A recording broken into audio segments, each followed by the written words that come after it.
The realms of gaming and reality have fused together.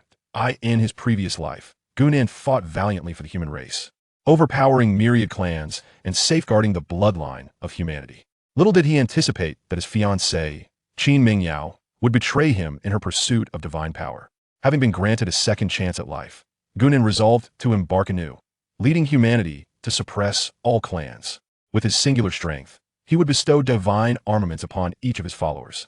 In this lifetime, he vowed that the brilliance of humanity would no longer be obscured by the shadows of other races.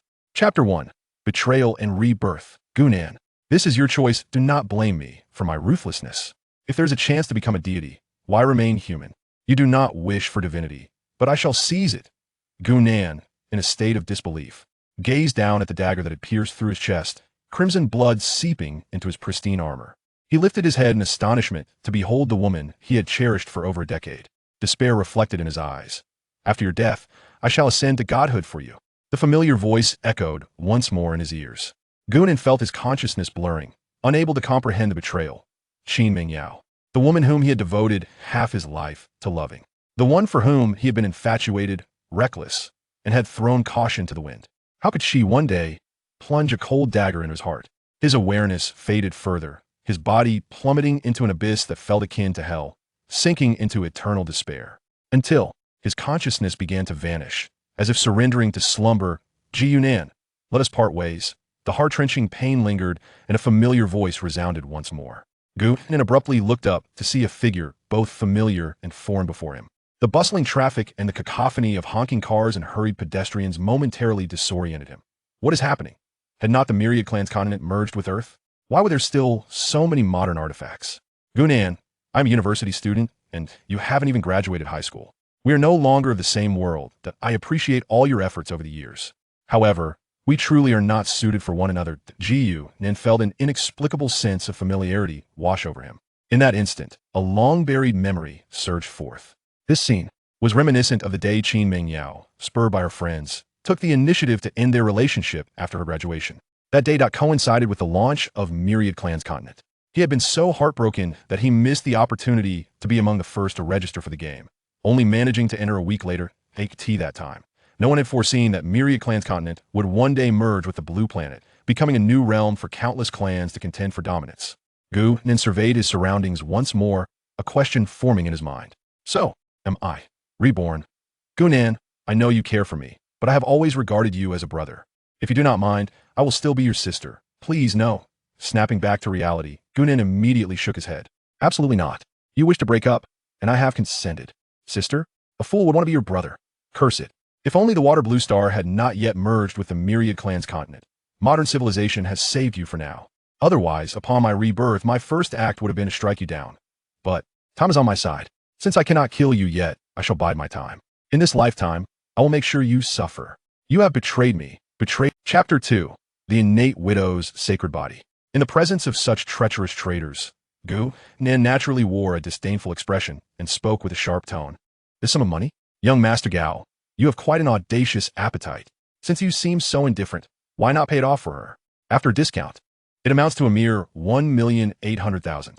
Surely, young Master Gao can afford that? Gao Dongliang was taken aback. He had not anticipated that Gunan would shift this financial burden onto him. However, now that he found himself in this predicament, he could not outright refuse. Indeed, he held a certain interest in Qin Mingyao. If 1,800,000 could win her heart, it would be a worthy investment. Thus, after a brief moment of contemplation, Gao Dongliang resolved to act. Is it merely 1,800,000? How trivial. He feigned indifference. Provide me with the account number, and I shall settle it for Yao Yao. Oh my, what a surprising turn of events. Gunan's mention of 1,800,000 was merely to vex Qin Mingyao. It is worth noting that since high school, Qin Mingyao had never been one to plan for the future. She spent as much as she possessed, and the funds Gunan provided would vanish before the month's end, necessitating his repeated financial assistance. Without Gunan, she would likely have perished from hunger long ago. Of course, if repayment were possible, that would indeed be preferable. If not, Gunan had his methods to ruin her reputation. For instance, he could fabricate slanderous articles online or wield the heavy hand of the law. In short, he was in a position of power. If he wished to bring her down, there were countless ways to do so before the realms of Wanzhou and Shueilon merged. Yet, Gunan did not anticipate the sudden emergence of Gao Dongliang. Since he was genuinely willing to assist, Gunan would graciously accept. He promptly provided his account number. Soon, a notification of the transfer appeared on Gunan's phone. Have you received the funds? Gao Dongliang asked, feigning impatience while feeling a twinge of pain at the expense. From now on, keep your distance and avoid appearing before Yao Yao. Young Master Gao was indeed magnanimous. Gunan, smiling as he glanced at the message on his phone, leaned closer to Gao Dongliang's ear and whispered, "There's a mole on Qin Mingyao's backside. It adds quite the allure when struck." With that, he disregarded Gao Dongliang's expression and hailed a maglev vehicle, departing with an air of confidence. At that moment, Gao Dongliang's countenance fluctuated between shades of green and white, akin to someone who had just swallowed a fly. "Dongliang, what did Gunan say to you? Why do you look so grim?" Qin Mingyao inquired with concern. "Is there a mole on your backside?" Gao Dongliang asked darkly. "Ah," Qin Mingyao exclaimed, caught between surprise and embarrassment. "How do you know? Weren't you the one who claimed you had never been intimate with Gunan?" Gao Dongliang retorted coldly. "Then how did he know about the mole on your backside? You deceitful wretch, confess how many times you have been with him." At this juncture, Gunan had already departed, oblivious to the fact that his single remark had ignited a conflict between Gao Dongliang and Qin Mingyao, who had just received a heroic sum of 1,800,000. However, even if he were aware, Gunan would remain unfazed. As for how Gunan knew there was a mole on her backside, it was simply a matter of having experienced it in a previous life. Fortunately, in this lifetime, she had not gone through such an ordeal. Otherwise, she would feel truly sullied. While Gunan was lost in thought, the car came to a halt at the First People's Hospital of Yingchuan City, directly arriving at Ward 602. Knock, knock. Gunan rapped gently on the door of the ward, and after a brief moment, it creaked open. Through the narrow gap, a striking figure appeared before her eyes. The girl who opened the door appeared to be around 23 years old, standing approximately 168 centimeters tall, with a slender, graceful figure. Her large, expressive eyes sparkled like a deep, starry sky. Below her prominent nose, her cherry-red lips were enticingly delicate, and her skin, fair as snow, was smooth and flawless, almost as if it could yield water at a touch, evoking an irresistible desire to draw near and experience its springiness. Her long, flowing black hair danced in the breeze, exuding a faint, refreshing fragrance that was utterly delightful. However, the only regret lay in her beautiful visage, which bore the signs of exhaustion, giving her an air of fragility. This expression vividly displayed the essence of a celestial widow, a being of innate nobility. "Who are you?" the girl inquired softly. Who could have anticipated that this seemingly fragile celestial widow was none other than the Empress Zixiao, a figure who, after the fusion of the 10,000 races continent and the water blue star, struck fear into the hearts of myriad races across the world? Her signature forbidden spell, the Zixiao Divine Thunder, had once annihilated countless formidable beings. Alas, she had fallen victim to betrayal and met an untimely demise. "You must be Shun Lingxiao," Gunan stated with a calm demeanor. "Yes," Shun Lingxiao replied, her brow furrowing in confusion. "You're looking for me? This post was made by you, correct?" Gunan pulled out her phone, locating a screenshot of the post she had prepared in advance. The title was a simple yet poignant phrase, "Selling myself to save my mother." Upon seeing the post, Shun Lingxiao's face flushed, and she warily asked, "How did you find my address?" "That is not your concern," Gunan replied, cutting through the small talk to get to the point. 5 million. Does that still stand for you?" Shun Lingxiao bit her lip, and after a moment of hesitation, she nodded. "It stands as long as it can save my mother. I will agree to whatever you ask." "Your account number." "Huh, I need your account number." Shun Lingxiao stared intently at Gunan, confirming that she was not joking, before finally relaying her account number. Without a moment's pause, Gunan transferred the initial sum of 180,000 to Shun Lingxiao. "Here is 180,000 for you. The remaining 320,000 will be transferred within 7 days. During this time, you must make the necessary arrangements for your mother. After 7 days, you're to come with me. Is there a problem?" "This is because I have taken a liking to you," Gunan stated candidly.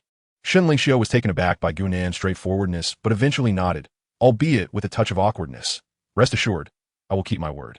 After 7 days, I will go with you. I will do whatever you ask." "Very well." Gunan glanced at the time and nodded. "Please provide me with your phone number. I will contact you shortly." Chapter 3. The profession of stealth and deception. Once Gunan departed, Shun Lingxiao closed the door and collapsed onto the floor, tears streaming uncontrollably down her cheeks. Have I truly sold myself? Is there hope for my mother? Born into an educated family, both of Shun Lingxiao's parents were high school teachers. Many years ago, while organizing students for the college entrance examination, their school bus lost control. In a bid to protect the students, her father sacrificed his life in the line of duty. The weight of the family's responsibilities fell entirely upon her mother. Over the years, her mother worked tirelessly to support Lingxiu through university, and before she could repay her mother for her nurturing, tragedy struck.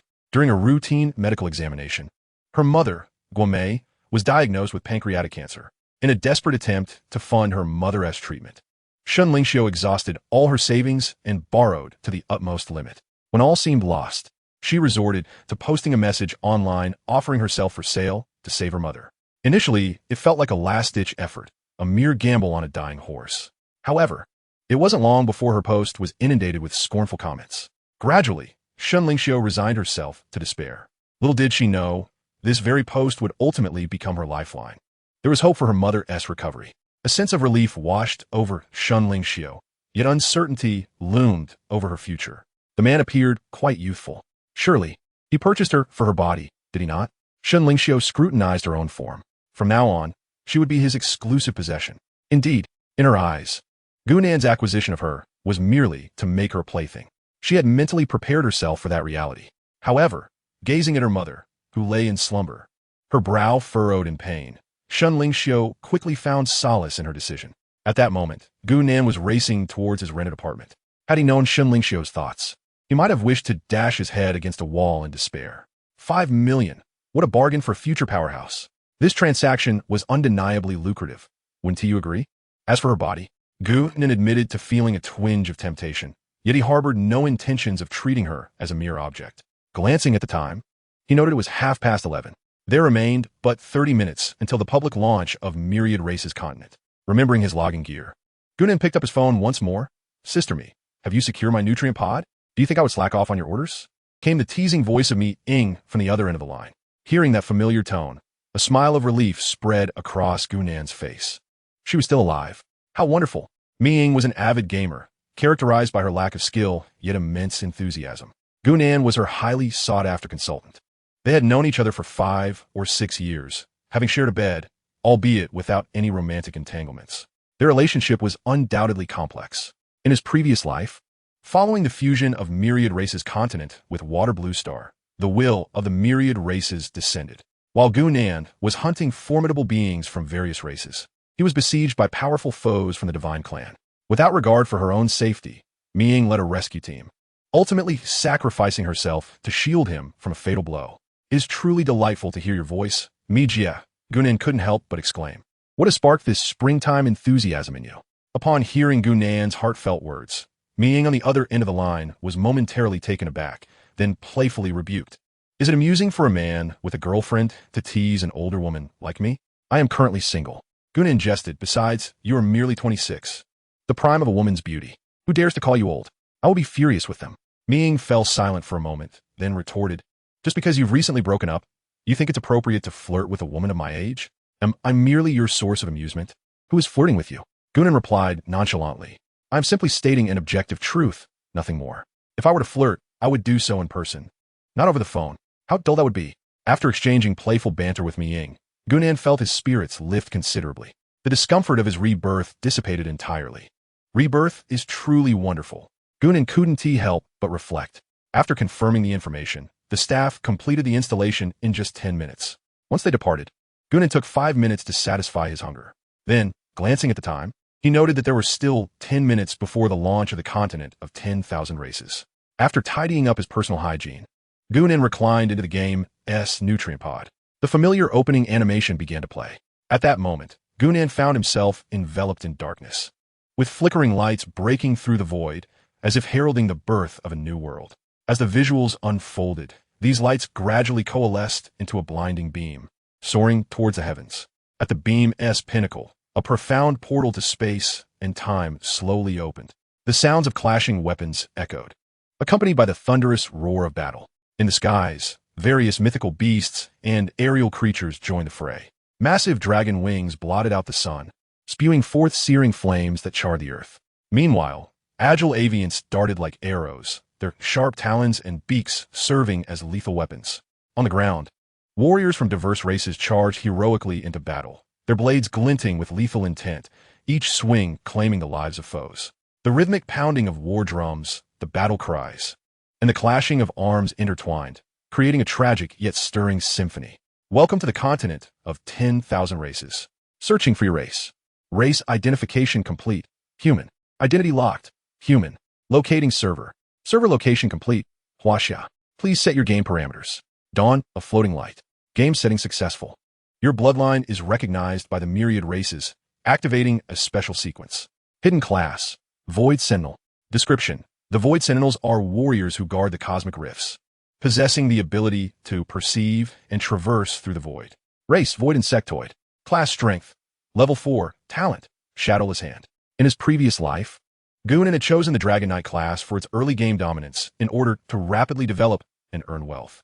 At that time, he was unaware that the continent of 10,000 races only allowed one opportunity to select class. After making a choice, one cannot delete their account to start anew. By the time Gunan wishes to make adjustments, it will be too late. The Dragon Knight class is inherently not weak. In fact, it stands as a formidable contender among the tank classes of the human race. Moreover, the rarity of the Dragon Knight's low entry difficulty is commendable, requiring little in terms of mechanical skill. However, while this may be advantageous for others, it renders Gunan's technical prowess somewhat squandered on a class that demands minimal execution. Having been reborn and free from the burden of Qin Meng Yao, Gunan can now embark on his journey with a light heart, unencumbered by past worries. Most importantly, his greatest advantage in this new life is his intimate knowledge of the treasure chest respawn locations and the distribution of rare resources and quests across the continent of 10,000 races. The assassin class will undoubtedly expedite his resource acquisition. Furthermore, Stealthy Shadow remains the only assassin class exclusive to the human race. In the realm of 10,000 races, the strength of a class dictates a person's minimum potential. The stronger the hidden class, the greater the difficulty in mastering it, thus naturally lowering its baseline. Conversely, an individual's capabilities determine the upper limits of their class. Undoubtedly, Stealthy Shadow is a class with an exceptionally low minimum threshold for human assassins. Should one's abilities be lacking, a level 1 Stealthy Shadow may prove less effective than an ordinary assassin. Gunan had witnessed such cases in his previous life. Nonetheless, this presents no issue for Gunan, who possesses unwavering confidence in his exceptional skills. Will you choose the Stealthy Shadow class, unique? Once confirmed, the class cannot be altered. Yes. Class confirmation complete. Congratulations, player. You have successfully transitioned to the hidden class Stealthy Shadow, unique. Congratulations, player. You have acquired the exclusive skill of Stealthy Shadow. 1,000 locks, 10,000 solutions. 1,000 locks, 10,000 solutions. Level enables rapid analysis and dismantling of locks or mechanisms, facilitating effortless access to target areas or items. Cooldown none. Skill restriction, exclusive to Stealthy Shadow. Commencing acquisition of hidden class-related talents. Congratulations, player. You have obtained the hidden talent, Shadowless Hand. Shadowless Hand 1/100 allows for the silent transfer of a target into one's possession without physical contact, ignores any target. Consumption, 100 spirit power. Cooldown, 12 hours. Upon reviewing this hidden talent, Gunan was utterly astonished. What a remarkable talent he had missed out on in his previous life. In the realm of 10,000 races, classes and talents are derived from one's physical constitution. Therefore, the classes Gunan can select in his rebirth mirror those of his past. However, in his previous life, Gunan had chosen the Knight class for Qin Meng Yao, thus forsaking the extraordinary skill of Shadowless Hand. He had indeed contemplated the formidable potential of Stealthy Shadow at that time. However, I never anticipated such extraordinary prowess.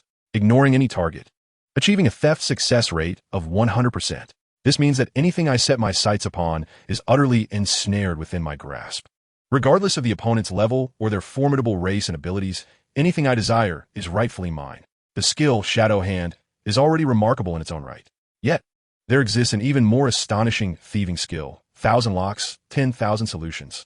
No matter the level of the treasure chest or the complexity of the mechanism, Gunan can effortlessly unlock it. Moreover, the skill grants the highest level of proficiency, allowing for infinite uses. As long as it is a treasure chest or secret realm that Gunan covets, there is nothing he cannot unlock. The combination of 1,000 locks, 10,000 solutions, and Shadow Hand is undoubtedly an unparalleled duo for theft. Ha ha ha, is all mine. Gunan could not help but burst into laughter. The only regret is the lengthy cooldown time of Shadow Hand, which spans an exasperating 12 hours. Nevertheless, with the level aura following Shadow Hand, Gunan surmised that upgrading it would significantly reduce the cooldown period. He was merely uncertain of the requirements for such an upgrade. Suppressing his inner excitement, Gunan glanced at the time. Server countdown, 03 minutes, 12 seconds. Seizing this window of opportunity, Gunan opened his attribute panel. Adventurer, Flickering Dawn. Class, God of Stealth, Unique Class. Title, None. Level, 0, 0, 0, 0. Fortune value, 0. Attributes, Constitution, 5, affects vitality. 1 point of Constitution grants 20 points of health. Intelligence, 10, affects spiritual energy and magical attack. 1 point of Intelligence grants 10 points of magic value and 4 points of magical attack. Strength, 2, affects physical attack. 1 point of Strength grants 5 points of attack. Root Bone, 2, affects defense. 1 point of Root Bone grants 3 points of physical defense and 3 points of magical defense. Agility, 5, affects attack speed and movement speed. 1 point of Agility grants 1 point of speed and 0. 1 attack speed. Free attribute, None. Every level up grants 4 points of free attributes, automatically increasing 1 point of free attribute. Charm, 0. Luck value, 0. Health value, 100. Magic value, 100. Attack, 10. Physical defense, 6. Magical defense, 6. Movement speed, 5. Exclusive skill, 1,000 locks, 10,000 solutions. Level capable of rapidly analyzing and deciphering the construction of locks or mechanisms, thereby effortlessly gaining access to target areas or obtaining items. Cooldown, None. Skill limitation, exclusive to God of Stealth. Talent skill, Shadow Hand 1, 0, 100 allows for the silent transfer of a target into one's possession without physical contact, ignoring any target. Consumption, 100 points of spiritual energy. Life skills, Insight, allows one to view information about monsters no higher than 10 levels above their own. Common skills, None. Human racial trait, among all races, humans possess the highest intellect, gaining an additional point of intelligence with each level attained. Thief's Stealth class, trait 1, gains an additional point of agility with each level, and while in stealth, stealth status increases by 100. Thief's Stealth class, trait 2, attacking from behind the enemy grants an additional 100 attack bonus. Thief's Stealth class, trait 3, when in hiding, movement speed increases by 50, attack speed by 50, attack power by 50, critical hit rate by 50, and critical damage by 100. Different races and classes possess distinct racial and class traits. However, typically, a class has only one trait.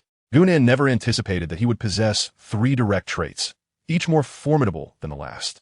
Chapter 5, Soul-Eating Venomous Stinger. With each level gained, 1 point of agility is added, a fundamental trait of thieves that is common among assassin-type players. What sets Gunan apart is that, alongside the agility boost, he also receives an additional 100 to his stealth status. This means that when concealed, he effectively doubles his stealth advantage compared to other assassin classes. Consequently, once his stealth level reaches a certain threshold, he could remain indefinitely in the concealed state. Of course, the most crucial aspects are the second and third class traits. Attacking from behind grants an increase of 100 to attack power, while concealed, movement speed, attack power, critical hit rate, and critical damage all receive significant boosts. If Gunan's initial attack is 100, a back attack would elevate it to 200 due to the second trait's enhancement. With the third trait support, it could soar to an astounding 300. Should a critical hit occur, the damage would reach a terrifying 600 points. With these 2 class traits combined, Gunan's attack power is magnified 6-fold. Assassin classes excel in delivering lethal strikes, with such a terrifying attack power. Even formidable tank classes like Dragon Knights would find it challenging to withstand several blows. The prospect of unlimited concealment, a 100-point back attack bonus, a 50-point attack boost in stealth, and a 100-point critical damage increase present an already extraordinary advantage. If he develops further, slaying gods may not be an insurmountable feat. With this thought, Gunan's eyes sparkled with determination. Just as he was deep in contemplation, the realm of all races began its countdown. 10, 9, 3, 2, 1. Would you like to log into the realm of all races? Yes. You have been successfully transported to Flame Hua Town.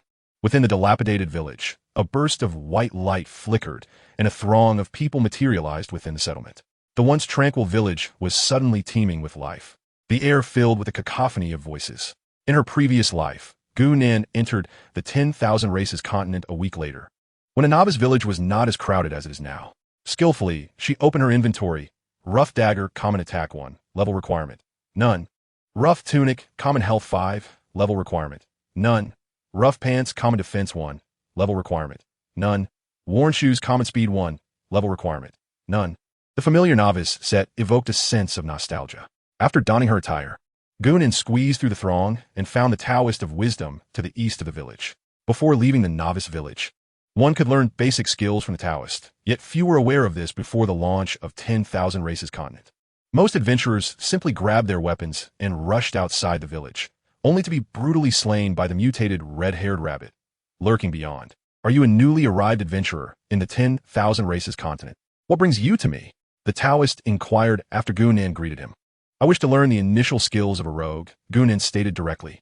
There is no free lunch. One must pay a corresponding fee to acquire skills. Very well. The Taoist began, but Gunan interrupted him. Adventurer, I have 3 rogue-related skills available for you, the Taoist continued, and with that, 3 rogue skills materialized before Gunan. Stealth. 1 upon activation, the character enters a concealed state for 10 seconds. Cooldown, 60 seconds. Magic cost, 1 point per second. Price, 50 copper coins.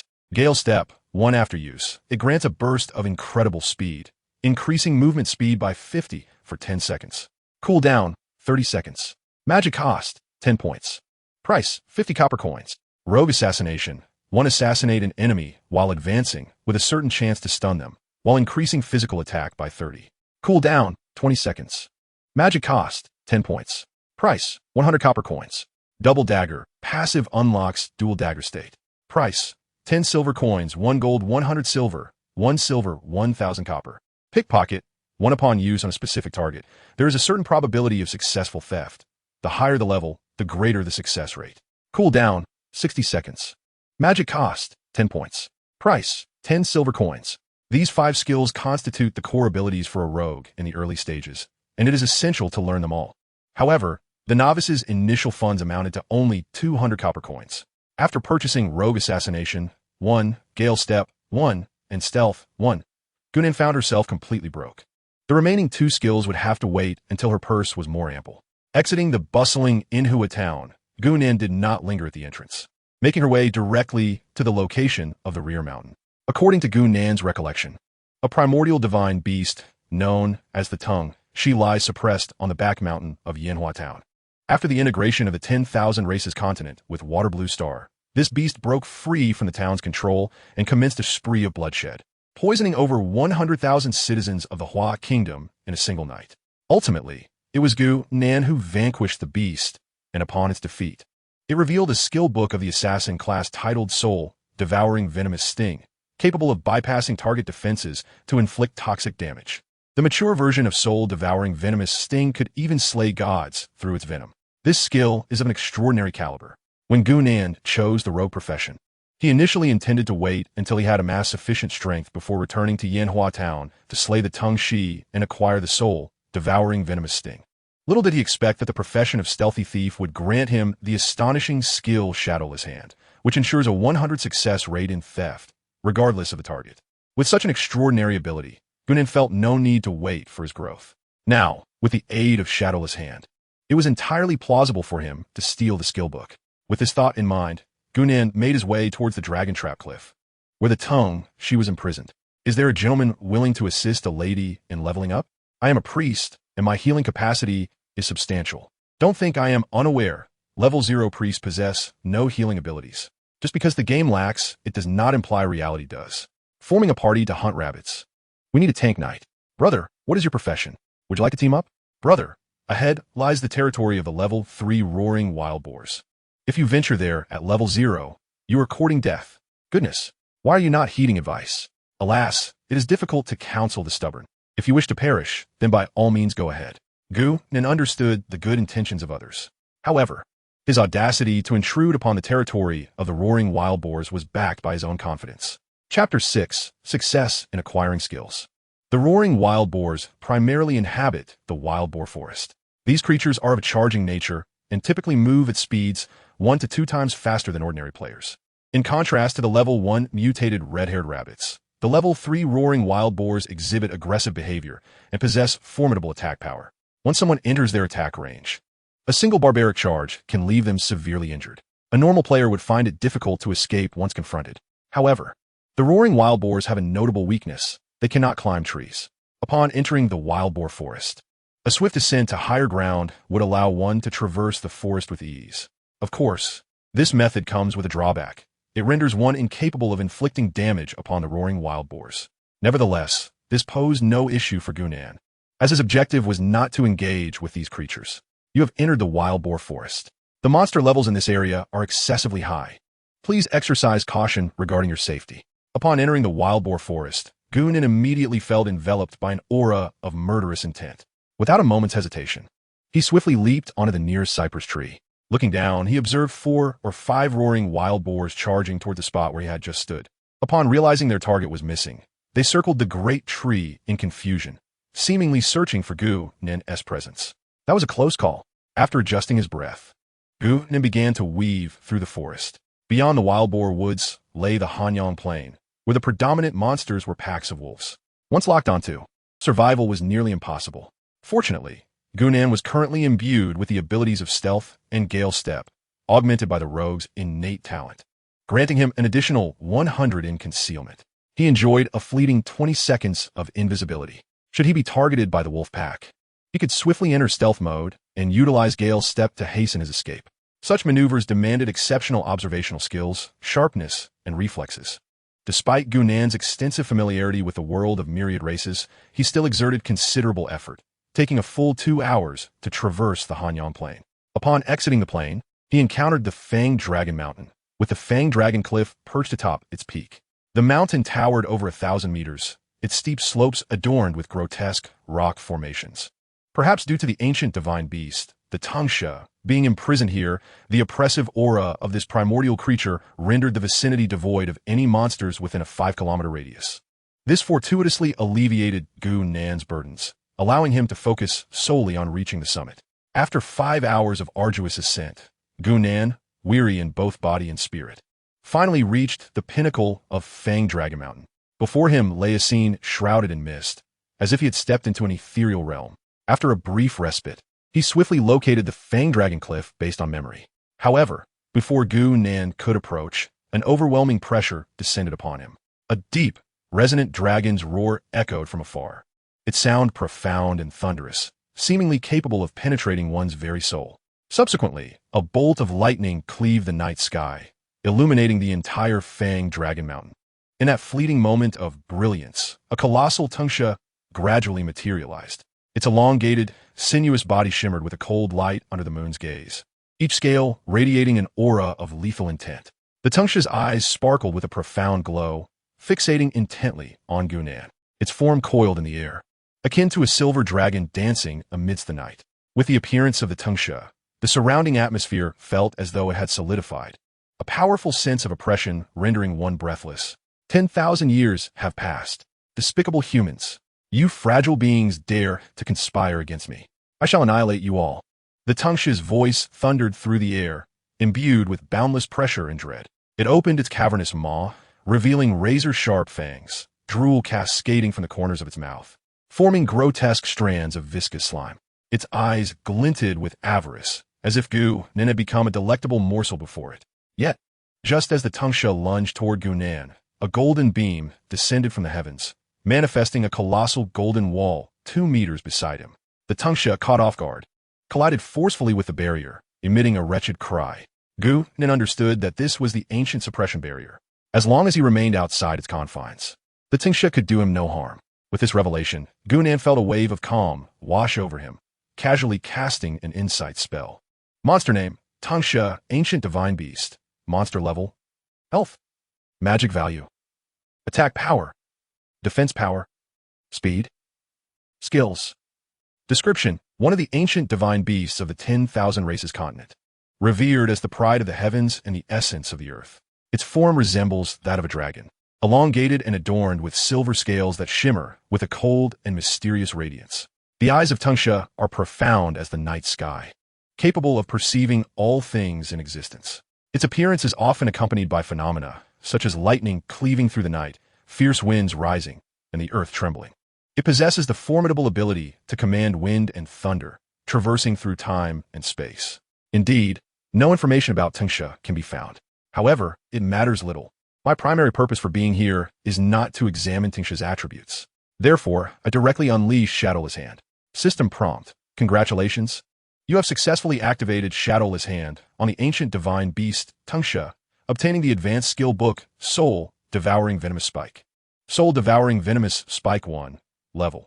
Any attack can inflict a layer of venom effect on the target, dealing 5 points of health damage per second for 60 seconds. This venom effect ignores all defenses, and targets under its influence cannot be healed. Furthermore, while affected by the venom, the target's movement speed and attack speed are both reduced by 50. Current stackable layers of venom effect. 3. Characteristic. Absorbs and integrates various toxins, enhancing the venom effect. Restricted classes. Assassin, Thief. Gunan had previously acquired Soul Devouring Venomous Spike in his last life, naturally aware of its immense power. Yet, despite this knowledge, he could scarcely contain his excitement. Damn, this is outrageous. This skill is incredibly overpowered. Any attack can apply a layer of venom effect to a target. With a duration of 60 seconds and a maximum stacking of 3 layers, it means that attacking the same target 3 times in succession can fully maximize the venom effect. Within the ensuing minute, it could reduce the target's health by 900 points. However, the most terrifying aspect is that targets under the venom effect cannot be purified, and their attack speed and movement speed are halved. This implies that the opponent's attack efficiency would diminish by at least 30 from their full strength. More importantly, targets under the venom effect are forbidden from receiving any healing. In other words, those struck by my attacks can only watch helplessly as their health dwindles until their demise. Good grief. This skill, even at its first level, is already fearsome. How utterly godly will it become when fully leveled? Moreover, this skill possesses a unique characteristic, allowing it to absorb and assimilate various toxins. This suggests that the more toxins I acquire henceforth, the greater the venom damage dealt per second. As long as the toxicity is sufficiently high, Gunan need not concern himself with attack power. The venom alone can yield astonishing damage output. Chapter 7. Restoring the Lights of 10,000 Homes. Gunan remains immersed in the joy of acquiring Soul Devouring Venomous Spike. Suddenly, a deafening roar erupted in the air, as if it sought to rend the very fabric of the world. Despicable and shameless humans. To steal from me is to court death. This voice resonated with boundless fury and hatred. Gunan met the furious gaze of the Tangshi with palpable disdain, declaring, "We shall meet again in 12 hours." The Tangshi was adorned with countless treasures, and in Gunan's memory, no entity in Yanhua town surpassed its might.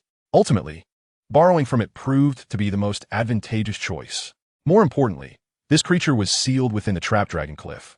As long as he remained outside the confines of the barrier, it could not harm him in the least. In Gunan's perspective, the Tangshi was akin to a moving treasury, and he had no intention of letting it slip away easily. At that moment, the Tangshi remained oblivious to Gunan's perception of it as a mobile vault, its colossal form thrashing violently, relentlessly striking the barrier of its confinement. Accompanied by furious roars, its eyes brimmed with hostility and hatred, fixating on Gunan like an enraged beast, poised to break free and exact vengeance upon him. The Wuing Shou had entered its cool-down period, and the Shurhandusi was now under his command. Remaining here further would be a mere waste of time. 12 hours hence. Gunan cheerfully bid farewell to his mobile treasury and rose to depart. What a joke, Gunan muttered under his breath. Does he truly think I am a fool? Not only has the Shurhandusi already been utilized, but it cannot be returned. And even if it could, I wouldn't return it. The rationale? Quite simple. I borrowed it through my own prowess. Why should I repay? Of course, it was merely jest. In a prior life, this creature had escaped from the Trapdragon Cliff and poisoned countless citizens of Huagua. Such a latent threat necessitated Gunan's vigilance to avert any recurrence of past tragedies. Amidst the roars of the Tangshi, Gunan departed from the Trapdragon Cliff, while the game's nutrient pod could continuously provide players with the sustenance required for their bodies, allowing them to remain in optimal gaming condition without leaving the pod for extended periods. The structure of Myriad Races' continent mirrored that of the real world. The fatigue born from prolonged labor in the game could not be alleviated, even by the nutrient pod. After exiting the pod, he attended to his personal hygiene and then picked up his phone to seek out a Sichuan hot pot restaurant in the mall downstairs. It had been years. He truly missed the flavor of Huaxia cuisine. Following the fusion of the Myriad Races continent with Water Blue Star, the entire continent became predominantly governed by the Myriad Races. Many flora and fauna from Water Blue Star underwent mutations. Among the human races, incessant conflicts arose over resource competition. Eventually, with the advent of the myriad faiths, nations led by America and the foot basin chicken, faced with unfavorable circumstances, voluntarily surrendered to the myriad races, becoming their subservient allies, facilitating the invasion and integration of foreign powers into the now unified water blue star. The perennial turmoil has rendered agricultural pursuits a forgotten endeavor, leading to the gradual extinction of various culinary delights amidst prolonged conflict. The swift processing of wild game has emerged as the primary source of sustenance, its taste falling significantly short of the exquisite flavors found in contemporary Huaguo cuisine. At midnight, the hot pot restaurant is sparsely populated. The establishment boasts a modern decor, with warm yellow lighting casting a cozy ambience, while the air is filled with the rich aroma of hot pot, igniting one's appetite. After taking a seat, Gunan did not wait long before the broth was served. Soon, the bubbling pot showcased a tantalizing blend of red oil and spices. Gunan deftly picked up a thin slice of beef with his chopsticks and gently placed it into the pot. The meat rapidly transformed in the scalding broth, releasing an enticing fragrance. Eagerly, he retrieved the beef with a slotted spoon, dipped it into a rich sauce, and savored the flavors. The tenderness of the beef intertwined with the spiciness of the sauce, evoking a long-lost delicacy. Reflecting on the years to come, when more than half of the populace in Huaxia would fall victim to the slaughter of myriad clans, he realized that such peace and tranquility would soon be a distant memory. A sense of urgency welled within Gunnan's heart. Before the age of 6, he had lived in a blissful household until fate dealt a cruel hand. When he was 6 and 8, two magnitude earthquakes struck Yingchuan. In a desperate attempt to shield the young Gunnan, his parents shielded him with their bodies, ultimately leaving this world forever. Gunan could not ascertain how long he had been buried until he heard a voice calling out, "Is anyone there?" Weakly, he tapped on the wall. Shortly thereafter, he was rescued by the valiant soldiers. Even after his discharge, he was placed in a welfare institution by the state, where the soldiers frequently took him out to play. Through them, Gunan witnessed the spirit of duty and felt the weight of their sacrifice as they constructed a formidable barrier to protect the peace and safety of their homeland. Thus, from a young age, Gunan harbored dreams of becoming a soldier.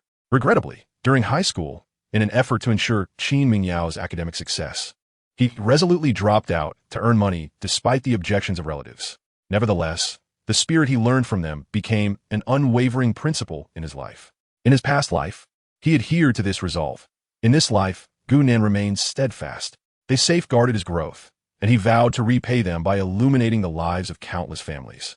In this rebirth, he is determined to do everything within his power to protect the tranquility of Huaxia. To achieve such a noble goal, relying solely on himself is insufficient. He must unite a cadre of resolute and formidable individuals. Gunan is acutely aware of certain heroes who, in Huagua's direst hours, remained unyielding in the face of death. If he could forge alliances with them in advance, they might not be without the power to resist when the myriad clans descend. As Gunan pondered these thoughts, his phone rang. Upon answering, he was met with tense breaths, and after much hesitation, the caller failed to articulate a single coherent sentence. Gunan instinctively recognized that it was Shun Lingxiu on the line and understood her hesitance. Thus, he spoke directly. "You may simply call me Mr. Gu or Brother Nan. As you wish. Is there something you need?" Chapter 8. The 24-Hour Leveling Leaderboard.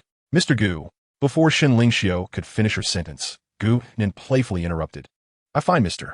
Gu rather formal. You might as well call me Brother Nan." Brother Nan. After being interrupted twice by Gu Nan, Shun Lingxiu's anxiety lessened somewhat. In truth, Gu Nan was indifferent to titles. His repeated interruptions were intended to help Shun Lingxiu feel more at ease, allowing her to relax. In terms of age, Gu Nan was perhaps slightly younger than Shun Lingxiu, yet he had lived nearly a decade longer. If they were to adhere strictly to age, it would be Gu Nan who felt awkward. "Please, feel free to speak. There is no need for such formality," Gu Nan said with a calm demeanor. Shin Lingxiu exhaled softly. "Soon, I shall become his mistress. If I maintain such formality before him, will he find it unappealing? As his mistress, can I truly remain restrained in his presence? If he has acquired me, I belong to him now. If I continue to be so reserved, might that displease him? And if he is displeased, what will happen to my mother's medical expenses? No, I am already his, and I must provide him with emotional value. Whatever he desires from me, I shall comply." Having clarified her position, Shen Lingxiu felt considerably more at ease. When she spoke again, her tone was much more natural. "I've already paid for my mother's surgery.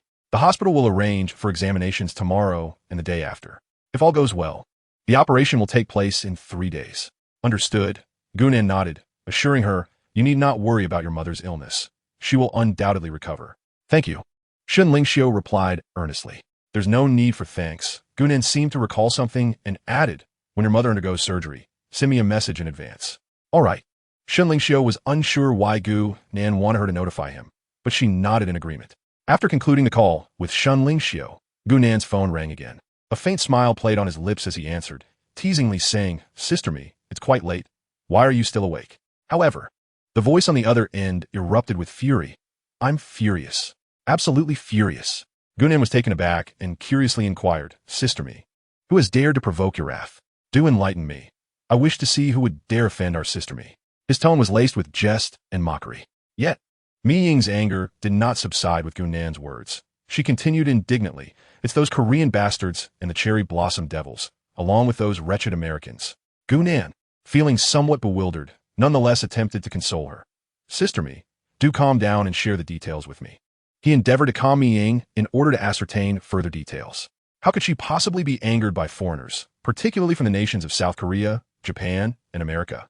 Although Gu Nan harbored no fondness for these 3 countries, the current circumstances did not seem dire enough to warrant such hostility. There was absolutely no need to be irate with them. Was it not due to the recently released 24-hour leveling leaderboard by Myriad Races continent? Mi Ying, with a countenance filled with indignation, began to vent her frustrations. Gu Nan, having grasped the initial context, was already calculating the probable cause. 12 hours after the launch of Myriad Races continent, the system unveiled a server-wide 24-hour leveling leaderboard. Gu Nan was aware of this leaderboard, which served as a crucial reference for the allocation of major cities across the various servers in Myriad Races continent.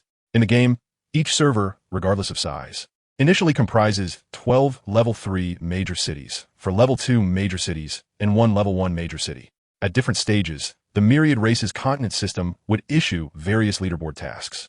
Completing these tasks could reward major cities. For instance, during the novice phase, also known as the town period, levels 0 to 20, all leaderboard activities rewarded level 3 major cities. During the level 3 major city phase, levels 20 to 60, all leaderboard activities rewarded level 2 major cities. In the level 2 major city phase, levels 60 to 120, the rewards were level 1 major cities.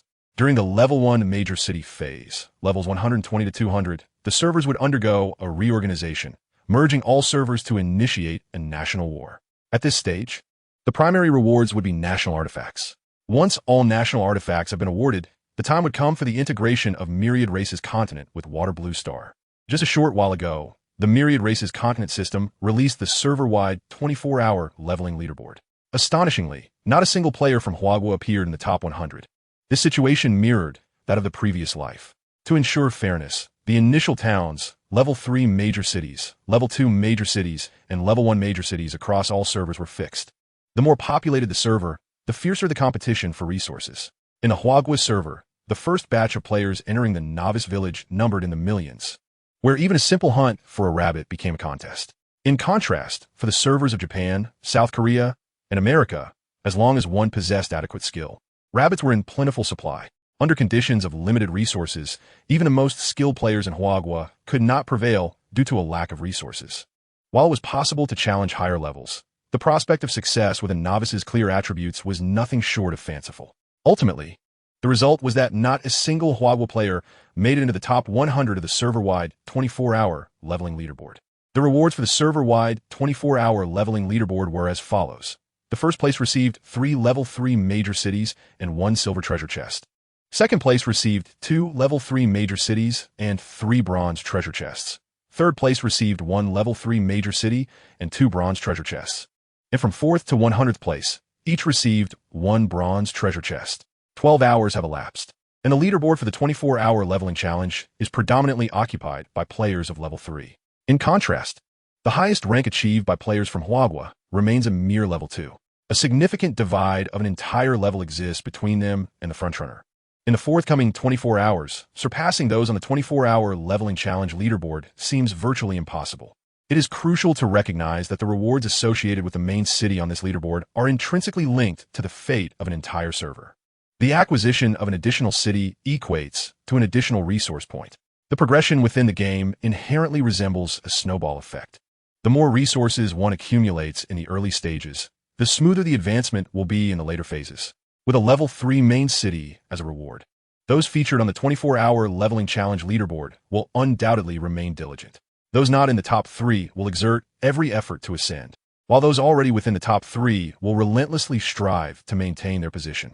In the previous iteration, no player from Huagua managed to secure a place on the leaderboard.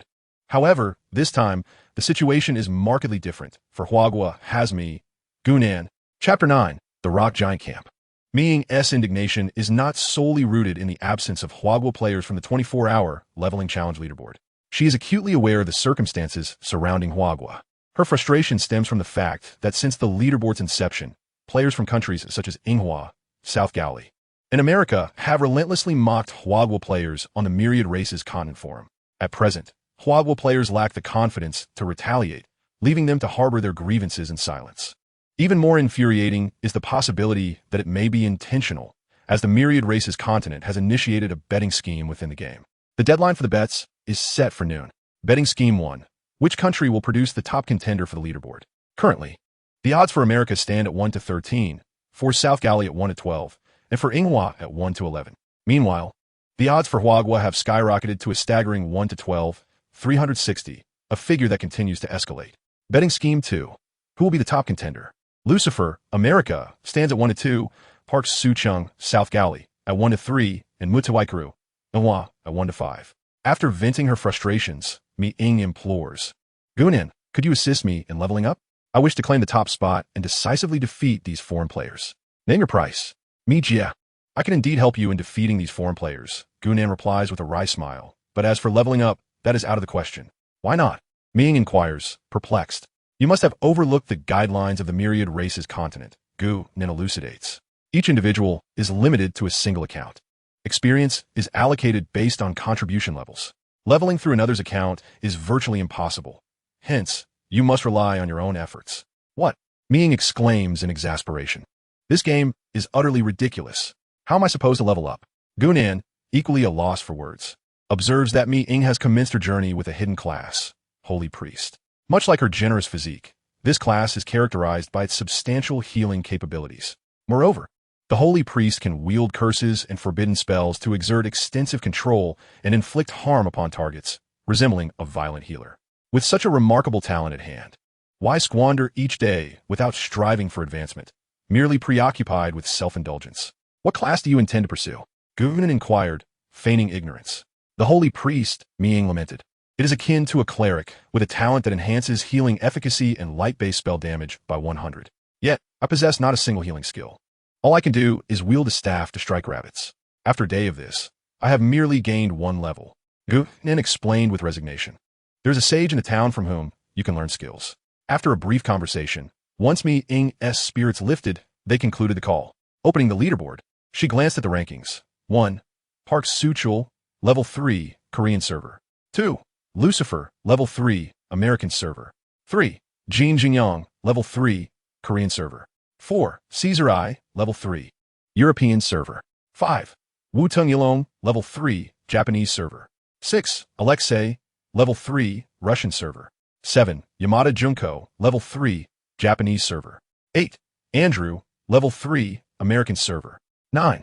Charles I, level 3, European server. 10. Li Mingda, level 3, Korean server. A cursory examination revealed that the top 10 spots were monopolized by the Korean, Japanese, American, European, and Russian servers. Among the first 100, these servers claimed 80 positions, while the remaining 20 belonged to lesser-known servers. As for the Chinese server, not a single player had made it onto the list. Closing the leaderboard, she opened the forum for the Chinese server, where the online community was in an uproar. Damn it, why can other countries slay rabbits at will, while we have to queue even for a level 1 rabbit? Is the Myriad Races continent official team deliberately targeting us? Damn it, I'm done. We shall collectively quit in protest. Yes, quit in protest. This wretched game, let those who wish to play do so. I shall delete my account. The significance of Myriad Races continent is well understood across nations. It can even be said that the higher echelons of various countries received insider information quite early on. However, it appears they have reached some internal agreement and have not taken the initiative to disclose it. The official military is currently prohibited from entering the game, allowing for unrestricted development among the populace. The number of players from a nation entering Myriad Races continent initially directly influences its future combat capabilities. Consequently, many countries have covertly begun to encourage ordinary citizens to join this game, even providing ancillary services related to it. Some nations infiltrated China as Myriad Races continent commenced. This incitement for account deletions and withdrawals is largely funded by the Ministry of Internal Affairs in Sakura, with the intent of undermining China's future military strength. In the previous iteration, following such occurrences and under the deliberate guidance of certain individuals, China indeed experienced a significant wave of player withdrawals. In this life, Gunan would certainly not stand idly by as the schemes of others came to fruition. However, he refrained from directly exposing them, for his humble status rendered his words insignificant. Even if he spoke up, he would merely be regarded as a source of amusement.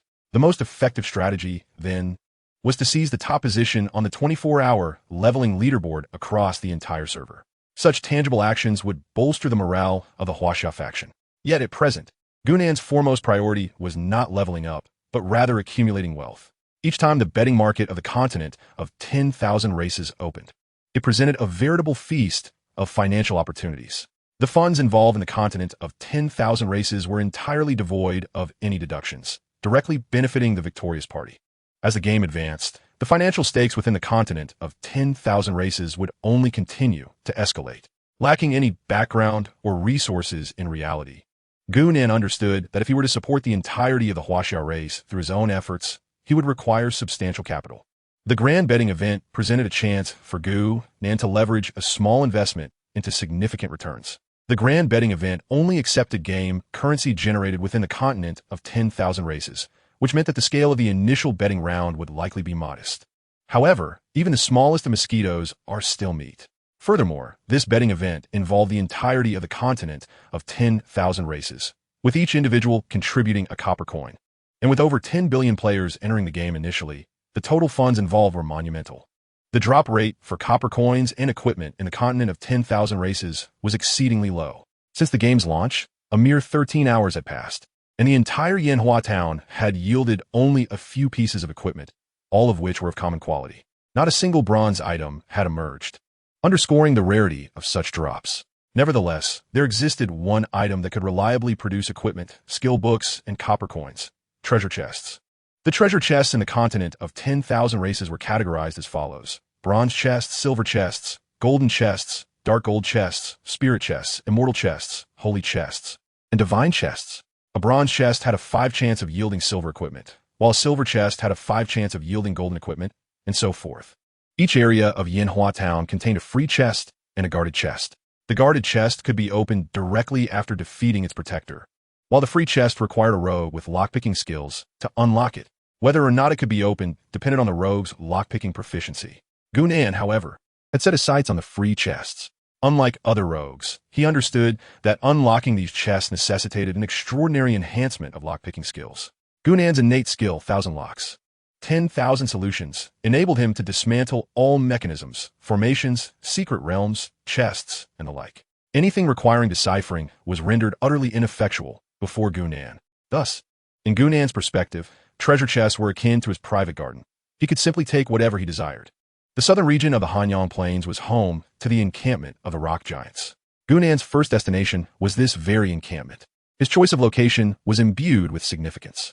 After an hour of stealth, the rock giant encampment finally came into view.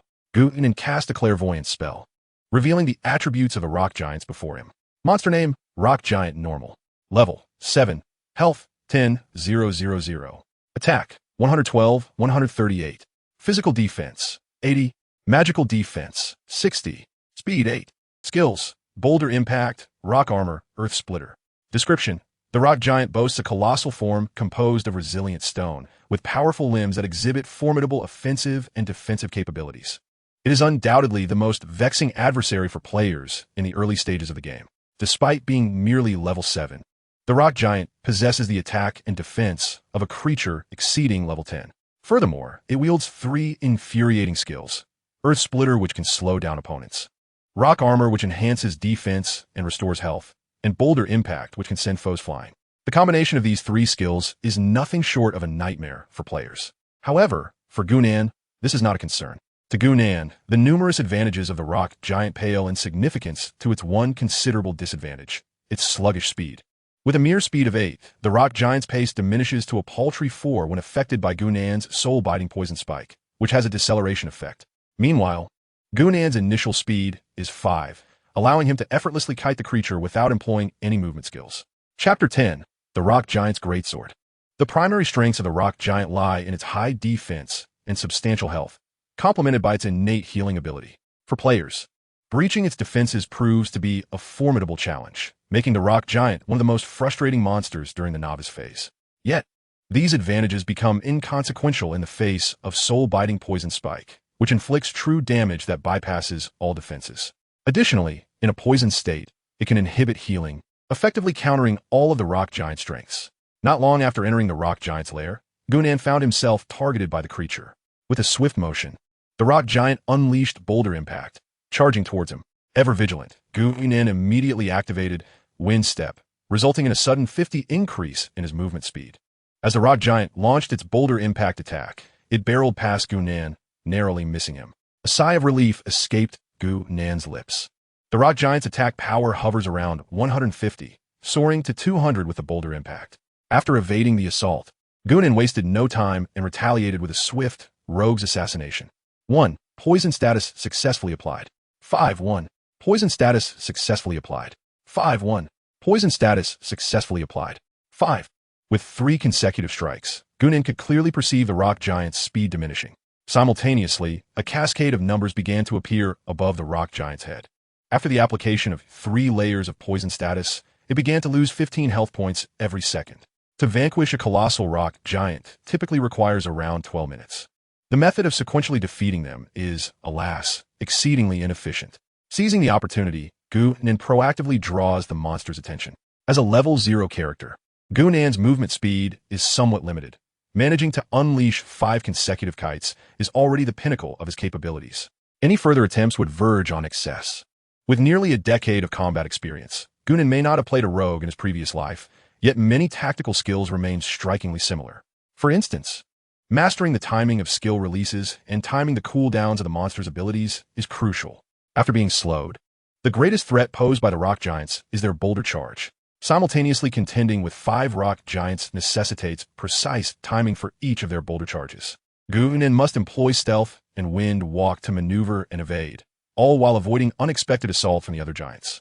Throughout this ordeal, unwavering mental focus is imperative. Any misstep could render all efforts futile. At long last, at 11 minutes and 50 seconds, the first rock giant begrudgingly collapses, dissipating into a beam of white light. System notification. Congratulations, you have successfully slain a rock giant and earned 500 experience points. As you are 5 levels above the monster, you receive an additional 100 experience points. With the demise of the first rock giant, the remaining 4 giants also approach the end of their life force. 1 minute later, they are sequentially poisoned to death by the soul-devouring venom. System notification. Congratulations, you have successfully slain a rock giant and earned 500 experience points. As you are 5 levels above the monster, you receive an additional 100 experience points. System notification. Congratulations, you have successfully slain a rock giant and earned 500 experience points.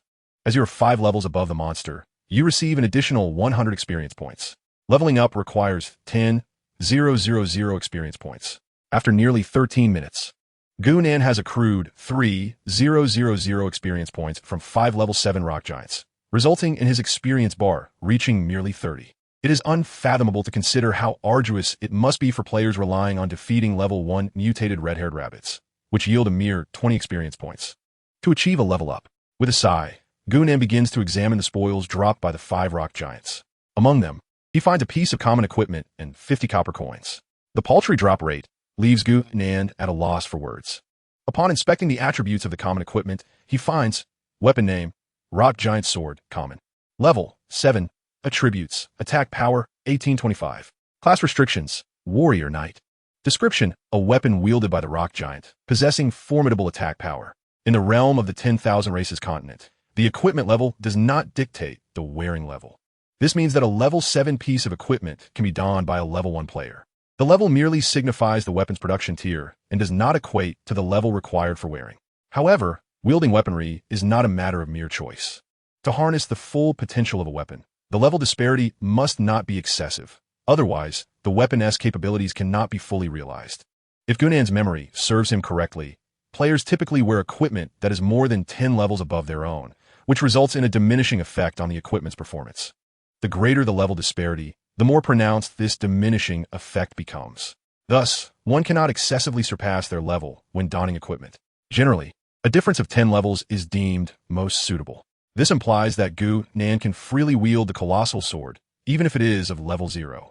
The rock giant sword is certainly beyond Gunan's capabilities, so he opted to list it on the 10,000 Races trading platform, instead selecting to trade in Huaxia coins.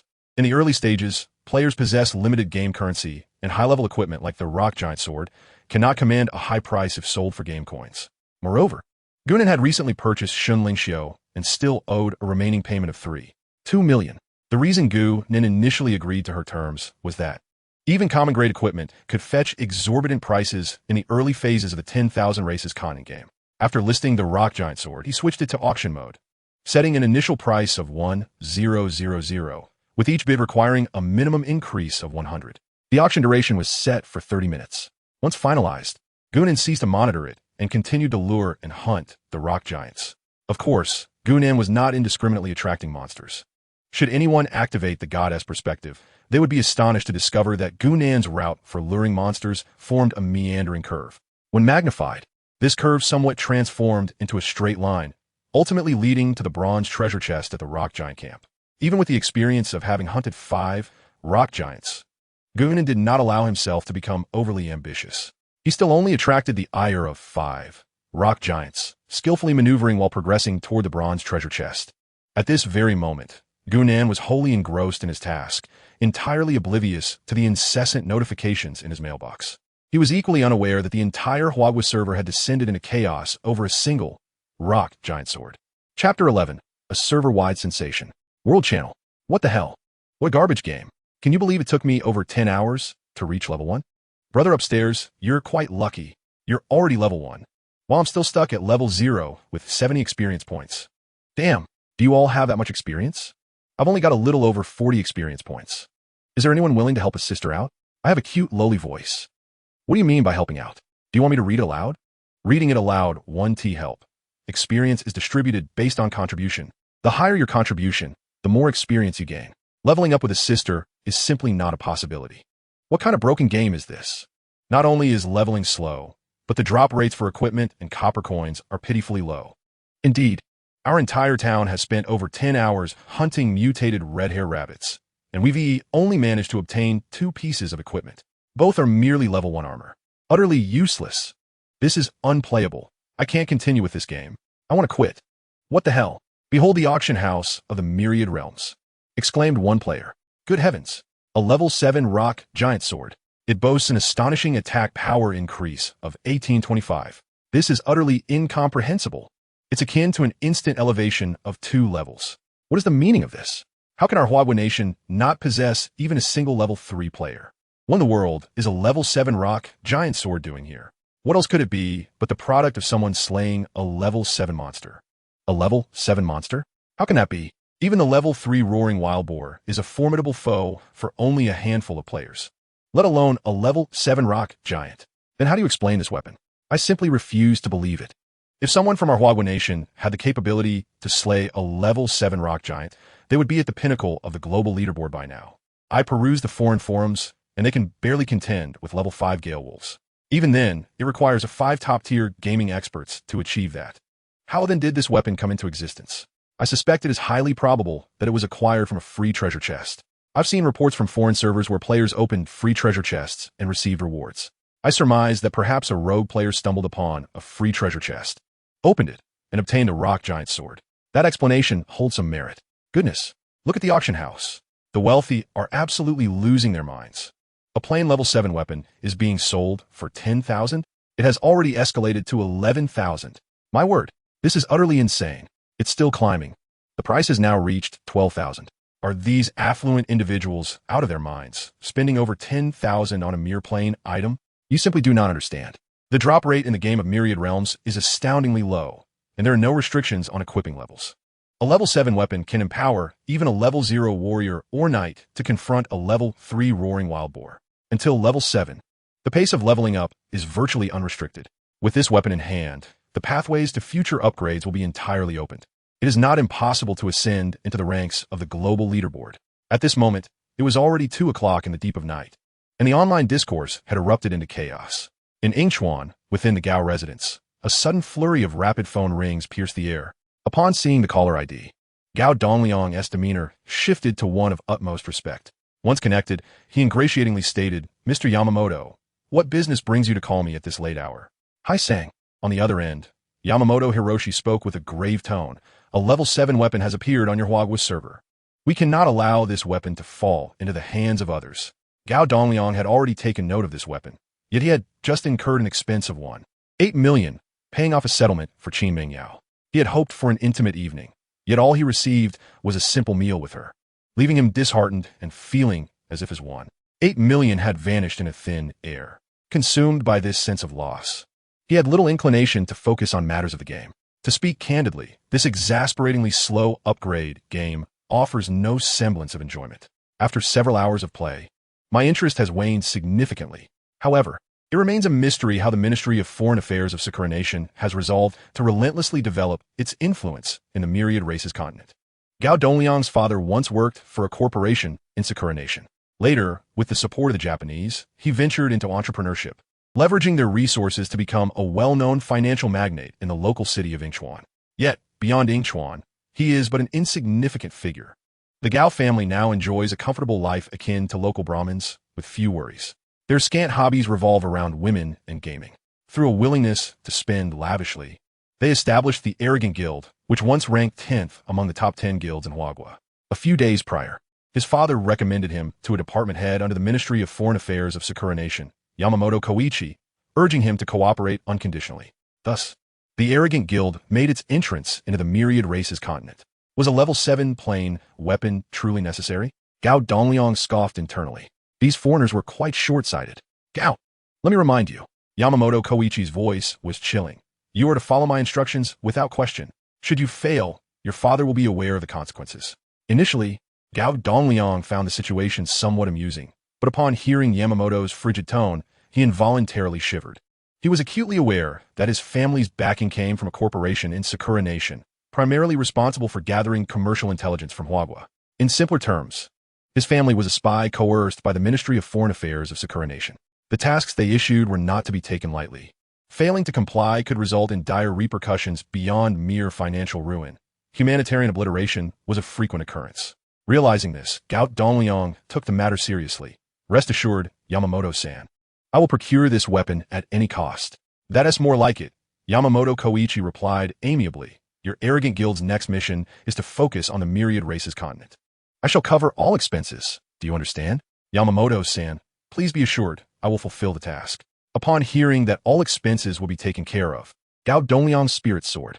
If that were the case, could Qin Mingyao's 1.8 million also be accounted for, with the Sakura Nation footing the bill?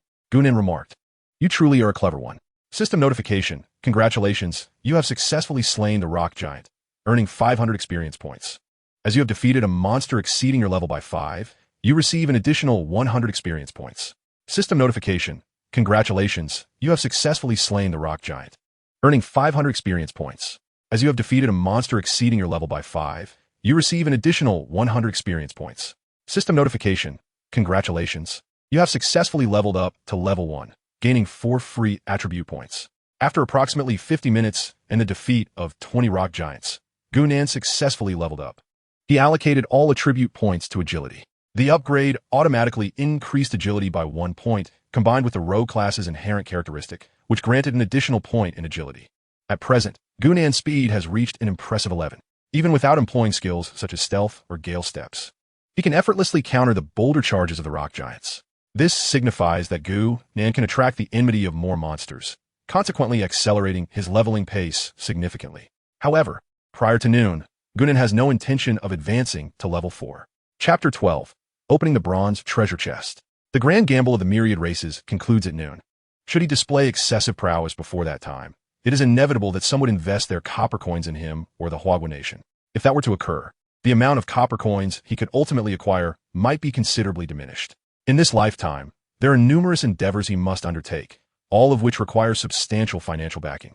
Naturally, the more funds, the better. In Gunnan's strategy, reaching the location of the rock giant's treasure chests would nearly suffice for him to level up to 2. Once he attains level 2, he plans to scour the free treasure chests in Yanhua Town that are below level 10, utilizing his memory. Before noon, he intends to invest all the earnings from looting the treasure chests into the grand gamble of the Myriad Races. Only after accomplishing these tasks will he reveal his prowess to the world. Upon opening his backpack, Gunnan discovers 20 rock giants, yielding nothing but 200 copper coins and no equipment. Alas, such a dismal drop rate. Gunnan sighs, only then noticing that the mail icon has reached 99. Upon inspection, he finds it filled with auction notifications. His rock giant sword has been sold for a final price of 200,000. After deducting a 10 transaction fee, he receives 180,000. While 180,000 is indeed a substantial amount, what piques Gunnan's interest more is the name of the buyer, the audacious Gao Xiao. To spend 180,000 on a plain weapon demonstrates remarkable boldness. This Gao Dongliang does not seem like a person of such audacity. It appears that someone is providing guidance from behind the scenes. Gunnan furrows his brow, realizing that a change in his equipment selling strategy is warranted. Previously, upon acquiring equipment, he would promptly list it for auction, opting for the shortest bidding duration possible. This served two purposes. First, to swiftly realize his monetization goals. Second, to ensure that the equipment flows into the hands of Huagua players, thereby enhancing the leveling speed of high-end players and bolstering the overall strength of Huagua. However, the current situation diverges from his original intent. The weapon has fallen into the hands of a trader, who, armed with it, will undoubtedly improve his own leveling speed. This, in turn, will amplify his influence, inciting and coercing even more ordinary individuals. In times of war between nations, intelligence and espionage play crucial roles. Thus, Gunnan intends to alter his selling method. While selling items one by one may maximize profits, it risks allowing all to end up in the hands of spies. By listing multiple items simultaneously, even if a spy can offer more money, they may not have the capacity to maintain focus on all of them. This method, to some extent, can prevent all weapons from falling into a single entity's grasp. Of course, this approach is not without its drawbacks. When multiple pieces of equipment appeared simultaneously, Gunnan's profits would naturally be significantly less than selling them one by one. However, this minor loss did not concern Gunnan. After coming to this realization, he proceeded to draw the aggro of the rock giant. The poison status was successfully applied. System prompt: congratulations. You have successfully slain the rock giant and gained 500 experience points. As you have defeated a monster 5 levels above you, you receive an additional 100 experience points. System prompt: congratulations. You have successfully slain the rock giant and gained 500 experience points. As you have defeated a monster 5 levels above you, you receive an additional 100 experience points. System prompt: congratulations, you have successfully leveled up to level 2 and gained 4 free attribute points. The experience required to level up from level 1 to level 2 is 20,000 points. After the upgrade, Gunnan's speed increased dramatically, enabling him to simultaneously draw the aggro of 12 rock giants.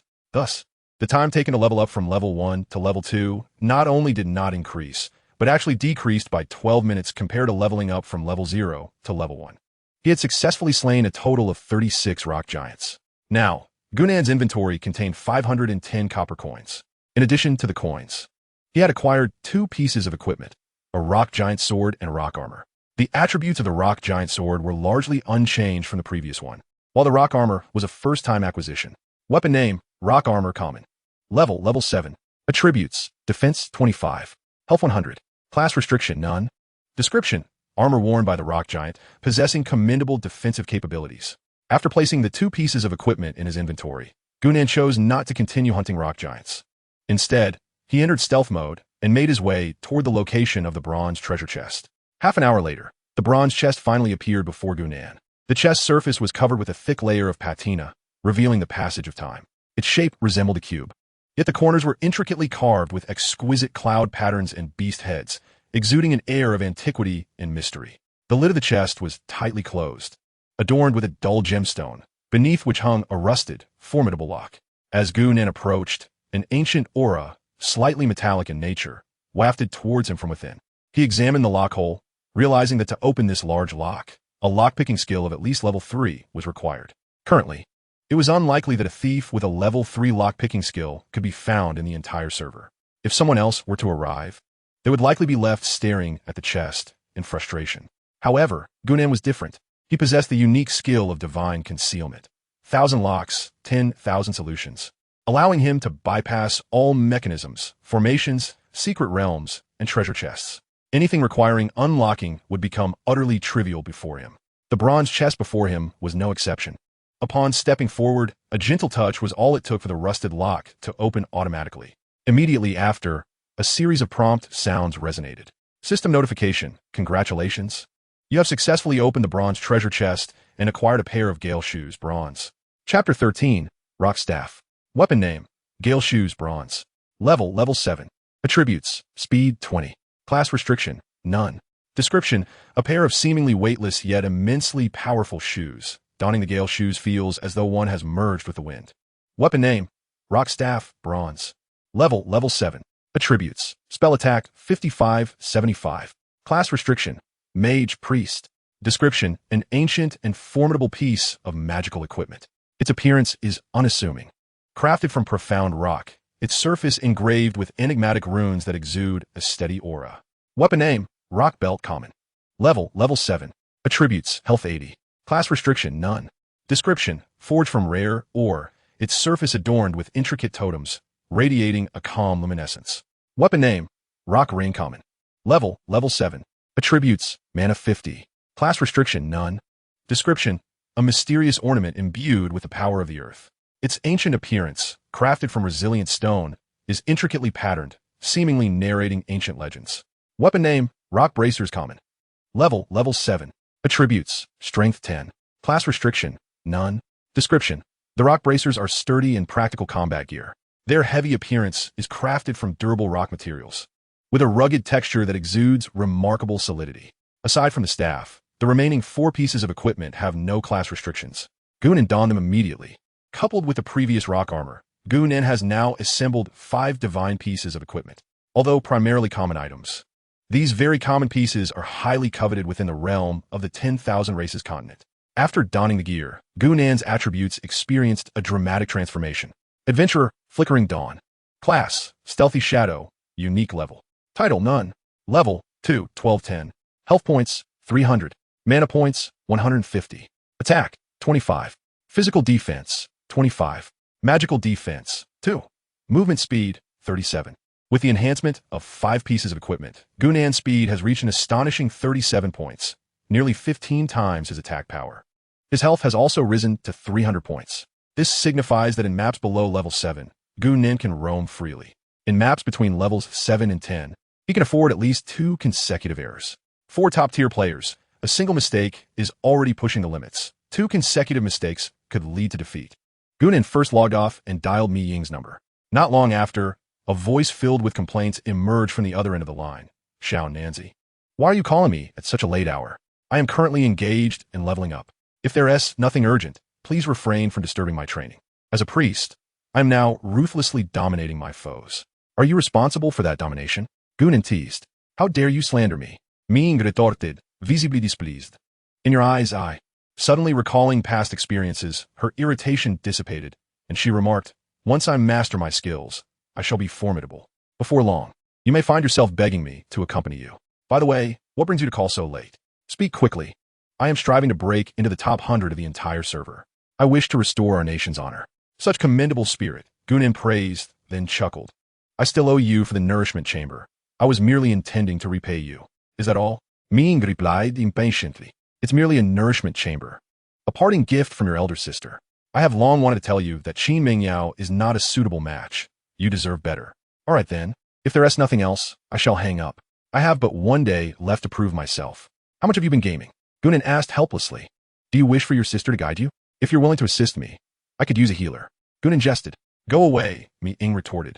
You've been single for just a day, and you're already aiming to transform from a pure-hearted prince to a passionate sea king?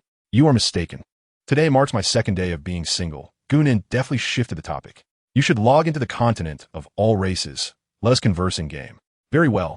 After hanging up, Gunan re-entered the continent of all races and added Mi Ying as a friend. Moments later, The friend request was accepted.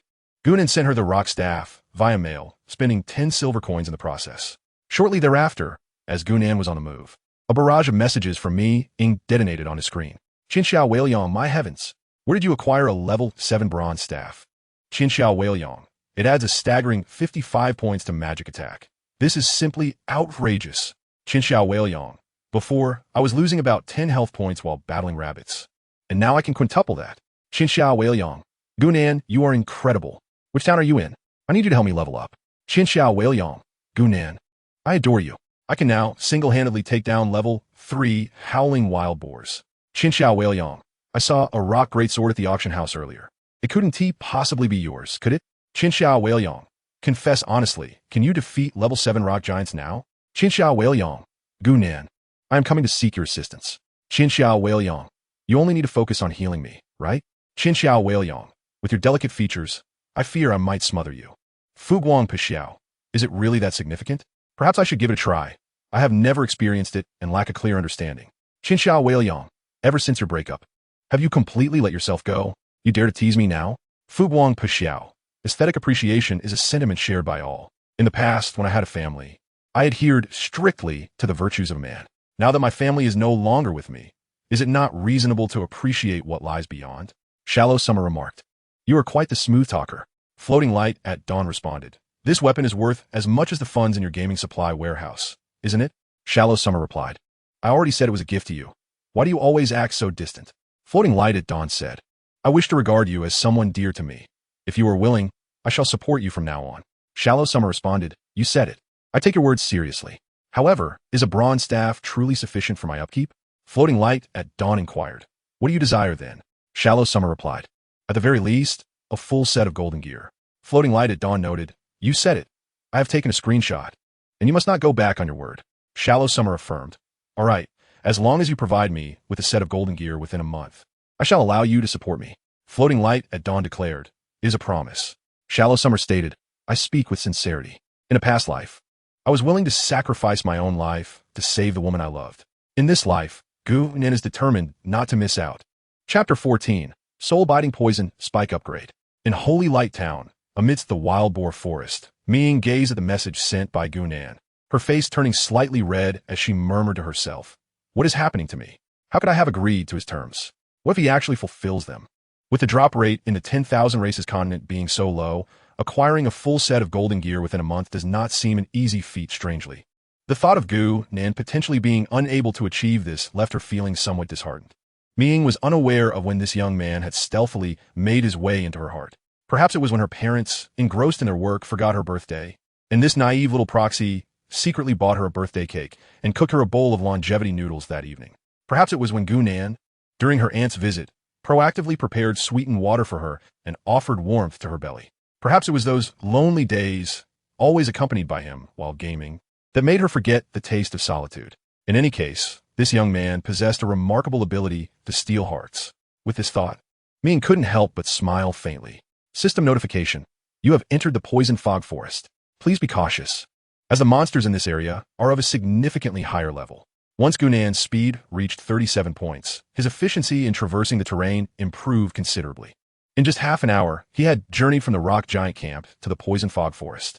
This was the territory of the level 8 monster, the poison fog cobra. SSS. SSS. SSS.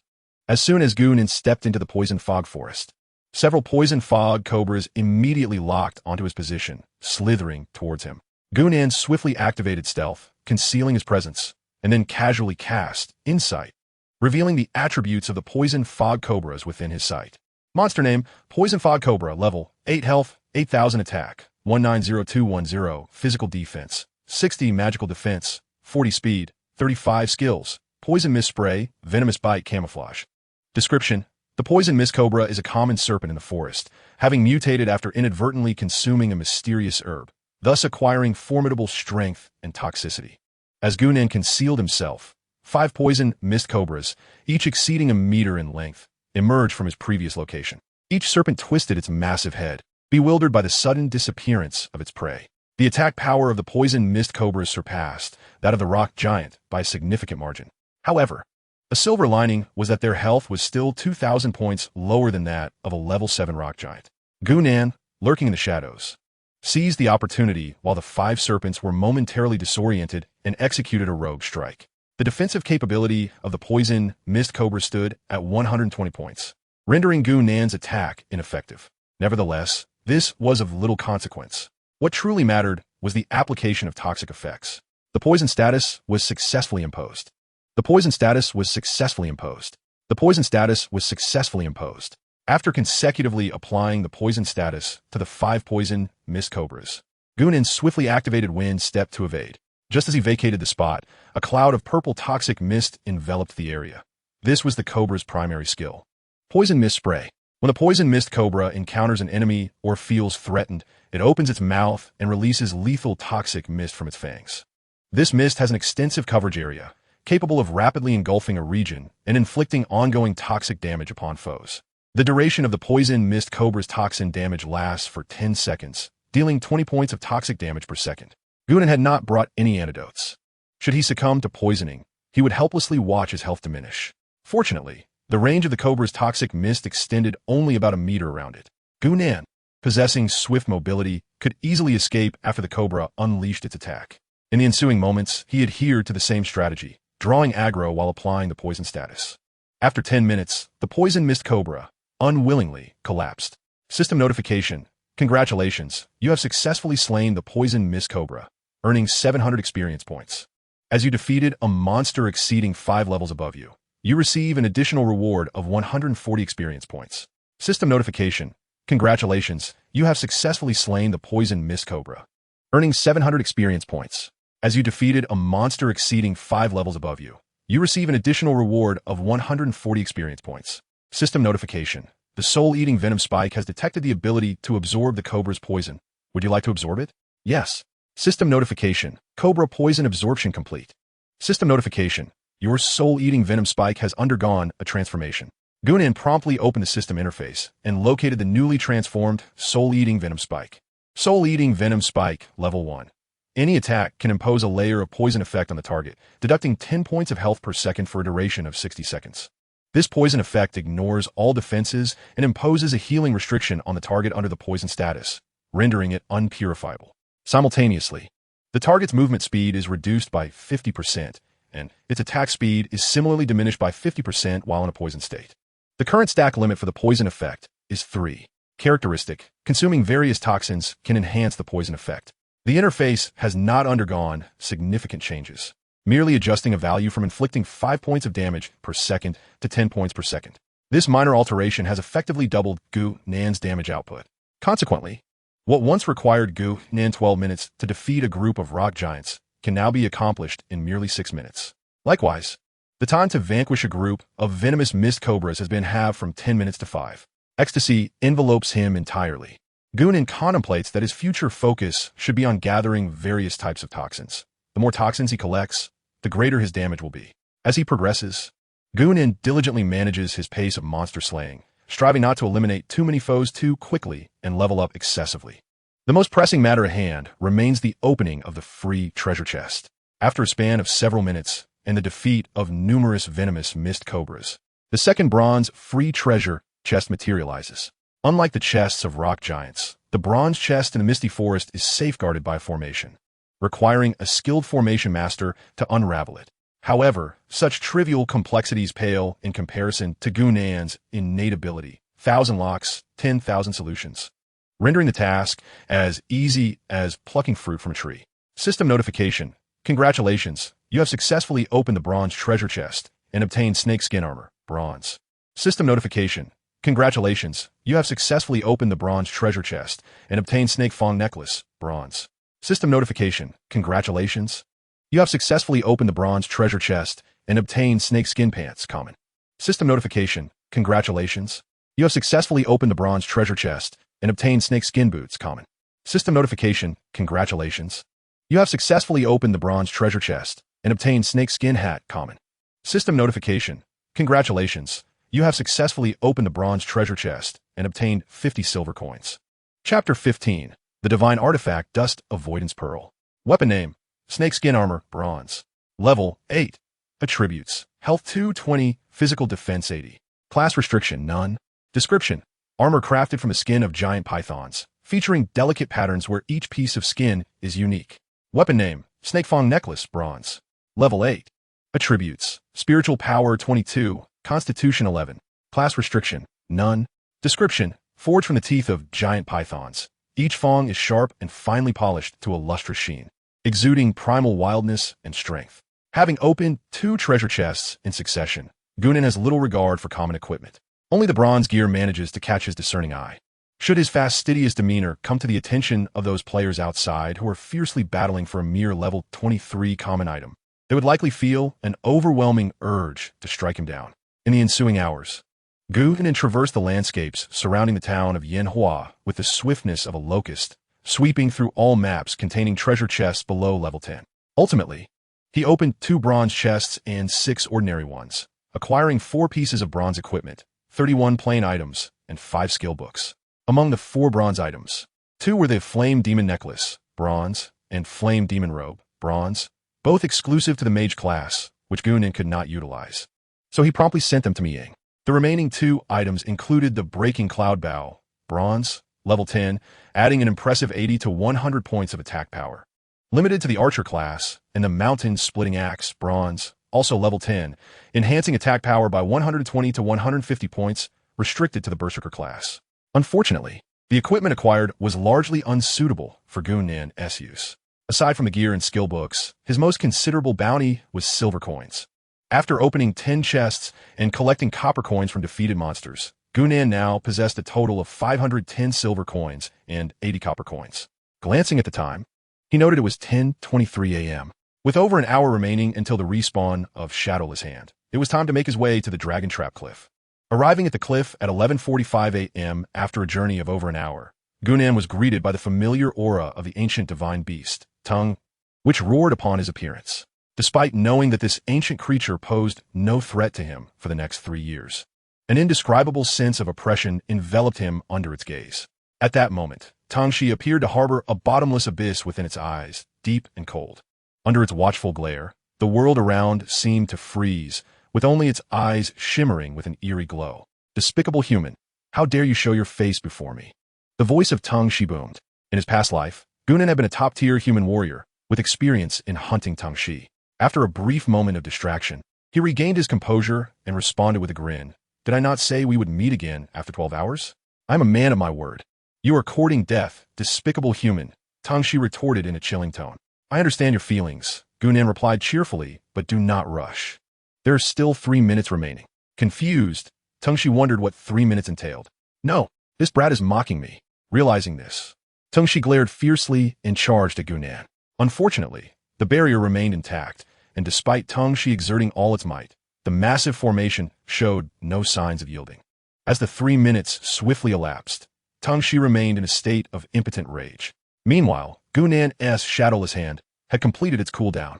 Without a moment's hesitation, he activated Shadowless Hand once more.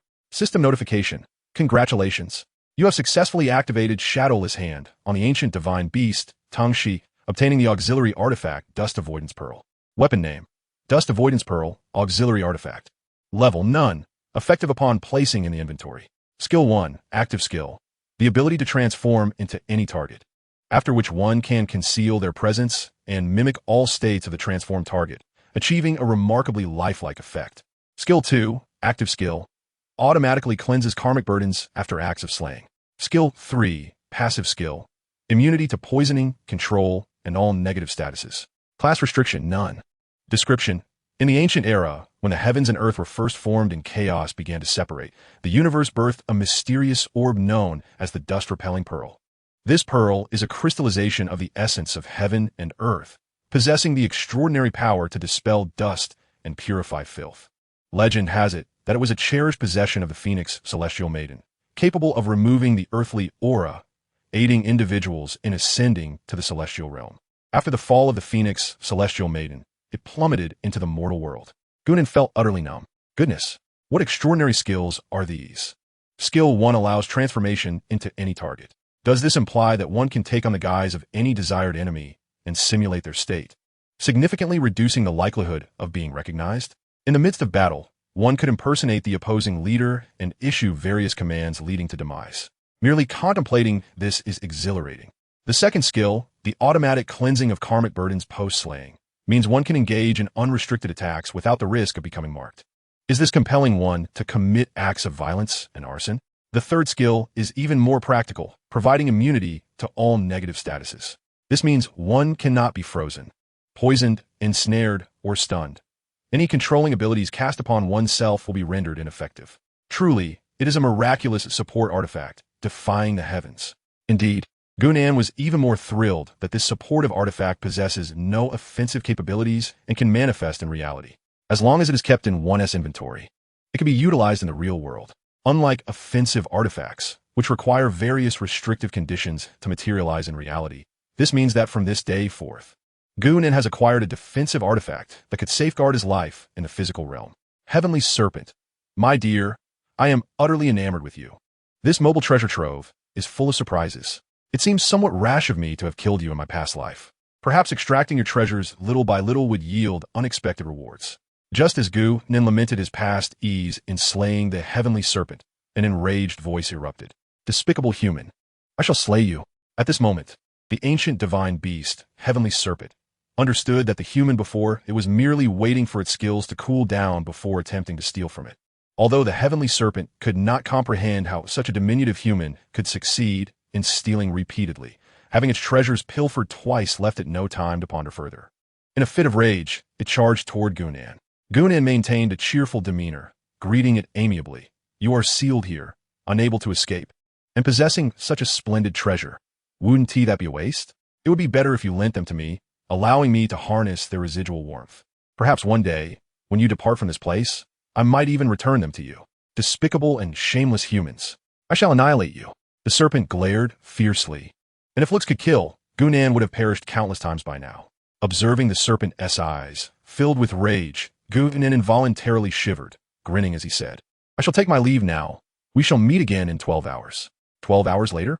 This was the second time the serpent had heard such words.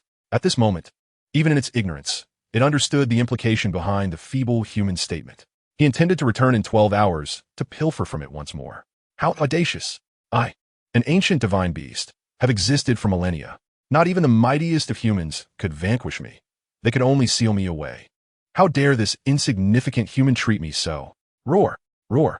The serpent's furious cries echoed throughout the entire Dragon Trap Mountain. However, it quickly regained its composure. The boy had mentioned, we shall meet again in 12 hours. This suggested that his skills likely had a cool-down period of 12 hours. Prior to this, he had successfully stolen from it twice. The first time, it lost the soul-devouring venom spike. The second time, it lost the auxiliary artifact Dust Avoidance Pearl. Both instances resulted in a 100 success rate in thievery. Moreover, he had accomplished this without even touching its person. Did this imply that as long as that human appeared within a specific proximity to it, he could achieve a 100 success rate in thievery? A cooldown of 12 hours. A 100 success rate. Contemplating this, the ancient divine beast felt cold sweat trickling down its back. For the first time in its 10,000 years of existence, it experienced fear. Chapter 16. The Betting Lock. If all my deductions are indeed accurate, then the meager equipment I possess will inevitably be pilfered entirely by that feeble human. Cursed be that wretched human. Do not let me escape. Otherwise, I shall surely consume you whole, to quench the wrath within my heart. At this moment, Gunan, having descended the mountain, disdainfully shook his head at the roars behind him. Is this truly an ancient divine beast? Lacking even the slightest patience. After reaching the base of the mountain, Gunan did not rush away. Instead, he opened the Myriad Races continent system interface. Checking the time, it read 11:59:20. There were only 40 seconds left until the grand betting event concluded. Gunan currently possessed 510 silver coins and 80 copper coins. He first sought out a solo betting event, entered his name, and checked the odds. At present, the odds for his name stood at 1 to 6, 879, 685.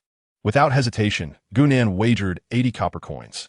Instantly, the odds shifted to 1 to 85, 997.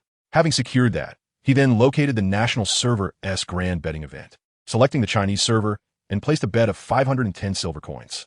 Currently, the total stakes for the national server's grand betting event amounted to 568,035, 520 copper coins. After Gunan invested 510 silver coins, the total investment from Huagua reached an astounding 638, 500 copper coins. The odds shifted dramatically to 1 to 889. Gunan found himself in a state of resignation. Up to this point, Huagua had not even seen a single player in the top 100. How could so many still choose Huagua? What am I to do in light of your actions? After toiling through the night, my efforts amount to merely a fraction of your gains. Damn it, it serves you right to profit. 1 copper coin exchanged for 889 copper coins. Such a lucrative gamble is unlikely to grace your lives again. With the diminishing returns, Gunan felt a profound sense of disappointment. However, upon reflection, those who still believed Huagua could clinch the top spot were undoubtedly filled with hope for this nation and its people. When they chose to invest their copper coins, they had essentially prepared themselves for a potential loss. Distributing the funds from the wager to such individuals was, in fact, beneficial for Huagua. With this thought, Gunan felt an immediate sense of liberation. As Gunan made his final move, the clock struck 12. The grand wager of Myriad Nations was promptly locked at the stroke of midnight, and the betting ratios were subsequently fixed. National server betting, first place, American server. Odds, 1 to 325 in copper coins, second place. Korean server, odds, 1 to 1255 in copper coins, third place. Japanese server, odds, 1 to 2,567 in copper coins, 19th place. Huagua server, odds, 1 to 90,212 in copper coins, individual betting, first place. Lucifer level, 4. Odds, 1 to 3,825 second place. Park Suchon level, 4 odds, 1 to 5675, third place. Mutu Ikaru level, 4 odds, 1 to 10555 68th place. Fuguang Pixiao level, 2 odds, 1 to 860, 1212 Gu. Nen observed that both the national and individual servers saw varying increases in ratios during the final seconds. Clearly, a significant influx of capital poured into the grand wager of Myriad Nations in those fleeting moments, eager to seize a share. However, their sights were set on the top spot, while Gunan and Huagua received scant attention. Exiting the grand wager, Gunan opened the World Chat channel. Each individual could only post once daily in this channel for free, with any additional messages incurring a copper coin fee. The more one spoke, the higher the copper coin cost became. At that moment, the World channel buzzed with discussions about the grand wager of Myriad Nations. Qin Yun Yuyang. I placed my only 30 copper coins on the American server. After 12 hours, it will become 90 copper coins. What a windfall. What a windfall. Han Meiao Shui. I did not possess many copper coins. I only bet 10. I feel utterly defeated. Bihai Lani Yangson. Haha. I wagered 320 coins. I sold all my novice gear and converted everything into copper coins just for this bet. If I win, I'll upgrade from a bicycle to a motorcycle. If I lose, it's simply not feasible to lose. Taking advantage of the audacity of both the land of cherry blossoms and the southern high ridge, they dare not defy the heavens. At most, they can only vie for a second position. Cloud Walker, sister upstairs, I share your sentiments. However, I have only acquired the American server for 200 copper coins. I am curious about those who purchased the domestic server. It is astonishing that over 60,000 copper coins were spent on it. I truly cannot fathom their reasoning. Is this not akin to throwing money away? Are these individuals foolish? Knowing they will lose, why would they willingly part with their money? Time Voyager, I am indeed the one who throws money away. What business is it of yours if I choose to support the domestic server? I enjoy this venture. Do you have any authority over it? Is it necessary for you to mock me? Supporting whom you wish is your prerogative, and I shall not interfere. However, I kindly request that you do not intrude upon my freedom to support the domestic server. Falling petals, precisely. It is our money, and we can choose to support whomever we please. That is our freedom. Therefore, I support the American server. Ink Dance of the Winds. We understand you support your American father. There is no need for you to bark. Starry Dreamer. Why resort to personal attacks? What is wrong with us supporting the American server? It is simply stronger. Your weakness is your own issue. If the domestic server possessed even a modicum of capability, I would undoubtedly support it. The current highest level there is already 4, soon to be 5. Meanwhile, our side barely reaches level 3, far from 4, let alone 5.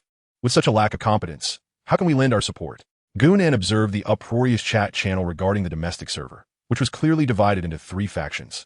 One faction consists of unwavering supporters of the domestic server, who, regardless of its performance, declare their unconditional allegiance, dismissing any appeals to reason. Another faction comprises staunch advocates of the American server, who firmly believe it can dominate all within the game. The largest group consists of disillusioned opportunists. They hold no strong bias. Should the domestic server perform well, their support would be unquestioning. It is not a matter of right or wrong. If there is an opportunity for profit, they would also support the American server. In essence, they prioritize their own interests. However, in the face of significant moral dilemmas, many among them would resolutely support the domestic server. The first group is undoubtedly the one to be cultivated. The second group must be divided and suppressed. The third group, the majority, should be united and rallied. A mere bet has already classified human nature. After closing the chat channel, Gunan opened the auction platform and listed over 30 pieces of equipment that he no longer needed. The betting had concluded, and there was no longer a reason for him to conceal his intentions. It was time for the servers to hear the voice of Huaxia. Chapter 17. Miying's concern currently. Gunan is equipped with 3 pieces of bronze gear: the swift boots, the serpent skin armor, and the serpent tooth necklace. Aside from these, he utilizes only common items. Such an ensemble undoubtedly qualifies one as the foremost player on the national server. No, it should be said as the greatest in the world. He placed all 31 remaining common items and 2 bronze pieces in the auction house, setting the auction duration to 20 minutes, with an initial price of 1,000 and a minimum increment of 100 thereafter. It was at this moment that Gunan noticed a message from Miying in the chat channel. Upon opening it, he saw that it had been sent a few minutes prior. Qinxiao Weiliang, 2 bronze pieces? Are you planning to support me in advance?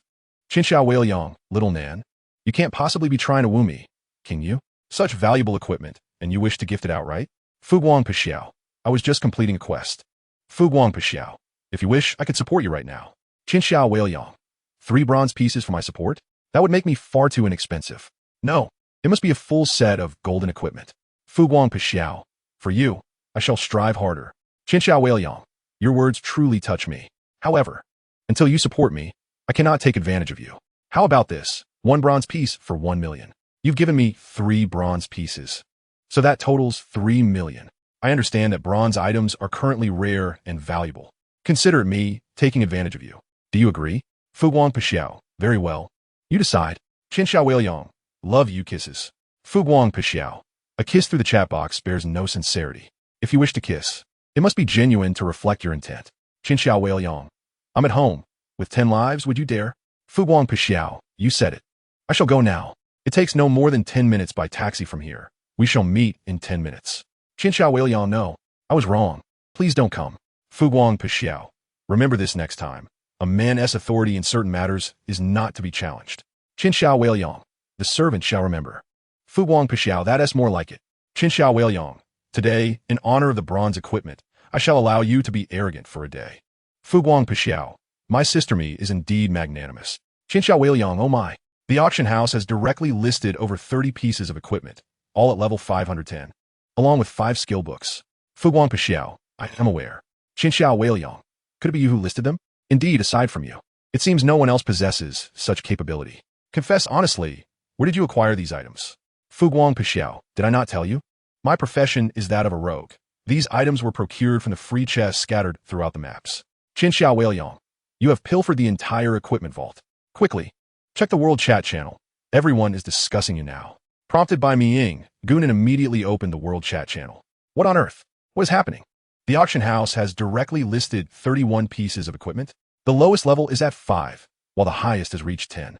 Isn't that somewhat exaggerated? The array of equipment is remarkably diverse, including warriors, mages, archers, thieves, as well as priests and shamans, among others. Is this a wholesale operation? Over 30 items are listed simultaneously, clearly indicating that either a single individual or a team is selling these goods. Damn it! After battling for an entire day and night, I have only managed to acquire a mere piece of level 2 white armor. Meanwhile, others casually list over 30 pieces of equipment at once, including 2 pieces of bronze gear. How infuriating! With such a low drop rate, I am left pondering how so many high-level items have come into existence. I'm also curious about how it is that the highest level in our region is only 3, while we're still engaged in combat with howling wild boars. How did they obtain 10-level gear, particularly bronze equipment? Regardless of how they came by it, the solution is simple. Just buy it. I have observed that bronze weapons can enhance attack power by over 100 points. With such a weapon in hand, even a level 0 character could directly challenge a level 5 monster. What a pity that my class is a mage. The auction house only displays weapons for berserkers and archers. I am an archer. Alas, I am short on funds. Currently, the price for the Breaking Cloud Bow has skyrocketed to 300,000 and continues to rise. Have they lost their minds? A single piece of bronze weaponry costing 300,000? I cannot discern whether they are mad, but I am certainly elated. This morning I managed to obtain a level 3 dagger and sold it for over 7,000, nearly equivalent to 2 months of my salary. The game Myriad Races continent is genuinely exhilarating.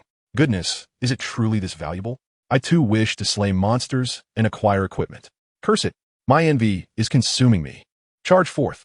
Gunan did not anticipate that listing such an abundance of equipment would create such a stir. In fact, it even sparked a surge of enthusiasm among ordinary players to enter the Myriad Races continent to level up and defeat monsters. Perhaps this marks a promising beginning? Qin Xiao Weiliang. This game is utterly insane, surpassing my understanding. I feel as though Myriad Races continent is remarkably real. Here, it seems indistinguishable from the real world. Upon reading the message from Mi Ying, Gu Nan felt a sudden jolt. He had not expected Mi Ying to possess such keen insight. Qin Xiao Weiliang. Gu Nan. With you listing so much equipment at once, you are bound to become the target of attention. The only individuals aware of my bronze weapons are my close friends. However, they only know that I purchased weapons and are unaware that I bought them from you. I will advise them not to speak carelessly. You should also keep your true identity concealed from too many people. The tall tree attracts the wind. You must safeguard yourself. Reading Michigan Ying's concerned words warmed Gunan's heart. The authenticity of one's love can often be discerned through communication. In his past life, Mi Ying's affections had been so apparent. Why had he failed to notice? Why had he fixated on Qin Mingyao, who regarded him merely as a tool? Rest assured, I will protect myself. Do not forget, I am the one who will support you. Remember to take care of yourself. After concluding the conversation with Mi Ying, Gunan lifted his gaze to behold the expanse of Hanyang Prairie. He found himself in the northern region of the prairie, beyond which lay the territory of the level 10 monster, Blood Moon Tiger, known as Wulong Slope. Prior to midnight, Gunan had traversed this area while seeking out treasure chests. He was somewhat familiar with the surroundings. The next leveling map for Gunan was indeed this very place. As he made his way to Wulong Slope, an urgent meeting was convened among the highest echelons of various nations on the planet regarding the simultaneous listing of over 30 pieces of equipment. Chapter 18. A global stir among the elite. In Sakura country, Minister of Foreign Affairs Kenichi Takahashi, with a grave expression, questioned Yamamoto-kun. You are responsible for the situation in Huagua. Can you provide me with an explanation? My lord, Yamamoto Koichi responded with evident difficulty. I have deployed our agents in Huagua, but they are unaware of the specific circumstances. Baka, Minister Takahashi retorted angrily. To produce such a volume of equipment simultaneously must involve a large guild or organization. With so many individuals at play, it is impossible that there were no whispers of this. What are you all doing? How could you fail to clarify such a matter? Yamamoto Koichi replied, I apologize. Minister Takahashi, it is my subordinate's negligence. We will immediately investigate which team produced these items. With a serious demeanor, Minister Takahashi continued, according to the information available online. Among these items, there are already level 10 bronze equipments. Does this not imply that someone in Huagua possesses the ability to slay level 10 bronze monsters? That is impossible. Yamamoto Koichi immediately refuted. Currently, the highest level player in Huagua is only at level 3. The leading player, the arrogant Gao Xiao, is one of our undercover agents. Given the capabilities of his team, they can at most defeat level 5 Gale Wolves. It is utterly impossible for them to attack level 10 bronze monsters. We currently have a hypothesis, Yamamoto Koichi carefully proposed. It should be related to the free treasure chests on the map.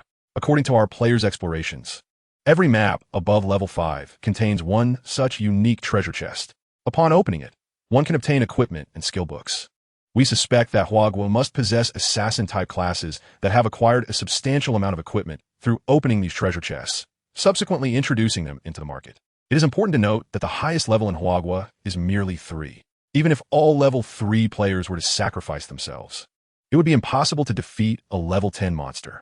Moreover, after a first kill, the system issues a global announcement. Up until now, there has not been a single global announcement from Huagua regarding such an event. Therefore, we can reasonably conclude that Huagua has not achieved a first kill of any monsters above level 5. Minister Takahashi, I concur with Yamamoto's analysis.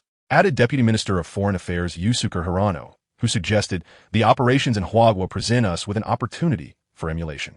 We in Sakura country could also dispatch a considerable number of shadow ninjas to high-level maps in search of free treasure chests. Indeed, Kenichi Takahashi nodded earnestly. Submit our recommendations to the Ministry of Defense and urge immediate action. Hello, Federation of Eagles, Presidential Office. What is the situation in Hua country? President Kerry Roosevelt of the Eagles Federation inquired, his expression grim.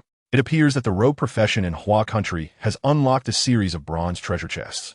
Currently, our CIA has collaborated with the Pentagon, enabling our various assassin-class players in the Eagles Federation to access higher-level maps and open advanced chests.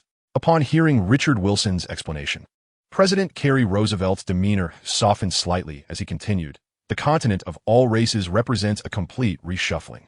We, the Eagles Federation, must seize the initiative.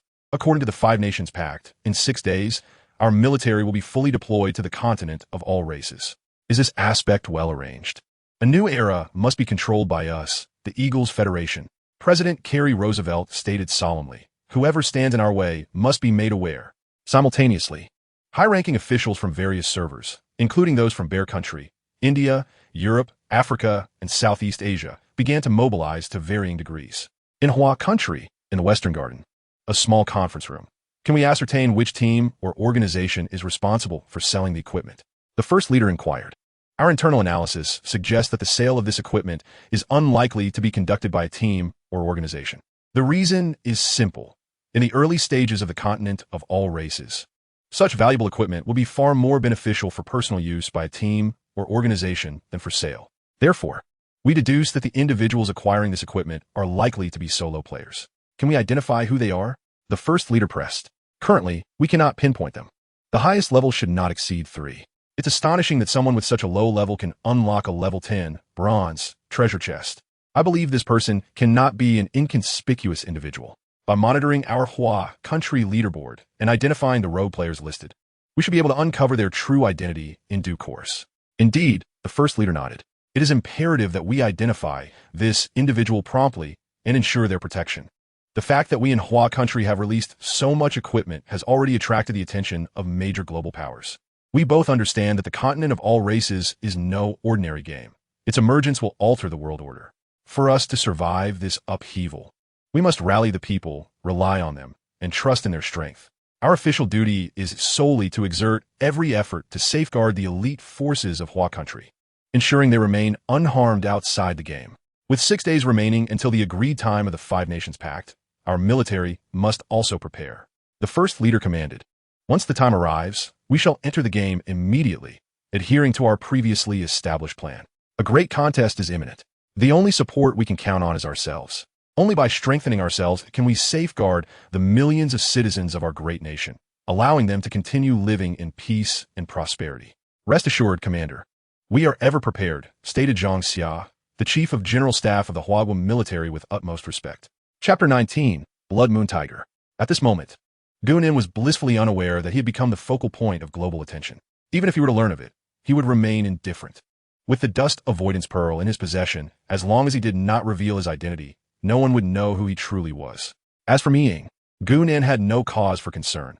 He felt secure with a woman willing to sacrifice herself for him. Of course, Gunan was not without his own preparations. In the realm of the Myriad Races continent, weapons of divine rank and above were among the first to be materialized. However, the conditions for materialization were exceedingly stringent. The stronger the weapon's offensive power, the more malevolent aura it possessed, requiring a greater fortune value for materialization. In other words, to materialize an offensive weapon, one must possess sufficient fortune value. Otherwise, one could only await the fusion of the two worlds to automatically acquire their original equipment. Support-type artifacts generally lack offensive capabilities, thus becoming the sole category of artifacts that can materialize without consuming fortune value. These are the artifacts that players eagerly vie to obtain. Regrettably, support-type artifacts are extremely rare. In Gunan's recollection from his previous life, fewer than 10 had ever been introduced. Each was invaluable, yet inaccessible. In reality, Gunan was sheltered by the support-type artifact Dust Avoidance Pearl. Moreover, the Dust Avoidance Pearl possessed the ability to transform, allowing him to assume any visage he desired. As long as he refrained from revealing himself, no one could locate him. In addition to the Dust Avoidance Pearl, Gunan planned to prepare several offensive artifacts before his identity was fully exposed. Once these weapons were in hand, few in the Water Blue Star would pose a threat to him. While discussions among the crowd intensified, Gunan ventured alone to Wulong Slope. Monster name: Blood Moon Tiger, Ordinary. Level: 10. Health: 11,000. Attack: 320, 385. Physical defense: 80. Magical defense: 60. Speed: 58. Skills: Blood Moon Howl, Blood Moon Power, Bloodthirsty Frenzy. Description: these are not ordinary tigers. They are mystical beasts, shaped by the fusion of celestial deities and earthbound forces, transformed into tiger forms through countless ages of refinement. The Blood Moon Tiger, with its formidable strength, agile movements, and unique skills, has become the guardian of this slope. Previously, while exploring the map and opening treasure chests, Gunan had casually slain several monsters, and his experience bar had reached 95. He was but a step away from leveling up. Stealthily approaching within 10 meters of the Blood Moon Tiger, Gunan executed a rogue assassination. 1. Poison state successfully applied. 10. 1. Poison state successfully applied. 10. 1. Poison state successfully applied. 10. After 3 consecutive assaults, once the poison status was fully stacked, Gunan maintained a distance of enmity and proceeded towards the next small hill. While dangling the Blood Moon Tiger, just as Gunan re-entered stealth mode, a notification from the system echoed in his ears. System notification: your Stealth 1 has been upgraded to Stealth 2. Instinctively, Gunan activated the Stealth skill, Stealth 2 upon activation. The character enters a state of concealment for 15 seconds. Cooldown: 45 seconds. Magic cost: 1 point per second. At this moment, bolstered by the rogue class characteristics, Gunan's stealth duration had reached a formidable 30 seconds, with the cooldown reduced by 15 seconds, now standing at 45 seconds. This meant that the interval between stealth activations was merely 15 seconds. Once stealth reached level 3, it was highly probable that infinite concealment could be achieved, provided there was sufficient magic available. Utilizing stealth, Gunan approached the second Blood Moon Tiger and executed another rogue assassination. Poison status successfully applied.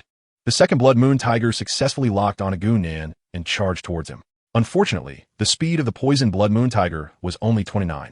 Although Gunan's level was relatively low, with the aid of the Gale Boots, his speed had reached 37. Under Gunan's deliberate control, neither of the Blood Moon Tigers could land a hit on him. The Blood Moon Tiger possessed 3 skills: 1 passive skill, 1 enhancement skill, and 1 active skill. The active skill, Blood Moon Howl, could stun opponents within attack range. Gunan possessed the auxiliary artifact, Dust Avoidance Pearl, which could negate all negative statuses, rendering the stunning effect ineffective.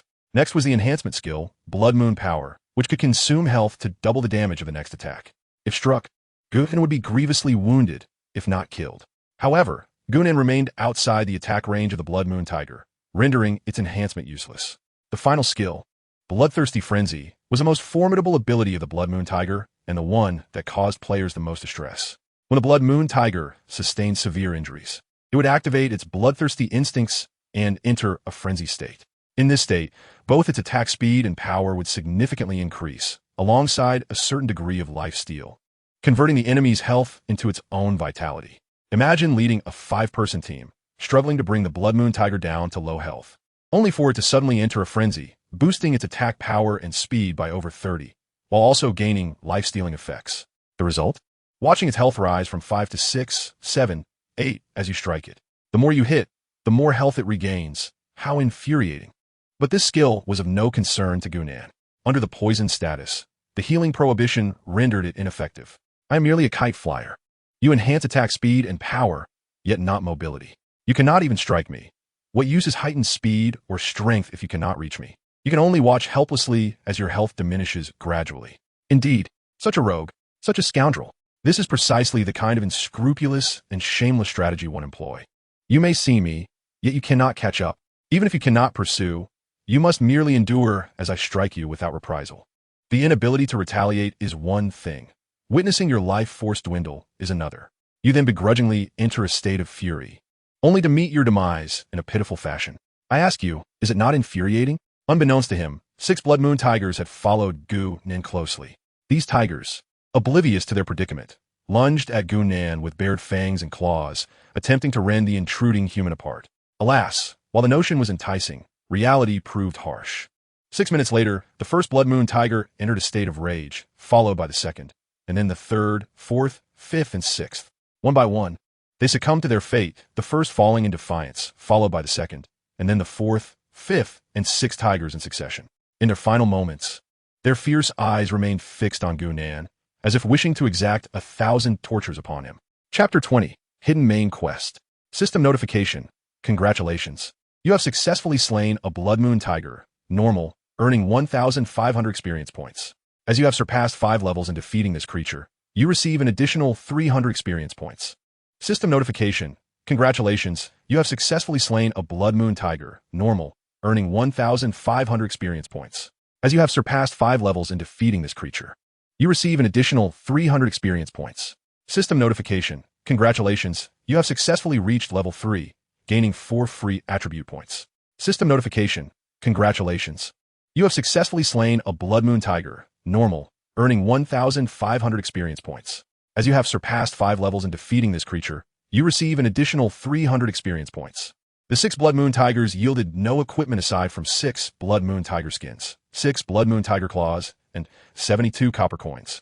The equipment drop rate in the Wanzhou continent is dismal. Upon reaching level 3, Gunan, adhering to his usual practice, allocated all his free attribute points to speed, along with the automatic increase from leveling up and an additional point from his rogue class traits. Gunan's speed soared to an impressive 43 points. In a state of surplus speed, he could simultaneously maneuver 8 Blood Moon Tigers. Despite the substantial experience they provided, their distribution was insufficiently concentrated, necessitating Gunan to traverse considerable slopes to gather a fixed number of tigers. However, there was a silver lining.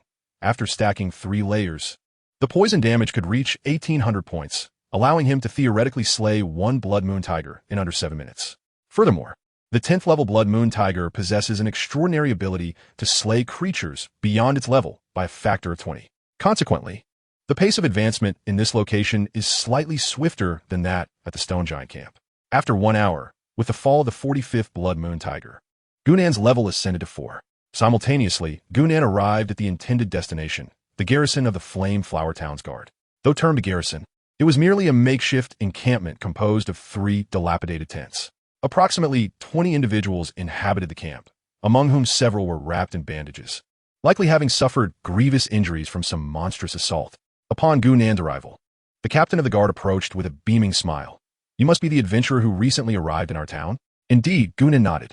"What troubles have you encountered? Do you require assistance?" "We are the guard of Flame Flower Town." The captain first clarified their identity before continuing. "While on a mission, we were ambushed by the Blood Moon Tiger King, resulting in significant losses. Most of my soldiers are gravely injured and unable to move. Esteemed adventurer, could you deliver a letter to the mayor of Flame Flower Town on my behalf?" System prompt. "Do you wish to accept the hidden main quest, Restore the Ancient Altar?" Gunan nodded affirmatively. "I am willing." System prompt. "You have accepted the hidden main quest, Restore the Ancient Altar. Quest name, Restore the Ancient Altar. Quest requirements. Deliver a letter from the captain of the Flame Flower Town Guard to Mayor Xinyuan Bailey. Quest difficulty, unknown. Quest reward, unknown." Gunan had heard mention of the quest to restore the ancient altar in his previous life. Once the altar was repaired, the teleportation pathways between various towns would be activated. Upon activation, each player would only need to expend 100 copper coins to travel to their desired town.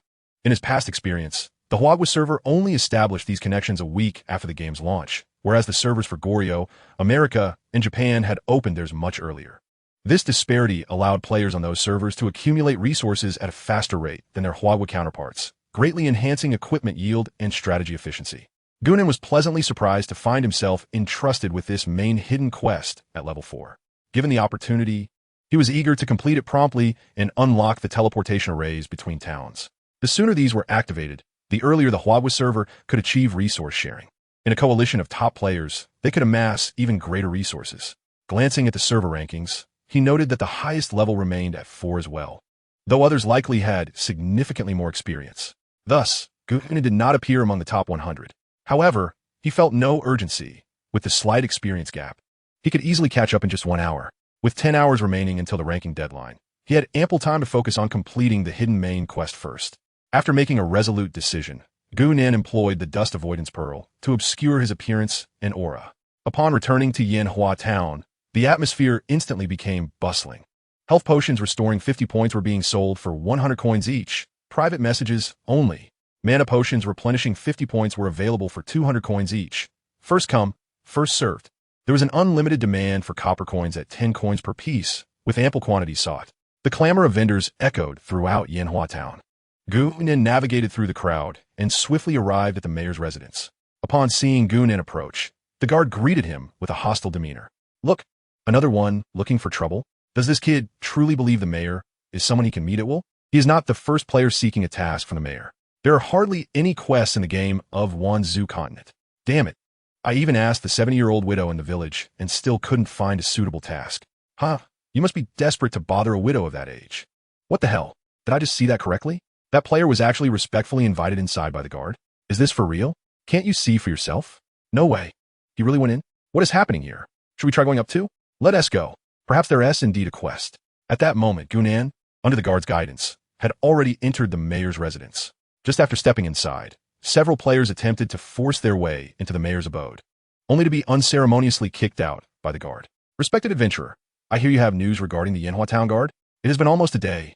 Have they encountered any mishaps? Indeed, this is a letter from the captain of the guard meant for you. Saying this, Gunan produced the letter and handed it to Xinyuan Bailey. After reading it, Xinyuan Bailey's brow involuntarily furrowed. Chapter 21, The Arrogant Guild. Mayor Xuanjuan, is there anything you require assistance with? Gunan inquired proactively. Respected adventurer, Floating Light Dawn, I thank you for bringing me the news from the captain of the guard. Xinyuan Bailey responded. This is a small token of my appreciation. I hope you will accept it. System notification. Congratulations. You have completed the hidden main quest, repairing the ancient altar, earning a reward of 1,000 experience points. You have received a Shadow Moonblade, bronze. You have acquired 10 silver coins. Weapon name, Shadow Moonblade, bronze. Level 10. Attributes, attack power 110 to 130. Class restriction, assassin, thief.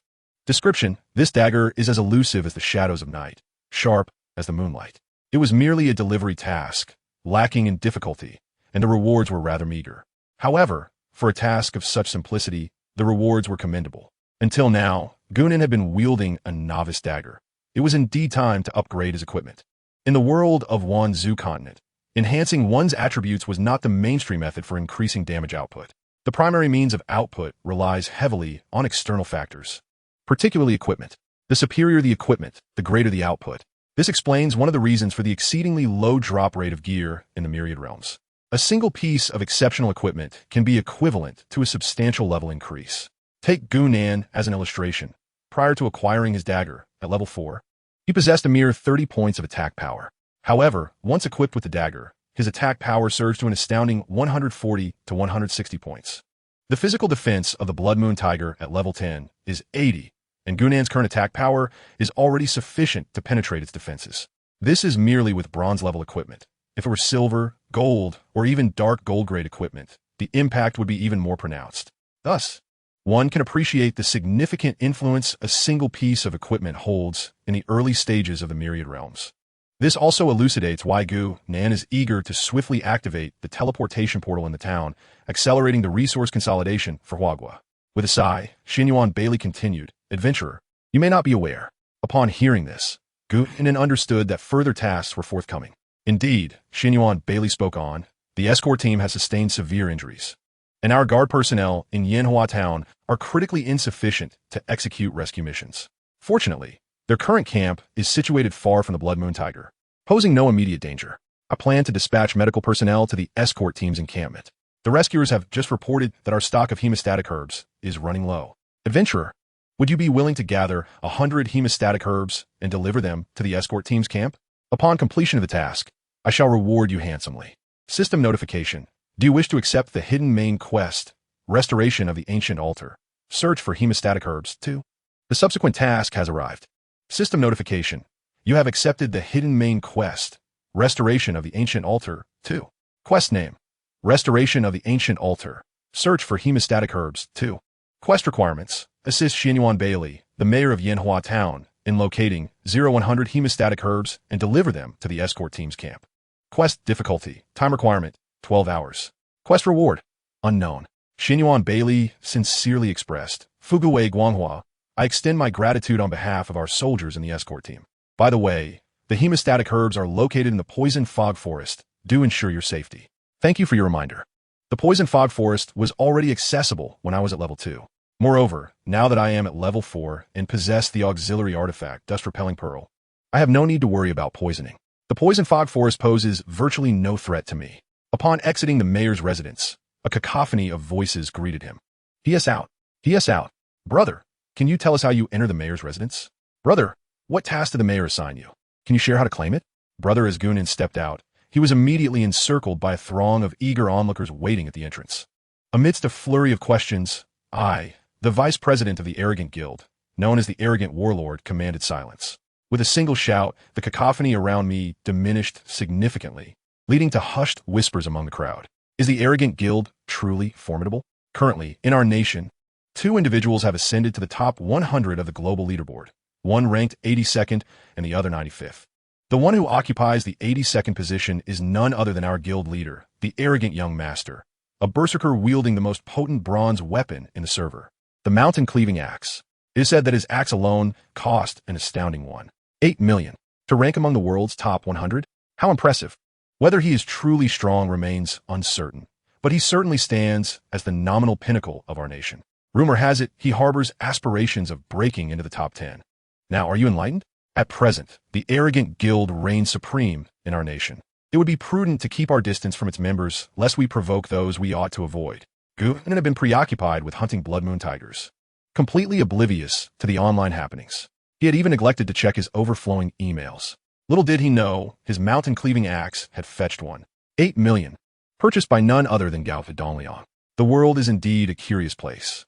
Once the surroundings quieted, the arrogant warlord approached with a smile. Brother, may I add you as a friend? No, Gunan replied without hesitation.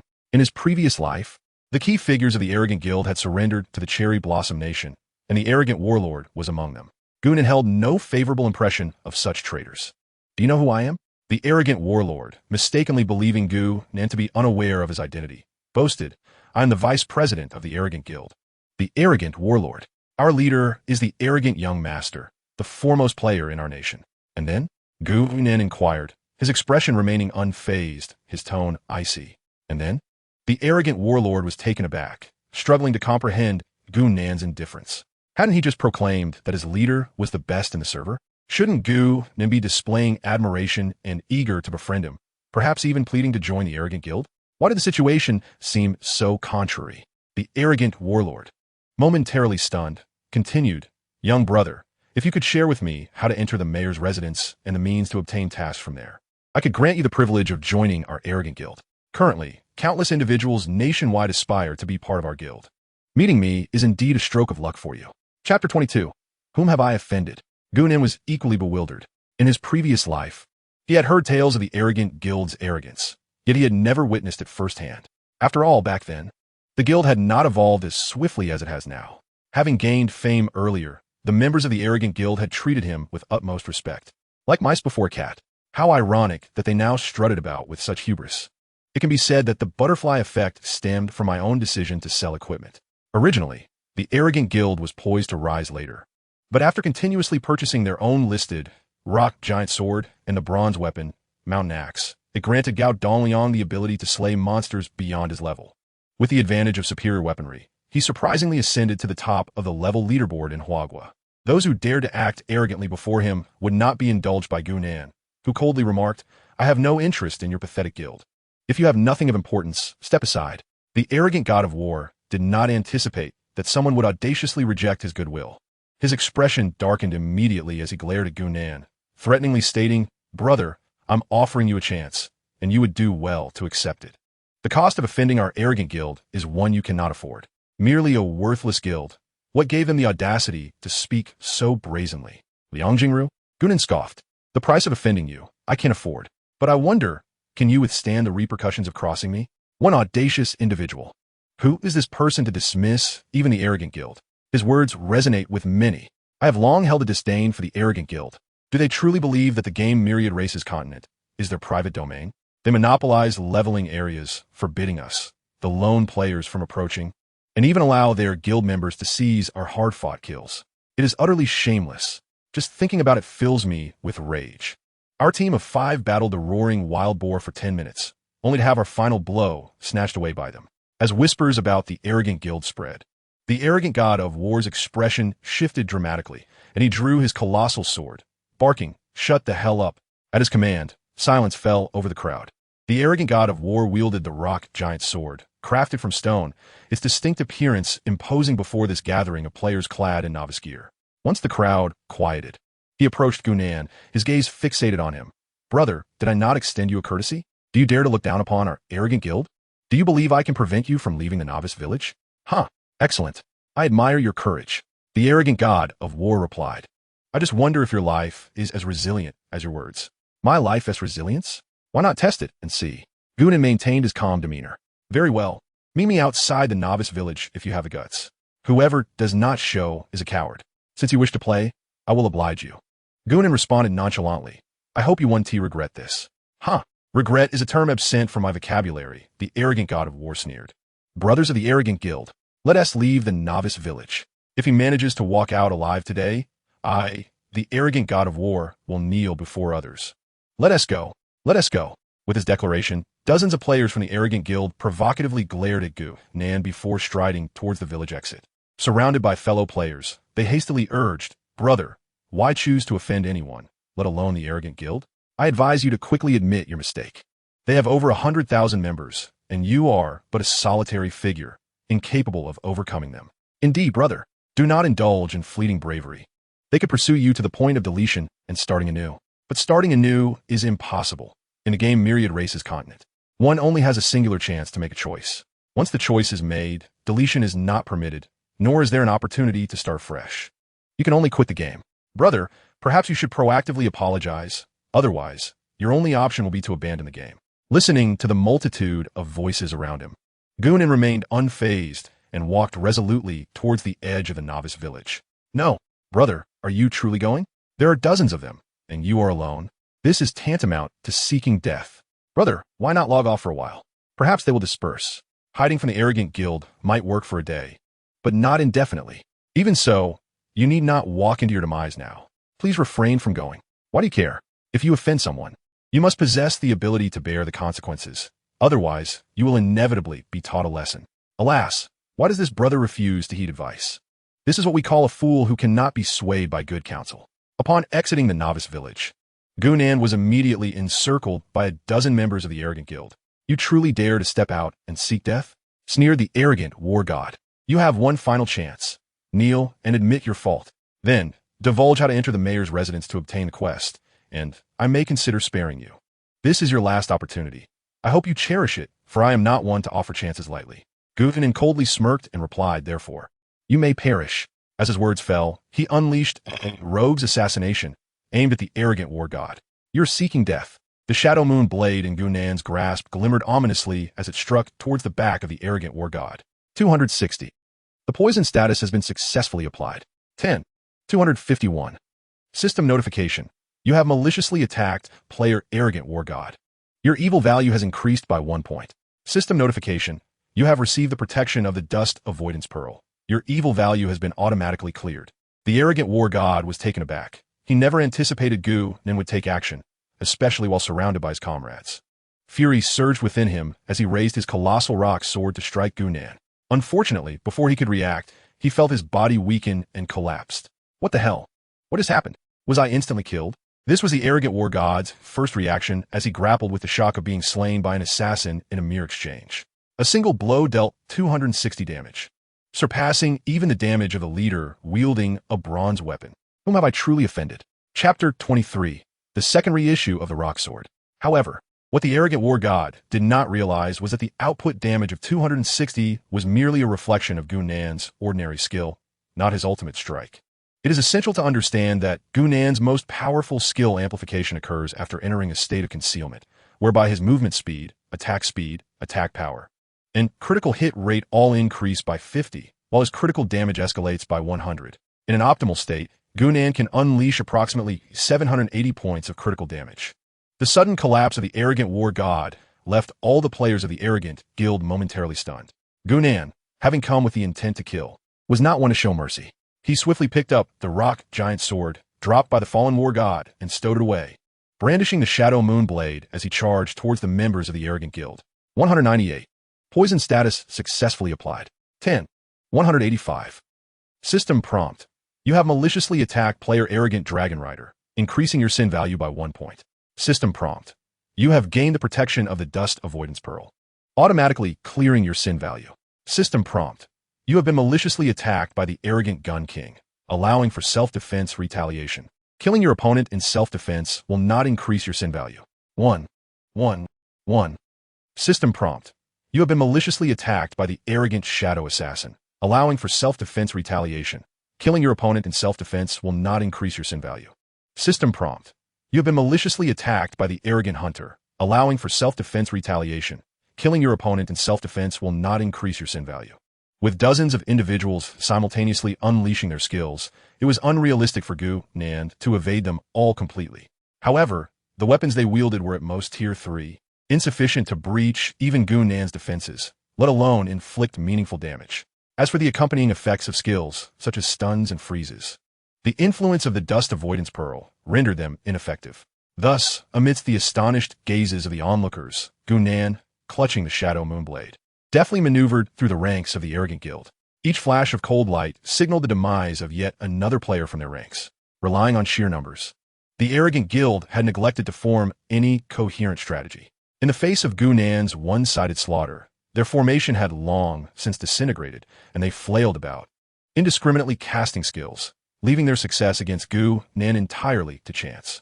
The priority was to eliminate the mages, archers, and priests, those with lesser health and longer reach, before turning their attention to assassins and hunters adept at ambush and trap setting, saving the warriors and tanks for last. Close-range skills were to be used judiciously, while larger skills necessitated evasion. Achieving this required a formidable capacity for comprehensive judgment, with one's mind operating like a sophisticated computer, meticulously calculating the potential damage from each skill. Based on the optimal strategy, one would then evade and counterattack. Gu Nan's actions stemmed from the instinctive responses honed through battles in a previous life.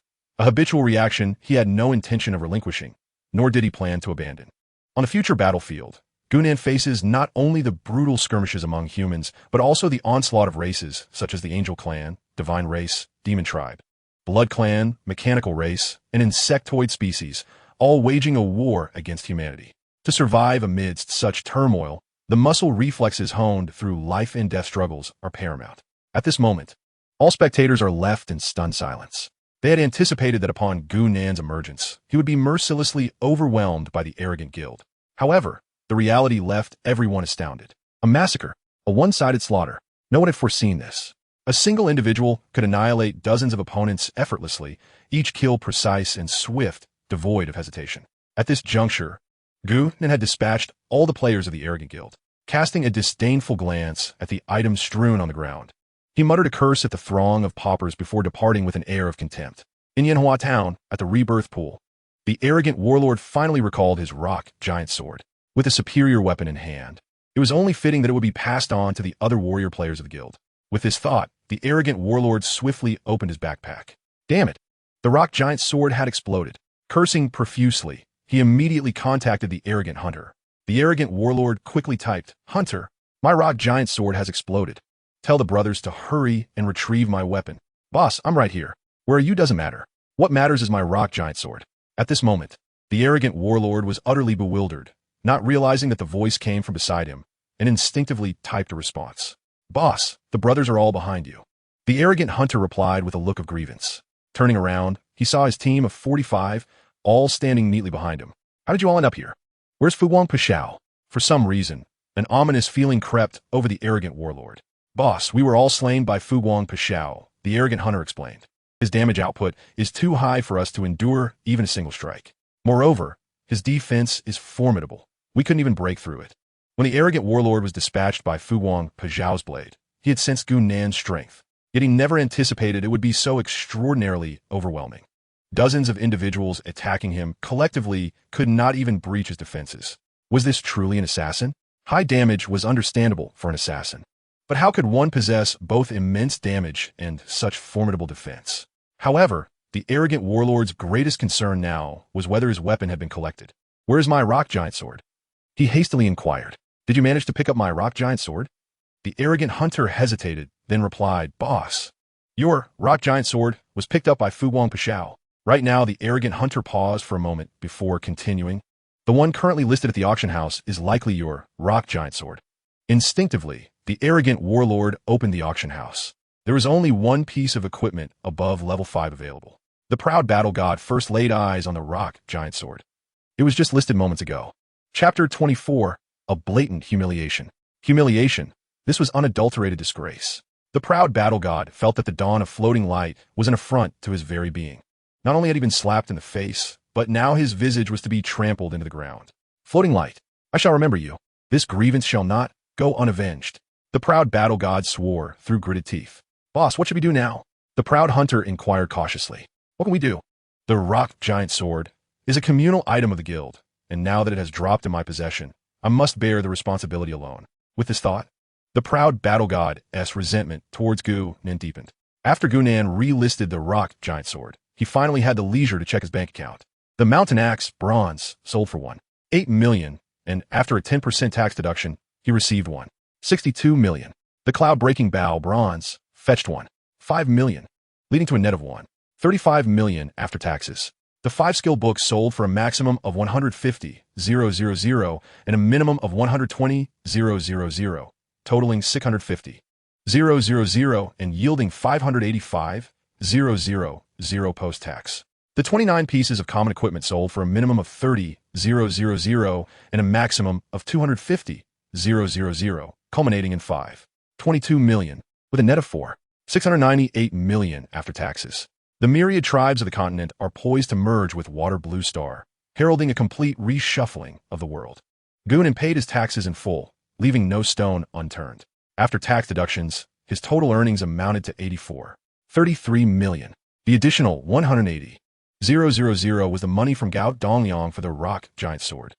Having been in the game for merely 2 days, this profit was commendable. However, Gu Nan was not particularly fixated on wealth. He only desired enough to suffice. After all, in 3 years, any amount would be rendered worthless, with the only universal currency being gold coins within the game. Next time he sold equipment, he intended to transact in gold coins, emphasizing the significance of in-game currency.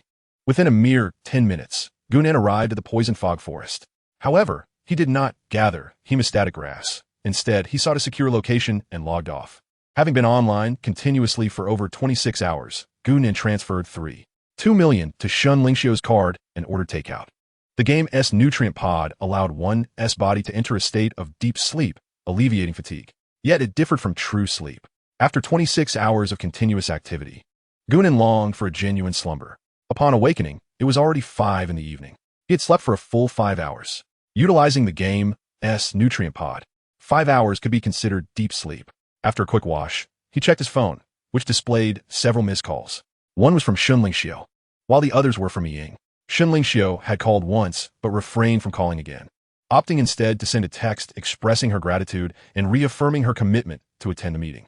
Every hour, Ming would call Gu Nan, making Gu wonder what urgent matter could possibly require such frequent communication. Contemplating this, Gu Nan decided to return Ying's call. After a prolonged wait, the call connected. What are you busy with? I sent you messages in the game, but you were offline. Now, I call you, and you do not answer, Ming inquired. I just woke up. My phone was on silent, Gu Nan replied, puzzled. Is there something so pressing that you need to discuss? Have you seen the messages online? Ming asked. I hardly had the time to check, Gu Nan admitted. Are you the one who killed dozens of players from the Proud Guild at the entrance of Yanhua Town? Ming pressed. Oh, it doesn't have much of an impact, Gu Nan reassured her. Ming insisted. Many are speculating that you are the person who listed over 30 pieces of equipment for sale. If they trace the footage back to you, how will you ensure your safety? I assure you, I will not disclose your identity to anyone, Ming explained. The most anyone around me knows is that I purchased bronze equipment. They are unaware that it was from you.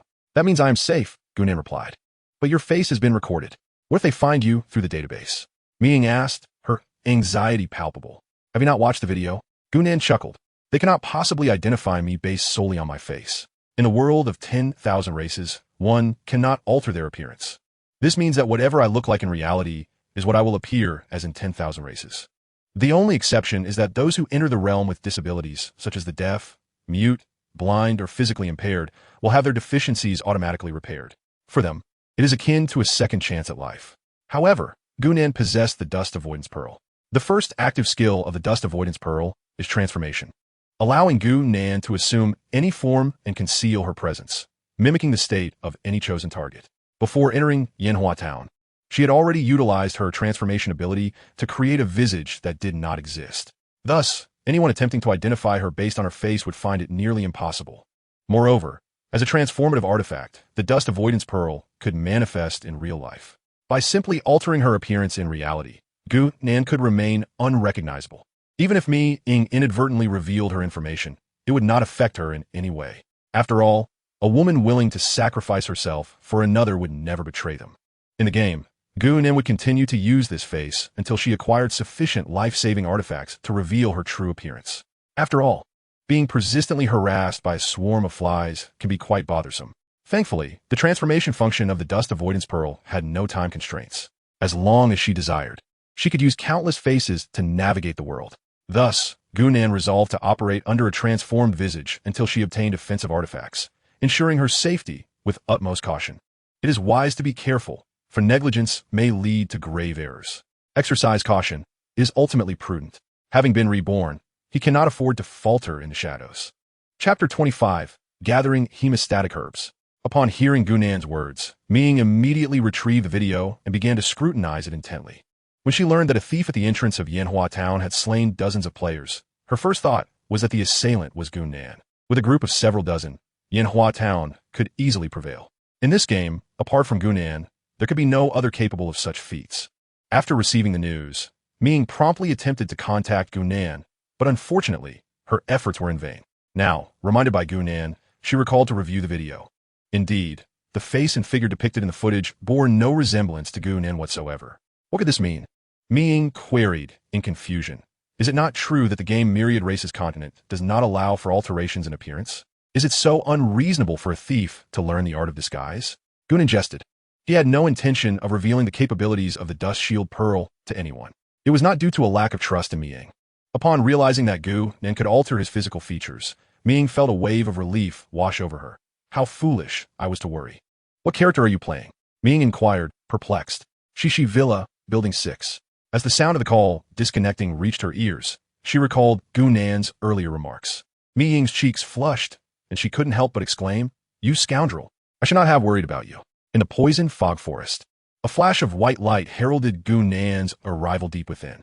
Currently, the predominant level of players from Huagua remained at level 4, with only a few daring to challenge the swift Windwolf. Aside from Gu Nin, no player had the audacity to venture into the poison fog forest. Upon logging in, Gu Nin began hunting poison fog cobras while simultaneously searching for the elusive hemostatic herb. Soon, he discovered a cluster of hemostatic herbs nestled within a swamp, albeit guarded by several elite-grade poison fog cobras. Observing the scene, Gu Nin promptly cast an insight spell. Monster name, Poison Fog Cobra, Elite, Level 9 Health 11, 000 Attack, 230 to 260 Physical Defense, 150 Magical Defense, 95 Speed, 42 Skills, Poison Fog Spray, Venomous Bite, Camouflage, Poison Fog Domain. Description: the Poison Fog Cobra is a common serpent of the forest, having mutated after consuming a mysterious herb, gaining formidable power and toxicity. Compared to the ordinary level 8 Poison Fog Cobra, the elite variant is considerably stronger. In addition to substantial enhancements in health, attack, and defense, it possesses an additional skill, Poison Fog Domain. Within its territory, the Poison Fog Cobra can manipulate the surrounding fog to create various illusions or traps, ensnaring and bewildering intruders. This unique domain poses a significant challenge for early players. However, Gu Nin's Thief class has an innate skill called 1,000 Locks, 10,000 Releases, rendering any trap or fog transparent before him. Thus, this significant domain bears almost no influence on Gu Nin.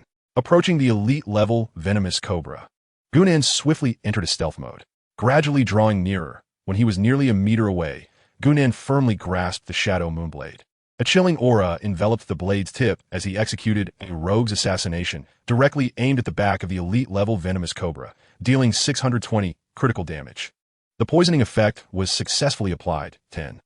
319. The poisoning effect was successfully applied. 10. 630 critical damage. The poisoning effect was successfully applied. 10. With 3 consecutive strikes, 2 critical hits emerged, inflicting over 1,500 points of damage to the elite-level Venomous Cobra. System notification: your Rogue's Assassination 1 has upgraded to Rogue's Assassination 2. System notification: your Gale Step 1 has upgraded to Gale Step 2. Rogue's Assassination 2: a forward-stabbing attack on the enemy that has a chance to stun them, while increasing physical attack by 35. Cooldown: 15 seconds. Mana cost: 15 points. Gale Step 2 after use grants an astonishing burst of speed, increasing movement speed by 60 for 15 seconds. Cooldown: 25 seconds. Mana cost, 15 points. Following 3 consecutive assassinations, Gunan once again slipped into stealth. The elite-level venomous cobra, writhing in pain, shook its massive head and emitted a wretched wail. The toxic fog domain was then unleashed. As the domain materialized, traps composed of toxic mist appeared around the elite-level venomous cobra. Entering these traps would subject one to toxins, inducing a brief state of daze and ongoing poisoning. In Gunan's eyes, these traps were laid bare. As long as he avoided them, they posed little threat. However, disregarding the danger, Gunan deliberately stepped into a trap, gripping the Shadow Moonblade, and launched another assault on the elite-level venomous cobra. Once more, he executed a rapid 3-hit combo, the maximum damage he could inflict at his current attack speed.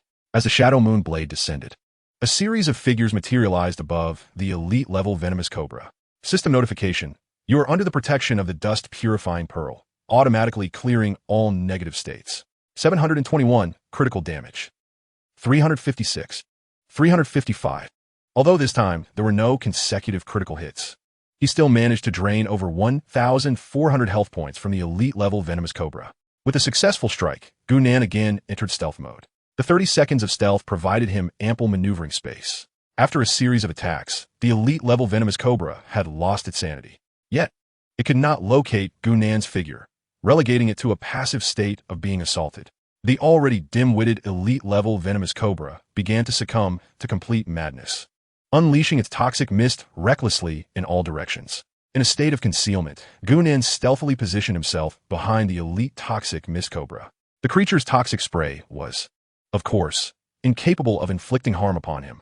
Instead, seizing the opportune moment, Gunan unleashed a flurry of 3 consecutive strikes, before once again vanishing from sight. The numbers flashed: 689, critical damage, 10, 311, 10, 315, 10. Hiss! Within a minute, as the elite toxic mist cobra emitted its final roar, the colossal creature succumbed to the ground, devoid of life. Until its last breath, it remained oblivious to the location of the adversary that had vanquished it. Chapter 26. Dance of the Light Boots System Notification. Congratulations! You have successfully slain the toxic mist cobra, elite, and earned 1,000 experience points. As you have defeated a monster 5 levels above you, an additional reward of 200 experience points has been granted. System notification: the soul-devouring poison spike has detected the ability to absorb the toxic essence of the cobra, elite. Would you like to absorb it? Yes. System notification: cobra toxin absorption complete. System notification: your skill Soul-Devouring Poison Spike 1 has undergone a transformation. Gunan promptly accessed the system interface to examine the altered Soul-Devouring Poison Spike. Soul-Devouring Poison Spike 1 level. Any attack can inflict a layer of toxic effect on the target, deducting 15 health points per second for a duration of 60 seconds. This toxic effect disregards all defenses, while targets under its influence are subjected to a healing prohibition, rendering them immune to purification. Additionally, targets affected by the toxic state experience a 50 reduction in movement speed and attack speed. Current stackable layers of toxic effect. 3. Characteristic: absorbing different toxins enhances the toxic effect. Indeed, the transformed Soul-Devouring Poison Spike had increased its true damage by an additional 5 points. Consequently, under full stacking conditions, the damage inflicted by the toxic effect over 1 minute surged from 1,800 points to a staggering 2,700 points, an impressive augmentation of 900 points. Gunan was pleasantly surprised to discover that the same toxin could be absorbed once from ordinary monsters and again from elite ones. It seemed that the concentration of toxins in ordinary monsters was not on par with that of elite creatures. If this were the case, did it imply that he could absorb multiple times from toxin-infused monsters of commander level and above? The thought ignited a surge of excitement within him. After equipping the Shadow Moonblade, Gunan's damage output had transformed dramatically. His reliance on toxic effects began to diminish. If toxin damage could continue to stack under varying concentrations of the same toxin, it would undoubtedly become a vital weapon in his arsenal. Having calmed his exhilaration, Gunan resumed his task of eliminating the remaining 4 elite toxic mist cobras. System notification: congratulations! You have successfully slain the toxic mist cobra, elite, and earned 1,000 experience points. As you have defeated a monster 5 levels above you, an additional reward of 200 experience points has been granted. System notification: congratulations! You have successfully defeated the elite venomous cobra, earning 1,000 experience points. As you have slain a monster 5 levels above you, you receive an additional reward of 200 experience points. 5 minutes later, Gunan had eliminated all 5 elite venomous cobras. At last, he could gather the hemostatic herb with peace of mind. The distribution of the hemostatic herb is relatively concentrated. Nonetheless, Gunan spent a full hour in collection. Quest name: Seeking hemostatic herbs for the restoration of the ancient altar 2. Quest requirements: assist the mayor of Yanhua Town, Xinyuan Bailey, in locating 100 hemostatic herbs and deliver them to the guard camp. Quest difficulty: time requirement, 12 hours, remaining time, 5 hours 45 minutes. Quest rewards: unknown. The destination of this quest is the temporary camp of the guards deep within Wulong Slope. After completing the task, Gunan promptly made his way to the guard camp. Half an hour later, Gunan reappeared outside the temporary camp. At this moment, several doctors had arrived at the guard camp, tending to the injured within the temporary outpost. Upon seeing Gunan, the captain of the guard approached him with gratitude. "Esteemed adventurer, were it not for your intervention, my soldiers would likely have met their demise. On their behalf, I extend my heartfelt thanks." "There's no need for such formalities," Gunan replied. "I have come at the behest of Mayor Xinyuan Bailey to deliver 100 hemostatic herbs for your men. Thank you immensely. This will save our severely wounded soldiers." Gunan felt a twinge of embarrassment. What would the captain think if he knew that Gunan had logged off to take a nap for 5 hours after accepting the mission? "It is my honor to assist you," Gunan said graciously. "Thank you once more, adventurer." The captain presented Gunan with some items, stating, "This is the reward promised by our mayor." System notification: "Congratulations, you have completed the hidden main quest, Seeking hemostatic herbs for the restoration of the ancient altar 2, earning 5,000 experience points. You have received a pair of wind dance boots, silver, and 1 gold coin. Weapon name: Wind dance boots, silver. Level 10. Attributes: agility 28. Movement speed 10. Class restriction: none. Description: these light and agile boots bestow the wearer with the nimbleness of a dancer. For a mere 2-star difficulty quest, the system has granted a piece of silver equipment. Gunan, astonished, examined the attributes of the wind dance boots and found himself even more exhilarated. The agility bonus of 28 points surpassed that of the swift wind boots by a remarkable 8 points. However, the most significant aspect was the second attribute, a movement speed bonus of 10.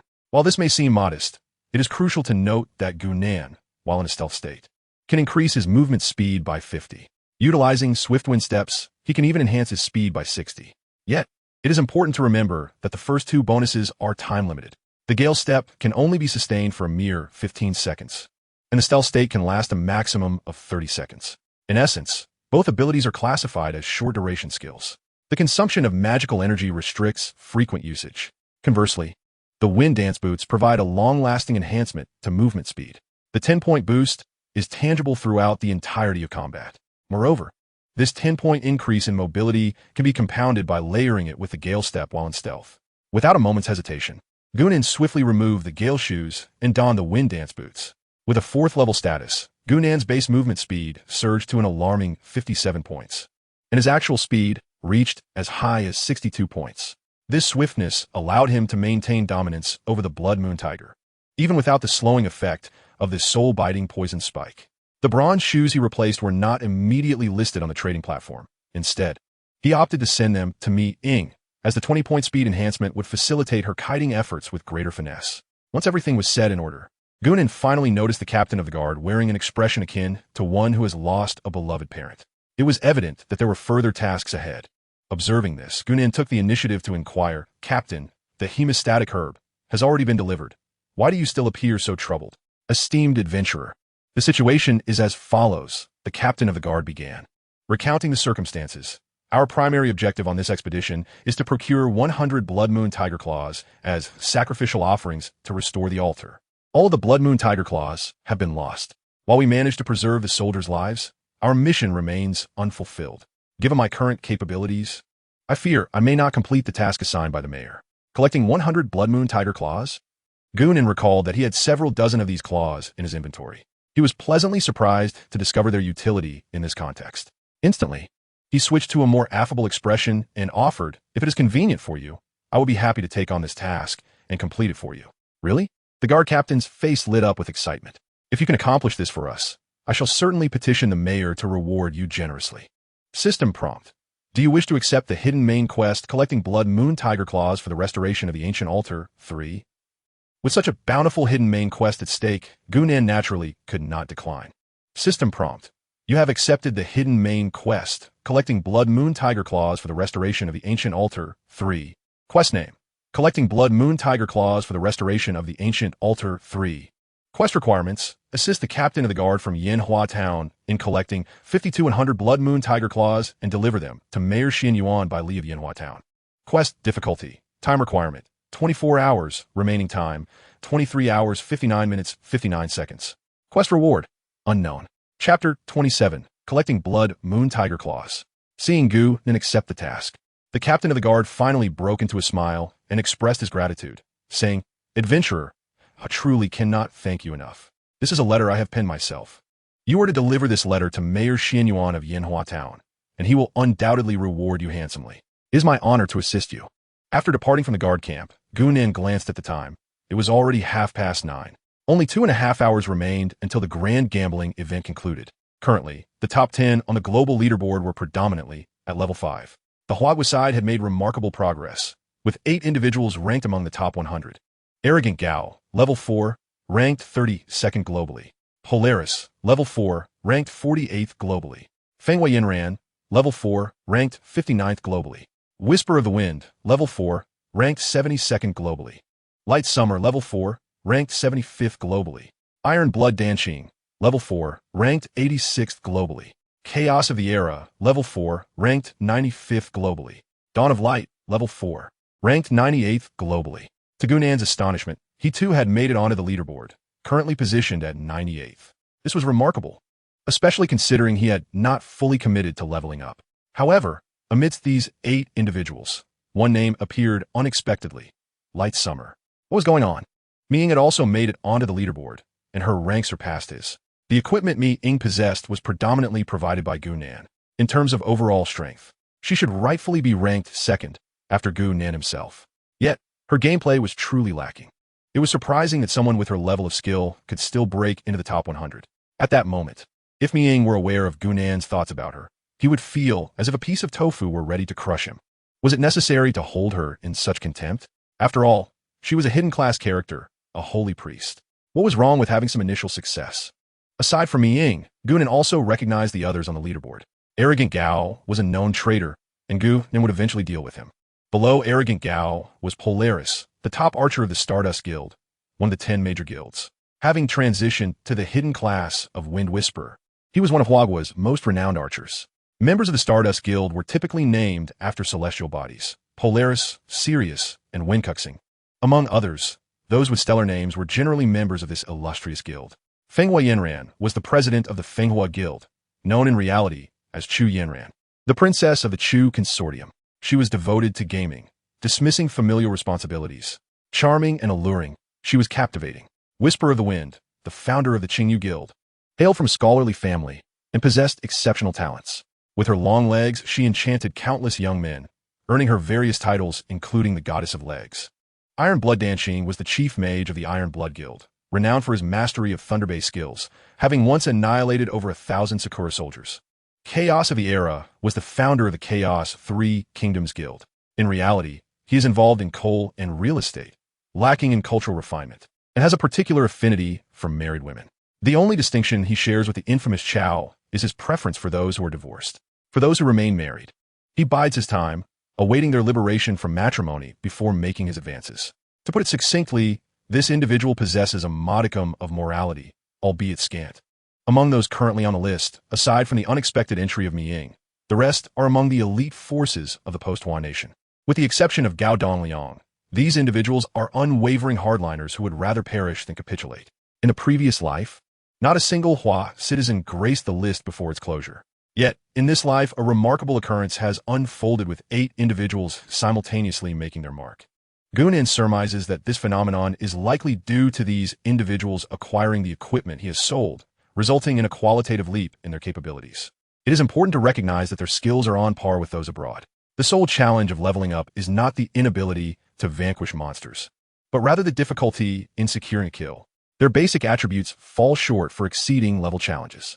The equipment Gu Nin provides offers them the necessary conditions to tackle foes beyond their level, hence the current splendid situation.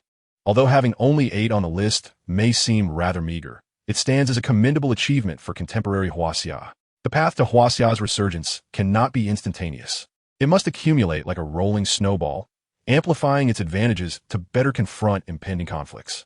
After perusing the world ranking list, Gunan opened his inventory to find he possessed 52 Blood Moon Tiger Claws. This implies that from this moment onward, he need only hunt 48 Blood Moon Tigers to fulfill his task.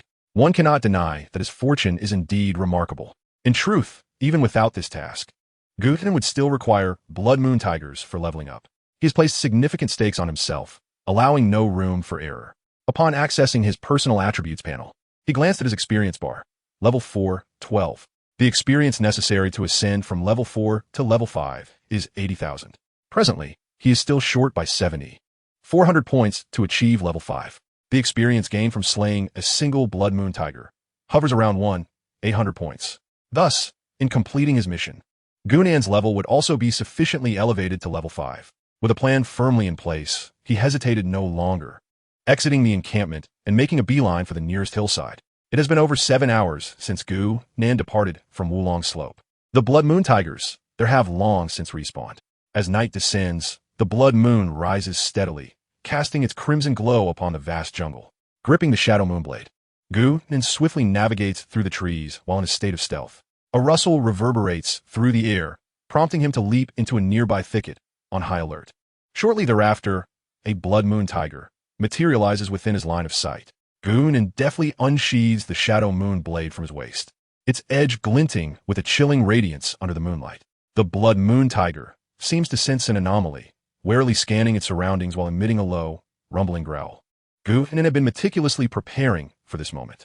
Seizing the opportunity, he activated Wind Step and swiftly positioned himself behind the Blood Moon Tiger, executing a flawless assassin strike.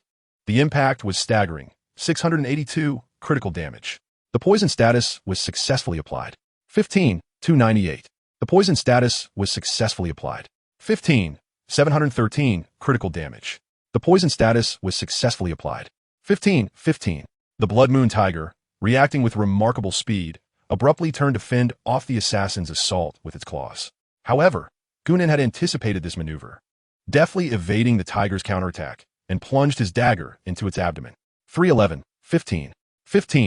A howl erupted from the Blood Moon Tiger, a cry of agony as blood gushed forth. Without granting the tiger a moment's respite, Gunan swiftly maneuvered behind it and delivered a devastating strike to its neck. 685 critical damage. 315. 295. 15. In less than 10 seconds of close combat, Gunan had diminished nearly a third of the Blood Moon Tiger's health, all while remaining unscathed. The tiger, nursing its wounds, fixed its gaze intently on Gunan. Undeterred, Gunan transformed into a bolt of lightning, launching himself at the Blood Moon Tiger. His eyes were resolute and cold, the Shadow Moon blade glinting with an eerie radiance under the moonlight. 282. The dagger sliced through the tiger's skin, blood gushing forth and staining the surrounding foliage crimson. The Blood Moon Tiger roared in pain, thrashing its massive tail in an attempt to dislodge Gunan. Yet, he clung tightly to the tail, leaping onto the tiger's back. The Shadow Moon blade fell like rain, each strike finding its mark with precision. 1082 critical hit. 1151 critical hit. 985 critical hit. At last, under Gunan's relentless onslaught, the Blood Moon Tiger roared in agony, its body trembling as its strength gradually waned. In a mix of defiance and humiliation, it succumbed to the ground. System notification. Congratulations. You have successfully slain the Blood Moon Tiger, normal, and earned 1,500 experience points. As you defeated a monster 5 levels above yours, you receive an additional reward of 300 experience points. In just 40 seconds, a level 10 Blood Moon Tiger was vanquished. Such damage is likely unparalleled globally. Chapter 28. 86,000-fold profit. With Gunan's current damage output, hunting the Blood Moon Tiger posed virtually no danger. There was no need to draw aggro. With the damage from soul-devouring poison stab, he could gradually poison the Blood Moon Tiger to death. Simply wielding the Shadow Moon blade for a series of attacks would suffice to secure victory. The forthcoming Wulong Slope would be Gunan's personal showcase. The skills Stealth, Wind Step, and Assassin Strike had been honed to perfection through his rigorous training. Wherever he tread, only the remnants of the Blood Moon Tigers remained. With each fallen Blood Moon Tiger, Gunan's experience surged exponentially. Simultaneously, his global ranking underwent rapid transformation. 98th, 95th, 93rd, 85th. Nearly every minute, Gunan ascended the ranks with unwavering momentum. 45 minutes later, as the 39th Blood Moon Tiger succumbed, the system's notification echoed in Gunan's ears once more. System notification, congratulations. You have successfully reached level 5 and gained 4 attribute points. An hour later, following the reluctant demise of the 48th Blood Moon Tiger, Gunan finally completed his third hidden main quest. His ranking had surged into the top 10, temporarily securing the 10th position. At this moment, Gunan remained oblivious to the fact that his meteoric rise had become the focal point of player discussions. A player from our country has entered the top 10? Could it be the renowned Gao Xiao from the Arrogant Guild? He possesses a bronze-tier mountain-cleaving axe that allows him to slay monsters beyond his level, thus accelerating his leveling. Previously, when I glimpsed the global leaderboard, he was already in the 30s.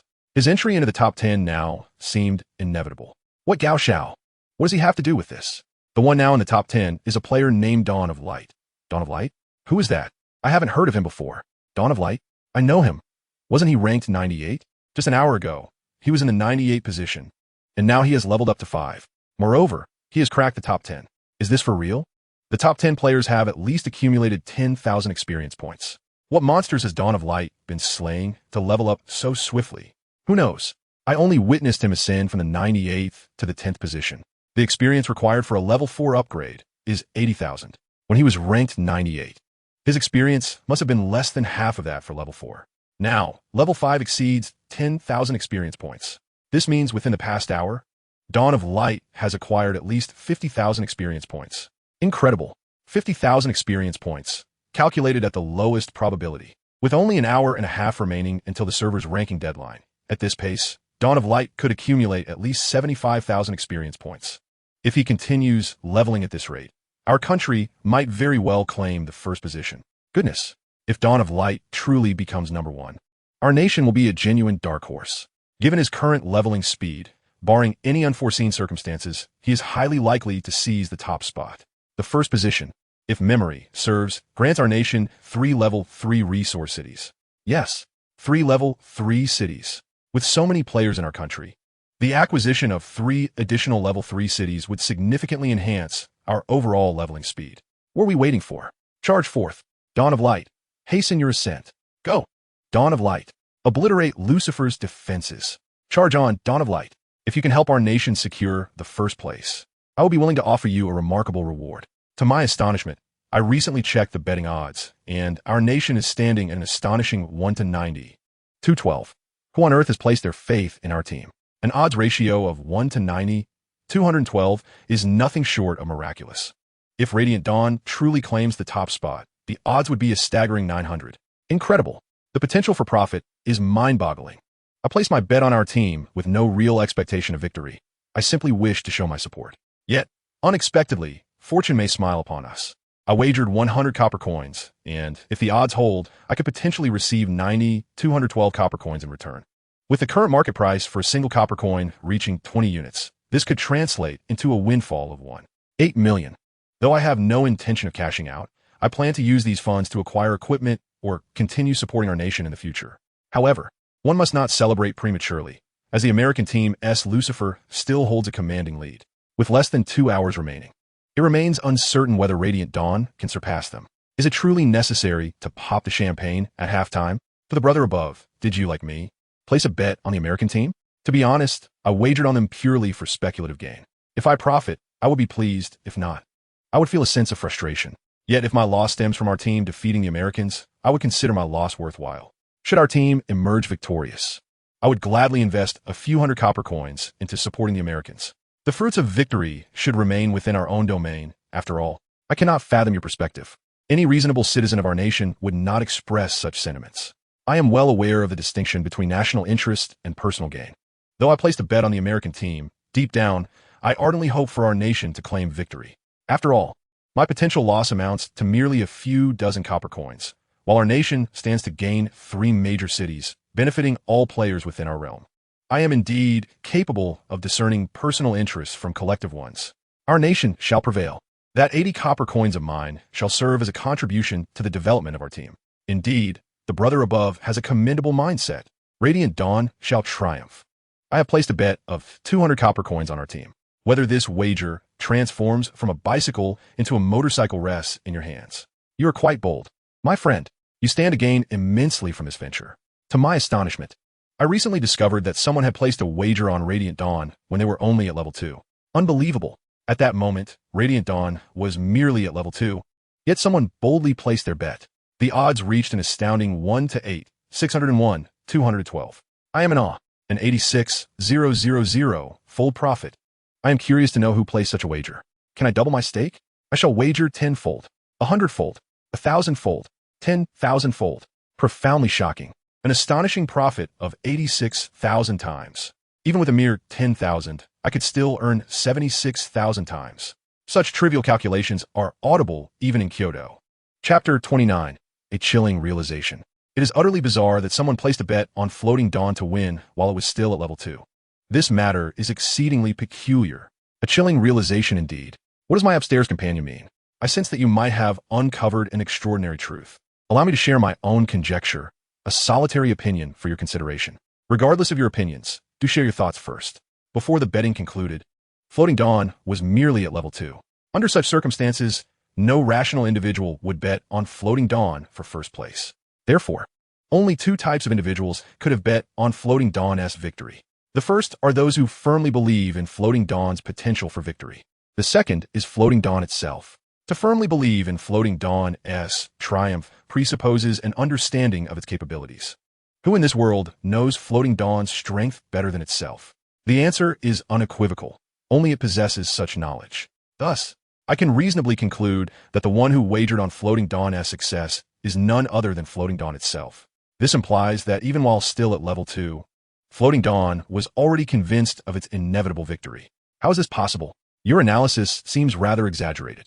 At level 2, what confidence could Floating Dawn possess to secure the top rank on the global leaderboard? I understand that you may be skeptical of this conclusion. However, consider this. From 12 o'clock until now, Floating Dawn has ascended 3 levels. Moreover, have you noticed that Floating Dawn's profession is that of a rogue? What does leveling up have to do with its profession? It has everything to do with it. Do you recall that, after 12 o'clock, our auction house in Huagua listed over 30 pieces of equipment all at once? Certainly, the reason so many individuals from Huagua have ascended the global leaderboard is precisely due to this batch of equipment. Among these items, 2 are bronze level. It is well known that bronze equipment can only be obtained from defeated foes or by opening bronze treasure chests. Previously, some speculated that these 30-plus pieces of equipment must have been acquired from free treasure chests. I am nearly certain that Floating Dawn is the one who opened those free treasure chests. The fact that it can list such a plethora of equipment and skill books signifies what? It indicates that it no longer requires or values those items. Thus, it is likely equipped with bronze gear. With such a significant advantage in equipment, it possesses the audacity to bet on its own victory. In fact, moving from rank 98 to rank 10 in merely an hour speaks volumes. Goodness, your analysis suddenly makes so much sense. The truth is most likely as you have described. Floating Dawn, I recall now. That name sounds incredibly familiar. Familiar? Brother, do you happen to know him? Goodness, you must become acquainted with such a formidable figure. Could he perhaps sell me 2 pieces of equipment? How could I ever meet someone of such stature? I have previously watched his videos. Videos? Where did you see them? It was the one that went viral, featuring a rogue single-handedly annihilating dozens of players from the Proud Guild.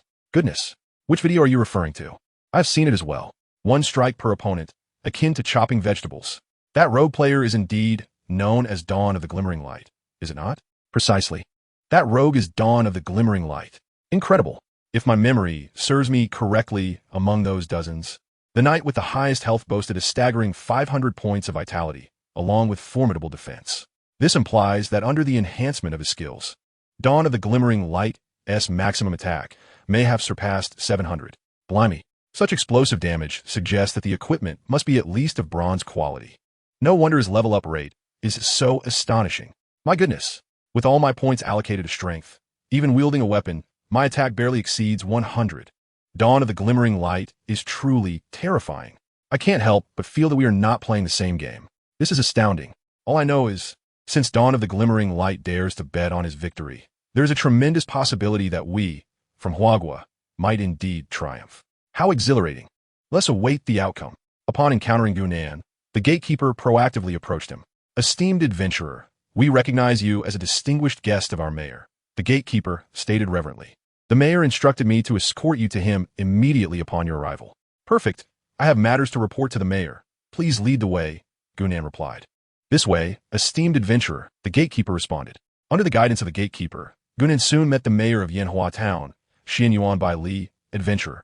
I have received news from the physician. Xianyuan Bai Li greeted with a smile upon seeing Gunan. Thank you for your assistance. Had you not gathered sufficient hemostatic herbs from the poison fog forest, our town's guard would have suffered grievous losses. You are too kind, Mayor, Gunan replied. System notification. You have gained friendship with Yanhua Town. The favorability rating has reached 60. I shall refrain from excessive gratitude.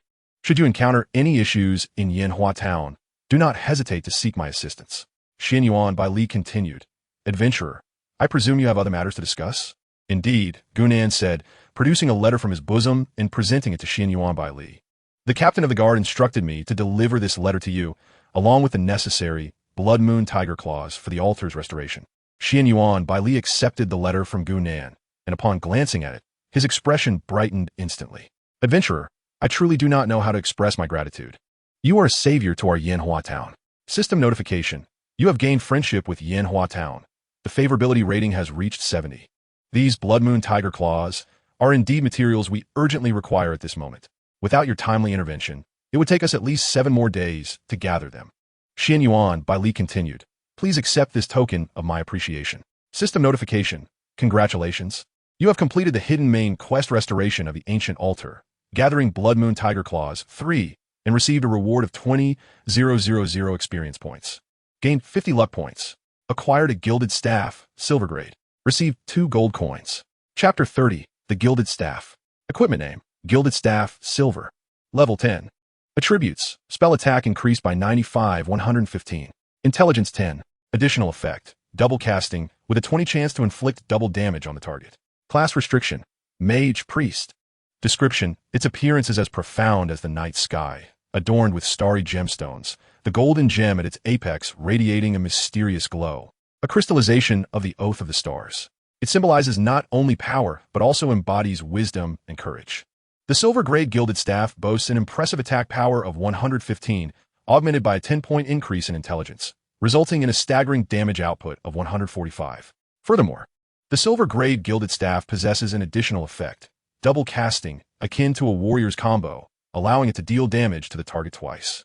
Although the activation probability is low, one must consider that, unlike warriors, mages possess area skills. Just envisioning the potential devastation is indeed terrifying.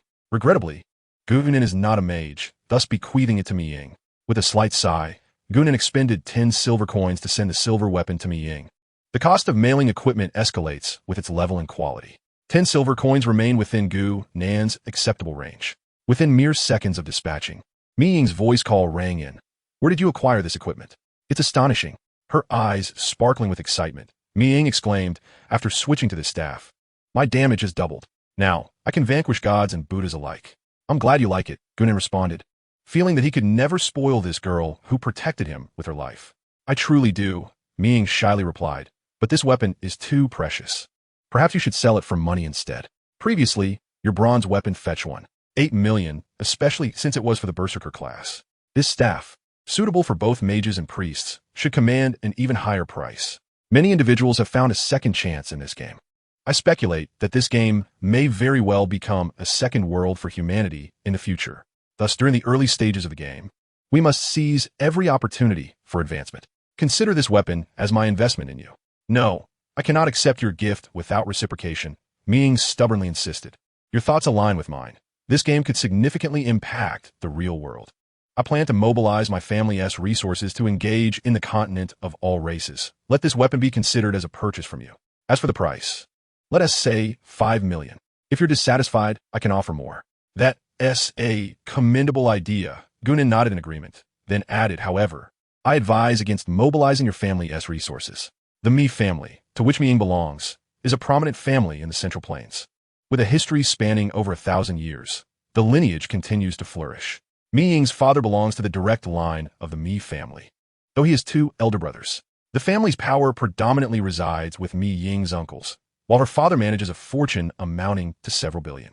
Ostensibly, this wealth belongs to him, yet in reality, the Mi family operates under a patriarchal system. regardless of the assets one possesses. A single decree from the family head can easily strip one of their holdings. In her previous life, Mi Ying invested the Mi family's resources into the game Myriad Races continent. The first person she signed was Gunan, offering him an extravagant contract worth tens of millions annually. At that time, the game had been live for less than half a month, showcasing Mi Ying's audacity. As the hidden truths of Myriad Races continent gradually unfolded, Mi Ying did not forget Gunan, continually enhancing his benefits. Even after her demise, she entrusted the guild she founded, the Rhine Guild, to him. However, the development of the Rhine Guild was fraught with challenges. As the truths of Myriad Races continent emerged, the Mi family eventually set its sights on the Rhine Guild, demanding that Mi Ying relinquish control. This demand led to considerable discord within the family, culminating in significant conflict. Gunan remained unaware of how Mi Ying navigated that period. Ultimately, over 80% of the guild's top players were poached by the Mi family, leaving only Gunan and a handful of Mi Ying's staunch supporters. This schism greatly diminished the guild's strength, causing it to fall from the ranks of the top 10 guilds in Huagua. In her past life, Gunan often pondered whether the Rhine Guild would have remained intact had it not been for that division, perhaps sparing Mi Ying from the fate of being besieged by foreign factions in her attempt to save him. In this life, Gunan is determined to shield Mi Ying from excessive entanglements with the Mi family's interests. I would prefer not to draw upon family resources. Yet you are aware of my situation these past years, Mi Ying hesitated to express. Her business acumen is remarkable, with an acute sense of perception and keen insight. Otherwise, she would not have been able to establish the Rhine Guild in her previous life. Nor would she have alerted Gunan to safeguard his personal safety upon learning of his sale of substantial equipment. Regrettably, she has little interest in commerce and has spent the years living off her family's wealth. Her father has repeatedly urged her to take over his enterprises, but Mi Ying has consistently declined. Tomorrow, aside from playing games with Gunan, it's just playing games with Gunan, she mused, acknowledging that her fortunate background has spared her from destitution. You want me to refrain from utilizing family resources? I cannot spare a single penny. This encapsulates the current predicament of the proud young lady. Is it merely about money? Gunan chuckled. Have you forgotten? I will handle those matters. Your task is to expand your ventures in the game according to your vision. Consider this weapon as an investment from me. Shortly, I will transfer 8 million to you. Should you require funds in the future, feel free to ask. Mi Ying understood Gunan's intentions. After hesitating for a moment, she inquired, if we are solely relying on your words, won't that create considerable pressure? I can discuss it with my father. Acquiring a few billion from him shouldn't be a problem. After all, pressure breeds motivation. Gunan replied with a smile, rest assured, I will handle everything. All right, I will follow your lead. Mi Ying nodded, contemplating. Does this mean I will be working for you from now on? Working for me? We are best partners, Gunan stated. I will provide the funds, equipment, and resources. How we develop within the game is entirely up to you. As for the shares, I propose a 50-50 split. What do you think? In Chapter 31, the core drug catalyst, Gunan's combat talent ranks among the elite in Huagua. However, when it comes to management, he lags far behind Mi Ying. In her previous life, the national team competed with various capital and family factions involved. The internal landscape of Huagua was a chaotic battleground of hundreds of power factions. Even with the Mi family's vast resources, they struggled to achieve significant results amidst such turmoil, leading them to set their sights on Mi Ying. Yet Mi Ying, relying solely on her capabilities, elevated the Rhine Guild to the top 10 guilds in Huagua. This underscores her formidable leadership and management skills. In her previous life, Gunan was able to lead the Rhine Guild back to its peak after Mi Ying's sacrifice, thanks to the management system she had established. Such a talent in management was something Gunan naturally wished to utilize fully. Moreover, Mi Ying was already the woman he had chosen for himself. It was only natural for a husband and wife to work in harmony. However, Gunan did not anticipate that Mi Ying would refuse outright without a second thought. No, she shook her head firmly. I can forego my family's resources and accept your full investment. However, I cannot agree to this profit-sharing ratio. A mature partnership must establish a hierarchy. An equal equity structure is detrimental to the company's development. Indeed, you make a valid point. Gunan nodded in agreement. How about this? I take 40%, you take 60%. I will grant you management rights, and I will step back as a hands-off manager. What do you think? No. Mi Ying shook her head once more. I do not require your charity. As for the equity distribution, I propose 20% for you and 80% for me. You will gain 80% of the shares through your financial investment, while I will acquire 20% through my management contribution. If you are unwilling, I shall seek funds from my father. Gunan felt helpless. He genuinely wished to relinquish control to Mi Ying. In his view, He was merely a capable figure and could not manage a vast guild of thousands, if not hundreds of thousands. Yet, he did not expect Ming to be so resolute. Ultimately, Gunan could only nod in reluctant agreement. After all, they would soon be a family, and it mattered little whose hands held the reins of control. All right, I will defer to your judgment, Gunan said earnestly. That is more like it, Ming smiled. Let us consider this weapon as communal property for our company. Once I have finished using it, it can be passed on to our other partners. Agreed. Gunan nodded, smiling as he said, You call the shots. Initially, for your safety, you cannot appear in our guild, Ming stated earnestly. The best course of action for you now is to sever ties with others as much as possible and minimize the risk of exposing your identity.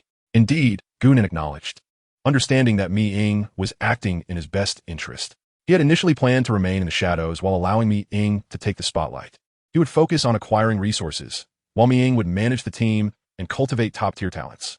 After discussing matters related to the establishment of the guild, Gunan concluded the call. At the mayor's residence, Xianyuan Bailey had already dispatched someone to take away the Blood Moon Tiger Claw and approached Gunan once more. Esteemed adventurer, I have a humble request, and I wonder if you would be willing to accept? Mayor Xianyuan, if there is anything you need assistance with, please do not hesitate to ask. The materials for repairing the ancient altar are nearly prepared, Gunan replied. Xianyuan Bailey's expression was troubled as he stated, However, we are still short of 4 medicinal ingredients. The heart of the stone giant, the venomous serpent gallbladder, the heart of the lizard, and the gallbladder of the blood moon tiger. These 4 materials can only be obtained by hunting formidable foes. The dangers are manifold.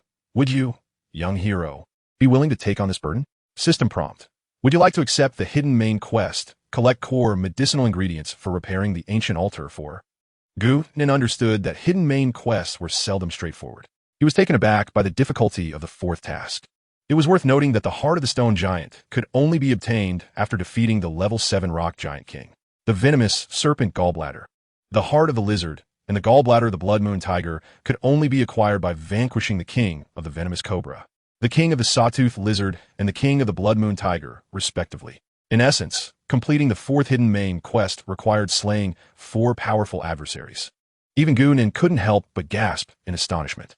Nevertheless, without a moment's hesitation, Gunan nodded and declared, I am willing to accept this quest. System prompt. You have accepted the hidden main quest. Collect core medicinal ingredients for repairing the ancient altar for. Quest name. Collect core medicinal ingredients for repairing the ancient altar for. Quest requirements. Assist Mayor Xianyuan Bailey of Flame Blossom Town in collecting 4 core medicinal ingredients. Quest completion status. Heart of the Stone Giant, 01. Venomous Serpent Gallbladder, 01. Heart of the Lizard, 01. Gallbladder of the Blood Moon Tiger, 01. Quest difficulty. Time requirement, 72 hours remaining time, 71 hours, 59 minutes, 59 seconds. Quest reward, unknown. A task of 4-star difficulty should yield substantial rewards upon completion. Let us move. Time hunt.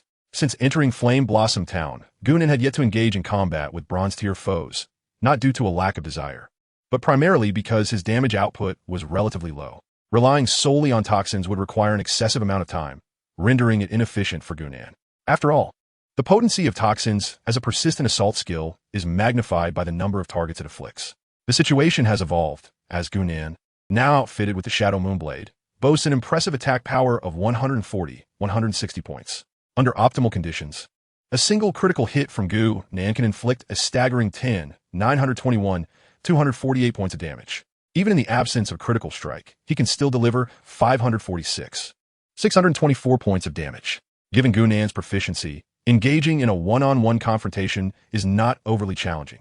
However, he does not hasten to depart from Flame Blossom Town. Instead, he makes his way to the location of the Taoist of Knowledge. After a day's passage, some players have come to realize that they can spend copper coins to learn skills from the Taoist. Nevertheless, the crowd is not overwhelming, and it soon becomes Gunan's turn. Esteemed adventurer, how may I assist you?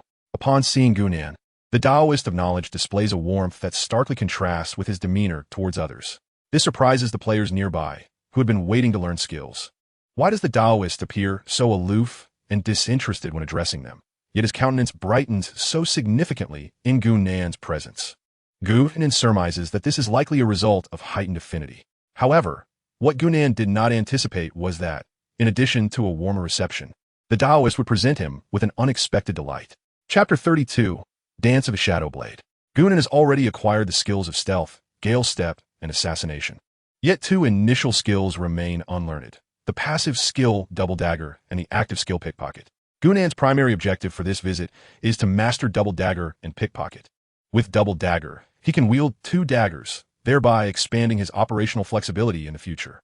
When the system interface tallies attributes, it reflects the overall statistics based on the highest level dagger equipped. In practice, each weapon operates as an independent attack system. For instance, if a player's base attack power is 100 without weapons, and the left weapon has an attack power of 100 while the right weapon boasts 200, then attacking with the left hand inflicts 200 damage, while using the right hand results in 300 damage. Possessing an additional weapon does not merely augment output. It grants the assassin greater maneuverability. For example, the left weapon may emphasize control-oriented attributes, while the right weapon focuses on raw power. This arrangement allows for multiple avenues of damage against a target. In summary, the more skilled an assassin is, the more effectively they can wield Double Dagger. Conversely, for those lacking in skill, Double Dagger may prove cumbersome. The specific efficacy ultimately depends on the individual. As for Pickpocket, it is a fundamental skill for any assassin. Even with the shadowless hand at his disposal, Gunnan recognizes the necessity of learning Pickpocket. One skill caters to high-value targets, while the other addresses lower-value ones. A balanced approach maximizes benefits. However, Gunnan did not anticipate that, in addition to Double Dagger and Pickpocket, the Taoist would also offer a brand new skill. Gunnan was certain that during his last visit, he had not possessed this new skill. Shadow Blade Dance, one within a brief period, inflict 3 strikes on the target, causing successive damage. Cooldown, 60 seconds. Mana cost, 20 points. Price, 1 gold coin. Previously, when Gunnan employed the Rogue's assassination technique, he relied on his enhanced attack speed and his own exquisite micromanipulation to achieve a triple strike. The difficulty of this was considerable. Gunnan's extensive combat experience, coupled with the myriad skills he had crafted in his past life, enabled such precise control. It would be challenging for other assassins to replicate this feat, however. The skill Shadow Blade Dance, 1, was distinctly different. Once activated, it allowed for 3 consecutive strikes on the target without requiring further micromanagement from Gunnan, alleviating a significant burden from him. Gunnan surmised that this was a result of his elevated intimacy level with Yanhua Town, prompting the NPC to unlock a new skill. Although the cost was somewhat steep, 1 entire gold coin, it was a price Gunnan could afford. Unlike others who might find it prohibitive. After investing 1 gold coin and 20 silver coins to learn 3 skills, Gunnan prepared to leave the novice village. On the Hanyang Plain, the proud war god and several of his companions were fiercely attacking a lone, swift windwolf. At that moment, the proud hunter approached after receiving a report from his subordinates, stating, "Vice President, we have news about Dawn's Light." "Where is he?" "He just left the mayor's residence." The proud hunter inquired, "Should we organize the brothers to ambush him again? Last time, we were unprepared." "Absolutely not." The proud war god interrupted sharply. "Dawn's Light's identity has been confirmed. All equipment above level 5 in the auction house has been sold by him. I estimate he possesses at least 3 pieces of bronze equipment and possibly even silver gear. With our current strength, it is virtually impossible to defeat him. So we just accept this loss?" The proud hunter asked, discontented. "Of course not." The proud war god gritted his teeth, glancing at the colossal stone sword in his hand, and declared, "If we do not eliminate this person, it would tarnish the reputation of my parents' proud guild. However, we cannot strike him down just yet." "Why not?" The proud hunter queried, perplexed. Dawn's Light currently ranks 5th on the global leaderboard. The proud war god, having proven his mettle as the vice president of the Proud Guild, elaborated, "He represents our nation in the pursuit of the top position. If someone were to kill Dawn's Light now, that individual would undoubtedly become a national enemy in our country. Not only are we currently ill-equipped to defeat him, but even if we could, we must refrain from acting in such a public sentiment. If we cannot act now and cannot swallow our pride, what should we do?" asked the proud hunter. "To seek vengeance, we must also exercise patience." The proud war god continued, "We must remain perpetually composed, lest we allow resentment to cloud our judgment. It is essential to recognize that, no matter how formidable the Radiant Dawn may be, he is but a single individual. Our advantage lies in our numbers. The sheer strength of our collective presence will only amplify our offensive capabilities as time progresses. In contrast, Radiant Dawn, despite his prowess, remains merely one person. No matter how powerful he may be, even if he is deemed the strongest in the world, he will ultimately succumb to our entire proud guild. Thus, what we require now is time. Time for our own development. Why then, are you still fixated on Radiant Dawn? inquired the proud hunter with curiosity. He harbors secrets, significant ones, asserted the proud war god with conviction. While we cannot exact revenge at present, we can certainly keep him under surveillance. We must observe his whereabouts, the tasks he undertakes, and the creatures he vanquishes. Most crucially, we need to ascertain the origins of his equipment. Did he acquire them from the free treasure chests? Furthermore, how did he manage to unlock those treasure chests? Our guild's rogues have encountered free treasure chests, yet regrettably have been unable to open them. Hence, it is imperative for us to discover how Radiant Dawn managed to do so. By shadowing him, we can uncover the method to unlock those chests. We currently control several hundred novice villages. Just imagine the wealth contained within the free treasure chests scattered across these villages. Once we obtain the technique to unlock them, we will no longer fret about lacking equipment. In no time, we shall be adorned in bronze gear. Not even a single Radiant Dawn, let alone 10, will stand a chance against us. The vice president is indeed astute. I had not considered this aspect, the proud hunter complimented, finally grasping the proud war god's strategy. Now is not the time for celebration, the proud war god continued. I need you to dispatch all our level 4 assassins from Yanhua Town to closely follow Radiant Dawn. There is no need to engage him. Simply document his movements, his interactions, and the monsters he battles. Pay special attention to the method he employs to open treasure chests. Ensure they observe meticulously. Understood, Vice President. I will make the arrangements immediately, exclaimed the proud hunter with excitement. Once we master the technique to unlock the free treasure chests, our proud guild will undoubtedly ascend to become the premier guild in the realm of 10,000 races. Chapter 33. Lost track at this moment. Gunan remained oblivious to the fact that he had caught the attention of the proud guild. However, even if he were aware, it is unlikely he would care. After all, 1,000 locks and 10,000 solutions was his exclusive skill possessed solely by him. It was not something that could be easily learned by mere observation. Thus, Gunan was entirely unconcerned about anyone tailing him or the possibility of his method for opening treasure chests being discovered. Casting a glance at the time, he noted it was 10:32. He had approximately an hour and a half remaining before the inaugural server-wide event in the realm of 10,000 races would conclude. There was ample time. Upon exiting the town of Yanhua, Gunan promptly activated his stealth and then engaged his wind sprint, hastening towards the rock giant's encampment. He had a rough estimate of the location of the rock giant king, having previously encountered it while leveling in the same vicinity. At that time, however, Gunan lacked the confidence to take down the rock giant king single-handedly, so he carefully avoided it during monster aggro. This occasion was markedly different. Now, bolstered by the Shadow Moon Blade and the speed enhancement of the Wind Dance Boots, Gunan felt no trepidation towards the rock giant king. At level 5, Gunan's speed had soared to an impressive 63 points, further amplified by the extended mobility in stealth mode and the added velocity from the Wind Dance Boots. In his concealed state, Gunan's movement speed had reached a staggering 140 points. What once took 7 or 8 minutes to traverse the wild boar forest now required merely 2 or 3. At this moment, Gunan moved with remarkable agility, utterly unaware that 4 or 5 arrogant guild assassins trailed him. Unbeknownst to him, this group of level 4 assassins had become utterly bewildered within a minute of following him. In the wild boar forest, the arrogant Shadow stared blankly around, perplexedly inquiring, "Where is he? Where's Floating Dawn?" Another assassin echoed, equally mystified. "I have no idea. Just a moment ago, I could see him, and now he's vanished in the blink of an eye." "Indeed," chimed in yet another assassin. "Floating Dawn's speed is astonishing, at least 3 times ours. Catching up with him is virtually impossible. What do we do now?" The last assassin, tasked with the mission, lamented. "The vice president specifically instructed us to stay close. We absolutely cannot lose him. Damn it, this isn't merely a matter of keeping up." Arrogant Shadow replied, somewhat vexed. "This is a matter of us being utterly incapable of keeping pace. Floating Dawn's speed is extraordinarily absurd. The gap between us is insurmountable." "Fine," Arrogant Shadow conceded. "I'll report back to the vice president." Upon hearing Arrogant Shadow's words, the group collectively exhaled in relief. Having someone step forward was indeed a positive development. In the Hanyang Plains, the arrogant war god could no longer contain his frustration. "Useless. A bunch of good-for-nothings. What is the situation, Vice President?" queried Arrogant Hunter, stepping forward. "Damn it, 4 assassins lost track of 1 Floating Dawn," Arrogant War God replied, his expression darkening. "They didn't even follow for a full minute before losing him." Arrogant Hunter exclaimed, bewildered. "Is Floating Dawn truly that strong?" "We dispatched level 4 assassins."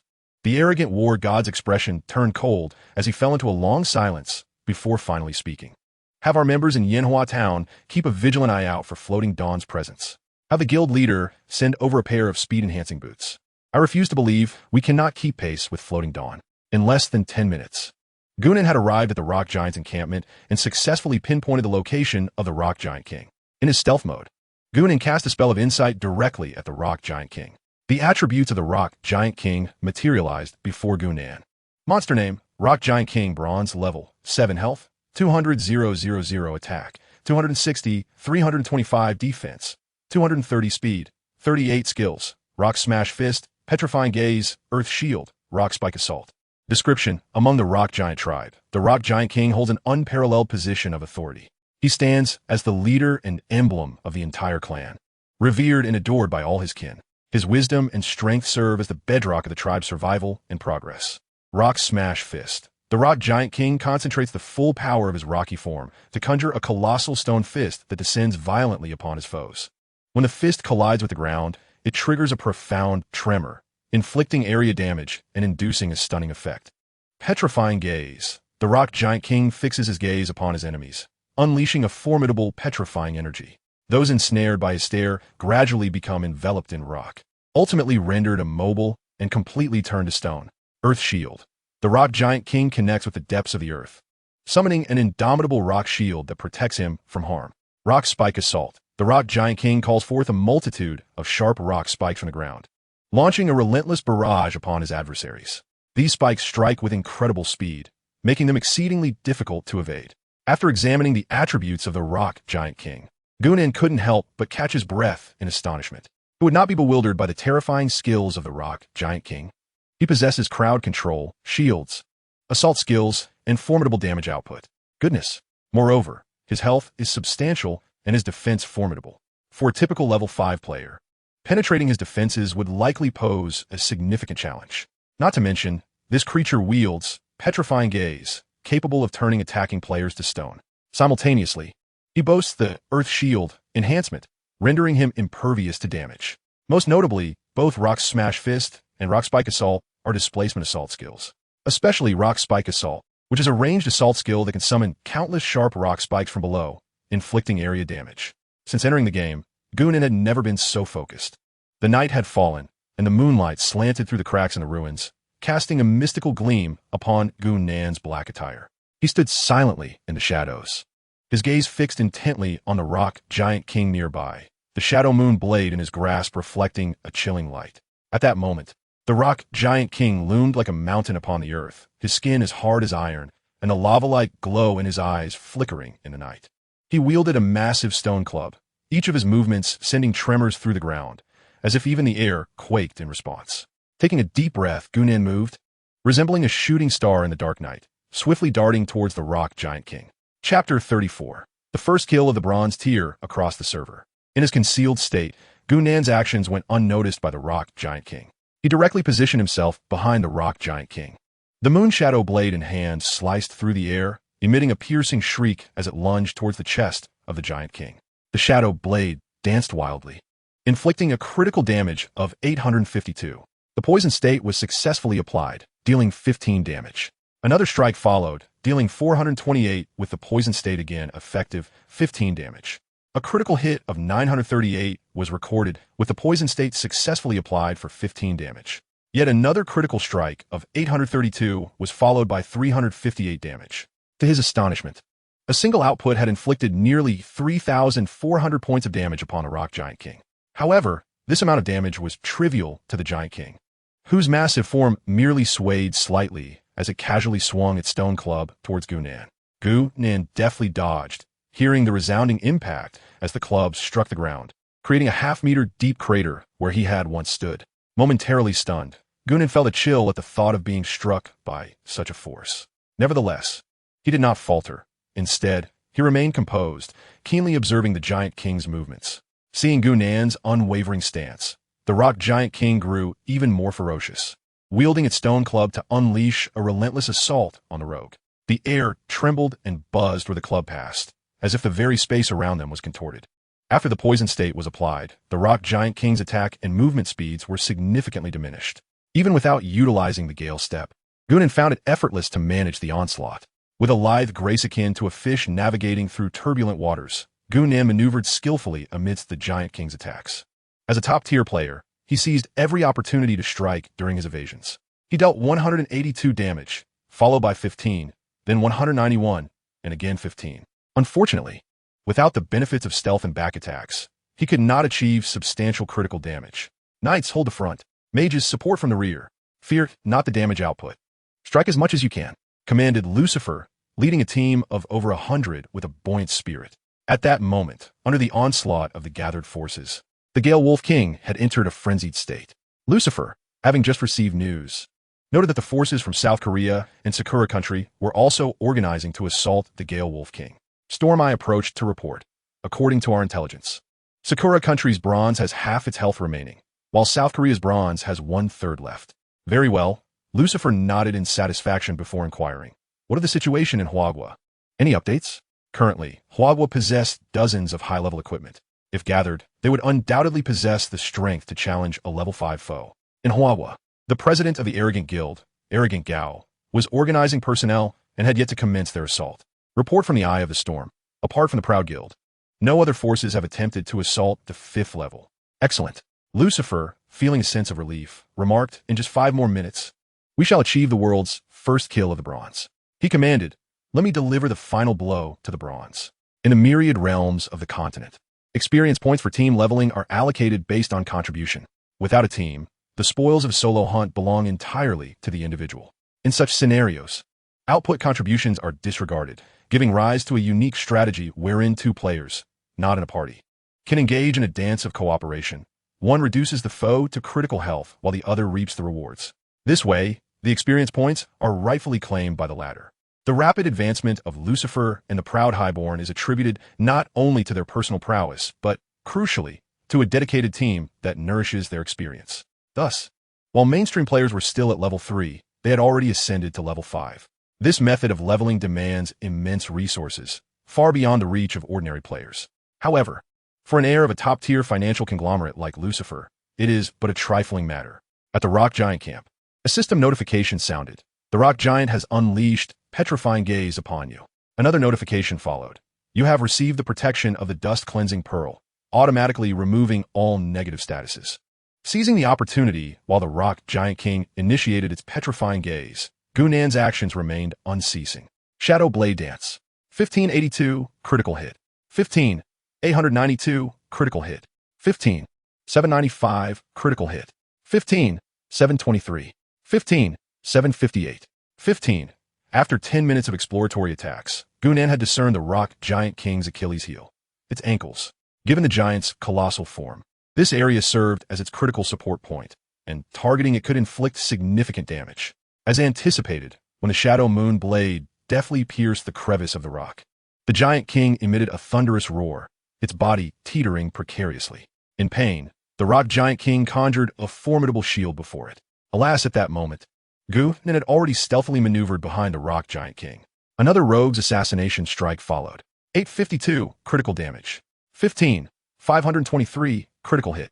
15,555. 15.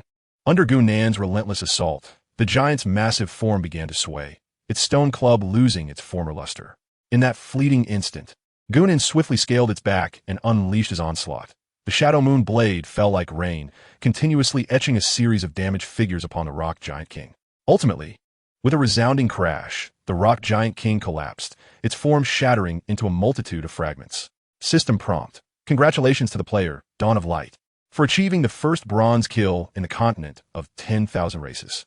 The system will soon issue 3 global announcements. Should the player's name be concealed? Global announcement? Gunnan furrowed his brow. Truth be told, he was not fond of such attention-grabbing events. Nevertheless, he understood that such occurrences were unavoidable. In the continent of 10,000 races, every first kill or other notable contributions at any level would be announced 3 times globally. This was inescapable. The only choice was whether to hide his name. Should he conceal it? After contemplating, Gunnan shook his head. He was already on the global leaderboard. Having slain the bronze creature, his ranking would undoubtedly soar, and in such a scenario, hiding his name would be akin to covering up a blatant truth. No concealment. Announcement from the continent of 10,000 races. Congratulations to the player, Dawn of Light from the Huaxia server, for successfully achieving the first bronze kill in the continent of 10,000 races. Rewards: 100 luck points, 30,000 experience points, and a bronze first kill gift pack.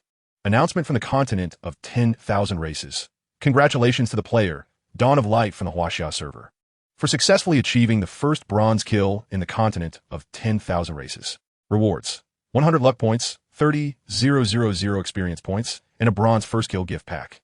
Announcement from the continent of 10,000 races. Congratulations to the player, Dawn of Light from the Huaxia server, for successfully achieving the first bronze kill in the continent of 10,000 races. Rewards: 100 luck points, 30,000 experience points, and a bronze first kill gift pack. As Gu Nin made his final decision, a beam of golden light descended upon the world. In an instant, countless players around the globe were left in a state of bewilderment. Chapter 35. The world erupts. In the American server. First bronze kill? Huaxia server? How could it be Huaxia? We, the Eagle Sauce Federation, are the strongest. Why are they leading? Outside Locktown, on the Yars grasslands. With a howl, the Gale Wolf King collapsed helplessly to the ground. Beside the Gale Wolf King stood a striking young man with golden hair, his expression somber, devoid of any joy after the hunt. Why? Why Huaxia? Storm I trembled as he stepped forward, reporting, President, we just received news that Dawn of Light does not belong to any guild in Huaxia. He may be a lone wolf. We are unable to track his movements. Lucifer's expression darkened, his voice icy. Are you saying he single-handedly challenged the bronze creature? This, in regard to Storm I's intelligence. Lucifer still placed his trust in it. It was precisely for this reason that his demeanor grew even graver. With his current strength, he would stand little chance against the Gale Wolf King. He found it hard to fathom how Dawn of Light accomplished such a feat. Find out. Lucifer commanded with a darkened expression. We must uncover all information regarding Dawn of Light. In the Goryeo server. Impossible. Absolutely impossible. How could the Huaxia people kill the bronze creature before us? This Dawn of Light must be one of our South Goryeo people. Otherwise, he could not have single-handedly slain the bronze creature. In the Wa state. Baka. What are the players from our Sakura nation doing? They are even inferior to those from Huagua. Haven't the players from Huagua always lag behind? Are they the ones achieving the first kill in bronze? Countless doubts and disbelief have emerged across the globe since the launch of the 10,000 races continent. The levels of players from Huagua have consistently fallen below the global average. The American, Korean, and Japanese servers are far ahead. In the eyes of the Sakura people, the South Koreans and the Americans, bronze can only emerge from their nations. It is absolutely impossible for it to come from Huagua. Yet now, the global announcement on the 10,000 races continent has slapped them in the face. How can they possibly believe this? Similarly, things are not peaceful on the Huagua server. The name Fuguang Pashao sounds so familiar. He is the top player on our Huagua leaderboard, rumored to be a rogue. Most of the level 5 and above equipment in Huagua is sold by Fuguang Pashao. It is said that he leveled up from 2 to 5 in less than 12 hours and has now entered the top 3 globally. Incredible. Could this guy possibly be a cheater? I've spent over a day and am only at level 3, still halfway to level 4. How did he level up so quickly? Cheater. He must be using hacks. Damn it. The person above, can you stop spewing nonsense? Do you have any evidence to call him a cheater? Without proof, what are you barking about? No matter what, Fuguang Pashao is still one of our Huagua server players. After achieving first place, he is not seeking personal gain, but striving for the benefit of all players on our Huagua server. How can you enjoy the benefits brought by Fuguang Pashao while simultaneously disparaging him? Evidence? Is the obvious cheating behavior not clear to you? He single-handedly took down what dozens could not? Is that reasonable? Moreover, he is currently only in 3rd place. Let us see if he can secure first. Lucifer from the American server is still in 1st place, having mobilized dozens just to kill bronze. What gives Fuguang Pashao the right to achieve a solo kill? And even faster than Lucifer? In an instant, both international and domestic servers saw a surge of players questioning Gunan. Occasionally, voices attempting to reason were mercilessly attacked by keyboard warriors. At this moment, players consumed by jealousy seemed to have found an outlet to vent their frustrations, nailing Gu Nan to the pillar of shame without any evidence. In truth, does the reality matter? In the hearts of most, the truth they perceive is the only thing that holds significance. As for objectivity, they do not care. Because of a single bronze first kill, the entire 10,000 races continent has exploded in chaos. Gu Nan, however, paid no heed to these distractions. Upon entering the game, he promptly silenced all notifications, a habit cultivated from a previous life. In the midst of a great battle, the most undesirable interference comes from external factors. Thus, Once he commenced leveling up, Gunan invariably activated his silence mode, allowing only messages from those he held in particular regard. In his past life, that special person was Qin Mengyao.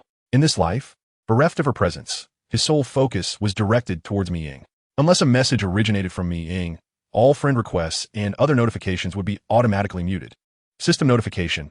You have gained an additional 3,000 experience points for defeating a monster above your level. In the realm of myriad races, defeating monsters of a higher level comes with its rewards.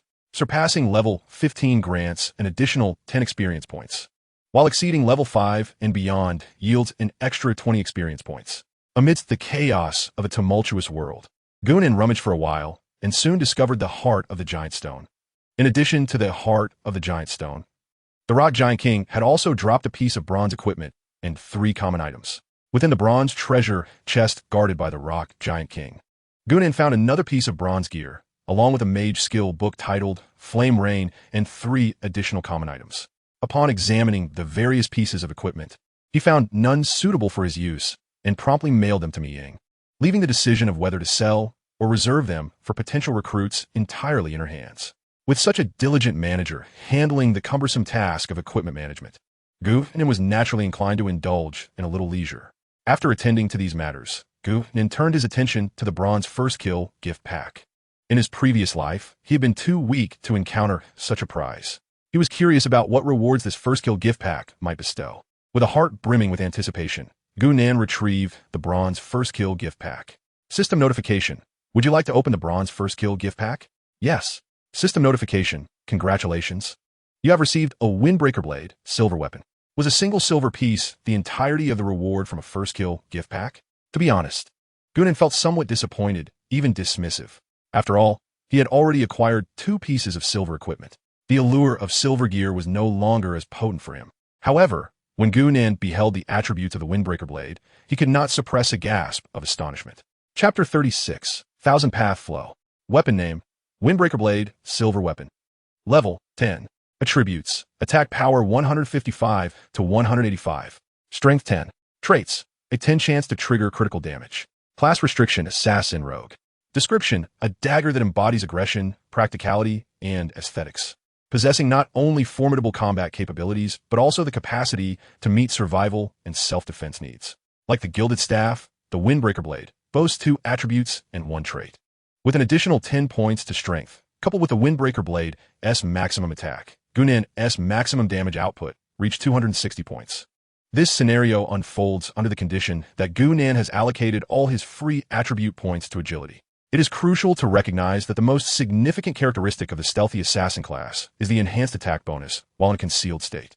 With a backstab multiplier of 100 and a critical strike damage of 100, coupled with an additional 35 attack bonus from the rogue's assassination skill, Gunan's full force strike can inflict a terrifying damage of 1,400 points. Currently, there should be no knight in the world capable of withstanding a single blow from Gunan.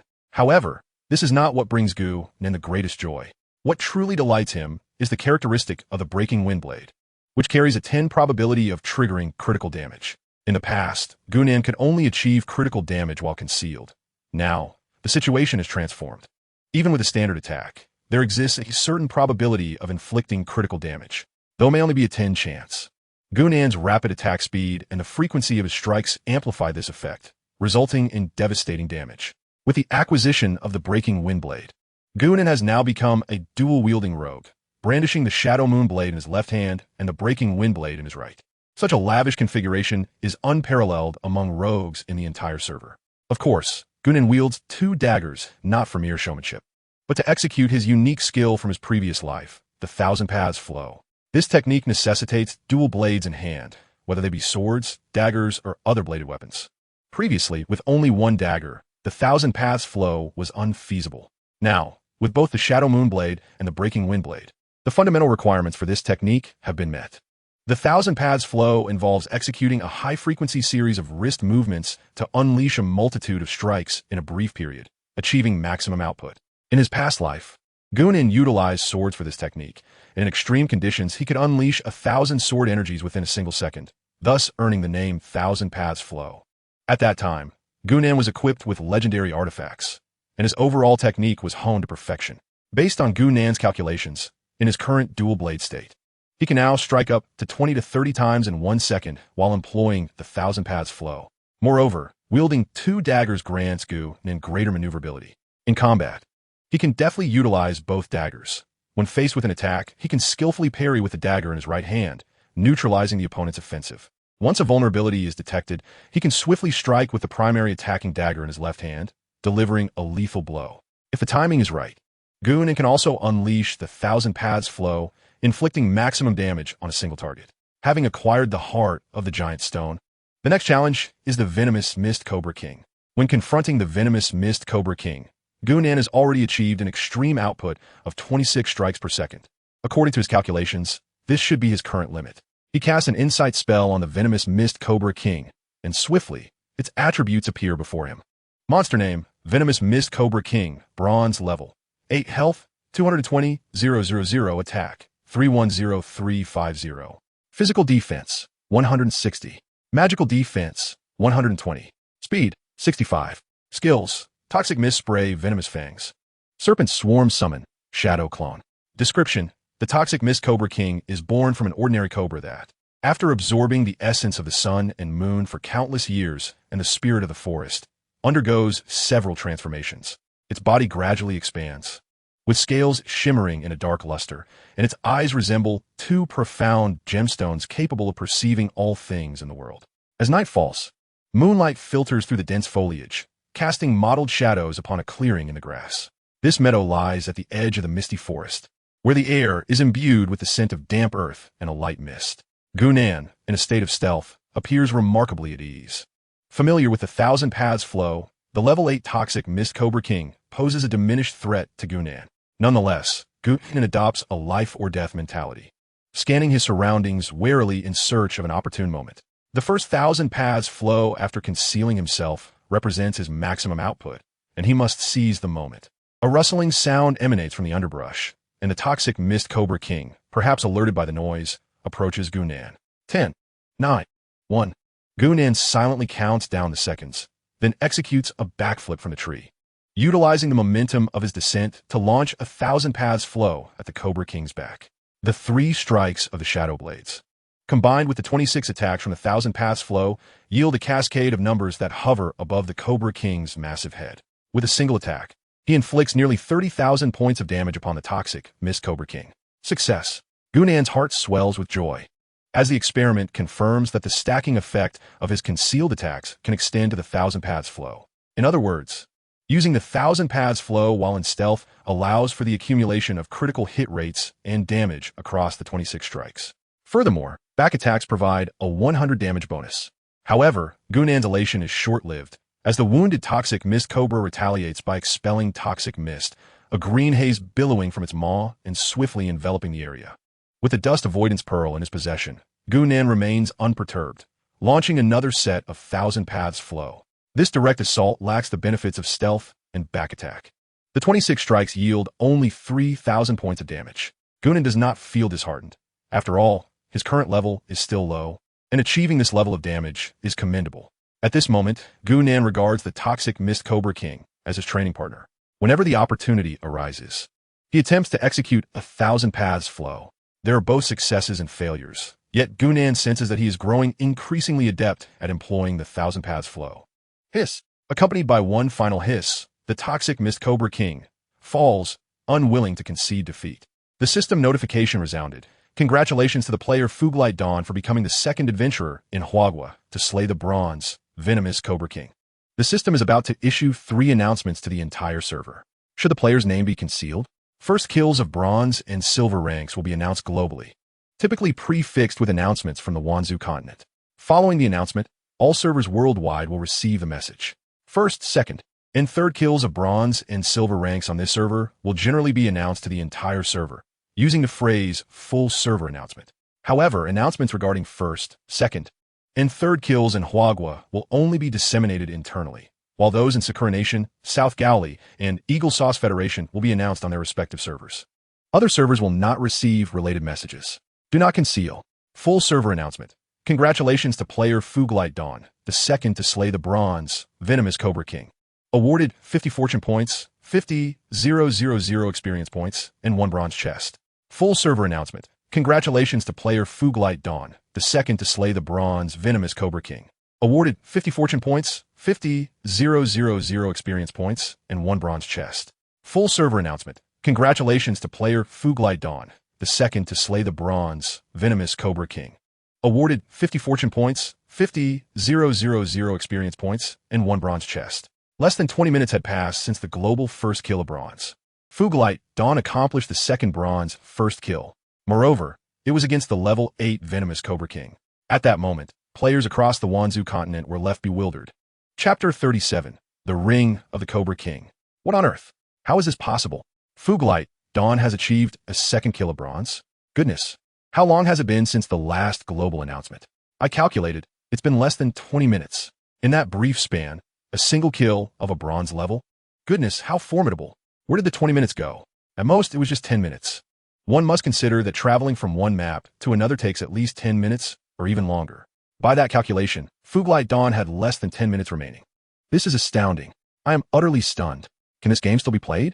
Here I am, still entangled with a level 3 howling wild boar, while he has already begun to tackle level 8 monsters. Goodness. Look quickly, he is now second. Fuglite Dawn has risen to second place across the server. Ha ha ha. Doesn't this mean that our Huagua can at least secure 2 level 3 main cities? I believe 3 is not out of the question. Indeed, in less than 10 minutes, a single kill of a bronze level creature. With such attack power, leveling up will be a matter of moments. Haha, I am thrilled for our Huagua. If Fuglite Dawn truly secures first place, I will transform from a bicycle to a motorcycle. Truth be told, I feel that Fuglite Dawn only needs to secure second place. 2 main cities for our Huagua are sufficient. There is no need to contest first place with the Eagle Sauce Federation.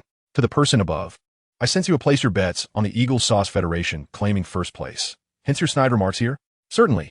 Self-serving creature. Do you truly believe that your petty schemes go unnoticed by others?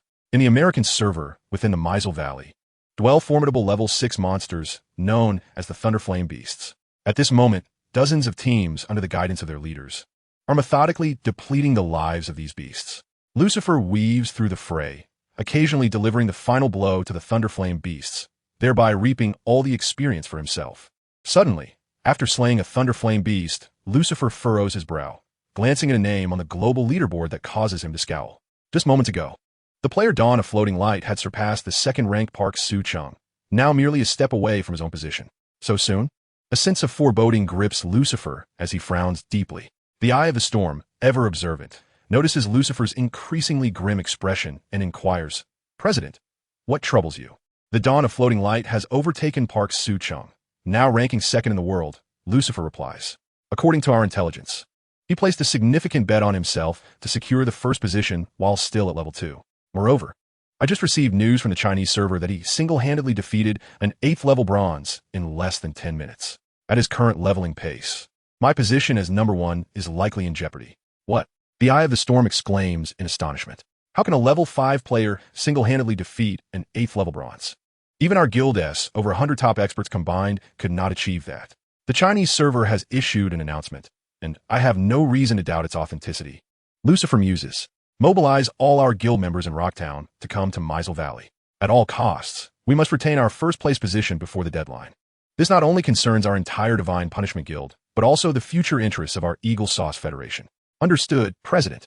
I will take care of it immediately. In Golden Valley Town, on the Blazing Plains, Park Soo-chung rages. How can Dawn of Floating Light possibly be stronger than me? Impossible. This cannot be. He must be a descendant of our Korean lineage. Otherwise, such strength is unfathomable. He screams, then commands. Mobilize all our guild members in Golden Valley Town to converge on the Blazing Plains. In Songchi Town, amidst the Whispering Forest, Wu Tung Ichiro seethes. Damn that Dawn of Floating Light. He has pushed me out of the top 3. Notify all our Cherry Blossom members in Songchi Town. At all costs, we must catch up to the Dawn of Floating Light. System notification. You have gained an additional 5,000 experience points for defeating the bronze, venomous Mist Cobra King at a higher level. System notification. The soul-biting poison spike has detected the ability to absorb the venom from the venomous Mist Cobra King. Do you wish to absorb it? Yes. System notification. Venom absorption from the venomous Mist Cobra King is complete. System notification. Your soul-biting poison spike has undergone a transformation. At this moment, Gunan remains blissfully unaware that his actions have shattered the defenses of the previously top-ranking Lucifer, Park Soo-chung, and Wu-tung Ichiro. He briefly inspects his equipment. Having secured 2 bronze treasure chests in addition to his recent kills, a total of 5 bronze equipment pieces and 9 common items have been acquired. Among the 5 bronze pieces, 2 can be utilized by Gunan. One is the Serpent King Ring, bronze, and the other is the Dragon Rock Armor, bronze. Weapon name, Serpent King Ring, bronze. Level, 8. Attributes, Strength 10. Class restriction, none. Description, it is said that the Serpent King Ring originates from ancient times, crafted by a powerful serpent deity to protect its kin. Weapon name, Dragon Rock Armor, bronze. Level 10. Attributes, Health 100, Magic Defense 20. Class restriction, none. Description, according to legend, the Dragon Rock Armor was forged by a formidable fire elemental guardian of the Dragon Rock realm. The surface of the armor is adorned with intricate flame patterns, which not only serve as decoration, but also contain potent fire elemental magic. After donning these 2 pieces of equipment, Gunan packed the remaining gear and sent it to Miying. Having someone in charge of logistics certainly brings comfort. Next is the third target, the serrated Lizard King. 15 minutes later, an announcement echoed throughout the server once again.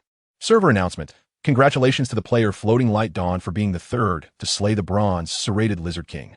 Reward, 50 luck points, 70,000 experience points, and 1 bronze treasure chest. Server announcement, congratulations to the player Floating Light Dawn for being the 3rd to slay the bronze serrated Lizard King. Reward, 50 luck points, 70,000 experience points, and 1 bronze treasure chest. Server announcement, congratulations to the player Floating Light Dawn for being the 3rd to slay the bronze serrated Lizard King. Reward, 50 luck points, 70,000 experience points, and 1 bronze treasure chest. Chapter 38, Reaching the Pinnacle. It's maddening. The entire nation of Huagua is in disbelief. In just a matter of minutes, another bronze has fallen, and a level 9 bronze at that. This is simply outrageous. The last time, it took a full 20 minutes. But this time it was even shorter, merely 10 minutes. I seriously suspect that Floating Light Dawn refrained from killing these earlier, saving them for a final push in leveling up. Why wait until the end? For the simple pleasure of flaunting superior equipment, of course. Look, he has already ascended to the top of the global leaderboard for levels. Goodness, I just realized that Floating Light Dawn has reached level 6. Incredible. His leveling speed is akin to a young calf on a rocket, astonishingly rapid. This is outrageous. It must be cheating. I have to report this. Why should I be stuck fighting level 3 roaring wild boars while Floating Light Dawn can solo a level 9 bronze? This is unfair. He must be hacking. I must report him. Wait, you just thought of this now?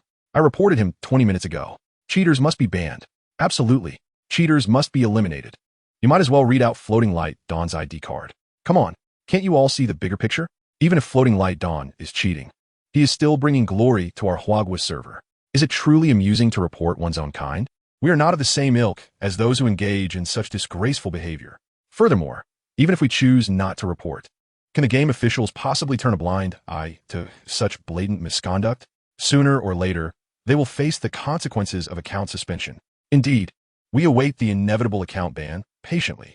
Outside the town of Yanhua, within the Lizard Marsh, to my astonishment, I have acquired silver equipment.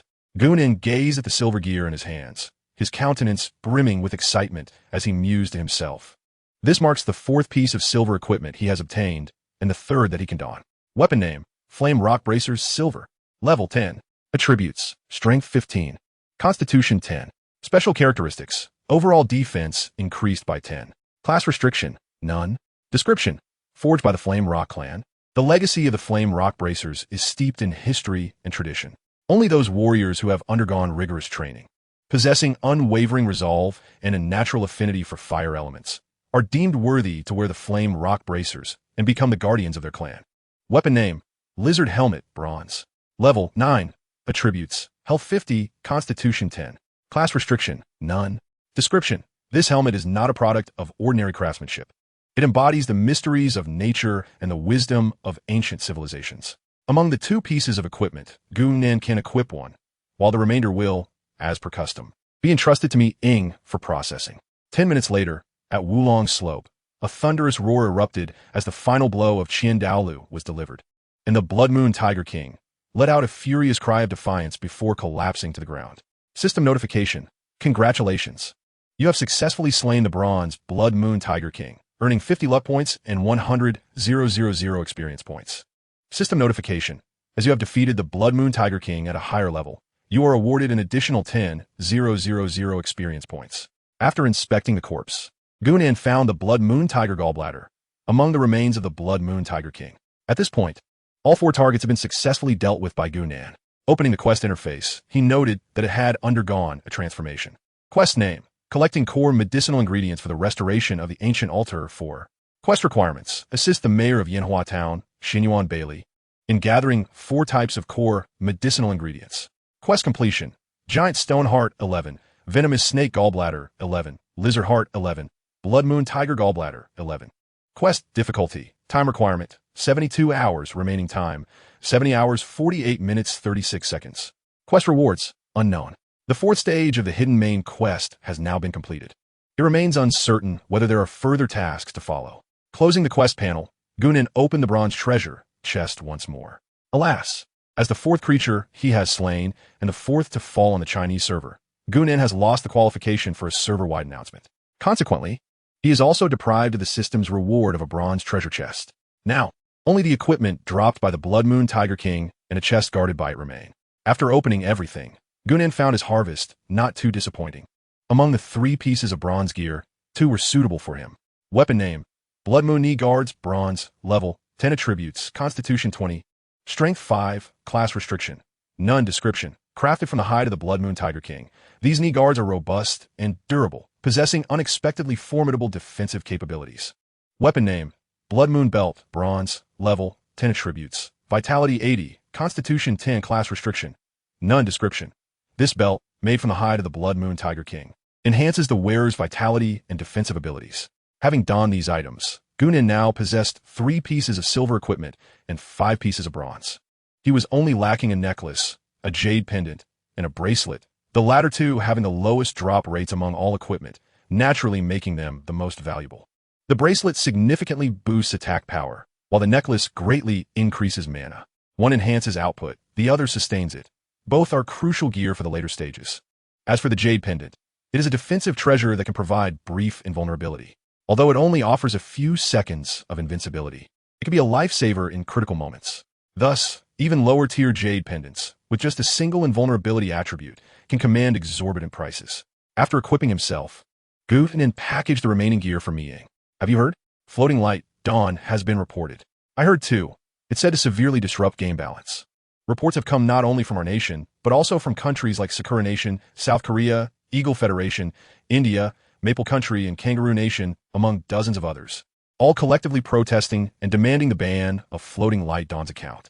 Alas, this uproar has escalated so much that Floating Light Dawn is likely facing dire consequences. Indeed, a ban is inevitable, but I wonder how this betting affair will be resolved. I place my bet on the Eagle Federation winning. Now that Floating Light Dawn has secured first place, doesn't that just vex you? Your few copper coins mean nothing. I'm just curious about what kind of hacks Floating Light Dawn is using. I'd like to try my hand at it. Chapter 39. What can you compare to me? Everyone despises Floating Light Dawn, yet everyone yearns to be like Floating Light Dawn. This is the current reality. Gunan, having lived 2 lives, has become accustomed to the fickleness of human sentiment and paid little heed to their words. Moreover, Myriad Races Continent is not merely a game, and control does not rest with the game company. Thus, Gunan harbors no concerns about a potential ban.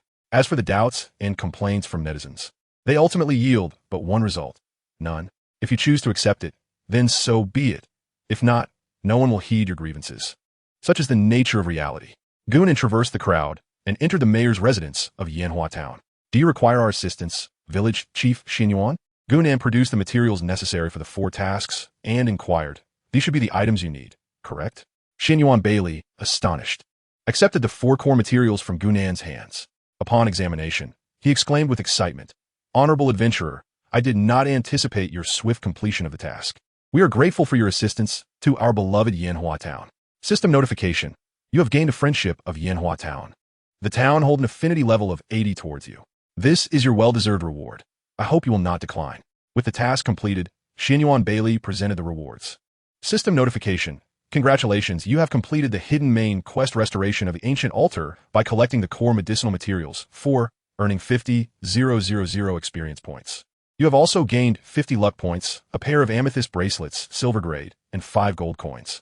System notification. Congratulations, you have successfully leveled up to level 7, earning 4 attribute points. Weapon name: Amethyst Bracelets, Silver Grade. Level 10. Attributes: Attack Power 50, Strength 10. Special trait: increases the wearer's physical attack power by 10. Job limitation: none. Description: the Amethyst Bracelets, a rare jade artifact from the ancient East, possess a hue as profound as the night sky, emanating a faint purple glow, as if harboring the secrets of the stars. Gu-Nan was utterly astounded, feeling a surge of exhilaration. With a 10-point strength enhancement, a 50-point attack power increment, and an overall 10-point physical attack boost, this was indeed a remarkable find. Eagerly, Gu-Nan donned the new gear, transforming his equipment entirely. He could hardly contain his excitement as he opened his attribute panel. Adventurer, Flickering Dawn. Class: Celestial Shadow Thief. Unique level. Title: None. Level: 7, 1632. Luck points: 350. Attributes: Constitution: 16. Intelligence: 24. Strength: 58. Bone quality: 58. Agility: 69.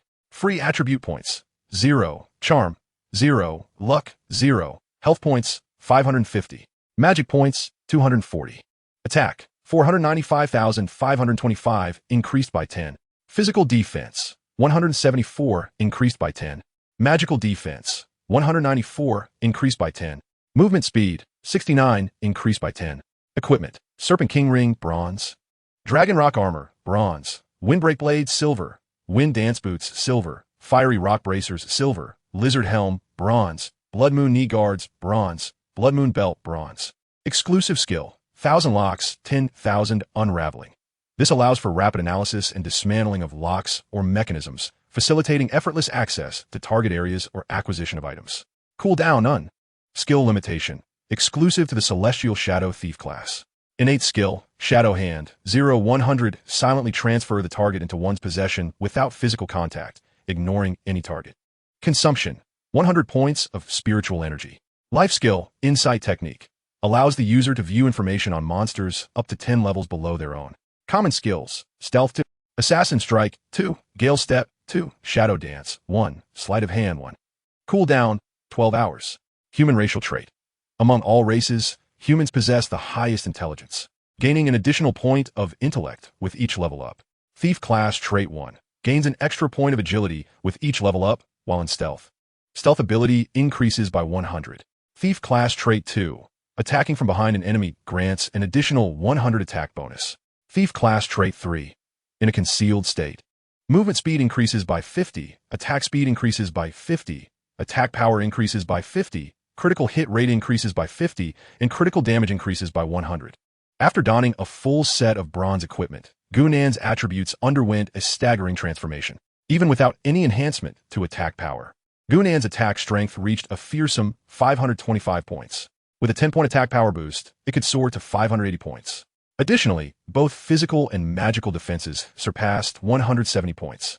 The only potential weakness lay in a rather thin health pool of only 550 points. Suppressing his excitement, Gu-Nan once again scrutinized Xianyuan Bailey. What is happening? Is the hidden main quest gone? Why hasn't there been a server-wide announcement?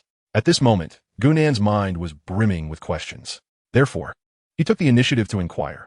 Mayor, is there anything else I can assist you with? Esteemed Fuguang Breaking Dawn, you have proven your capabilities, Xianyuan Bailey responded. However, the next task may prove perilous. Return me once you have reached level 10. Gu-Nan couldn't help but curse inwardly. This subsequent task has a level requirement? How frustrating. He had originally hoped to swiftly establish a teleportation passage between Yanhua Town and other towns. It now appeared that this plan would have to be temporarily set aside. Opening the global leaderboard, he noted: first place, Fuguang Breaking Dawn, level 7, Huaxia. Second place, Lucifer, level 5, America. Third place, Wuding Ichiro, level 5, Sakura Nation. Fourth place, Park Soo-chung, level 5, South Korea. Fifth place, Caesar I, level 5, the empire on which the sun never sets. Sixth place, Alexei, level 5, Bear Country. Seventh place, Kim Jong-yang, level 5, South Korea. Eighth place, Andrew, level 5, America. Ninth place, Charles I, level 5, Germany. 10th place, Yamada Junko, level 5, Sakura Nation. It was now 11:52, with less than 10 minutes remaining until the leaderboard closed. Gu-Nan had already secured the top position even before vanquishing the Blood Moon Tiger King. Now, not only had he acquired the 120,000 experience points from the Blood Moon Tiger King, but he had also completed a task that granted him an additional 50,000 experience points. One level, a total of 170,000 experience points. What could the second-place contender, Lucifer, possibly compare to that? Chapter 40. The conclusion of the great bet among all races. Outside Lockdown. On the Yars Prairie.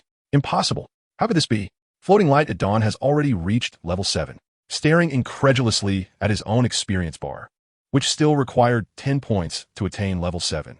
Lucifer was filled with disbelief. Why? Why could Floating Light at Dawn level up so rapidly on his own? Despite having a team of hundreds aiding his progress, he found himself outpaced by a solitary player. Lucifer was unwilling to accept this. He must protest. We must formally submit our objections to the Huagua authorities. In Jingu Town, on the Blazing Plains. Oh no, Floating Light at Dawn has claimed the top rank. Ichiro Mutu from Sakura Country has also surpassed me. Impossible. This cannot be. I must hasten my progress in the world. I must break into the top 3. Park Soo-chung shouted in a fit of desperation. Outside Sanchi Town, in the Whispering Forest. Damn it.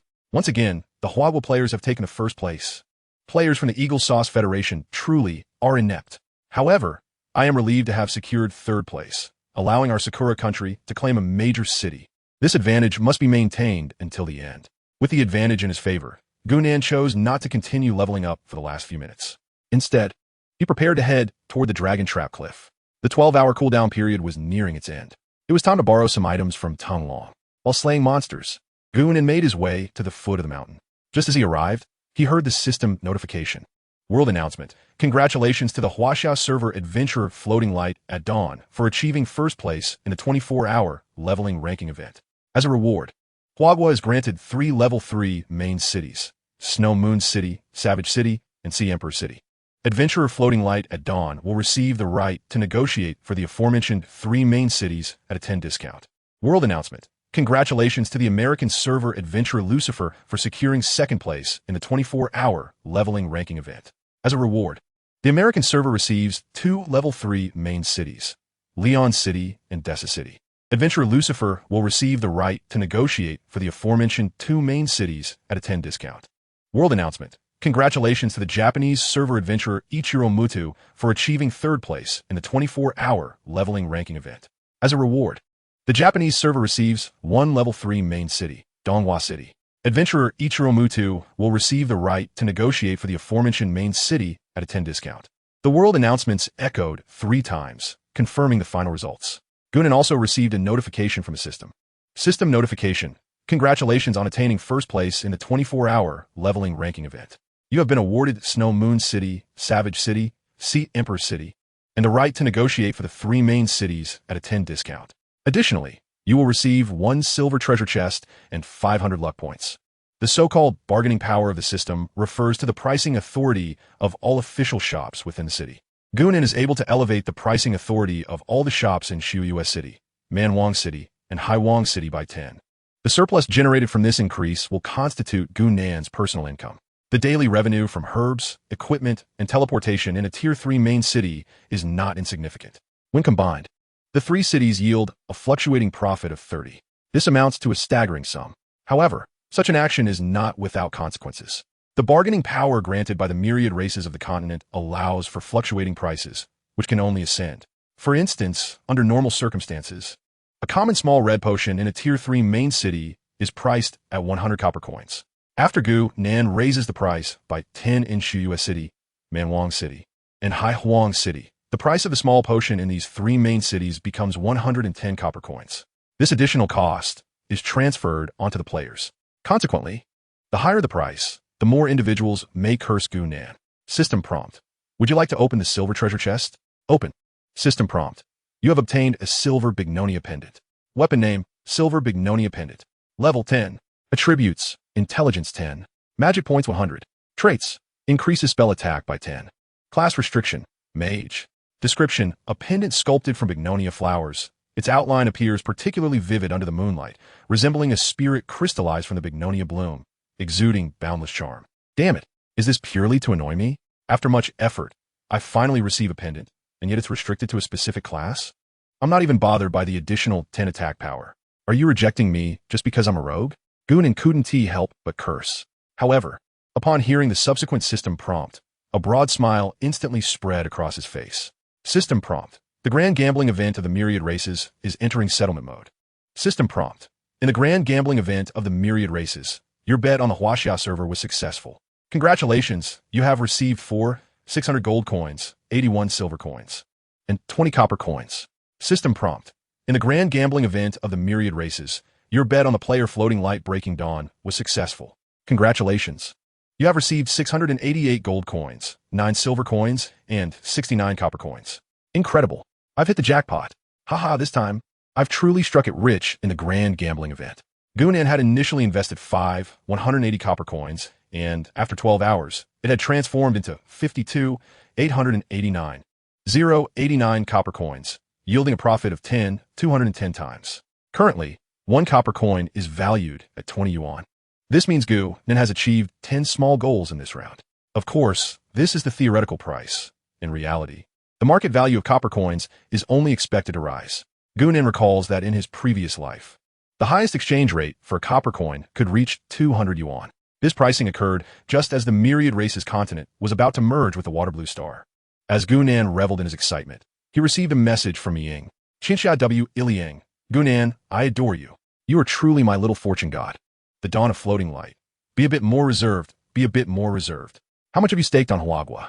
Shallow summer's coolness. I haven't staked on Huagua. I've staked on you. The dawn of floating light. Shallow summer's coolness. I wagered 500 copper coins on you, which constitutes my entire fortune. I initially thought I would lose, but unexpectedly, I gained over 4,300 gold coins. I truly adore you. The dawn of floating light. Gunan instantly felt that the gold coins in his possession had lost their allure. Chapter 41. An 86,000 fold return. Previously, Gunan had harbored doubts about whether his stake was too low. The total investment in personal bets amounted to merely over 6 million copper coins, which seemed unreasonable. At that time, Gunan did not ponder this much, simply believing that few engaged in personal betting. However, it now appeared that it was not a lack of participants, but rather that someone had placed bets on him in advance, significantly lowering the odds. He felt utterly disheartened. Without comparison, there's no pain. Just moments ago, Gunan had been elated over his substantial profit of 210 times. Now, upon seeing Ying earn over 4,300 gold coins from a mere 500 copper coins, his previous joy dissipated entirely. His own profit, after all, was only 210 times, while Ying's was an astonishing 86,000 fold. After such a comparison, his own profit seemed rather insignificant. At that moment, had the netizens of Huagua been privy to Gunan's thoughts, he might have felt an overwhelming desire to slap himself. It was understood that aside from the peculiar duo of Gunan and Ying, the greatest return for others was a mere 902 times profit from betting on Huagua. Even this was sufficient to send those fortunate individuals into a euphoric frenzy. Who could have imagined that someone would feel disgruntled over merely achieving a profit of over 10,000 times? After calming his emotions, Gunan curiously inquired. If I recall correctly, I was only at level 2 at the time. What gave you the audacity to bet on me? Gunan could discern the sincerity in Ying's words, warming his heart. Haha, this reward is yours too. I must now be the wealthiest person in the Myriad Races continent. From now on, I shall take care of you. Ying pouted, somewhat pridefully asking, by the way, did you place a bet on the Myriad Races grand gamble? Yes, Gunan nodded. And how much did you earn? Ying asked, brimming with pride. What do you think? Gunan replied. You earned how much? Ying exclaimed in surprise. From the betting server, I made 600 gold coins, 81 silver coins, and 20 copper coins. From personal bets, I earned 688 gold coins, 9 silver coins, and 69 copper coins. Gunan said helplessly, I didn't expect anyone to bet on me in advance. Otherwise, I would have earned even more. Ying fell silent for a moment, then replied with displeasure. Why are you like this? I can no longer be friends with you. I was so proud in front of you. And it turns out you are the one hiding the deepest secrets. Honestly, did you see me as a fool just now? Your overall return rate is over 86,000 times. I can only envy you. Now that sounds more reasonable. After Ying let out a playful remark, she curiously inquired, having invested such a substantial amount. Did you already foresee your triumph? Moreover, did you intentionally remain at the secondary level to avoid drawing attention? Perhaps, he replied. You truly are quite the clever one. Ying chuckled. Currently, the exchange rate of game currency to Huagua currency stands at 1 to 25. meaning a single copper coin can be exchanged for at least 25 yuan. Should we not convert some of our game currency into Huagua currency beforehand? We will need a considerable amount of operational funds to establish our guild. It would be less economical to purchase later. You make a valid point, he conceded.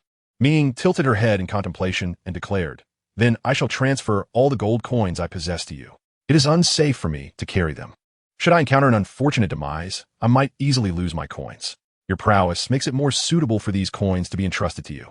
Without awaiting Gunan's opinion, Ming promptly mailed him 300 gold coins. Did you earn this money yourself? Gunan instinctively asked. What do you mean by money? It's yours, Ming retorted, slightly irritated. Neither the gold coins you possess nor those I hold are merely our own.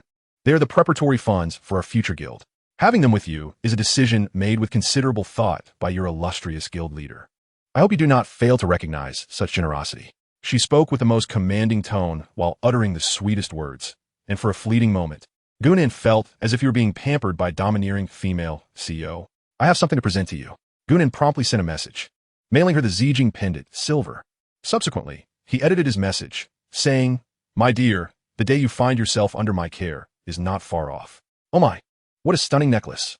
Upon receiving the pendant that Gunan had sent, Ming excitedly exclaimed, This is the most beautiful pendant I have ever seen, bar none. The Zijing pendant takes the form of a Zijing flower, its petals gracefully layered, swaying gently, as if in a soft breeze. The contours of the petals are elegant and fluid, each seemingly sculpted from the finest jade, smooth and rich in texture. The petals boast a delicate lavender hue, exuding a warm luster. Nestled amidst the petals, the pendant's center is adorned with a crystalline gem, reminiscent of a pearl nestled within the flower's core, shimmering with dazzling brilliance. The gem's color harmonizes beautifully with the lavender petals, creating a visually stunning effect. The pendant is suspended from a cord woven from premium silk, its color coordinating with the petals, exuding both elegance and a sense of modernity. The cord is soft yet resilient, ensuring comfort and security when worn around the neck. At the end of the cord, a petite tassel dances lightly with the wearer's movements, adding an element of liveliness to the entire pendant. To be honest, Gunan typically focuses on the attributes of equipment rather than its visual appeal. He had not anticipated that Miang would be so enamored with the pendant. Unable to contain himself, he remarked, I'm glad you like it. Is this your first gift to me? Ming asked. What? Gunan, with a hint of foolishness in his inquiry, asked, I have given you so many pieces of equipment. This cannot possibly be the first, can it? I don't care. Ming playfully retorted, This purple bloom pendant is the very first gift you have bestowed upon me. Remember that. All right, Gunan replied with a resigned smile. Whatever you say goes. Ming giggled sweetly. I'm off to handle the equipment. You should hurry and level up. Gunan nodded, and after concluding the call, he continued his journey towards the Dragon Trap Cliff. Beloved Ting Snake, I am on my way. Chapter 42, Do Not Approach Me. At the Dragon Trap Cliff, a sudden sneeze erupted from the ancient divine beast, the tongue snake, who had been in slumber. Its massive form stirred in the air, and an ominous premonition washed over it. 6 hours had passed. Surely that little brat was not planning to come again? As an ancient divine beast, this was the first time the tongue snake felt fear at the hands of a mere human. Were it not for the constraints of the Dragon Trap Cliff, that insignificant human would not have survived a single second in its presence. Yet, in this world, there's no what if. That feeble human merely needed to stand outside the formation to execute his thievery. What perplexed it further was that this diminutive human seemed to possess an alarming success rate of 100% in his thefts. Such an extraordinary success rate instilled a profound sense of helplessness within the ancient divine beast, the tongue snake. It could neither retaliate nor evade. For tens of thousands of years, it had never felt so constrained. Tongue, I am back, the familiar voice echoed, once more, causing the ancient divine beast, the tongue snake, to shudder involuntarily. It turned to glance in the direction of the sound, and beheld that familiar silhouette, prompting a torrent of expletives in its mind. Truly, what one fears most often comes to pass. Despicable human. The voice of the ancient divine beast rang out. Do not approach. Calm down. Gunan shamelessly laughed. Hurry over. I am pressed for time. After borrowing your items, I still need to level up. The ancient divine beast, the tongue snake, was filled with indignation. This shameless human was utterly base and vile. At that moment, the ancient divine beast instinctively fled, as if it had encountered plague. Alas! The Dragon Trap Cliff was already small, and with the tongue snake's colossal form, escape was impossible. As Gunan drew near, he showed no courtesy and promptly employed the shadowless hand. The familiar system notification chimed once again. System notification, congratulations. You have successfully activated Shadowless Hand on the ancient divine beast, the tongue snake, and obtained one divine beast pet egg. Realizing that its possessions have been pilfered yet again, the gargantuan form of the ancient divine beast, the tongue snake, glimmered with a chilling radiance. Its eyes turned crimson, flames seemingly dancing within its pupils, ablaze with fury. Its long tail whipped through the air, conjuring a tempest that uprooted trees and sent dust and stones flying. The serpent, with its cavernous maw agape, revealed sharp fangs and emitted a thunderous roar that reverberated through the heavens and the earth. Its voice was infused with fury and majesty, as if it sought to rend the very firmament asunder. A shroud of dark smoke enveloped its form, exuding a terrifying aura that sent shivers down one's spine. In the face of such overwhelming wrath, all things appeared diminutive, as though they were to be consumed by this formidable force. The serpent's fury blazed like an inferno, engulfing the entire realm. Gunan could distinctly sense the oppressive might of this ancient divine beast. Nevertheless, in the presence of immense joy, this pressure was rendered inconsequential. Item name, pet egg grade, unknown description. A pet egg pilfered by the ancient divine beast, the serpent. System prompt. Would you like to activate the unknown pet egg? Yes. Without a moment's hesitation, Gunan opted for activation. System prompt. Please drip your life essence onto the pet egg. Having experienced the bonding ritual in his previous life, Gunan proceeded without delay, retrieving a small knife to pierce his fingertip. When the world, Gunan was taken aback, feeling his vitality plummeting rapidly. This had never happened during his previous bonding experience. Though perplexed by the unfolding events, he swiftly employed a small vial of red potion. Gunan's tactics typically revolved around damage-free monster slaying. Thus his inventory was stocked with hundreds of healing potions. 1 drop, 2 drops, 3 drops, crimson droplets cascaded onto the eggshell. The moment the blood made contact, it seemed drawn by an invisible force, swiftly permeating the intricate patterns of the shell. A faint red glow began to emanate from the surface, as if the blood within the egg were boiling. 1 minute, 3 minutes, 5 minutes, 10 minutes. Time elapsed as the hundreds of vials in his inventory dwindled swiftly. Gunan's mind was beset with a cacophony of expletives. Previously, he had been the one administering poison. Now, his own pet was siphoning his life force for nearly half an hour. What on earth was happening? Was this creature intent on draining him to a husk? As the red radiance intensified upon the eggshell, it appeared as though the entire egg were enveloped in flames. At that moment, a faint pulse of life emanated from within, suggesting that a nascent being was awakening. As the vibrations intensified, the shell began to quiver slightly, producing a crystalline cracking sound. Soon after, a fissure appeared on the eggshell, and a diminutive creature peeked out. Its eyes were tightly shut, yet it was already attuned to the ambient essence surrounding it. With the shell now fracturing, Gunan's rapidly depleting vitality finally stabilized. Exhaling a sigh of relief, Gunan was grateful for the abundance of healing potions he had carried. Otherwise, he might have become the first adventurer in the Myriad realms to be drained to death by his own pet. Gunan gently extended his hand into the crevice, and the creature seemed irresistibly drawn to it, crawling forth along his fingers. As it fully emerged from the eggshell, its eyes opened wide, eyes imbued with a profound spirit, as if they could pierce through all veils of reality. When it glanced up at Gunan, a flicker of gratitude and intimacy sparkled within its gaze. Gunan tenderly caressed the small, youthful pet, which bore a resemblance to a chick but was undeniably more resplendent. Its feathers shimmered in a kaleidoscope of colors, radiant like a rainbow. Though diminutive in stature, it pulsed with vivacity and vigor. Its eyes sparkled like 2 brilliant gemstones, radiating wisdom. The beak, sharp yet not menacing, exuded an aura of gentleness. The petite wings, though not yet fully unfurled, hinted at the magnificent form it would one day assume. Most captivating was its tail, long and adorned with feathers resembling a splendid fan, swaying gracefully with its movements. The tail feathers were embellished with a multitude of colorful spots, akin to a masterful painting. A sense of anticipation began to stir within Gunan. However, upon inspecting the pet's attributes, he couldn't help but draw in a sharp breath in astonishment. How terrifying! Chapter 43. The Flame Dance Phoenix. Pet name, Flame Dance Phoenix. Pet tier, Ancient Divine Beast. Pet level, 0. Health, 320. Attack, 112135. Defense, 80. Speed, 55. Skills, cooldown, 24 hours. Skill trait, instantly removes all negative statuses from the Flame Dance Phoenix and restores a portion of health. Simultaneously, while the ember swirls in the air, it inflicts continuous fire damage upon enemies below. Blazing Domain active. The Flame Dance Phoenix unfurls a searing domain on the battlefield, where everything within will be consumed by flames. Enemies within the domain will suffer persistent fire damage and be unable to utilize any cooldown skills. Skill trait. Inflicts continuous fire damage to enemies within the domain and reduces their skill cooldown speed. Simultaneously, allies within the domain will gain additional fire resistance, diminishing the fire damage they sustain.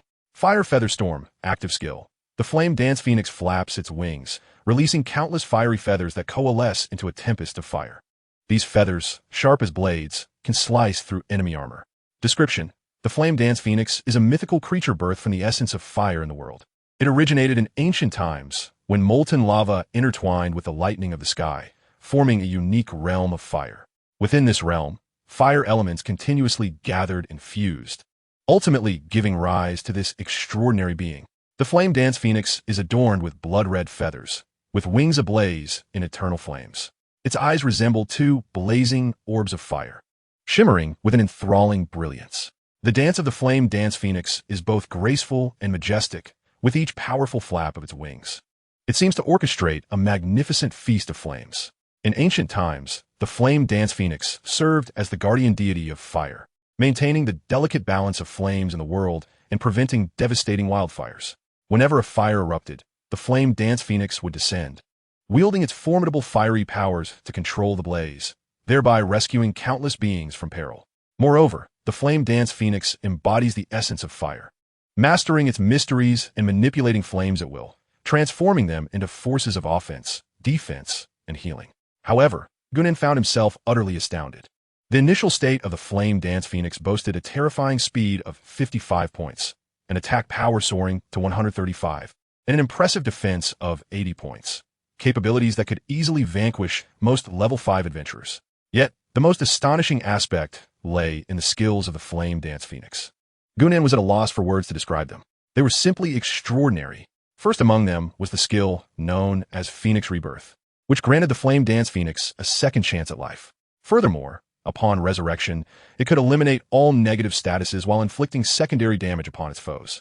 Next was the Blazing Domain, which at its highest level could create a special arena of flames where targets were rendered unable to use their skills once they had cooled down. Even at the lowest level, it could delay an opponent's cooldown time, effectively silencing them indefinitely within the domain. While silencing adversaries, it also inflicted continuous fire damage upon them. Allies within the domain would gain additional fire resistance, reducing the fire damage they endured. Then came the Fire Feather Storm, wherein the Flame Dance Phoenix flapped its wings, releasing countless fiery feathers to summon a storm of flames, simultaneously enhancing its own movement and attack speed. These three skills endowed the Flame Dance Phoenix with exceptional healing capabilities, widespread offensive power, and extensive control abilities.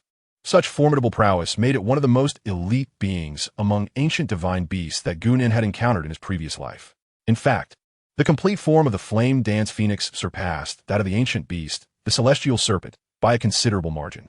Gunan couldn't fathom how the ancient beast Celestial Serpent had come to possess the Flame Dance Phoenix pet egg. Regardless, it ultimately benefited him.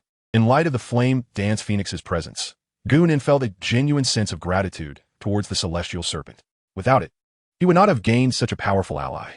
At this moment, he had completely forgotten that just moments ago, the Flame Dance Phoenix had nearly drained him to a husk. Yet, upon realizing the attributes of the Flame Dance Phoenix, Gunan believed that even if it had indeed turned him into a desiccated corpse, he would still applaud its remarkable capabilities. Perhaps sensing her master's joyous mood, the Flame Dance Phoenix gently lowered her head, caressing the back of Gunan's hand with her fiery beak. The warm touch felt akin to the gentle caress of summer sunlight, imbued with a hint of ticklishness and boundless tenderness. The melodious chirp of the phoenix was both crisp and enchanting, as if expressing her affection and attachment to Gunan. This little creature was undeniably adorable. Gunan pondered aloud. You have just been born and lack a name. What should I call you? By the way, are you male or female? If memory serves. In the case of phoenixes, phone denotes male, while Huang signifies female. Since your name is Flame Dance Phoenix, you must be female.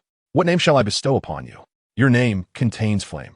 As a female, how about Flame Princess? Perhaps understanding Gunan's thoughts, the Flame Dance Phoenix gently rubbed against his hand a couple of times. Since you did not object, I shall take it as your agreement. Gu Nan continued to muse. From now on, your name shall be Flame Princess. System notification. Your pet flame dance phoenix has been successfully named. Chapter 45. A night without sleep across the globe. Those present in this gathering were the elite of the Hua Nation. They were acutely aware that, given the current circumstances, they could only console themselves in this manner. Thus, Li Wenzhong proactively assured, our security department will ensure the effectiveness of our internal counterespionage activities. Until we locate the flickering dawn, we must remain vigilant. Following closely, Chief of Staff Zhang Xia expressed his commitment. Our General Staff Second Department will also mobilize to promptly gather intelligence regarding any foreign operations targeting our nation. The General Staff's Second Department serves as Hua Nation's external intelligence agency, with several divisions specializing in various tasks, forming the backbone of our external intelligence efforts. Once both had voiced their assurances, the head of the department finally spoke. In addition to protecting Flickering Dawn, we must also ensure the safety of the 9 prominent figures from our nation who have made the list. Rest assured, Chief, Li Wenzhong replied. We have already established comprehensive protective measures for the 9 listed individuals. We will ensure that no mishaps befall them. That is good to hear. The head of the department sighed in relief. The only thing we can do is to leave behind a robust force for our nation before the chaos descends. As they grow stronger, the future of Hua Nation and the Hua people will secure its rightful place. We are the guardians of the impending darkness. I will stand with all of you, fulfilling our final duty to safeguard the light of our civilization. Rest easy, Chief. We are always prepared. The assembly echoed in unison. The enduring legacy of Hua civilization relies on the relentless efforts of generations of Hua people, who pass on the flame of knowledge and perseverance. Before the integration of the myriad races of the continent, the protection of our cultural heritage had become the consensus of the highest decision-making body within this conference room. In the Eagle Sauce, the presidential palace, it was none other than Hua Nation that had seized control of 3 resource cities. President Kelly Roosevelt of the Eagle Federation wore a furious expression. His brow furrowed as he inquired of CIA Director Richard Wilson, is there a concealed scheme on the part of Hua Nation? For instance, are they concentrating all their resources to cultivate an individual or a group? The CIA, one of the 4 leading intelligence agencies of Waterblue Star, is tasked with both openly and covertly gathering and analyzing intelligence regarding foreign governments, corporations, terrorist organizations, individuals, politics, culture, and technology, coordinating the activities of other domestic intelligence agencies, and reporting this intelligence to various departments of the Eagle Federation government. Its intelligence-gathering capabilities are universally recognized as the foremost in the world. Director Richard Wilson hesitantly responded, based on our current investigations, it appears that Hua Nation has not devised any such plans. Mr. President, you are aware of the situation on the continent of all races. This is not merely a conventional game. All its rules are dictated by the Tao of Heaven, and even if Hua Nation wished to establish a relevant cultivation plan, complete secrecy would be unachievable. What then explains the rapid advancement of Floating Light Dawn? President Kelly Roosevelt inquired darkly. Moreover, it is within a highly potent hidden profession. The president continued, how many high-level professions do we currently have in the Eagle Federation? We have identified 3 thus far, Richard Wilson replied. Among them, the most formidable is the hidden profession of Lucifer, the fallen angel. At present, we are focusing on cultivating Lucifer, given that they are all high-level. Why is there such a disparity? Roosevelt pressed on. We are investigating the specific reasons, Wilson elucidated. Our current findings suggest that Floating Light Dawn may have acquired an early-stage, strong hidden profession akin to that of a rogue. This profession enjoys a period of advantage in its early stages, while Lucifer's hidden profession, the fallen angel, becomes formidable only in the later stages. There is no need for you to be overly concerned, Mr. President. Yet, I'm somewhat worried, Roosevelt admitted. Currently, Hua Nation has only one more main city than we do, which shouldn't be a decisive factor. Wilson continued, according to our CIA projections, it won't be long before the continent of all races launches a second full-server event, as long as we secure first place in the next event. This minor disparity in resources can be easily compensated. Indeed, President Roosevelt commanded, concentrate all efforts from Lockdown to fully cultivate Lucifer. Meanwhile, in the Green Tile House of South Korea, President Kim Jong-sik appeared distressed. How could our great Goryeo dynasty fail to place in the top 3? This is a disgrace. A disgrace to our great Goryeo dynasty. Within the presidential office, all present fell silent, no one daring to speak. Director Kim Jong-bil, you are the head of the intelligence department. I wish to hear your thoughts, Kim Jong-sik called out, noticing the silence. At that moment, Kim Jong-il, the head of the National Intelligence Service of South Korea, wore a look of utter bewilderment. The players from South Korea are disappointing. What does that have to do with me? I am merely an intelligence operative, not one who levels up. The military is primarily responsible for leveling up. So if you have questions, you may directly inquire with them. What is the purpose of seeking me? At this moment, Kim Jong-il's mind is flooded with a multitude of expletives. There is no choice. After all, South Korean intelligence agents fall under the direct purview of the president, who possesses absolute authority over appointments and dismissals. In essence, Kim Jong-il occupies his current position solely at the discretion of Kim Jong-sik. Mr. President, Kim Jong-il spoke earnestly. According to our investigations, South Korea was poised to secure third place and gain a main city. However, at the last moment, the Sakura nation deployed the resources of a small town to assist Ichiro Mutu in gaining experience, allowing him to surpass us at the final hour.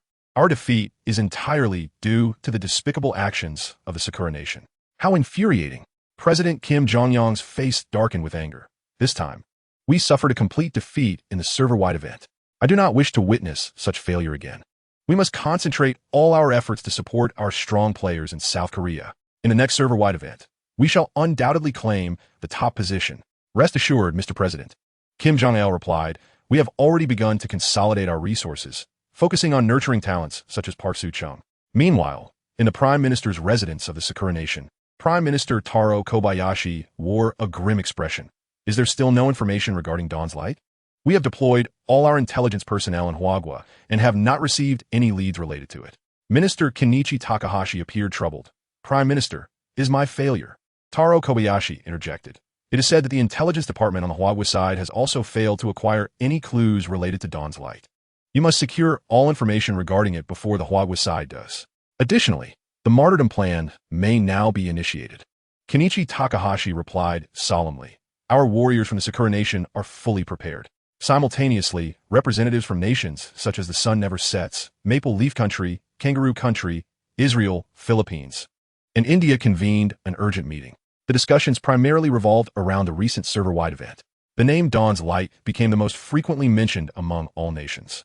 Intelligence agencies from every country sprang into action, dedicating their utmost efforts to investigate Gunnan's detailed information. Gunnan had anticipated this development. In his previous life, prior to the merging of the 10,000 races continent with the Water Blue Star, many top experts from Huagua inexplicably perished, with the shadow of external spies looming in the background. To better protect himself, Gunnan adopted a name he had never used before and had never mentioned, Dawn's Light. This name symbolizes the first faint rays of sunlight at dawn, breaking through the darkness and illuminating the earth. This name was conceived by Gunnan only after enduring the tumult of his previous life. Those who have not experienced the tragic events of that past existence could never fathom its profound significance. Thus, establishing a connection to Gunnan through his name is virtually impossible. As for the banking records, the trading system is an intrinsic component of the Wanzhou continent, with management authority resting in the hands of the Heavenly Tao, leaving the various nations powerless to access specific player information. Attempting to trace Gunnan through financial transactions is an unfeasible path. The only potential issue arises from the financial exchanges between himself and Miying. Discovering this connection in a timely manner seems far-fetched. In a mere 12 hours, the Huan nation ascended from obscurity to clinch the first position, proudly acquiring 3 Tier 3 main cities. The rapidity of this transformation has left many in disbelief. Now, as the dust settles, tonight, the world remains awake. Chapter 46, Baptism of the Holy Light. On the Huan Nation server, at Wulong Slope, Gunnan remains oblivious to the events unfolding outside. Upon arriving at Wulong Slope, he releases the Flame Dance Phoenix and embarks on a relentless slaughter of the Blood Moon Tiger. After leveling up to 6, Gunnan requires 320,000 experience points to reach the next level. Currently, he possesses a little over 80,000 experience, leaving him with a daunting deficit of 240,000. This experience requirement alone is already a source of considerable distress for Gunnan. However, upon observing the experience bar of the Flame Dance Phoenix, he truly comprehends the meaning of despair. To ascend from level 0 to level 1 demands a staggering 500,000 experience points, 28,000 more than what Gunnan needs to progress from level 6 to 7. No wonder it is an ancient divine beast. Nurturing it proves to be exceedingly arduous. Yet, considering the lore of the Wanzhou continent. Its emergence as a spirit pet occurs only after a year, let alone a creature as extraordinary as an ancient divine beast. In his previous life, there were instances of individuals acquiring divine pets. However, according to Gunan's recollections, the earliest acquisition of such a pet transpired 2 years after the launch of the Wanzhou continent. By that time, players generally exceeded level 100, facing monsters of similar levels. Under such circumstances, the experience cost of nurturing divine beasts is relatively low. The Heavenly Tao likely did not anticipate that someone could obtain an ancient divine beast merely a day after the server's inception, successfully hatching it as well. Thus, when Gunan beheld the astonishing experience requirements of the Flame Dance Phoenix, he was engulfed in unimaginable despair. Damn it! Perhaps this encapsulates the deeper meaning of the bittersweet struggle. Once Gunan adjusted his mindset, he set the experience distribution ratio to 1 for himself and 99 for his pet.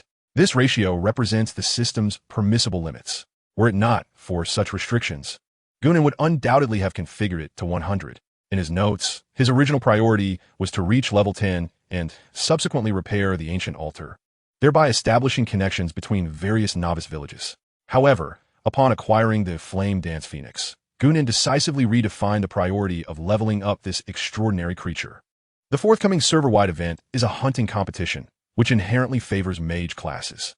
Gunan, being a rogue, despite possessing formidable monster-slaying capabilities and the most powerful equipment in the server, cannot match the speed of mages in defeating monsters.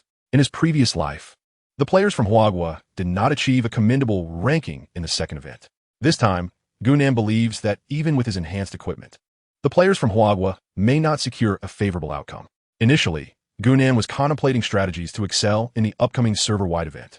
However, with the acquisition of the Flame Dance Fire Phoenix, all obstacles became surmountable. Even at level 0, the Flame Dance Fire Phoenix's attack power surpassed that of a level 5 mage. One can only imagine the extraordinary prowess of a level 5 Flame Dance Fire Phoenix. Moreover, it possesses area attack skills, granting it a significant innate advantage in scenarios with high monster density. If he could level up the Flame Dance Fire Phoenix to above level 5 within 3 days, the combined attacking ability of the two would undoubtedly secure the top kill score for Gunan.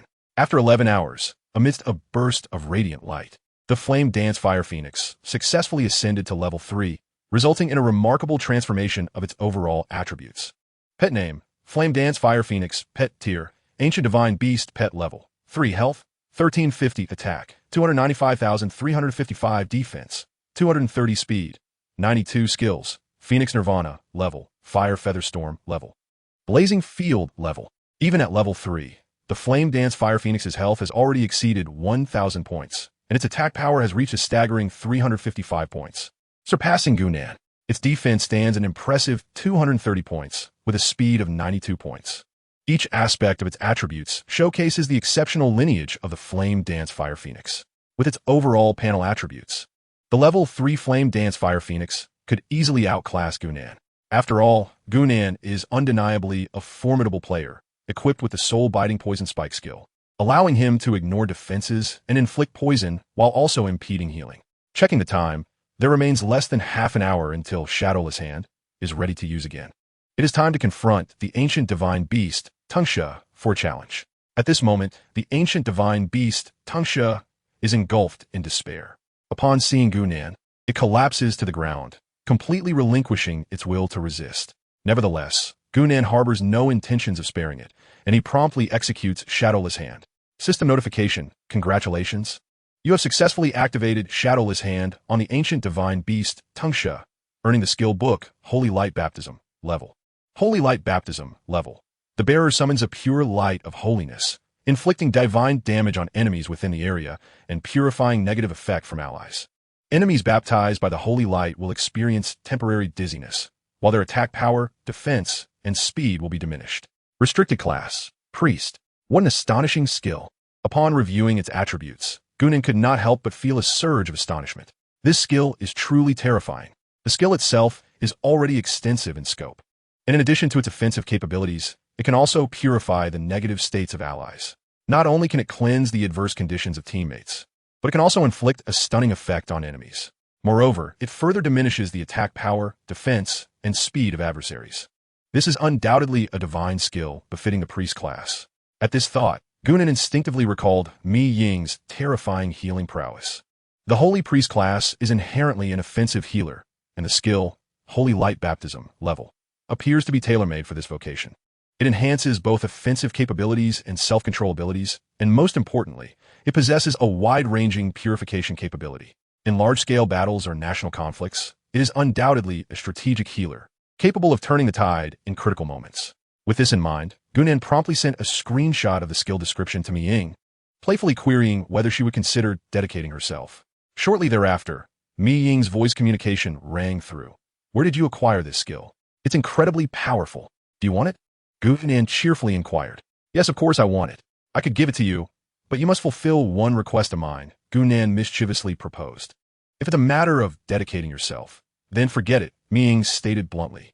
"I won't agree until you gift me a golden outfit. I don't want you to dedicate yourself. I merely want a kiss," Gunan teased. On the other end of the line, Mi Ying unhesitatingly mimicked a kissing gesture, then cheerfully remarked, "I've already kissed you. Now hurry and give me the skill book." Gunan's face turned pale. "I want you to kiss me in reality, not just over the phone." "I don't care. You can only blame yourself for not being clear," Mi Ying pouted playfully. "You're a grown man. Surely you want to go back on your word?" "Fine," Gunan sighed. "You are impressive." Mi Ying smiled triumphantly. For this woman who would risk her life to save him, Gunan found himself at a loss and reluctantly sent the Holy Light Baptism level to Mi Ying. After all, one must spoil their own woman a little. Gunan comforted himself internally, thinking otherwise it would be too much of a loss. After agreeing to meet with the ancient divine beast, Tung Shi, in 12 hours, Gunan logged off. Having battled continuously for over 10 hours and taken care of his personal hygiene, he intended to find a restaurant for a meal when his phone rang. Upon glancing at the screen, he saw it was his few friend from his previous life, Han Yinqing. After the arrival of the 10,000 Races continent, this fellow had lost all his possessions and equipment to his wife. Disheartened, he joined the Vanguard team of Huagua. The so-called Vanguard team is essentially a suicide squad, equipped and armed by the officials, tasked with the most perilous missions. The casualty rate is exceedingly high. Most individuals who join here are either retired soldiers or patriotic vanguards. They dare to be the pioneers of Huagua, driven by a desire for martyrdom. Thus, on the battlefield, although this group may lack superior equipment, they embody the strongest combat prowess and fighting spirit. In the national wars following the unification of the Myriad Races continent, the Huagua Vanguard became a source of dread for nations worldwide. After Han Yinqing joined the Vanguard, his fearless tenacity and indomitable spirit propelled him to the rank of colonel. When facing the main forces of the Sakura nation, he valiantly confronted an entire army with the strength of just one regiment, ultimately perishing in battle. Later, he was posthumously awarded the rank of Major General, recognized as a distinguished hero of Huagua. Gu then attended his memorial service. However, the chaos of the world at that time left little room for sorrow. After a simple rite of remembrance, Gu then led the members of the Rhine Guild onto the battlefield. In this rebirth, hearing his dear friend's voice once more stirred deep emotions within Gunan. "Why are you so quiet?" On the other end of the line, Han Yinqing's concerned voice resonated. "I heard you broke up with Qin Mengyao. It's for the best." Gunan replied, "She is beautiful, but not a woman suited for marriage. A wife should be virtuous. Now that you are separated, it may not be a bad thing for you." Gunan felt a touch of irony. How could a man betrayed by his wife have the audacity to advise him on finding one? Yet, upon reflection, he realized that he and Han Yinqing were not so different after all. Han had been betrayed by his spouse, while Gunan, though not married to Qin Mengyao, was merely one piece of paper away from it. In truth, they were akin to brothers in misfortune. "Remember this phrase well? You might find it useful someday," Gunan said, then inquired, "What is the reason for your call?" "I heard about your breakup and thought I'd check on you." Han Yinqing retorted, "Why are you so ungrateful?" "Don't worry, she's just a woman. I can let her go as easily as I can take her." Gunan chuckled. "You needn't concern yourself with me. By the way, have you been playing the popular game Myriad Races continent lately?" "Of course," Han Yinqing replied. "Are you playing too?" "Yes." Gunan confirmed. "Which small town are you in?" Han Yinqing boasted. "If we were in the same town, I'd carry you to victory." "Get lost." Gunan replied with mock annoyance. "What level are you? How dare you claim you can carry me?" "I'm already level 4, Han Yinqing bragged. "How impressive is that? Tell me where you are, and if we're in the same town, I'll help you level up." Gunan found it amusing. A level 4 character dared to boast in front of the top player in the entire server? However, reflecting on his previous life, he remembered entering Myriad Races continent a week late. Had it not been for Han Yinqing supporting him with equipment, he would not have earned 500,000 in a month. Without that fortune, his relationship with Qin Mingyao might have ended in silence. In retrospect, one might say that Han Yinqing had inadvertently led him into a predicament. Certainly, Gunan understood that Han Yinqing had his best interests at heart back then. He could never repay kindness with ingratitude. You know what town? Han Yinqing exclaimed excitedly. I've heard that the #1 player in the entire server, Floating Light Dawn, hails from a Yanhua town. Have you ever encountered him? Indeed, I have. Meeting oneself can certainly be considered an encounter, Gunan replied. Do you know what he looks like? Han Yansheng Inkuriid Iogli. I've heard others say he has a rat-like appearance, with a sharp chin and a monkey's features. Before entering the Myriad Realms, he was quite the character. It makes sense that he would choose the profession of a thief upon his arrival. Who in their right mind would opt for such a vocation if they were a respectable person? Have you seen him in person? Is his appearance, as they say? Gunan was at a loss for words. What nonsense was being spread? A rat-like visage? A sharp chin? How could he, the distinguished Wu Yinzu of Inchuan, endure such slander? No way. The next time I get into a fight, I must reveal my identity. Although I cannot disclose my true appearance, I can certainly use a dust avoidance pearl to conjure an image of a dashing young man resembling myself. Do you truly believe the rumors? Gunan corrected him. I have seen Floating Light Dawn, and he is as handsome as a jade tree in the wind.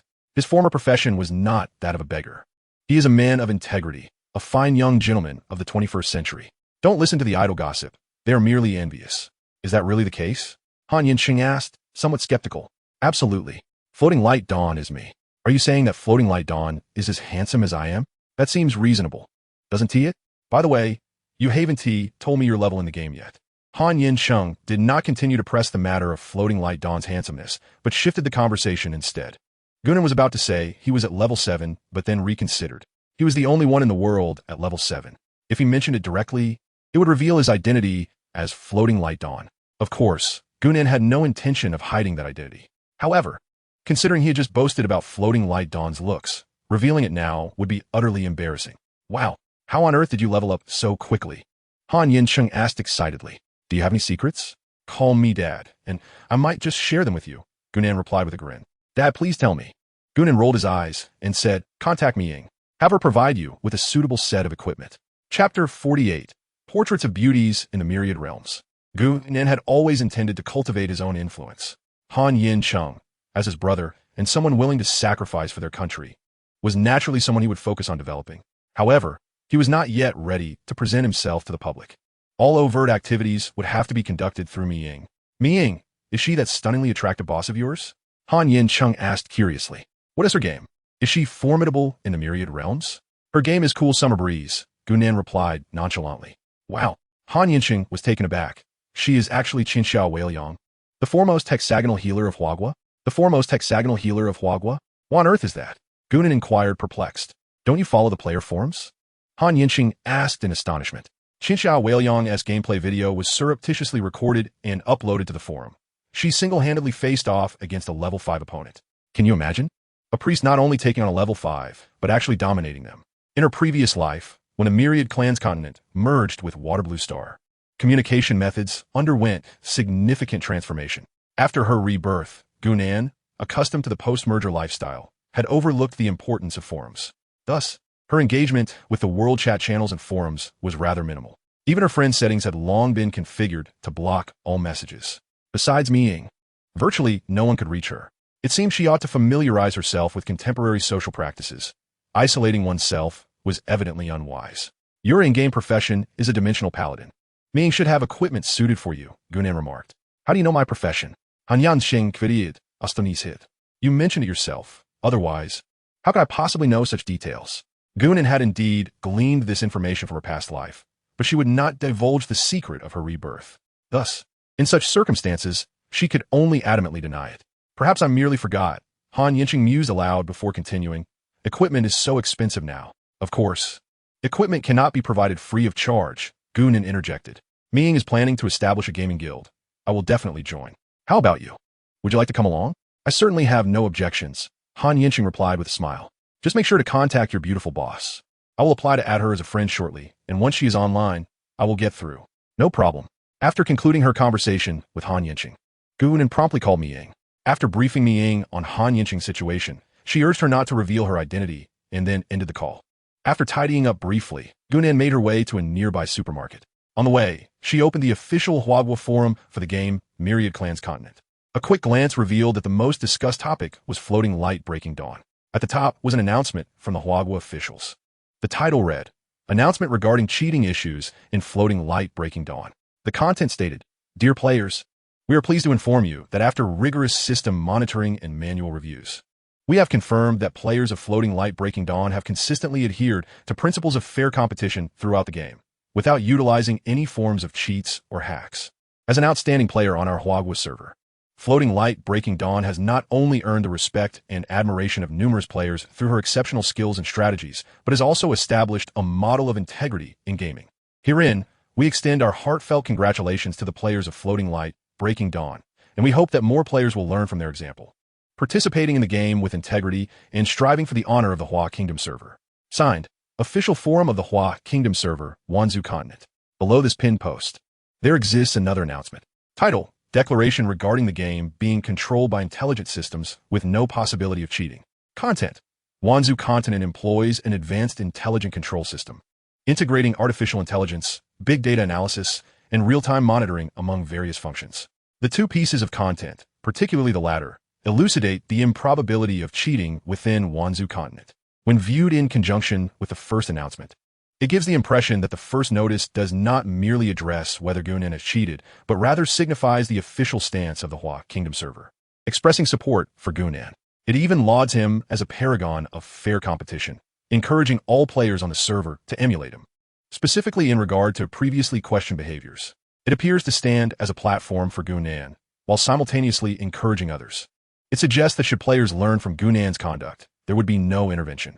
Gunan, discerning the underlying intentions of these announcements, realizes that Wanzhou Continent lacks a true official presence. The so-called officials are merely entities established by various nations. The upper echelon is fully aware of the prevailing circumstances within Wanzhou Continent. By issuing such a statement, the Hua Kingdom side seeks to curry favor with Gu, and while also motivating other players to follow his lead. Naturally, illicit actions are not condoned. As Gunan dines, he peruses the forum, encountering numerous posts seeking his contact information. Most originate from prominent figures in major conglomerates, affluent heirs, or guild leaders, all seeking to establish long-term collaborations, primarily to acquire the equipment in Gunan's possession. Gunan pays little mind to these posts. Among them, the only one that rivals the popularity of Floating Light Breaking Dawn is the beauty rankings of Wanzhou Continent. Currently, the first position remains hotly contested between two candidates, the hexagonal healer, Qinxiao Weiliang, and the goddess of slaying, Feng de Qingyu. Each boasts a devoted following, engaging in spirited debate. Gunan, in his previous life, had interacted with Feng de Qingyu and could not deny the allure of her long legs, particularly when adorned with black stockings, which amplified her charm to an irresistible degree. Faced with the choice between the two, even Gunan found it difficult to decide. One was ample, the other strikingly slender. If pressed to make a choice, he would retort, I have been reborn, why must I choose? I desire both. Is that not delightful? Chapter 49. The Request of Qin Qingyu. Upon returning home, Gunan did not rush to log in. After taking a few sips of drink, he succumbed to slumber. According to Gunan's recollection, prior to reaching level 20, 3 server-wide events must be completed. Until these events are fulfilled, Gunan has no intention of leveling up. Upon awakening, he discovered it was already past 9 in the evening. After refreshing himself, he logged back into the game. As soon as he connected, a message from Mi Ying appeared. Qinxiao Weiliang. Han Yin Cheng is in the same small town as I am. I've already given him the equipment he can use. By the way, do you have any virtuous girls among your friends? Why do you ask that? Mi Ying responded cautiously. They all have boyfriends, so don't get your hopes up. What nonsense are you talking? Gunan retorted, exasperated. Who is thinking of them? With you around, how could I possibly entertain such thoughts? Upon hearing this, a faint smile graced Mi Ying's lips, though she masked it with a cold tone. Why do you inquire? I had someone read my brother's fortune, and it seems he is destined to attract ill-fated women. Gunan jested. Thus, I pondered whether I could find a kind-hearted girl to rescue him from his predicament. Just say you wanted to introduce him to someone, Mi Ying replied sharply. No need for such roundabout ways. Are there any suitable girls? Gunan inquired. Most of my friends are single, but I won't play matchmaker. Mi Ying stated plainly, I can at most provide him with an opportunity for contact. Whether it blossoms is entirely his affair. That's fine, just the chance to connect is sufficient. As for success, it depends on his own fortune. In this reincarnation, Gunan hopes that Han Yin Chung does not repeat the mistakes of his past life. While he cannot choose a girlfriend for him, he can facilitate encounters with more exceptional women, broadening his horizons. With an expanded perspective, he will naturally steer clear of dubious characters. By the way, Han Yin Chung has agreed to join our guild. Ming then asked what kind of treatment would be appropriate for him. You can manage the administrative aspects. Gunan added, but do not grant him special privileges simply because he is my brother or has any connection to me. Whatever he needs, he must earn for himself. I trust in his capabilities. Then I will handle it myself. Gunan's words were merely for Mi Ying's consideration. She was fully aware of Han Yin Cheng's inherent advantages as Gunan's brother, rendering the notion of fairness somewhat moot. Naturally, Mi Ying intended to offer him the most competitive contract and cultivate him as part of the elite tier. Mi Ying's inquiry was not a request for Gunan's opinion, but rather a sign of respect towards him. Gunan's insistence on equality also conveyed a message. He would not interfere in her management. Even amidst their close relationship, certain necessary sentiments must be communicated. Certainly, there will come a day when they fully understand each other, at which point some matters will no longer require discussion. After concluding the conversation with Mi Ying, Gunan noticed he had received a friend request, 99 in total. Upon opening the notes, a recent remark caught Gunan's attention. Player name, Whisper of the Wind. Message, when I completed the hidden quest, I obtained a hidden dungeon scroll. If you, dear Floating Light, are interested, feel free to add me as a friend, and we can collaborate on the strategy. Without a moment's hesitation, Gunan clicked to accept. He swore that he was genuinely captivated by the so-called hidden quest of Whisper of the Wind, and it was certainly not due to the alluring beauty of her long, fair legs. The friend invitation was sent by Whisper of the Wind. After Gunan's acceptance, the friend request was instantly successful.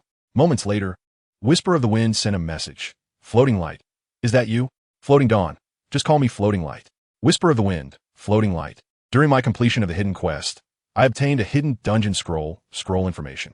Our team's strength is limited. If you're interested, we can partner up for the strategy.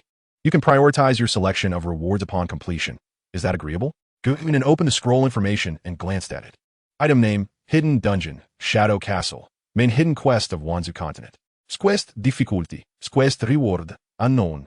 Once again, it was a hidden main quest, and this time, it was a 4-star difficulty quest. In his previous life, when he entered the game, the Shadow Castle dungeon already existed, initially unlocked by Whisper of the Wind herself. Unfortunately, at that time, her team was not yet established, resulting in their first challenge's failure. Following this setback, the hidden dungeon automatically became a globally public dungeon, allowing players from any country to challenge it. Ultimately, the first kill was secured by the Sakura Nation. In this life, Gunan would not allow the first kill opportunity to fall into the hands of the Sakura Nation.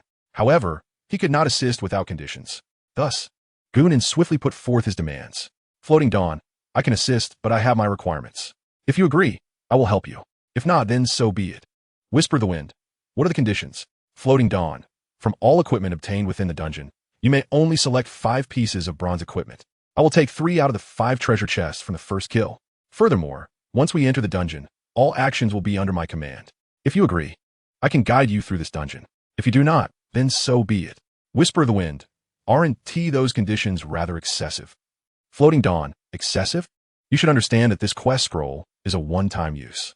If we fail, the Shadow Castle dungeon will be shared globally.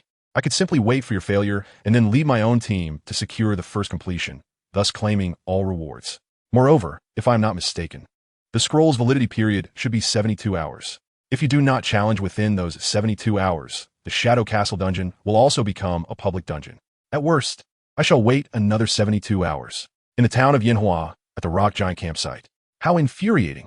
That scoundrel, Floating Light Dawn, is utterly detestable.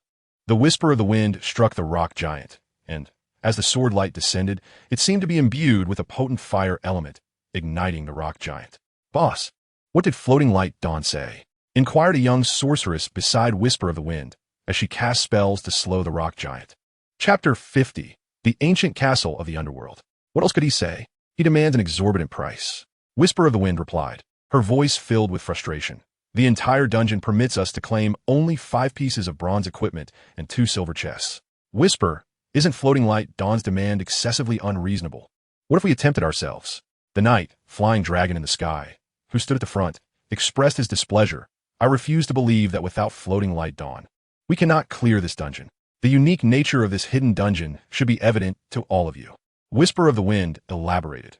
After 72 hours or upon mission failure, this dungeon will become public. At that point, given our capability, achieving a first clear would be nearly impossible. Whisper, what are you implying? Questioned the priestess, Leoli Moonshadow, who stood beside Whisper of the Wind. My suggestion is to acquiesce to Floating Light Dawn's request, Whisper of the Wind clarified. Currently, with our team's strength, soloing this dungeon is virtually unfeasible. Even 2 days hence, the likelihood of successfully clearing it remains exceedingly slim. Floating Light Dawn's ability to solo 3 level 7 or higher dungeons within an hour indicates that his prowess surpasses that of our entire team. Moreover, he gives me the impression of being well acquainted with the dungeon of the underworld. He has likely deduced the time limit on our hidden scrolls, as well as the consequences of failure. In our discussions, he explicitly stated that he could wait for us to fail or for the task to expire. Thus, the current situation is that we require him rather than the other way around. Though Gunan's demands are somewhat excessive, it is preferable to gain something rather than nothing at all. I concur with Whisper's assessment, Leoli Moonshadow remarked. One should eat as much as one could digest.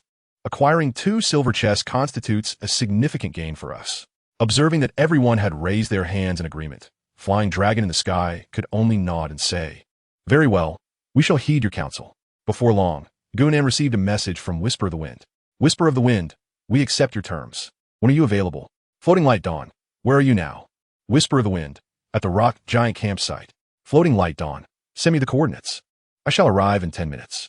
Whisper of the Wind, Rock Giant campsite, 2301-3325. Gunan glanced at the time. It was 9:30. 2 hours should suffice to conquer the hidden dungeon, the ancient castle of the underworld.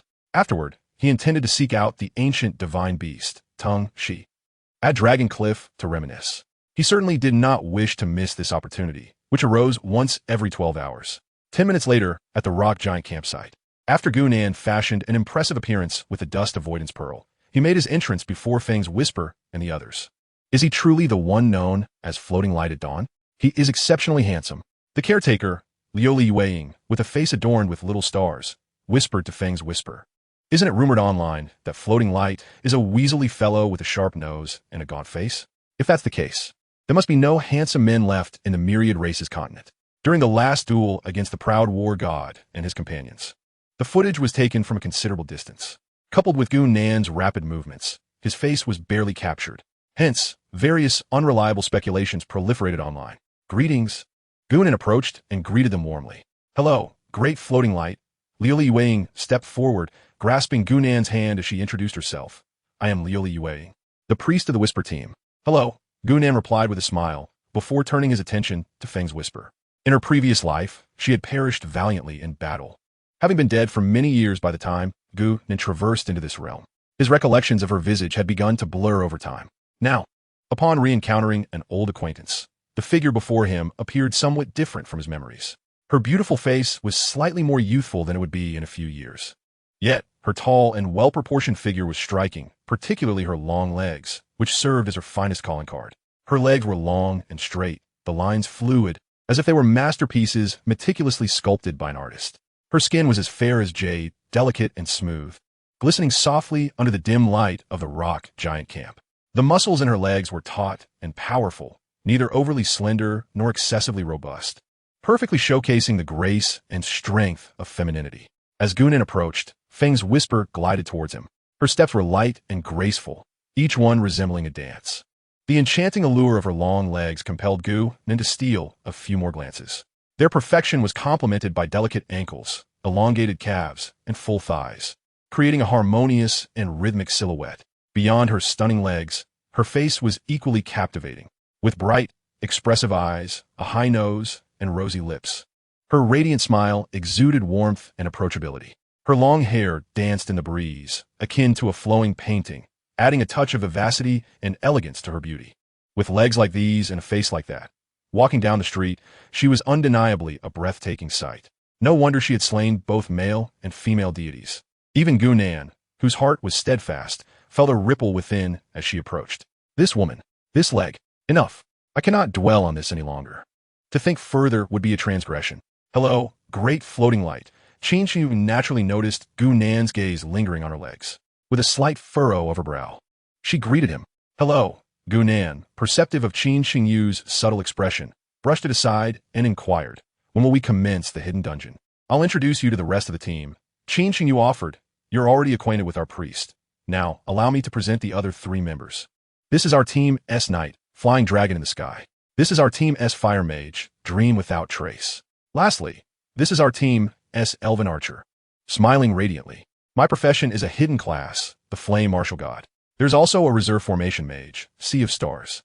Gunan spoke up, "Aside from myself, you may freely select 4 individuals. Isn't there a need for composition?" Wind S Whisper inquired with confusion. "No need," Gunan replied decisively, without a moment's hesitation. "You simply arrange it as you see fit." Wind S Whisper regarded Gunan with a hint of skepticism, but ultimately adhered to the initial arrangement. 2 frontline tanks, Knight Flying Dragon in the Sky. Flame Martial God Wind S Whisper. 1 aggressor, Gunan, 1 ranged damage dealer, Elven Archer, smiling radiantly, and 1 distant healer, Nurse Liuli Moonshadow. Once the formation was confirmed, Qin Xingyu pulled Gunan into the team and subsequently activated the hidden dungeon scroll. System notification. Your teammate Wind S Whisper has used a hidden task scroll. You have received a shared quest. Chapter 51, Solo Challenge. Quest name, First Kill of the Hidden Dungeon, Shadowy Castle. Main hidden quest of the 10,000 Races continent. Quest requirements, clear the hidden dungeon, Shadowy Castle. Quest difficulty, time limit, 72 hours, countdown, 48 hours, 36 minutes, 25 seconds. Quest rewards, 100 fortune points, 1 silver treasure chest. Quest failure. The first kill quest for Shadowy Castle will be open to the entire world. Players from all servers may challenge it. As the quest notification concluded, Gunan and his 4 companions were transported to a dimly lit castle. The entire Shadowy Castle was nestled in a landscape eroded by time, shrouded in a cloak of perpetual twilight, as if eternally on the cusp of dusk. Sunlight struggled to penetrate the dense clouds, casting only a weak and hazy glow. The castle's stone walls were mottled and worn, adorned with moss and the marks of ages. Vines clung to the walls, tightly enveloping the castle, adding an air of mystery and eeriness. The location where Gunan and the others appeared was a desolate patch of grassland, with sparse trees swaying in the cold wind, their dry branches rustling softly. Flying Dragon in the Sky, lead the way and draw aggro. Yinzhan, look for opportunities to deal damage from a distance, and Lioli, keep an eye on everyone's status. Upon entering, Qin Xingyu naturally assumed the role of commander and began to give orders methodically. Gunan awkwardly interrupted, scratching his nose. There's no need for such complexity. Qin Xingyu frowned and asked, "Do you have any tactical arrangements?" "None." Gunan shook his head. Upon hearing Gunan's response, Qin Xingyu furrowed her brow again and inquired, "Since there are no arrangements, can we proceed according to our original plan?"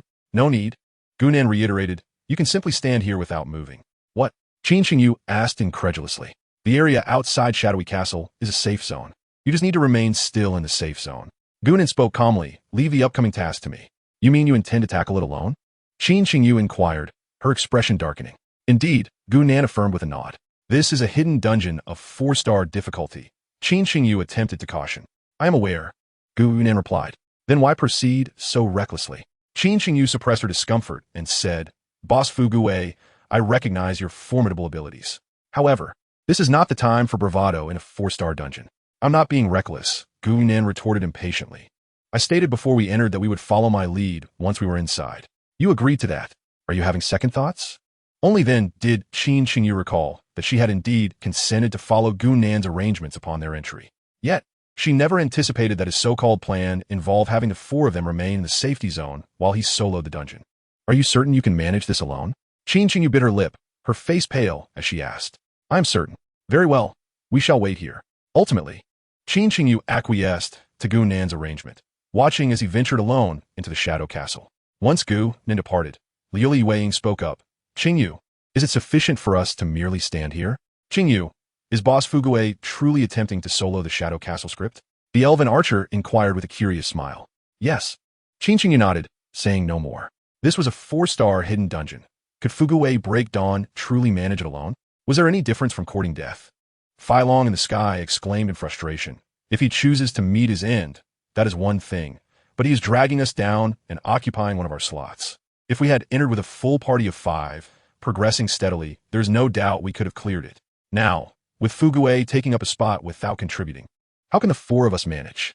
"Hold your complaints for now," Liuli Yueying reassured. Boss Fugue's audacity in attempting to solo must stem from considerable confidence. Let's wait and see. If he truly succeeds, we shall benefit from his efforts. 2 silver chests and 5 bronze pieces with no exertion on our part would be a significant gain. Phylong in the sky scoffed. Do you truly regard him as a deity? How can one possibly solo a 4-star dungeon? To me, it seems Fugue merely wishes to impress Qingyu with his overconfidence. His aim is to capture her attention. There have been plenty of such players over the years. Enough, Qingyu interrupted. It's premature to speculate. Let us exercise patience. If Fugue truly fails in his solo endeavor, we can then proceed. In any case, this hidden dungeon opportunity is rare, and we must not squander it.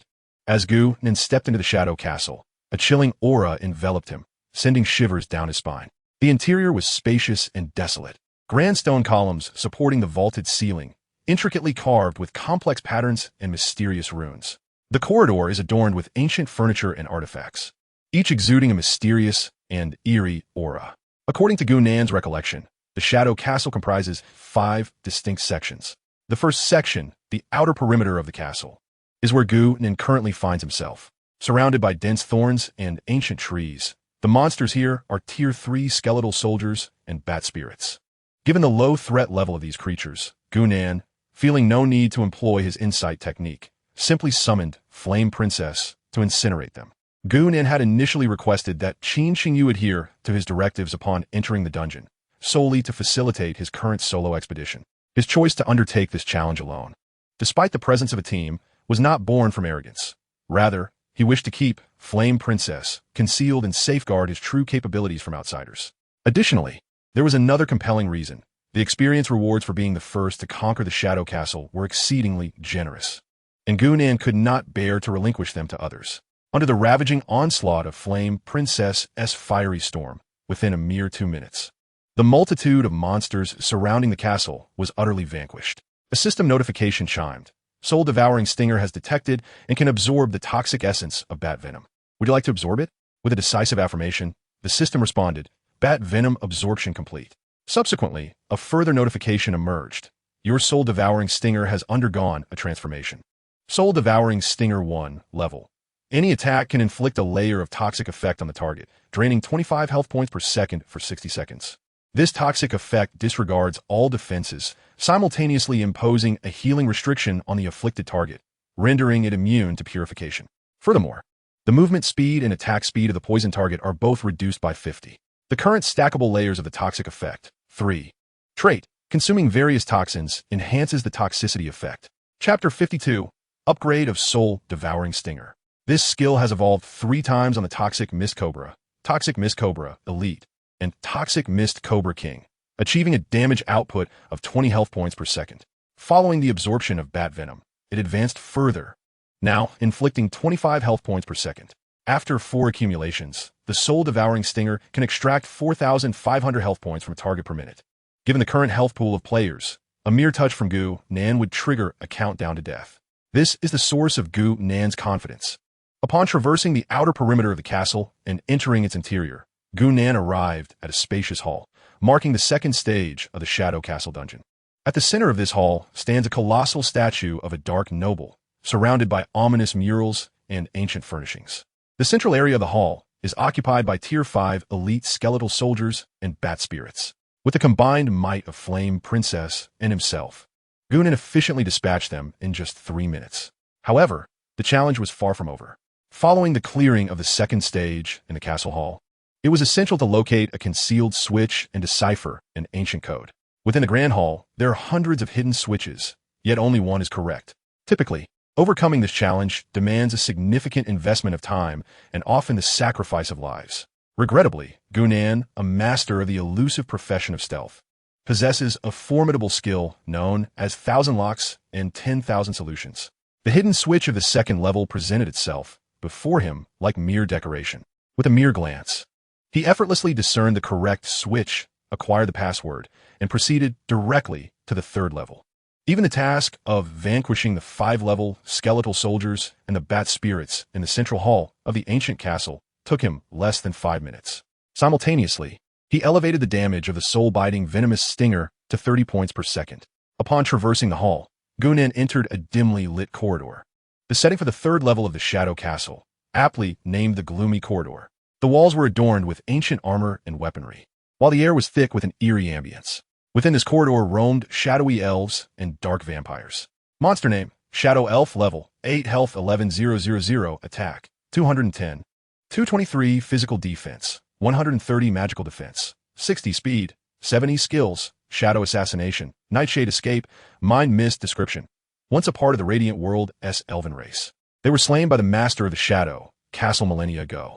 The dark energy wielded by the castle's master tainted their souls, transforming them into the restless spirits haunting the castle. Monster name, Dark Vampire. Level, 8 health, 13,000, attack, 180. 205 physical defense, 60 magical defense, 130 speed, 55 skills, Shadow Devour, Blood Pact, Blood Mist Maze description. Former guardians of the Shadow Castle. They succumbed to the malevolent power of its master and, after death, transformed into vampires tethered to the castle. With his current attack power, Guinan could dispatch either a dark vampire or a shadow elf in a single blow using the Thousand Path technique under optimal conditions. However, employing this technique necessitated intense mental focus and precise control over his speed of execution. Unless in exceptional circumstances, Guinan was reluctant to resort to the Thousand Path technique. For large-scale monster encounters, the efficacy of soul-biting venomous stinger was evidently superior to the Thousand Path technique. He would approach a single foe and deliver 3 swift strikes. Due to the sustained damage, the monster's aggro would remain fixed upon him. In such moments, Guinan merely needed to kite the monsters, gradually wearing down the foes that trail behind him. Currently, after 3 layers of venom enhancement, soul-biting venomous stinger could inflict 90 points of damage per second, totaling 400 points in a minute. This damage was true damage that ignored defenses, even against the healthiest of dark vampires. He would require no more than 2.5 minutes to reap victory effortlessly. Thus, upon entering the Gloomy Corridor, Guinan activated his wind step, swiftly maneuvering between the shadow elves and dark vampires. As he passed through, layers of crimson health bars floated by. 985 critical damage. Poison status successfully applied. 652. The application of the poison state was successful. Guinan leisurely wandered through the dimly lit corridor, having layered the poison effect 3 times before gracefully turning to leave. Once the poison damage had elapsed, he would return to deliver another strike. Typically, the Dark Elves could endure only 2 rounds of poison under Guinan's dagger. In instances of critical hits, the Dark Vampires often succumbed in the same span.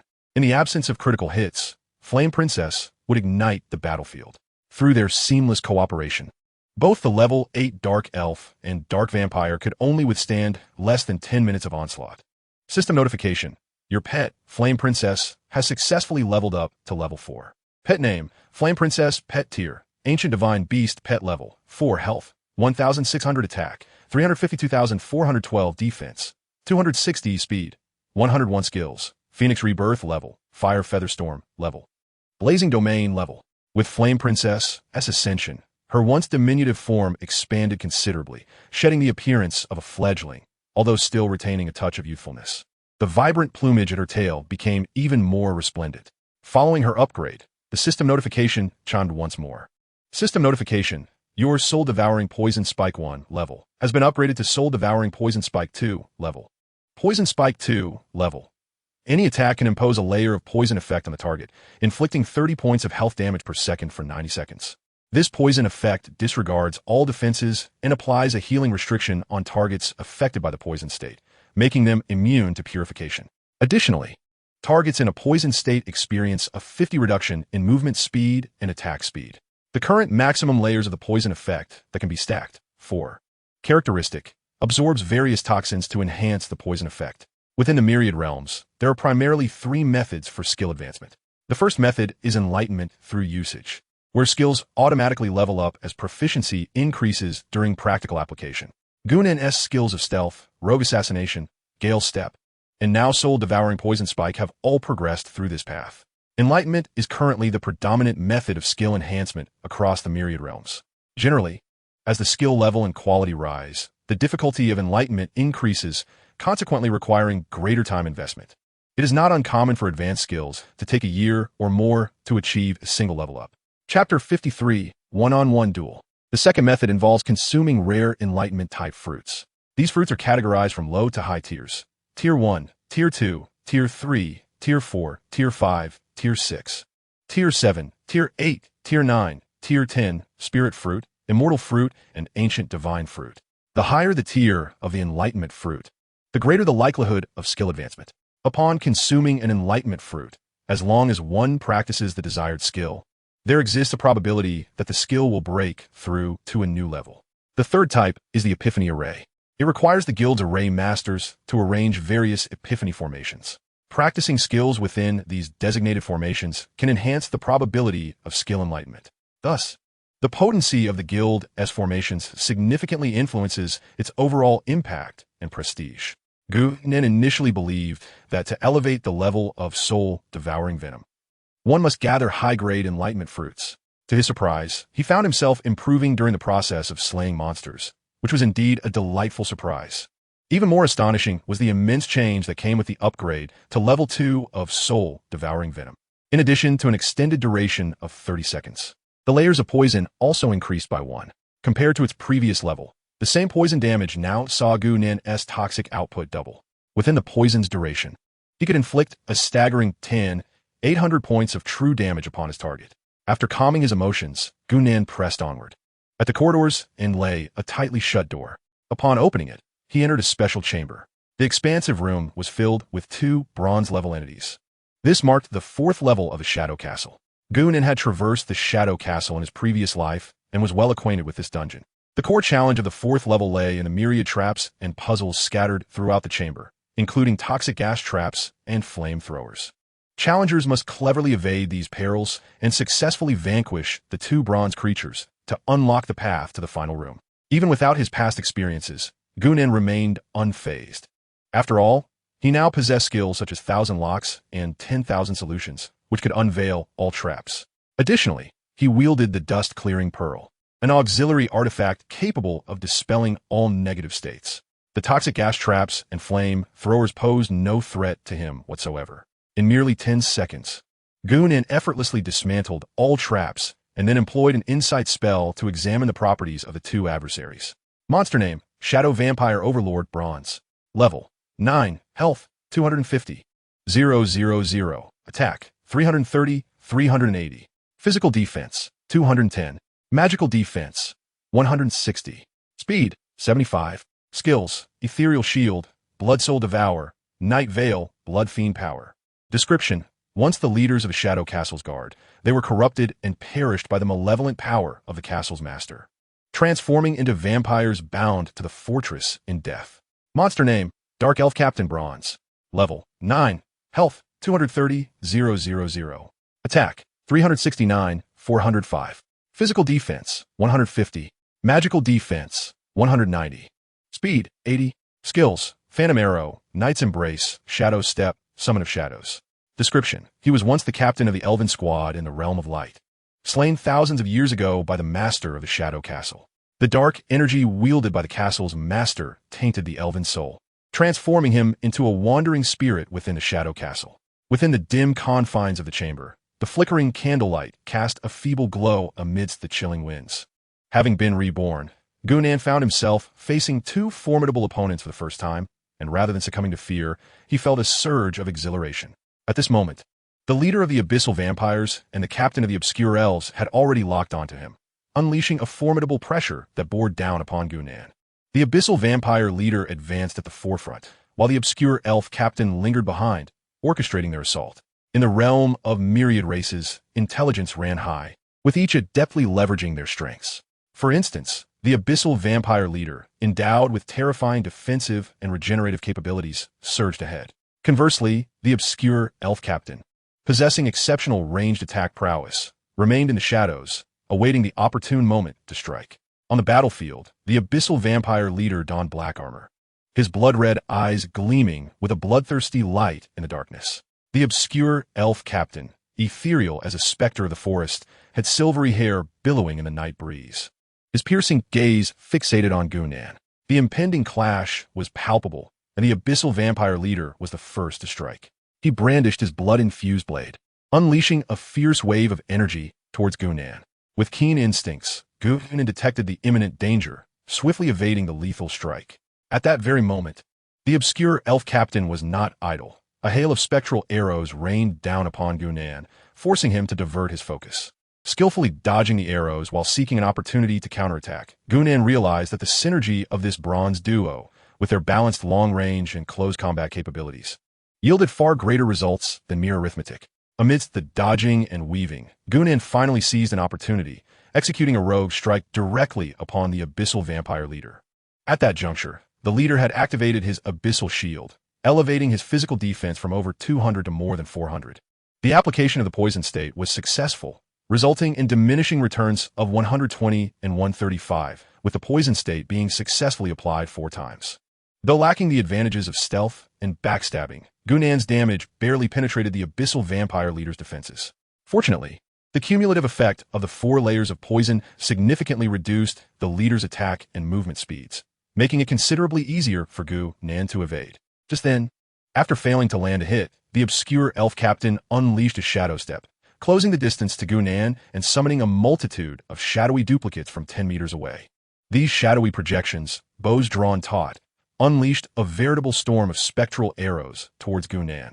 Alarmed, Gunan realized that a direct hit would turn him into a pincushion. Inwardly astonished, he promptly activated his long-untapped stealth skill, entering a state of concealment.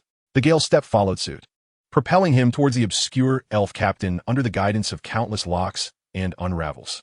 Sensing the impending threat, the obscure elf captain immediately conjured a dark shield, enveloping himself in a protective cocoon of shadows. Regrettably, Gunan's poison state disregards any form of defense. Under the guise of a stealthy assault, Gunan unleashed the Thousand Paths Flow, instantly dealing 26 instances of damage. A critical strike of 3,100 ensued, followed by the successful application of the poison state thrice, resulting in further damages of 1560 and 1570 respectively. This single execution of the Thousand Paths Flow eradicated nearly 40,000 health points from the Shadow Spirit Captain. As the Shadow Spirit Captain succumbed to the poison state, the summoned shadow clones were automatically dispelled. Chapter 54, Shadow Clones. Seizing the opportunity, Gunan understood the simple principle of striking when the foe is weakened. Without a moment's hesitation, Gunan followed up with another sequence of the Thousand Paths Flow combined with Shadow Blade Dance. Despite the absence of stealth enhancement, the damage still exceeded 10,000. The primary skills of the Shadow Vampire Commander, Shadow Shield, Blood Soul Devour, and Night Veil, were all defensive in nature. The sole offensive skill, Blood Fiend's Might, required a sacrifice of health points to inflict damage upon the target. In the poison state, the defensive skills of the Shadow Vampire Commander were rendered ineffective. Thus, Gunan positioned his first target as the ranged attack-capable Shadow Spirit Captain. Given Gunan's already low health, the Shadow Spirit Captain, being a ranged archer, could barely function when Gunan closed in, relying solely on shadow clones to engage him. Unfortunately, Gunan possessed the formidable skill of 1,000 locks and 10,000 resolutions. And with the poison state, the Shadow Spirit Captain was perpetually losing health. Consequently, the summoned shadow clones proved utterly ineffectual. In less than 5 minutes, the Shadow Spirit Captain fell, unwillingly dropping a plethora of gear. Gunan, however, did not hasten to collect the loot, but instead directed his assault towards the Shadow Vampire Commander. With the distraction of the Shadow Spirit Captain eliminated, the Shadow Vampire Commander became little more than a target for Gunan, who brought it down in under 5 minutes, transforming it into a pool of experience points. System notification: congratulations, you have successfully slain the Shadow Vampire Commander, Bronze, earning 80,000 experience points. System alert: due to your over-level kill of Shadow Vampire Commander, Bronze, you receive an additional reward of 8,000 experience points. After consecutively defeating 2 foes, Gunan's experience surged, bringing him closer to leveling up. Next came the moment to inspect the equipment. The Bronze first kill from the hidden dungeon yielded solely bronze gear, 9 pieces in total, though none suitable for Gunan's use. Moreover, at this juncture, Gunan had outgrown bronze gear, having set his sights on silver equipment. Presently, the Myriad realms still predominantly featured mundane equipment, and acquiring a single piece of high-grade mundane gear was already a mark of exceptional prowess. At this very moment, should the outsiders become privy to Gunan's thoughts, they might well be compelled to pierce his heart with a knife. We are utterly bereft of even a single high-level common equipment. Have you truly begun to disregard bronze gear? After slaying 2 foes, Gunan did not emerge empty-handed. Although he lacked suitable equipment, He fortuitously acquired a skill book suitable for assassin classes titled Shadow Clone. Item name, Shadow Clone.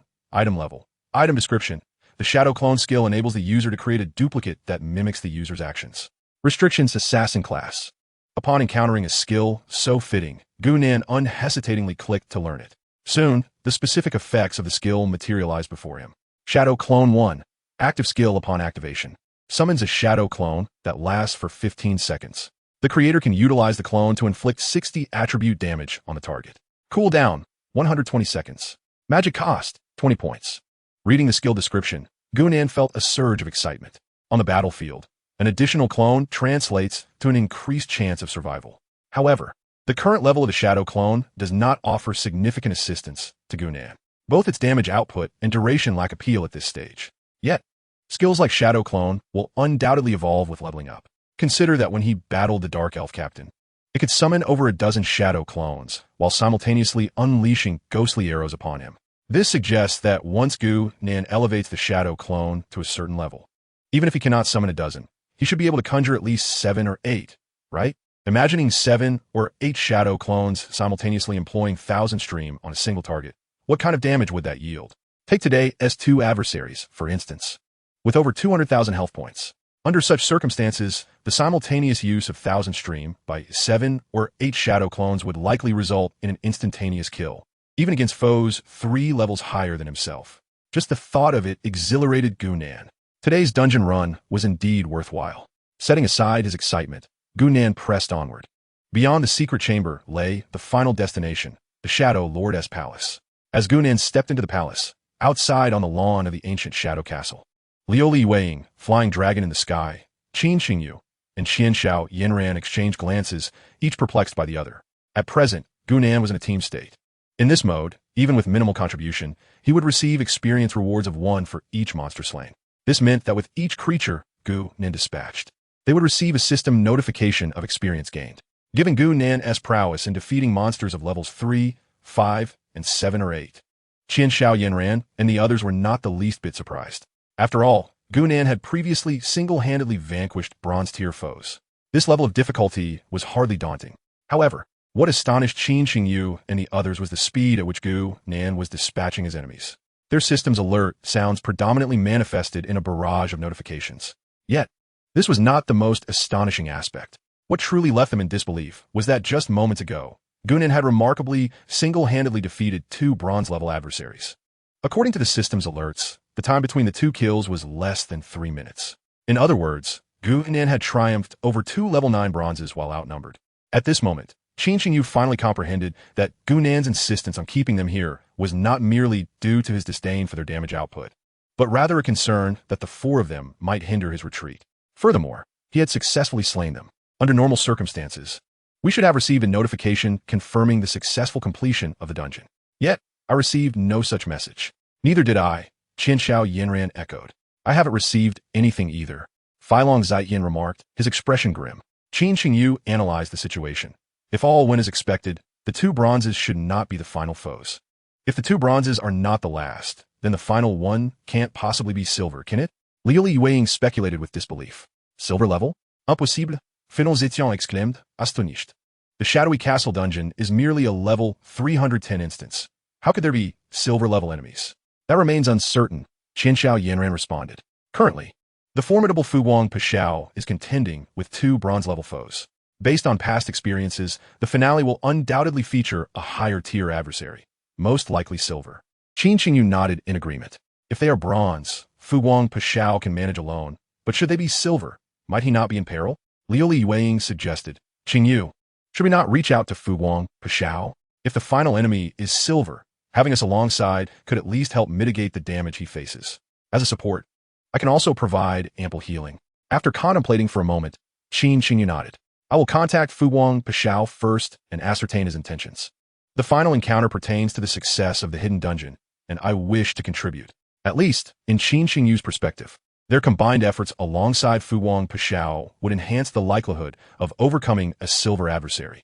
If Fu Wang Pashao possessed any semblance of reason, he would likely not decline assistance. With this thought, Qin Xingyu promptly sent Gunan a message. The final level features a silver enemy. Can you handle it alone?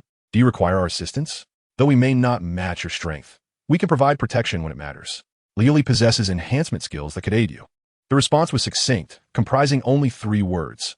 No need. What did he say, Qingyu? Did he agree? Liuli Yueying inquired with concern.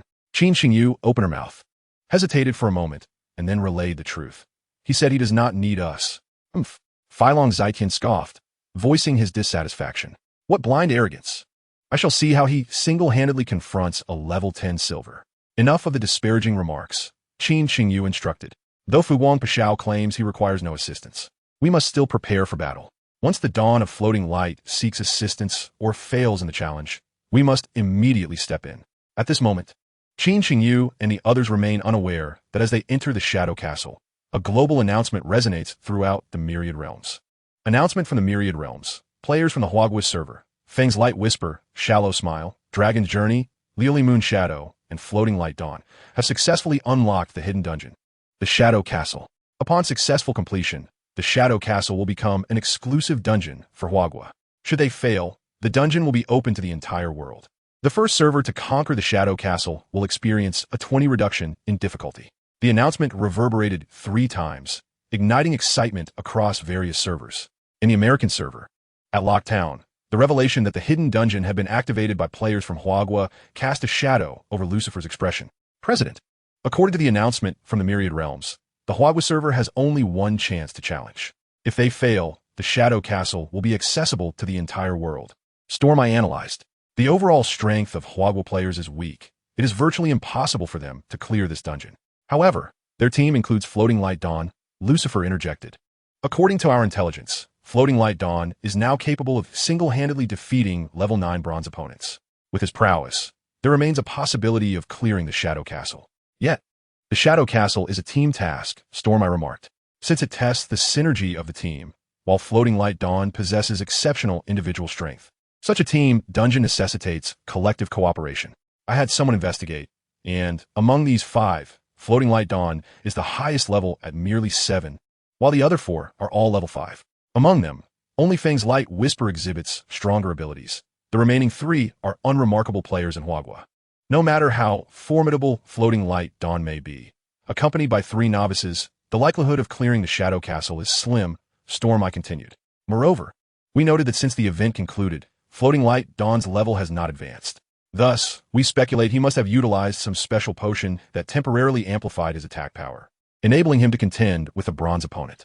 Now that the potion's effect has waned, his strength has significantly diminished, which accounts for his slow level progression. Listening to Storm I's analysis, Lucifer found merit in the reasoning. After the event concluded, nearly 24 hours had elapsed.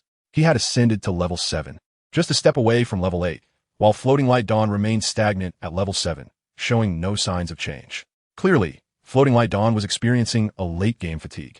In contrast, as the overall player levels at Locktown increased, the number of players capable of assisting him also grew, resulting in a doubling of level progression speed. As dawn breaks, the notion of surpassing oneself seems nearly impossible. Upon coming to this realization, Lucifer's face lit up with joy as he proclaimed, "Immediately assemble the elite forces of our guild. Once the Shadow Castle dungeon is unlocked, we shall claim the first kill without delay. In Wofu at Songqi Town, the hidden dungeon of the entire server must be conquered by the valiant warriors of our Sakura Nation." Muto Ichiro gazed at the server announcement, his heart racing with excitement. With the strength of Huagua, it is impossible to clear the hidden dungeon. This is an opportunity bestowed upon us by Amaterasu. We must seize it. All players in Songqi Town, heed my command. Those above level 5, gather immediately at 2315-2555. Prepare for the first kill of the Shadow Castle dungeon. Our warriors of the Sakura Empire are destined for victory. In Goryeo, at Jingu Town, Park Suching gritted his teeth, exclaiming, "Huagua again. Why must all good fortune belong to them? Surely, the people of Huagua have usurped the luck of our great Korean Empire. However, just because they can pilfer our fortunes does not guarantee their success in the hidden dungeon. Ultimately, it will depend on the strength of our great Korean Empire.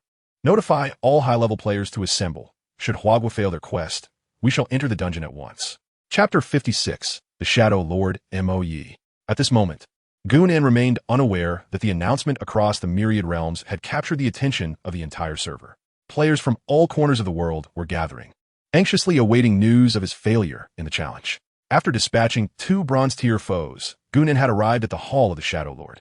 This was the core area of the castle, its very heart. The architectural style of the Shadow Lord's Hall was unique, steeped in an exotic mystique. Composed of dark stone, its surface was adorned with intricate runes and patterns, seemingly imbued with ancient magical power.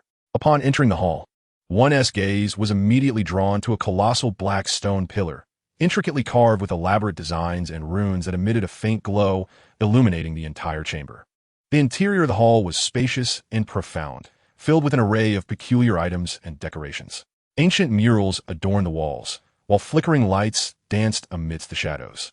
And a chilling wind whispered through the air, enveloping the space in an eerie ambience. Following the direction of the light, Gunnan beheld a massive dark creature emerge into view. Towering at 5 meters, the entity was cloaked in obsidian robes, revealing only a pair of crimson eyes. Gripped within its hand was a gigantic dark sword, the blade radiating a somber luminescence. Monster name, Shadow Lord Moe Silver. Level 10. Health, 450,000. Attack, 550, 610. Physical defense, 480. Magical defense, 360. Speed, 105. Skills, Shadow Assault, Dark Sanctuary, Soul Chain, Shadow Burst, Nightfall, Ultimate Skill. Description: Moe was once a warrior under the command of the God of Light, renowned for his fearless courage and exceptional swordsmanship. However, during a fierce battle against the forces of darkness, Moe was gradually eroded by a potent shadow magic.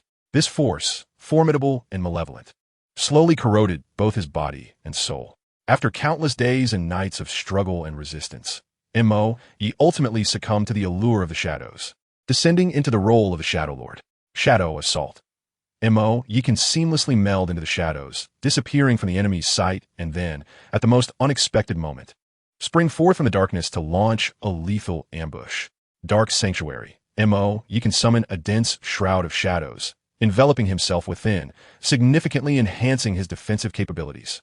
Soul Chains. Moe extends chains forged from shadows, binding the enemy's movements. Those ensnared by the chains find themselves immobilized, continuously suffering damage. Shadow Burst. Moe gathers the surrounding shadow energy, triggering a violent explosion. This skill inflicts substantial damage on nearby foes and induces a stunning effect. Nightfall. Ultimate Skill. Moe conjures a vast expanse of shadows, enveloping the entire battlefield in darkness. In this state of nightfall, the enemy's vision is severely impaired, while Moe can traverse the shadows freely, launching fatal strikes. After reviewing Moe's fundamental attributes and skills, Gunnan could not help but draw a sharp breath. Truly, as a silver-level entity, his overall attributes were nearly doubled compared to those of a bronze level. This doubling is not merely an addition, but a tremendous amplification of overall strength. When facing 2 bronze-level adversaries, Gunnan could still manage with ease. However, in confronting the Shadow Lord Moe, he must summon every ounce of his focus. Within the ancient hall, light cascaded through the towering stained glass windows, casting mottled shadows. Gunnan released Flame Empress from the pet space, vigilantly observing the Shadow Lord Moe not far away. The 4th level Flame Empress, though slightly diminished in vitality, still surpassed Gunnan in strength. Moreover, with a Nirvana skill, even upon defeat, she could resurrect and inflict secondary damage. Aside from employing Flame Empress as a shield to absorb damage, Gunnan intended to leverage her unique skills. The Flame Empress's blazing domain inflicts continuous fire damage on enemies within its radius and reduces their skill cooldowns. The Shadow Lord Moe, possessing formidable assault skills, posed a significant threat to Gunnan. However, the presence of the Flame Empress's blazing domain altered the dynamics. Within this domain, the cooldown time for the enemy's skills would increase dramatically. Additionally, the Flame Empress's Fire Feather Storm could deplete the opponent's defenses, creating favorable conditions for Gunnan's attacks.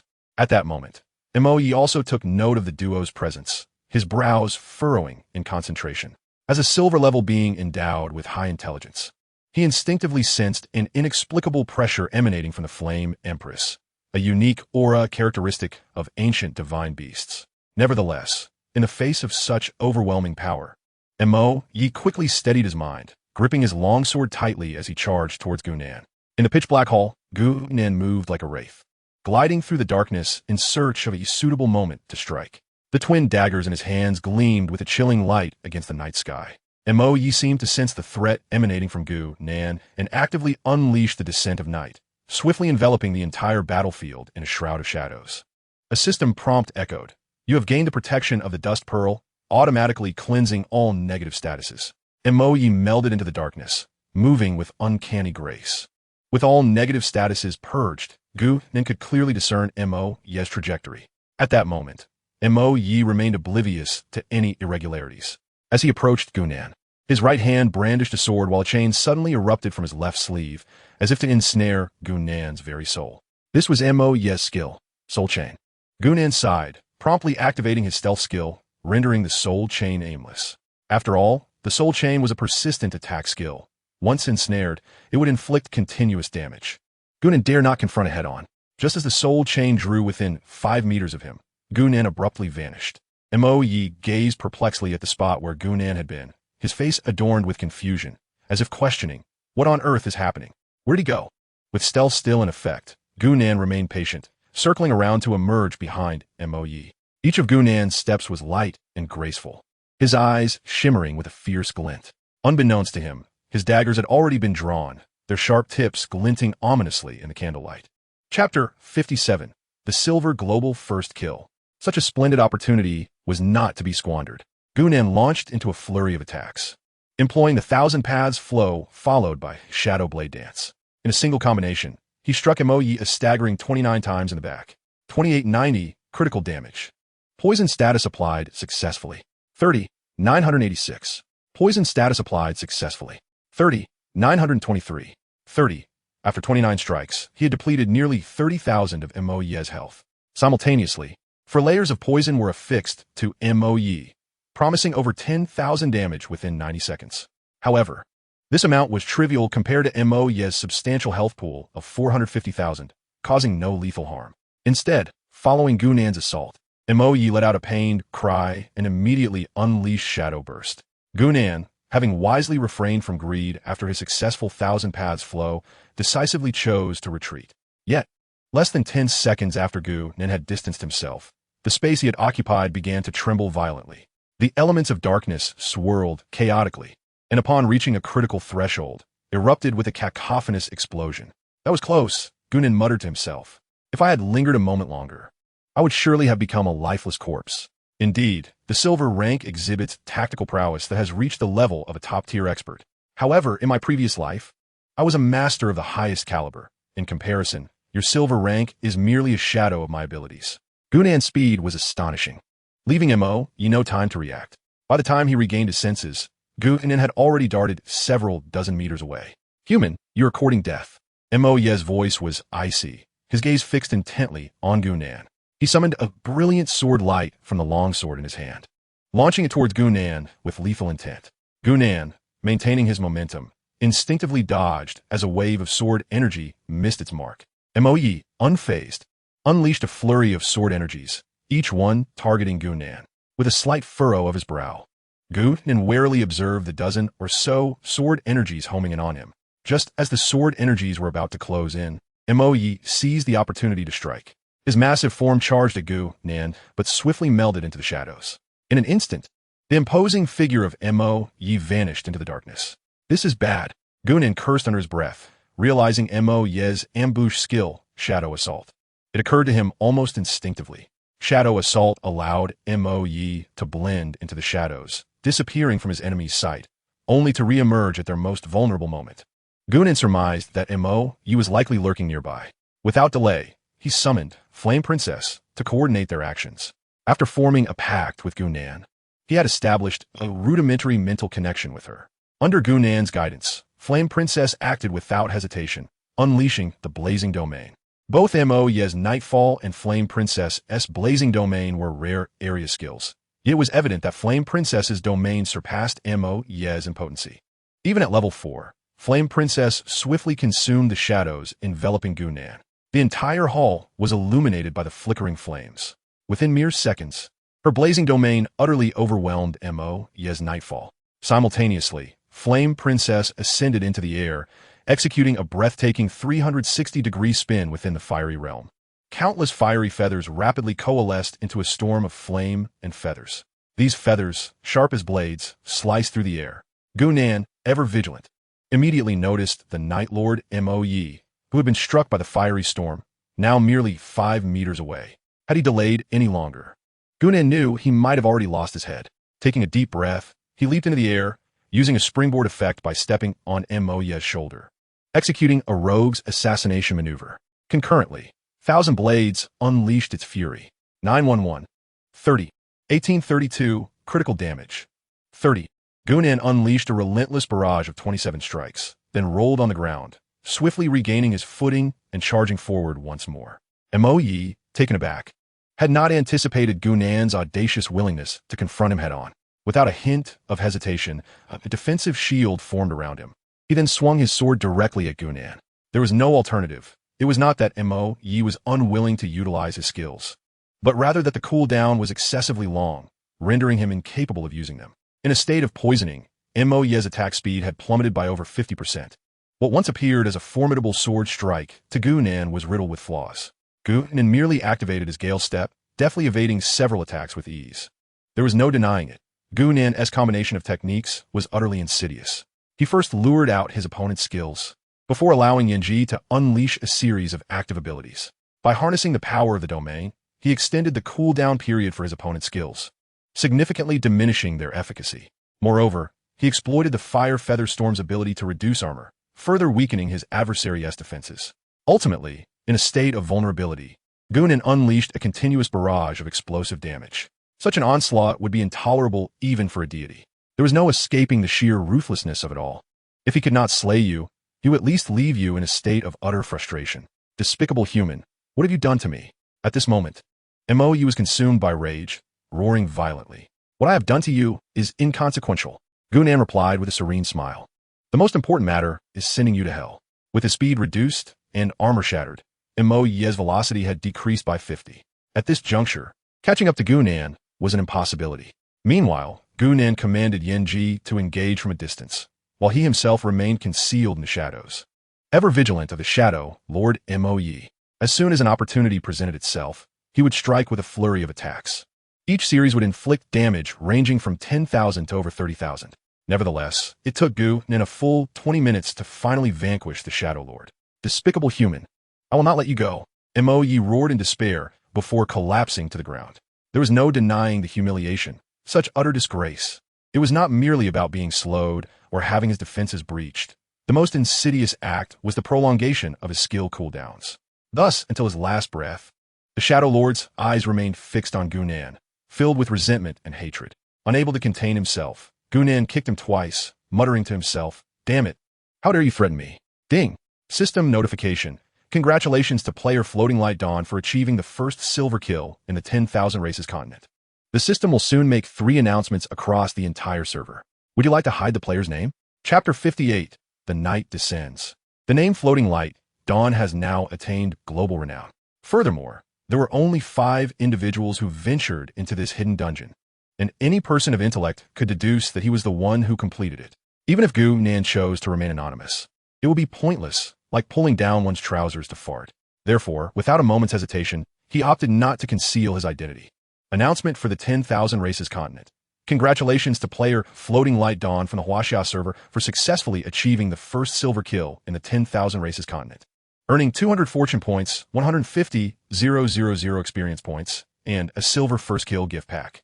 Announcement from the realm of 10,000 Races. Congratulations to the players of the Huaxia server, who have successfully achieved the silver first kill in the realm of 10,000 Races, earning a reward of 200 fortune points and 150,000 experience points, along with a silver first kill gift package. Following 3 consecutive system announcements from the realm of 10,000 Races, another proclamation resounded. Announcement from the realm of 10,000 Races. Congratulations to the players of the Huaguas server, namely Feng's Whisper, Smiling Gracefully, Dragon in the Sky, Glazed Moon Shadow, and Floating Light at Dawn, for successfully completing the hidden dungeon, the Shadow Castle. The Shadow Castle dungeon will become an exclusive instance for Huagua, refreshing in the central square of Huagua after 10 minutes. As a reward, the players Feng's Whisper, Smiling Gracefully, Dragon in the Sky, Glazed Moon Shadow, and Floating Light at Dawn will each receive a silver treasure chest and 100 fortune points. Again, a series of system announcements echoed from the realm of 10,000 Races. This time, in addition to Gunan, the renowned players Feng's Whisper, Smiling Gracefully, Dragon in the Sky, and Glazed Moon Shadow also gained recognition. In the Hall of the Shadow Lord, the system prompted, "Congratulations, you have successfully slain the Silver Shadow Lord MOE, earning 100 fortune points and 500 experience points. Due to your experience sharing mode setting, your pet, Flame Princess, has gained 148, 500 experience points." The system's announcement rewards from the realm of 10,000 races are considered additional rewards, with the experience points directly allocated to Gunan. The kill rewards are designated for one player and their pet. When distributing rewards, the system divides experience according to the agreed experience sharing mode.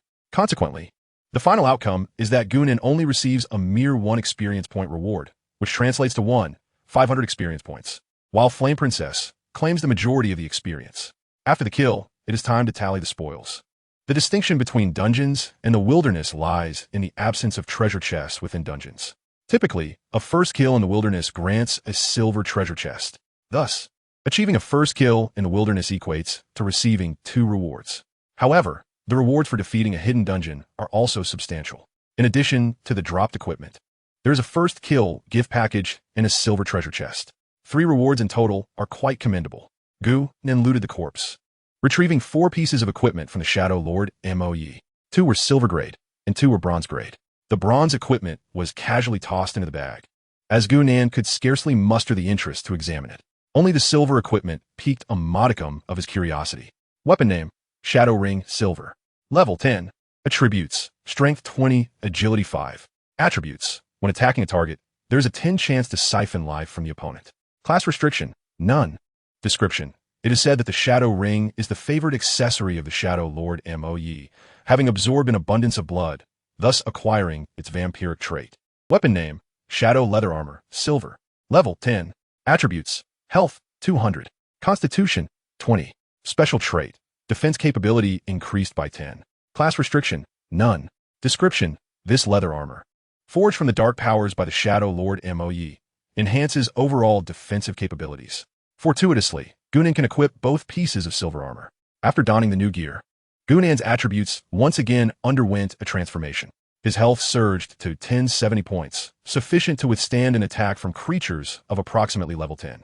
His agility saw a modest increase to 81 points, while his attack power rose by 50 points, reaching a maximum of 580 points. Following the fixed enhancement of 10, it culminated in 638 points. Next, there were 2 treasure chests. One was a silver first kill reward, and the other a silver treasure chest. The previous bronze first kill gift yielded the silver windblade. One could only wonder what this silver first kill reward would bestow. Gunan harbored great anticipation. With a heart full of trepidation, Gunan approached the silver first kill gift. System prompt. Would you like to open the silver first kill gift? Yes. System prompt. Congratulations. You have obtained the skill book, Nightfall. Item name, Nightfall. Item level. Item description. Upon using the skill, shadows engulf the battlefield, cloaking it in darkness. In the state of Nightfall, the enemy's vision will be severely impaired, while the skill holder and their allies can navigate freely in the dark, launching lethal attacks. Restriction, Assassin class. Oh my, this is incredible. Absolutely astonishing. Is a domain-type skill book. Moreover, it is the signature skill of a Shadow Lord MOE. What fortune! This is truly a windfall. It is known that domain-type skills are exceedingly rare on the continent of Myriad Races. Do not underestimate the fact that Nightfall is merely a level skill. Its rarity is not inferior to that of high-level skill books. In fact, it could be argued that it surpasses some high-level skills in strength. The reason lies in the fact that a domain-type skill can draw the target into its own realm, allowing combat within that domain, significantly weakening the target's overall strength. Such an innate advantage skill holds immense strategic value in team battles, capable of instantly altering the tide of the battlefield. In a fusion of the Myriad Races, a player wielding a domain can influence the direction of the combat significantly. Chapter 59. Reflection on gains. Even in practical combat, level skills are constrained by higher-level skills. Domain-type skills are indeed that extraordinary. Thus, it is precisely this reason that domain-type skills are far rarer than high-level skills, even more strategically significant than most advanced skills. The domain of mastery is not without its vulnerabilities. For instance, when confronted by a player like Gunan, who possesses an array of complex abilities and the dust-avoiding pearl, this skill proves largely ineffective. Furthermore, when faced with Gunan's ancient divine beast pet, Flame Princess, the innate domain of Flame Princess is the blazing domain, active, of the advanced tier. In the presence of the advanced tier's blazing domain, The domain skill, Nightfall, appears utterly inferior. When these two domain skills clash, Blazing Domain effortlessly suppresses and can even shatter the advanced skill, Nightfall. Nevertheless, in the myriad races of the continent, Gunan stands alone as a unique player of his caliber. It is certain that the current advanced domain skill, Nightfall, has reached a state of invincibility. To acquire a domain skill more powerful than Nightfall in the near future seems implausible. System prompt. Do you wish to learn the advanced domain skill, Nightfall? Yes. System prompt. The advanced domain skill, Nightfall, active, has been successfully learned. Nightfall 1, active. Upon activation, it summons a vast expanse of shadows, enveloping the entire battlefield in darkness. In this state of Nightfall, the enemy's visibility is severely restricted, while allies receive a 20 boost in movement and attack speed. Skill consumption, 1 point of mana per second. Currently, the range of Nightfall is approximately 500 by 500 by 500. For solo combat, this is barely sufficient. However, in large-scale battles, this area proves somewhat inadequate. Nevertheless, the skill level of Nightfall can continuously improve, and as it rises, the range will expand accordingly. Suppressing his elation, Gunan reopened the silver treasure chest rewarded by the system. Within, he found 2 pieces of silver equipment and 3 pieces of bronze equipment. Weapon name, Sword of Devastation, Silver. Level, 10. Attributes, Attack Power 167195. Strength 10. Traits, the weapon inflicts an additional 10 fire attribute damage, doubling the effect of fire attribute skills. Class restriction, Swordsman. Description, as a legendary fire type, Divine Sword. Its name embodies potent fire energy and devastating power, capable of igniting all unclean entities in the world and purifying evil. Its characteristics reflect its formidable fire energy and destructive force. Weapon name, Helm of Blazing Flames, Silver. Level 10. Attributes, Health 100. Constitution 20. Traits, increases fire attribute defense by 20. Class restriction, none. Description, the Helm of Blazing Flames is refined and purified from fire or under extreme temperatures, then fused with special alloy materials. After countless hammering and polishing, it boasts a splendid appearance along with formidable resistance to flames. The 2 pieces of silver equipment did not elicit much surprise from Gunan. 1 piece of equipment, a swordsman's gear, was too cumbersome for Gunan to don, while another could be reluctantly worn. However, this equipment offered fire attribute defense, which seemed rather superfluous for Gunan at this moment. Nonetheless, it was slightly superior to the lizard helm, bronze, he had previously worn, so he decided to equip it. Surprisingly, despite its lackluster attributes, its appearance was undeniably striking. Once adorned, Gunan felt a significant elevation in his overall demeanor. Alas, the visage he bore was a mere illusion conjured by the dust-repelling pearl, and it fell somewhat short of his natural allure. Otherwise, his handsomeness would have reached its zenith. Outside the shadowy castle, did this signify our victory? Lu Liyuing stammered an inquiry. If the silver chest in my backpack is genuine, then we must have completed the challenge, replied Qian Xiaoyan Ran, hesitantly. Ha ha ha, I too possess a silver chest in my bag, exclaimed Lu Liyuing with excitement. Master Fu Guang is truly remarkable. Have we secured an effortless victory? Indeed, Qian Xiaoyan Ran remarked, glancing at the time. It has been less than an hour since our entry. Master Fu Guang is astonishing, single-handedly confronting 2 bronzes and 1 silver. Inviting him was indeed a fortuitous decision. A level 10 silver would have undoubtedly defeated us. Not necessarily, retorted Fei Long Zai-Tian, feeling indignant. The fact that Fu Guang Pashao completed the shadowy castle dungeon in an hour indicates that the hidden dungeon's difficulty is far less daunting than we anticipated. Even without Gunan, our quintet could navigate it with ease. Qingyu, in my opinion, you were overly lenient in agreeing to Gunan's terms. We should have undertaken the challenge ourselves. Had we formed our own team, the silver first kill would have rightfully been ours. Instead, 2 bronzes and 1 silver, along with the silver first kill bonus, now belong to Gunan. Yet, he remains unsatisfied, seeking to claim 2 silver chests from us 4. Upon hearing Fei Long Zai-Tian's remarks, Qin Yu's expression darkened.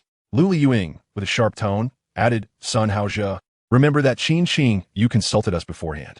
You were aware of Gunan's conditions and consented to them. Now that he has led you to victory without you exerting any effort, do you wish to retract your agreement? I am not retracting anything, Fei Long Zai-Tian replied, displeased. My initial agreement was contingent upon your consent. Had I known the dungeon was this straightforward, I would never have acquiesced to Gunan's demands. Straightforward, you say? Qian Xiaoyan Ran scoffed. How did you deduce the dungeon's simplicity? You are well aware of our team's prowess. If we cannot defeat level 10 bronzes, how can we possibly overcome level 10 silvers? The hidden dungeon's difficulty must indeed be less than that of the outer realms, Fei Longzai Tian asserted confidently. Otherwise, Gunan would not have completed the silvers so swiftly. Sun Haozhe, what precisely do you mean? Speak plainly, Qin Yu inquired, her countenance grim. My thoughts are rather straightforward. In the realm of flying dragon in the sky, it is stated that the silver treasure chests should not be so easily relinquished to Gunan. With 5 chests at our disposal, we must secure at least 3. A single silver chest can yield at least 1 piece of silver equipment, and presently, even bronze-level gear commands prices in the hundreds of thousands. A piece of silver equipment can be sold for no less than $1 million. Such a substantial sum gives me ample reason to vie for my share. Chapter 60, A Bountiful Harvest. Flying Dragon in the Sky continued, asserting that the hidden dungeon rightfully belongs to us. Allowing Fu Guang Pashao to participate is already a significant concession on our part. Now he has single-handedly claimed a silver first kill gift pack, a silver chest, along with 2 bronze items and 1 silver item. Far from negligible. How can he shamelessly demand the 2 silver chests in our possession? I refuse to accept this. I shall hold my ground. Unbeknownst to us, Gu Nin had already materialized beside the 4. Casting a disdainful glance at Flying Dragon in the Sky before addressing Qin Yu. What is your intention? Are you having second thoughts? Upon receiving Gu Nan's piercing gaze, Qin Yu felt an involuntary chill creep through her. For reasons unknown, what should have been a commonplace look sent an inexplicable shiver down her spine. The current Fu Guang Pashao stood in stark contrast to the one who had been unabashedly staring at her fair thighs just moments prior. No, Qin Yu instinctively shook her head. We will certainly honor our agreement. With that, she promptly produced the silver chest she had obtained from her backpack and handed it to Gunan. She then turned to Luli Yuing and said, Luli, please present your silver chest. Without a moment's hesitation, Luli Yuing retrieved a silver chest from her own backpack, affirming, rest assured, Fu Guang, we still uphold a minimum standard of contractual integrity. Furthermore, we exerted no effort during this endeavor. It was a complete stroke of luck. Being able to participate in the announcement of the 10,000 Races continent alongside you, whilst also acquiring 2 silver chests and 5 bronze items, is already quite commendable. Qian Xiao Yin Ran chimed in. At level 10, silver equipment is beyond our capabilities to defeat. We are thoroughly satisfied with our fortunate outcome. The 4 of them, all university classmates, included Qian Xiao Yin Ran and Luli Yuing as Qin Yu's close friends who generally followed her lead. Sun Haozhe, on the other hand, was a senior to Qin Yu and her companions. Whether he harbored feelings for Qin Yu remains uncertain. Do you have any objections? Gunan asked Sun Haozhe directly, her gaze unwavering. If you have any concerns, feel free to express them here. Feeling the chill from Gunan's icy stare, Sun Haozhe shivered involuntarily, realizing the gravity of the situation. Though he possessed a mischievous nature, he was far from foolish. Gunan is recognized as the top player in the world, while he is merely an insignificant figure. He was acutely aware of the potential consequences of offending Gunan. Thus, when confronted with her gaze, he instantly deflated like a punctured balloon. While he could easily speak ill of Gunan behind her back, he found himself utterly speechless in her presence. Originally lacking confidence, Sun Haozhe could only stutter, I have no objections. With no objections to speak of, it was time to unveil the silver treasure chest. Gunan merely accepted the silver treasure chest from Qin Yu and did not take the one handed to her by Liu Yuing. Her intention was clear, to allow Qin Yu better control over the distribution of the team's silver equipment. As for the internal allocation within their team, that was their own affair. After all, her primary aim was to irritate Filong Zaiqian. It would be even better if she could provoke him into taking action against her. Unfortunately, Filong Zaiqian lacked the resolve. With a cold command, he obediently revealed the silver treasure chest he had just acquired. Gunan smirked coldly and stated, according to our previous agreement, I shall take these 2 silver treasure chests. Once I have opened them, I will provide Qin Yu with screenshots of all the bronze equipment's attributes. You may select from them. No problem. Qin Yu nodded first. Liu Yuing then suggested, Master Fugui, shall we open the silver treasure chest together? If we obtain equipment utilized by the other, we can discuss a trade. Of course, Gunan replied after a brief contemplation. After all, Gunan could not guarantee that the silver equipment she acquired would suit her needs. Trading an unusable piece of silver equipment for one that was functional would indeed be a worthy exchange. Very well. Let us open the silver treasure chest together and share the equipment attributes, Qin Yu proposed. From the 4 silver treasure chests, a total of 8 pieces of silver equipment emerged. After exchanging, Gunan obtained 2 pieces of equipment beneficial to her, along with 2 pieces suitable for Miying.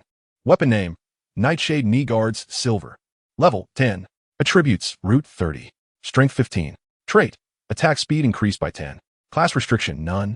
Description: Crafted by the artisans of the Dark Clan, these knee guards possess formidable attack power, capable of unleashing unexpected might. Weapon name: Moonlit Belt, Silver. Level 10. Attributes: Health 400.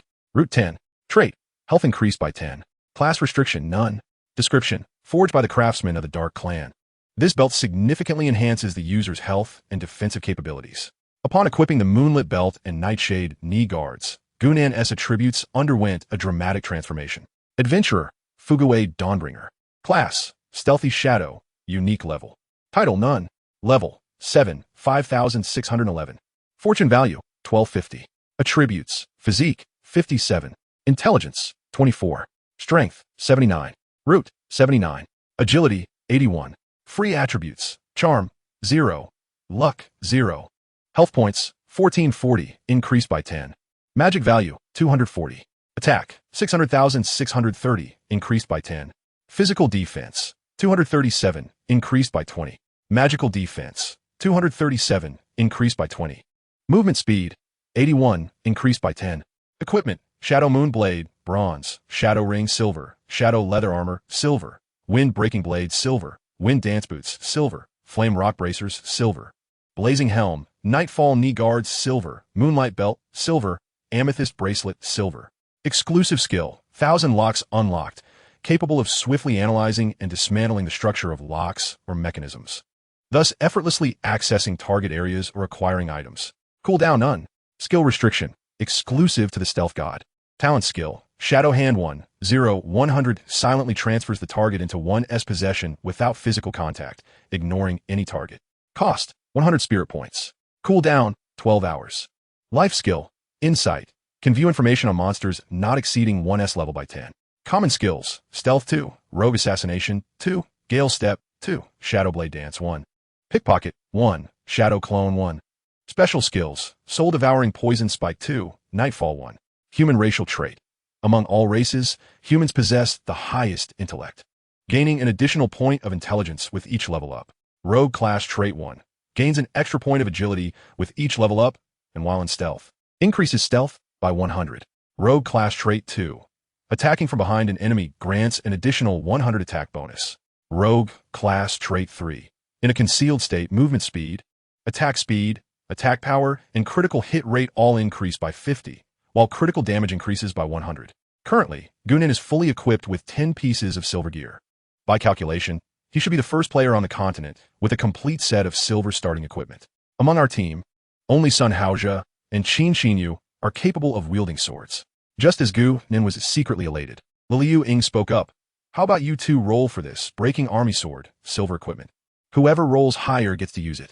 The one with the lower roll can use the 10-level bronze sword we just selected. After glancing at the attributes of the breaking army sword, silver equipment, it appeared quite favorable. It would suit Han Yinqing perfectly. If the leggy goddess wins, Gunan could grant her a favor and, by extension, provide some benefits to his brother. Conversely, if Filong Zaiqian wins, then the Burning Heaven Sword will go to Han Yinqing. Clearly, the leggy goddess's luck was not on her side, rolling a mere 2. Qin Xinyu's expression visibly dimmed, but she quickly regained her composure.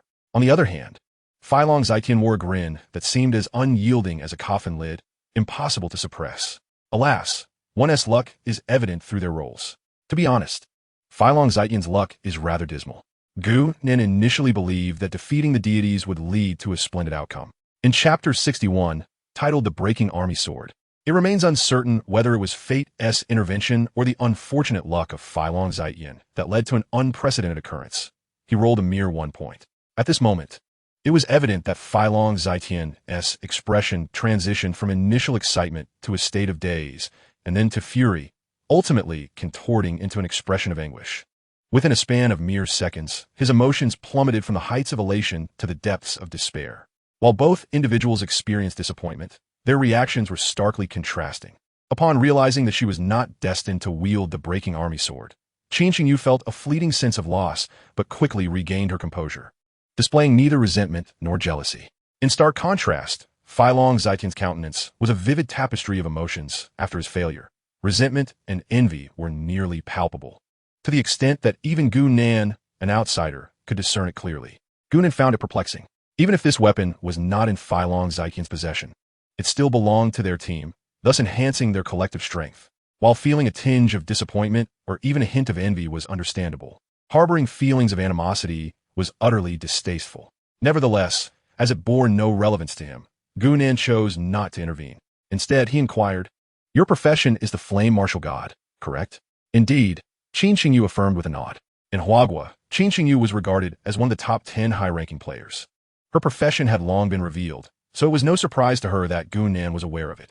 "I possess a fire attribute silver weapon. If you're interested, I would be willing to trade," Gu Nan offered, promptly presenting the attributes of the flame sword. The flame sword boasted a base fire attribute attack of 10, and when utilizing fire attribute skills, the attack effect would double. This meant an additional 20 points of damage, perfectly aligning with Qin Xingyu's current profession. Gu Nan, without pretense, nodded and completed the transaction, believing it advantageous to provide his ally with a suitable weapon while simultaneously securing a favor from Qin Xingyu, the deity slayer. This deal appeared exceedingly beneficial. After the transaction was completed, Gu Nan examined the attributes of the Breaking Army Sword Silver. Weapon name, Breaking Army Sword Silver. Level, 10 attributes. Attack power 160 to 190. Strength 10, special trait. When executing a charge-type skill, there is a 20 probability of triggering the Breaking Army effect. Breaking Army temporarily reduces the target's defense. Class restriction, Knight. Warrior description. The name of the Breaking Army Sword derives from its immense power. In ancient astrology, the Breaking Army is one of the stars in the Big Dipper, symbolizing destruction and the might of war. The power of the Breaking Army Sword is akin to that of the Breaking Army Star, capable of obliterating all obstacles and severing all malevolence. With the effect of the Breakthrough General in place, the overall output of the team will significantly enhance. Subsequently, Gu Nan presented all the bronze equipment, allowing Qin Xingyu to select 5 pieces before he spoke. "We shall meet again." After uttering these words, he disregarded the reactions of the others and exited the dungeon directly. Once Gu Nan departed, Filong Zaiqian ominously remarked, "That burning heaven sword must have been obtained from the dungeon as well. If we hadn't invited Fuguei Bo Xiao, both weapons would belong to us. Neither I nor Qingyu would have to contend for them. There is no need for him to play the virtuous role." "Senior son." Qin Xingyu's expression turned sour as she replied, "Fuguei Bo Xiao was invited by us, and the terms were agreed upon beforehand. He fulfilled his obligations and exceeded our expectations. All these treasure chests are rightfully his, and whatever he chooses to open belongs to him. If he wishes to exchange the Van Tian sword with me, it is a matter of goodwill. I must express my gratitude. Even if he were unwilling, we would have no grounds for complaint.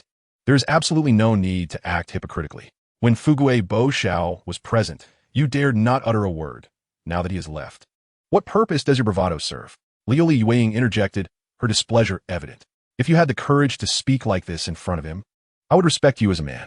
But your current behavior..." As she spoke, Liu Yueying looked at Filong Zaiqian with disdain, her feelings of contempt intensifying after witnessing Sun Hao's conduct. "I am merely considering the overall interests of our team," Filong Zaiqian retorted defiantly. "Had we not invited Fuguei Bo Xiao, all rewards from a solo run would be ours. Our team's strength would undoubtedly be greater. To claim all rewards, there must be a prerequisite." Liu Yueying scoffed sarcastically. "You must possess the capability to conquer the dungeon. Fuguei Bo Xiao has proven that this dungeon holds little difficulty, completing it in mere minutes." Filong Zaiqian dismissed her with a scoff. "Enough, everyone. Let us refrain from further discussion." Qin Xingyu signaled for silence before continuing. "The difficulty of the dungeon is not for us to determine. In 10 minutes, the Shadow Castle dungeon will be accessible. Let's perform a significant equipment update and attempt the dungeon once it opens to gauge its difficulty." Regarding Sun Haojia, Qin Xingyu harbored little affection. However, among her acquaintances, he was the only knight residing in Yanhua Town. When she initially recruited him, he had always presented a refined demeanor. Yet, after prolonged acquaintance, his true nature became apparent. Regrettably, the team had already formed, and Sun Haojia, being their senior, meant they frequently crossed paths in reality. Finding a suitable reason to replace him was not feasible. "You are right, Qingyu," Qin Xiaoyan chimed in. "If the difficulty of the Shadow Castle dungeon is low, we can easily amass silver equipment through it. There's no need to fixate on the few treasure chests Gu Nan took. If the difficulty is high, we can still consider it a significant profit. After all, equipped with silver gear, We are unable to conquer the Shadow Castle dungeon. With our bronze equipment, our hopes are even dimmer. Let's proceed to the dungeon. Qin Qingyu instructed. Call on Qingming and have her equip the mage gear. We shall attempt the Shadow Castle dungeon again in 10 minutes. All right, I will inform that girl Qingming right away. Liu Yueing chuckled.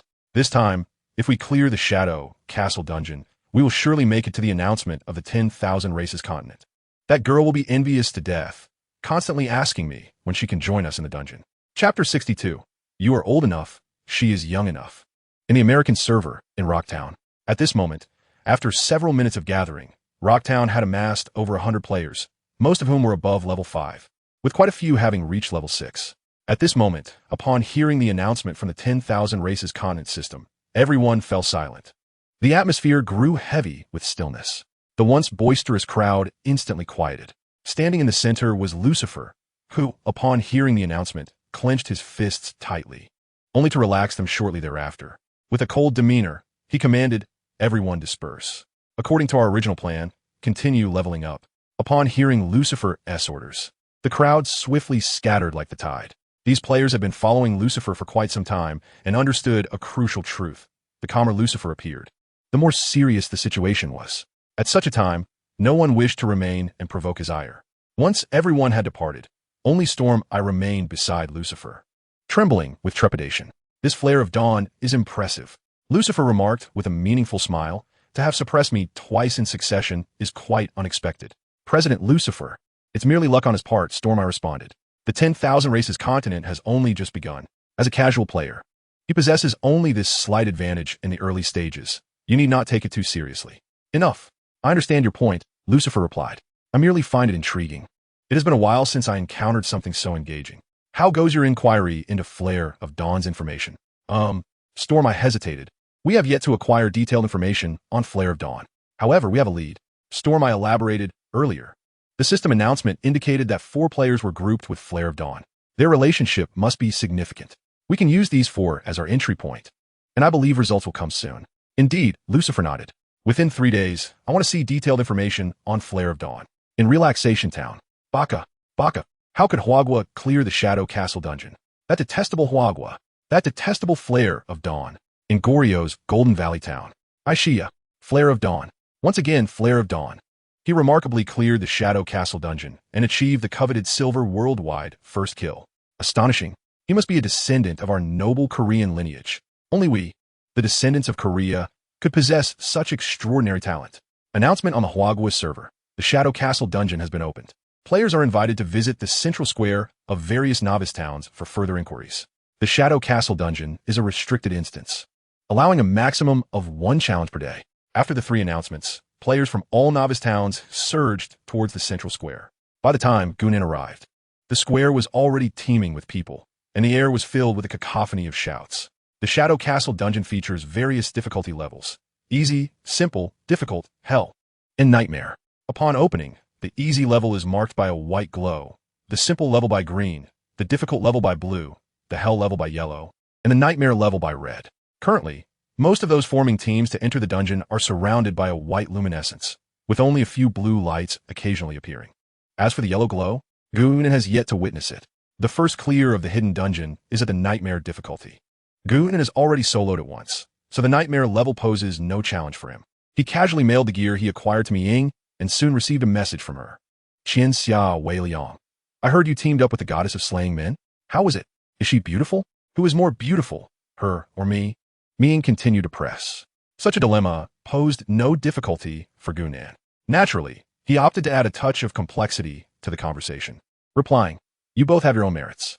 Oh, Miying furrowed her brow slightly, asking, in what way do you mean each has their own merits? You are ample, and she is sufficiently endowed, Gunan quipped. I prefer the ample, for they ensure our future sons will not go hungry.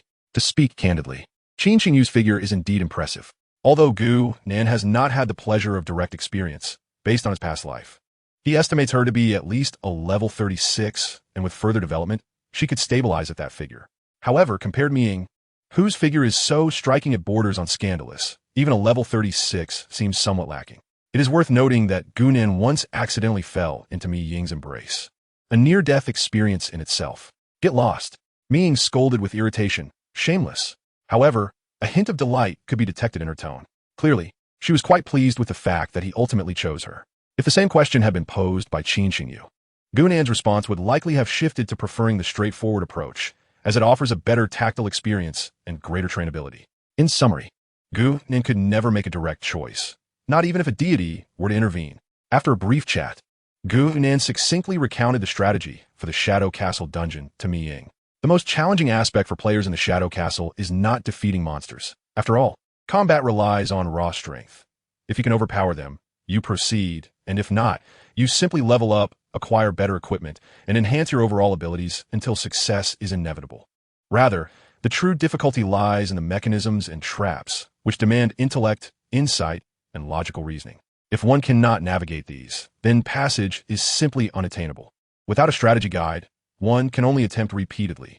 Having prepared the guide in advance and shared it with Mi Ying, Gunan advised their team to start at the difficulty level. There is no need to dive straight into the nightmare level. The hard mode lacks the final silver tier, presenting a relatively lower challenge. Given Mi Ying and Han Yanqing's capabilities, clearing it should not pose a significant issue. After much effort, Gunan finally arrived at the entrance of the Shadow Castle dungeon. Just as he was about to enter, he heard a familiar voice call out, "Big shot Fuguwei, are you here to tackle the dungeon as well? Shall we team up?" He turned towards the source of the voice, which belonged to the recently parted Liu Yueying. Accompanied by Feng de Qingyu, Feilong Zaiyan, Qianxiao Yanran, and Qing Mengwuan. Upon seeing Gunan, Feng de Qingyu and Qianxiao Yanran also greeted him. Gunan understood that Liu Yueying and the others were merely being polite, so instead of acknowledging their greeting, he declined directly, saying, "No need, I prefer to solo." After exchanging pleasantries, Gunan chose the nightmare level and entered. With a flash of red light, the heart of Yanhua town erupted into a flurry of activity. Did I just see someone enter the nightmare difficulty? You did not miss-see. I saw it too. It truly was the nightmare level, and they were soloing. This isn't soloing. It's clearly a death wish. Who does he think he is? Fuguwei Pashao? To challenge the bronze level alone? Even Fuguwei Pashao would require a team of 5 to clear the Shadow Castle dungeon. How could he dare to solo the nightmare level? Perhaps he merely wishes to see what the nightmare level dungeon looks like. I estimate he won't last 10 minutes before being teleported out. 10 minutes? You overestimate him. I bet 5 minutes. I wager 3 minutes. Listening to the laughter of the crowd, the whispers of the wind left a few in a state of bewilderment. While others remained oblivious to the prowess of Dawn's radiance, these few were acutely aware. The first clear victory was achieved solely by Gunan, while they themselves had contributed not a single point of damage. In fact, they had not even encountered the shadows of the creatures within the Shadow Castle. It could be said that the Shadow Castle was, for them, a most familiar stranger. Outsiders were under the impression that the 4 of them had together conquered the Shadow Castle dungeon, instinctively believing they had mastered its techniques and capabilities. Yet, the truth was known only to them. Their sole advantage lay in having glimpsed the exterior of the Shadow Castle.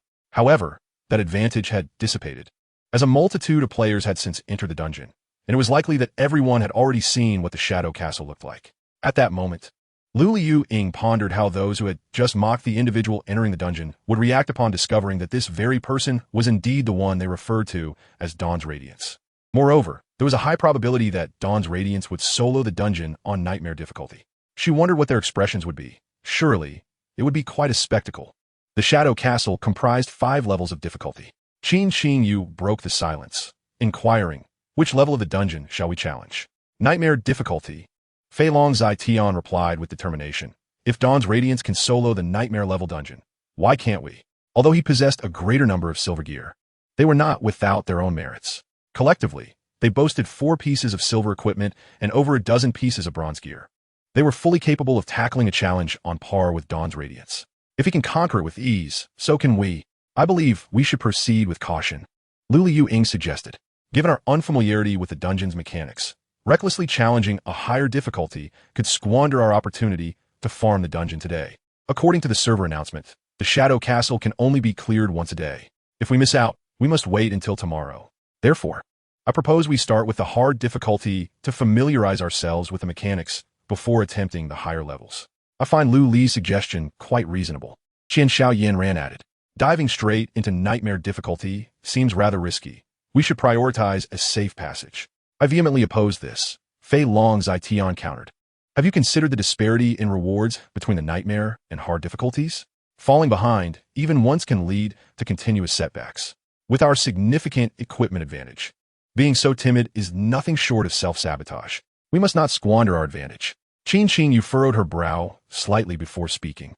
I too do not recommend an immediate challenge to Nightmare. How about this? Since our opinions are divided, let us find a compromise. We could attempt the Hell difficulty, which is slightly less challenging than Nightmare, but still surpasses hard. If they manage to clear the dungeon, they will attempt the Nightmare level instance tomorrow. If they do not succeed, they will still have gained valuable experience from the Shadow Castle dungeon. Upon entering the dungeon tomorrow, they can make choices based on the actual circumstances. At this moment, if Gunan were aware of their decisions, she would likely admire their courage. Mi Ying and Han Yin Cheng possess equipment superior to that of Qin Yu and her companions, and they also have the dungeon-clearing secrets provided by Gunan. Despite these advantages, Gunan still advised them to first conquer the hard difficulty, cautioning against hastily challenging the Hell and Nightmare levels. However, unexpectedly, the Wind's Whisper team, spurred on by the enthusiasm of Flying Dragon in the Sky, bypassed the possibly conquerable hard mode and directly opted for the seemingly insurmountable Hell mode. If Gunan were to learn their choice, she would merely whisper, "Safe travels." Qin Yu, as the captain, held the final say in the matter. Although Flying Dragon in the Sky felt somewhat reluctant, he ultimately nodded in agreement. The 4 members of Liuli Yueying offered no objections. After the 5-person team made their decision, they re-entered the dungeon. Minutes later, Flying Dragon in the Sky triumphantly dispatched the last vampire and exclaimed, "This is far too easy. We should have gone straight for the Nightmare level instance. Challenging the Hell difficulty is merely a waste of time. No wonder Nan can solo it. This level of difficulty? I could do it too." In contrast to Flying Dragon in the Sky's exuberance, Qin Yu's expression grew grave. Her reputation in the Huagua gaming community as a slayer of male and female gods stemmed not only from her exceptional attributes, but also from her remarkable gaming talent. The difficulty of the outer perimeter of the castle was indeed manageable, yet the time taken to clear it posed significant concerns. When the team Floating Light and Breaking Dawn completed it, they only took 5 minutes, whereas her group consumed a full 20 minutes. If her memory served her correctly, Gunan should have been at the 3rd stage, preparing to enter the 4th stage by the 20-minute mark. Clearly, Flying Dragon in the Sky failed to notice this discrepancy. However, as captain, she could not afford to overlook it. For reasons unknown, Qin Yu felt an ominous premonition. If the gap was so pronounced in the 1st stage, even at a reduced difficulty, what horrors awaited them in subsequent levels? She dare not dwell on such thoughts. Chapter 64, Seeds of Discontent. At this moment, Qin Yu recognized that something was amiss. Yet, observing the excited expressions of her teammates, she ultimately chose not to voice her suspicions. Sometimes, the morale of the team outweighs the truth. Now that they had entered the dungeon, regardless of its difficulty, Qin Yu was determined to press onward. Whether to speak or remain silent had become inconsequential. On the other side, Gunan, who had also entered the dungeon, felt considerably more at ease. The reason was simple. Although it was a Nightmare-level dungeon, the difficulty had been significantly reduced due to its initial completion. For instance, the final boss, Missouri Yi, lacked the domain skill Dark Knight Descends, and the penultimate boss, the Bronze Dark Elf Captain, had no shadow clone ability. This hastened Gunan's progress through the dungeon. In a mere 30 minutes, Gunan effortlessly completed the challenge. With a flash of white light, he materialized at the entrance of the instance. Damn, this dungeon is exceedingly difficult. Indeed, here I am, playing a game only to be subjected to discrimination. Discrimination? What's the situation? Isn't it just the 2nd level, filled with numerous mechanisms and puzzles that must be deciphered to advance. Damn it, I play games to relax, not to engage my brain. This official from the Myriad Races continent is utterly ridiculous. What pathetic game is this? Amidst the chorus of curses from the crowd, Gunan grasped the general situation. Currently, no rogue had mastered unlocking, nor had any array mastered breaking formations. This resulted in the 2nd level's formation, traps, and puzzles being exceedingly challenging, demanding a substantial amount of time to unravel. Gunan reached out to Mi Ying to inquire about their progress. They had successfully cleared the first 3 levels and were currently deciphering the mechanisms and formations of the 4th level. Upon completion, they would directly confront the Bronze Nether Vampire Commander. The difficulty level did not include the Ultimate Shadow Lord Mo Yi. Defeating the Bronze Nether Vampire Commander would suffice for task completion. In the hellish difficulty dungeon, the 4th level would feature 2 bronzes, which meant a semi-complete entity comprising the Nether Vampire Commander and the Shadow Elf Captain. Only in the nightmare difficulty would the final adversary be the Silver Shadow, Lord Mo Yi. Given Han Yinsheng and Mi Ying's prowess, overcoming the challenging level of the Shadow Castle dungeon would not pose significant difficulty. Shortly after finishing the conversation with Mi Ying, Gunan encountered Feng Qingyu and her trio emerging from a dungeon. The sight of the four, clad in tattered gear and looking disheveled, was rather comical. Their reunion was tinged with awkwardness, especially for Fei Long Zai-Tian, who seemed eager to find a fissure in the ground to hide in. "Have you finished as well?" Gunan greeted them, and his inquiry felt like a dagger piercing their spines. Qin Qingyu and her companions had spent a full 20 minutes in the second level. They had not managed to solve a single mechanism, and the intermittent traps and poisonous mists left them utterly exhausted. What was even more vexing was that while they were on guard against these traps, they also had to defend against the attacks from elite-level nether vampires and shadow elves. A moment's inattention could result in severe injuries. After nearly 20 minutes, they had consumed all their potions without making any progress. Just as they faced annihilation, they reluctantly exited the Shadow Castle dungeon. It was only then that they realized the Shadow Castle dungeon was far more challenging than they had anticipated. "What a joke." The irritable Lu Liying complained. "This second level is utterly infuriating. Various traps, a multitude of mazes, and elite-level vampires and elves constantly harassing us. Especially the elf archers, lurking in the mist, treating us as living targets. I feel as though I'm about to be shot full of holes." Gunan glanced at the time, noting that there was less than half an hour until the shadowless hand refreshed. It was the perfect moment for him to make his departure. He bid farewell, stating, "I have matters to attend to. I shall take my leave." After exchanging pleasantries with Qin Qingyu and the others, he rose and exited. Once Gunan had departed, Feng Qingyu spoke up, "There are too many people here. This is not the place for discussion. Let's find a more open area to summarize our thoughts." Shortly thereafter, the group left Yanhua Town and located a spacious spot where the internal team meeting commenced. "Everyone is welcome to voice their opinions," Feng Qingyu encouraged. "I've already suggested we take a cautious approach and start with the difficult mode." Lu Liying complained, yet some refused to heed this advice. They see others, like Fu Guang Pashao, breezing through solo and assume they can do the same. Now look where we are. Without a proper understanding of the mechanisms in the Shadowy Castle, we can't even clear the second level. Cheating. With Gunan absent, Fei Long Zai-Tian regained his bravado and asserted, "Fu Guang Pashao must be cheating. How could one person navigate through the numerous traps and formations so effortlessly? He must be using hacks. We must report him. It's a shame we didn't witness how he solved the second level S mechanisms. If we had, we could have recorded a video for the report." His face was etched with frustration, clearly regretting not being by Gunan's side during his successful run. He lamented not capturing Gunan's swift completion strategy for a more effective report, perhaps even leading to the suspension of Gunan's account. Upon hearing Fei Long Zai-Tian's words, Qin Qingyu furrowed her brow, her expression darkening.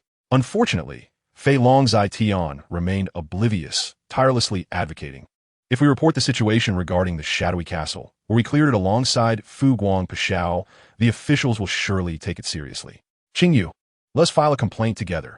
Individuals like Fu Guang Pashao must not remain in the game." Qin Qingyu, already harboring a lack of fondness for Fei Long Zai-Tian, felt even more disdain at this moment. She resolved that their differing paths could no longer afford the pretense of camaraderie. The team's collective interests must take precedence over school ties. "Report? What evidence do you have?" Lu Liying retorted, her temper flaring. "Sun Haojia, can you not retain a shred of dignity? If you lack the ability to clear levels, instead of reflecting on your shortcomings, you cast suspicion on others like Fu Guang. Has your conscience been devoured by a dog? If not for Fu Guang leading us through, could we have achieved the first kill of this hidden dungeon? If not for him, would you now possess a full set of bronze equipment? Our inability to clear the levels stems from our own shortcomings, not from Fu Guang. How can you dare to act so shamelessly, eating from one bowl while cursing with another?" Chapter 65, Seeking Assistance from Fu Guang Pashao. The temperament of the gentle and smiling figure is the finest within the team. Even she, despite her excellence, could not help but furrow her brow, stating, "The esteemed Floats of Dawn has already faced numerous reports. Our official server in Huagua has also issued a statement to clarify this matter. If he were truly problematic, other servers would have collectively reported him long ago. It is inconceivable that Floats of Dawn could have persisted thus far. Senior Son, he has just assisted us. Unless you possess evidence, refrain from making baseless accusations. Although I have not ventured into dungeons alongside Floats of Dawn, I can empathize." Qingmeng Wuhan remarked, "If I were to cheat, I would certainly do so with utmost discretion. The Gay Myriad Races continent is a groundbreaking endeavor that aids resilient individuals in restoring their health within this realm. It marks a pioneering moment in human history. With boundless prospects for the future, were one to indeed cheat, silently amassing wealth would be the wisest course.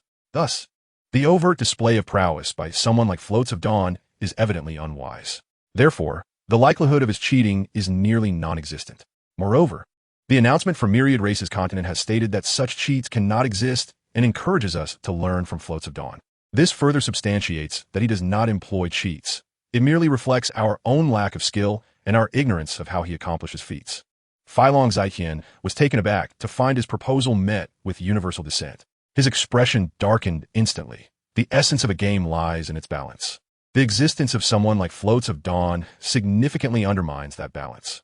Is there anything wrong with our reports? If you wish to report, that is your concern. Qin Qingyu, growing impatient, interjected, in any case, we will not partake. I am merely voicing an opinion. Why the strong objections? Noticing even Qin Qingyu's irritation, Filong Zaiqian softened his tone. Nevertheless, we must consider how to conquer the shadow ancient castle dungeon. I propose we lower the dungeon's difficulty. Lily Yuan continued, given our current strength, the hellish difficulty is evidently unsuitable for us. Having failed to pass even the second level, it would be folly to consider the subsequent challenges. Tomorrow, I suggest we begin at the easy level. Once we conquer that, we can contemplate the harder levels, gradually testing our limits. I concur with this suggestion. This time, Filong Zaiqian was the first to express his agreement. It was evident that this failure had struck him hard. I, however, have a different suggestion, said the gentle and smiling figure. What insightful proposal do you have, Yanzhao? Qin Qingyu inquired. The second level's challenges primarily test intellect, the gentle figure analyzed. The methods for clearing it should be relatively uniform. Once one masters the techniques, it becomes quite simple to unravel the mechanisms. Of course, we are aware of such straightforward matters, Filong Zaiqian replied impatiently. But the current issue is that we do not know the method to clear it. If we had strategies, we could easily handle the mere 5-level elite vampires and elves. We may not possess them, but we do know people who do. With a gentle smile, Qin Xiaoyan continued. Since the esteemed Fu Guang Pashao was able to swiftly conquer the dungeon, he must possess his own strategies. Why not proactively seek his guidance? Qin Qingyu had indeed contemplated this approach for some time. However, she found herself in a quandary, having already owed Fu Guang Pashao a favor. Would seeking his assistance now merely compound her indebtedness? Moreover, even if she were willing to incur another debt, he might not be inclined to oblige. After all, favors are often intangible, akin to grasping at shadows. Given the nature of her relationship with Fu Guang Pashao, why would he be motivated to assist her? At that moment, Qin Qingyu was ensnared in her own dilemma. In contrast, Fei Long Zaiqian appeared visibly exhilarated, exclaiming, Qingyu, don't you have Fu Guang Pashao's contact information? Reach out to him and inquire about the strategy. With a guide, we could easily conquer the nightmare difficulty. Observing Fei Long Zaiqian's enthusiastic demeanor, both Lu Liying and Qian Xiaoyan, as well as the newly joined Qingmeng Wuhen, wore expressions of disdain. Just moments ago, they had fervently vowed to report Fu Guang Pashao, yet upon hearing that he had knowledge of the strategy, they immediately altered their tune, even declaring their intent to breezily overcome the nightmare difficulty.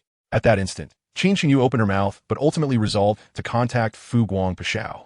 Meanwhile, Gunan was en route to the Trap Dragon Cliff. His anticipation for the elusive, shadowless hand, which he had encountered twice that day, was palpable.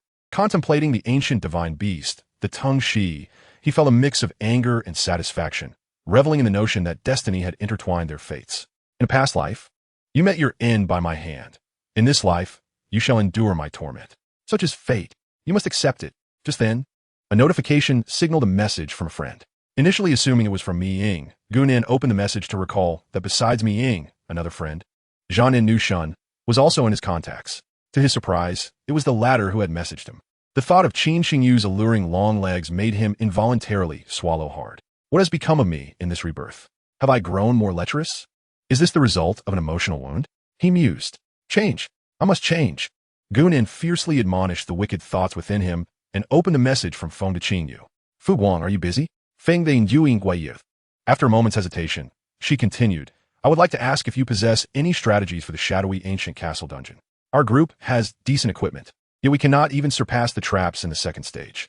Indeed, I do have strategies, came the reply. However, The nature of their relationship was merely one of collaboration, not familiarity.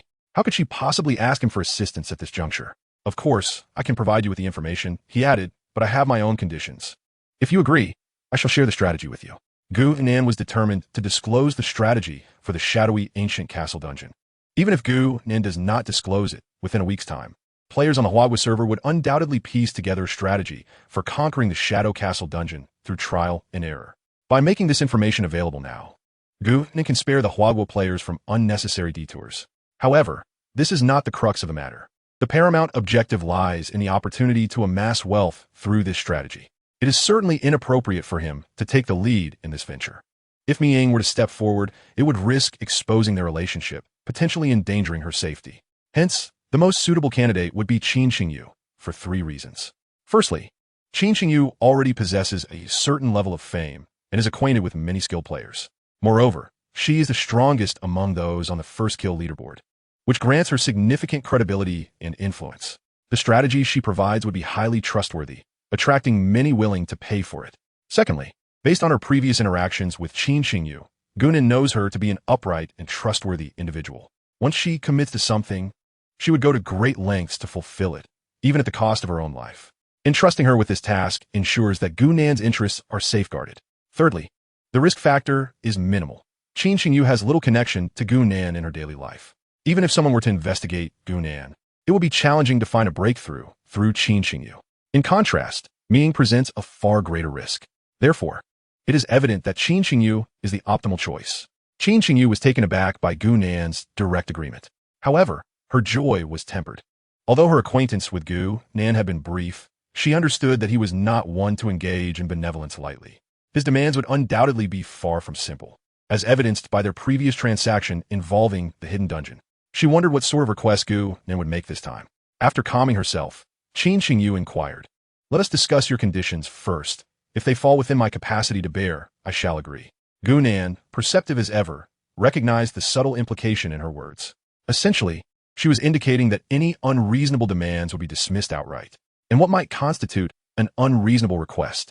For instance, asking to touch her long, slender thigh would fall into that category. At this moment, however, Gu Nan was focused solely on serious matters and had no ulterior motives. Thus, he brushed aside Qin Xingyu's insinuation and stated plainly, "In the coming days, many will seek you for the dungeon. You may agree to provide the strategy for the Shadow Castle dungeon, but it will cost 10 gold coins for each. Once acquired, the is for internal use only. Should it be leaked, all forms of cooperation will be revoked." Gu Nan was well aware that the threat of revoking cooperation would hold little sway over certain players initially. Nevertheless, this was inconsequential. As the game progressed, the weight of this deterrent would exponentially increase. Ultimately, Gu Nan sought to filter out those who would honor their commitments through this dungeon. As the game progressed, the value of the gear and strategies sold by Gu Nan increased significantly. A person lacking even basic integrity would naturally pose a greater risk of causing issues.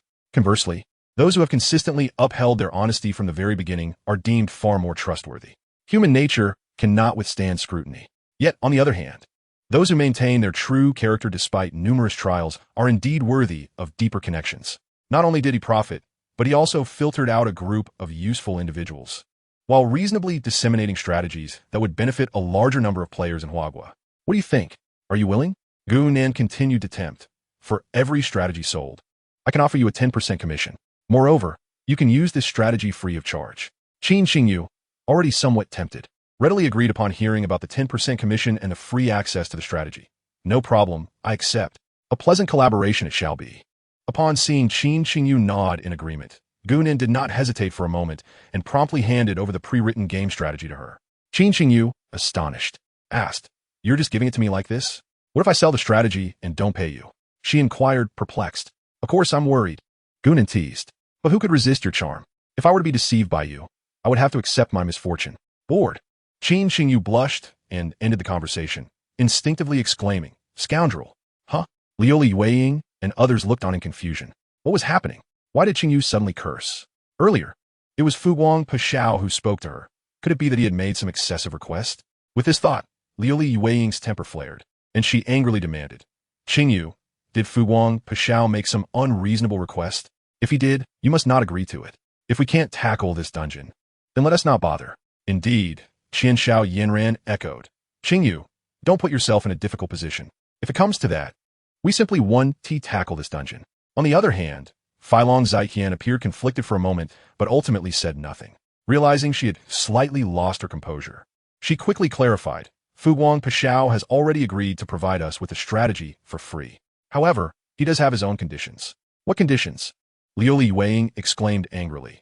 Fu Guang Pashao wouldn't be forcing you to do something you're unwilling to do, would he? I distinctly remember that the first time he saw you, his eyes were practically glued to your legs. Is he going to make some strange request, like want to touch your legs? What nonsense are you talking about? Upon hearing Liu Yueying's blunt remarks, Qin Xingyu's face flushed crimson, and she hurried to explain. Fu Guang Pashao merely suggested that I sell the strategy for the Shadow Castle dungeon on his behalf. For each strategy sold, I can earn 1 gold coin as a reward. Oh, upon hearing this, Liu Yueying finally felt relieved. However, she curiously inquired, that request seems quite friendly towards you. Why did you call him a scoundrel? Upon hearing the words of Liu Yueying, Qin Xingyu was reminded of the last words spoken by Gu Nan. He said he trusted himself because he liked himself. Is this truly the case? If not, why would he entrust such an important matter to her? As these thoughts swirled in her mind, Qin Xingyu felt her typically calm demeanor begin to waver. Damn it, what am I thinking about? Xingyu, could it be that you have developed feelings for Fuguang Pashao? Liu Yueying chuckled. The moment I mentioned him, your face turned as red as a monkey's bottom. What nonsense are you spouting? Qin Xingyu retorted, stop overthinking. All right. Absolutely no overthinking. Qian Xiao Yanran and the others chimed in, their laughter punctuating the air. Though their words denied it, their expressions clearly conveyed otherwise. They were silently indulging in the gossip surrounding her relationship with the esteemed Fuguang Pashao, and she needn't feel embarrassed. The commotion stirred by her friends only heightened Qingyu's shyness. This display did not escape the notice of Filong Zaiqian, whose eyes blazed with envy. His fists clenched tightly. If looks could kill, Filong Zaiqian would have relished the idea of torturing Fuguang Pashao. Alas, mere glares wield no power, and he was no match for Fuguang Pashao's prowess. At that moment, Filong Zaiqian's reliable communicator chimed. The message came from none other than the senior he had once harbored feelings for. Upon seeing her text, excitement surged within him. Long time no see. Are you free for dinner tomorrow? The message was simple yet rife with implications. I was just thinking of inviting you to dinner, but hadn't found the opportunity. What do I want to eat? I'll treat you tomorrow afternoon. I'm flexible. The senior quickly replied, I remember you enjoy Japanese cuisine. A new Japanese restaurant has opened near our school. Shall we make our reservation there? Filong Zaiqian eagerly accepted. It had been so long, yet the junior still remembered his culinary preferences. This delighted him immensely. Thus, the two quickly fell into an animated conversation, seemingly forgetting the earlier incident. Meanwhile, Liu Yueying and the others began to chat idly. Qingyu, if my memory serves me right, a single copper coin is currently valued at around 30 yuan. 10 gold coins for a strategy guide means 3 million for one guide. Such an exorbitant price. Who would buy it? Certainly, there are buyers, Qian Xiao Yinran analyzed. You know the equipment prices on the Wanzhou continent. A piece of ordinary gear easily fetches hundreds or even thousands. If it's of a higher grade, it could exceed 10,000. A piece of bronze equipment typically costs tens of thousands, and if the attributes and level are commendable, it could reach hundreds of thousands. As for silver equipment, there is currently a scarcity. However, I would estimate a piece of silver gear to be worth at least 1 million. Just think about it. What type of guide is this? It is a silver guide, although this dungeon has restrictions and can only be cleared once a day. Based on the current popularity of the game, it is evident that bronze and silver equipment will become essential for novice players in the upcoming month. Even if one grinds just once a day, the future wealth that could be amassed is incalculable. Thus, anyone with a modicum of foresight would be willing to invest in the strategy guide without hesitation. Yiren contacted me. During their discussion, Qin Xingyu interjected. Why did she reach out to you? Qian Xiao Yanran inquired. Despite sharing a similar name, the disparity in their statuses was quite pronounced. Chu Yanran was the esteemed princess of the Chu group, while she was merely a student. She asked me about the strategy for the shadowy castle. Wow! Lu Liyue exclaimed in astonishment. Is there really someone foolish enough to spend 3 million on a strategy guide? If you cannot articulate your thoughts, it would be prudent to speak less, Qin Xingyu retorted. If they do not make purchases, how will we earn 300,000? Lu Liyue then recalled that the model offered by Fuglight Dawn was a profit-sharing collaboration. Each of them would receive a 10% share. With this in mind, Lu Liyue expressed her excitement. Hopefully, there will be more affluent players like that. Just from a commission, we could earn millions. In haste, Gunan arrived at the Dragon Trap Cliff before the cooldown of the Shadowless Hand skill expired. Upon seeing Gunan, the previously arrogant creature had lost its haughty demeanor and did not recklessly enter a rage. Now, it merely lay lazily, immobile, exuding an air of indifference. This demeanor, however, diminished Gunan's interest. I come to pilfer from you, yet you offer no resistance, which leaves me devoid of any sense of accomplishment. At that moment, if the ancient divine beast, Tangsha, were aware of Gunan's thoughts, it would likely be struck with overwhelming indignation. Damn it, I have surrendered all resistance. What more do you want? An ancient divine beast like me is being humiliated by a mere human. Such egregious affront. This is simply intolerable. No, it should be too much for a serpent. Gunan, feeling lackluster, once again employed the Shadowless Hand. System notification. Congratulations. You have successfully executed Shadowless Hand on the ancient divine beast, Tangsha, and obtained the rare Enlightenment Fruit, Linksy Enlightenment Fruit, Spirit Fruit. Item name, Linksy Enlightenment Fruit, item grade. Spirit Fruit description. The fruit born of the Linksy Enlightenment technique, when consumed, bestows upon a user a unique ability to perceive the essence of things and comprehend profound truths. At this moment, the once resigned ancient divine beast, Tangsha, suddenly sprang to its feet, its grotesque head brimming with excitement. Gunan was left utterly perplexed. To be honest, Gunan felt a tinge of disappointment for not acquiring anything particularly valuable this time. However, it did not weigh heavily on her mind. The previous 5 rewards had been commendable, and even though this rare Enlightenment Fruit paled in comparison to her earlier gains, Gunan was willing to accept it. While daily gourmet delicacies are delightful, an occasional home-cooked meal is also quite agreeable. A tranquil mindset is all that is required. However, what expression does the ancient divine beast Tangsha wear? Has it not already accepted its fate? Why does it evoke a feeling of having survived a catastrophe?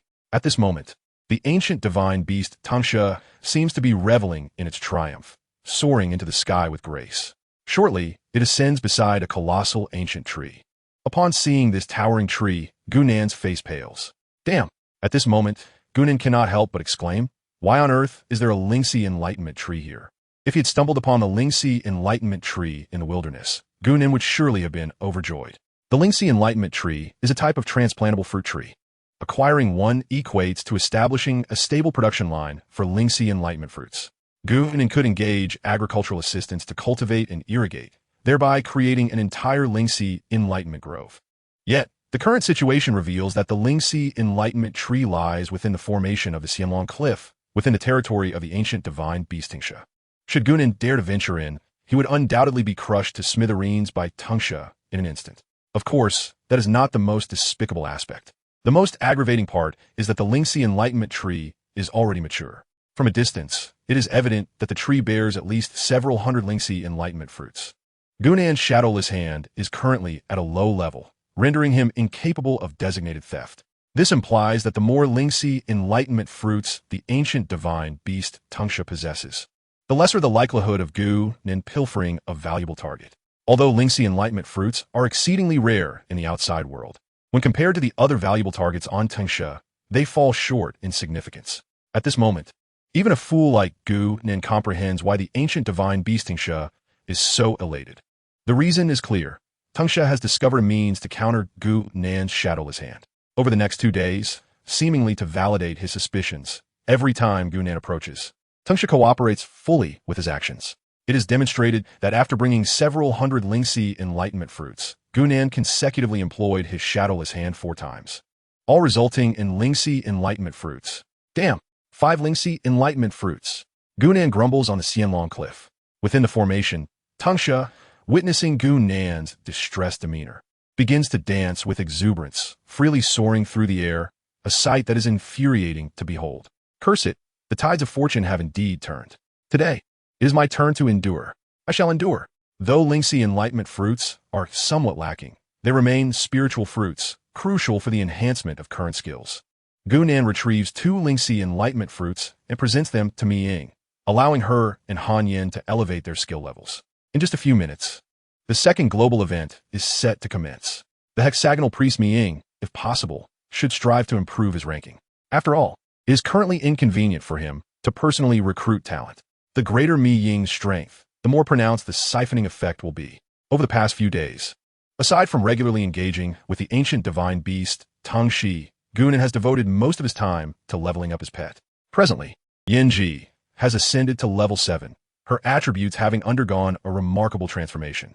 Pet name, Yanji, pet tier, ancient divine beast, pet level, 7 health, 4,200 attack, 722,815 defense, 460 speed, 155 skills, Phoenix Nirvana, eye level, Fire Feather Storm, eye level, Blazing Domain, eye level. Her overall attributes have nearly doubled. In contrast, Gunan's level remains unchanged at 7, yet his experience has reached 95. He is but a step away from achieving level 8.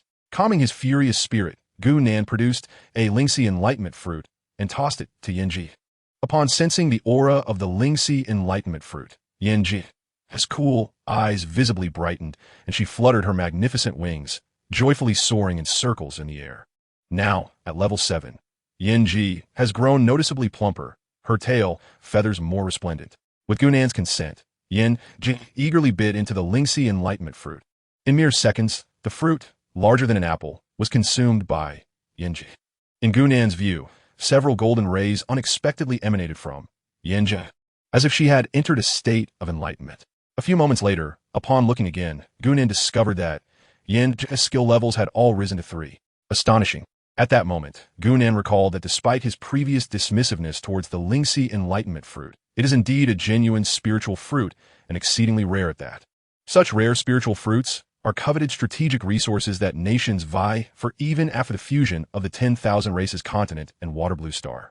One can only hope to acquire a rare Enlightenment-type spiritual fruit as a reward after slaying at least 100 formidable foes on the battlefield. It can only be said that his appetite had been whetted by the previous gains from the Shadowless Hand, making it somewhat difficult to accept the current circumstances. Little did he know, what he found hard to accept was something that many could only dream of achieving in a lifetime. With this thought, Gunan felt considerably more at ease. He took out a Lingxi Enlightenment fruit and took a bite. The flavor was quite delightful, reminiscent of the sweetness of an apple, combined with the grainy texture of a sandy watermelon. After consuming it, he felt an invigorating surge of strength throughout his being.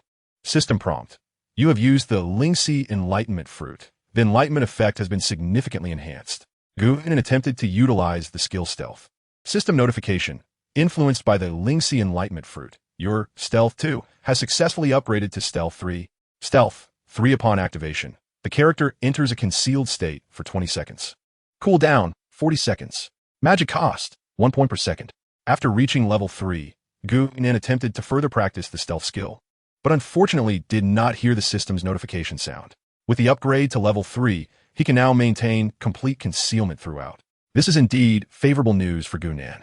Unable to enhance the stealth skill further, Gunan turned his attention to other abilities. System notification.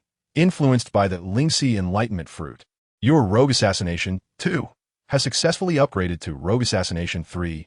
Rogue Assassination 3. While in motion, striking an enemy has a certain chance to incapacitate them, simultaneously increasing physical attack by 40.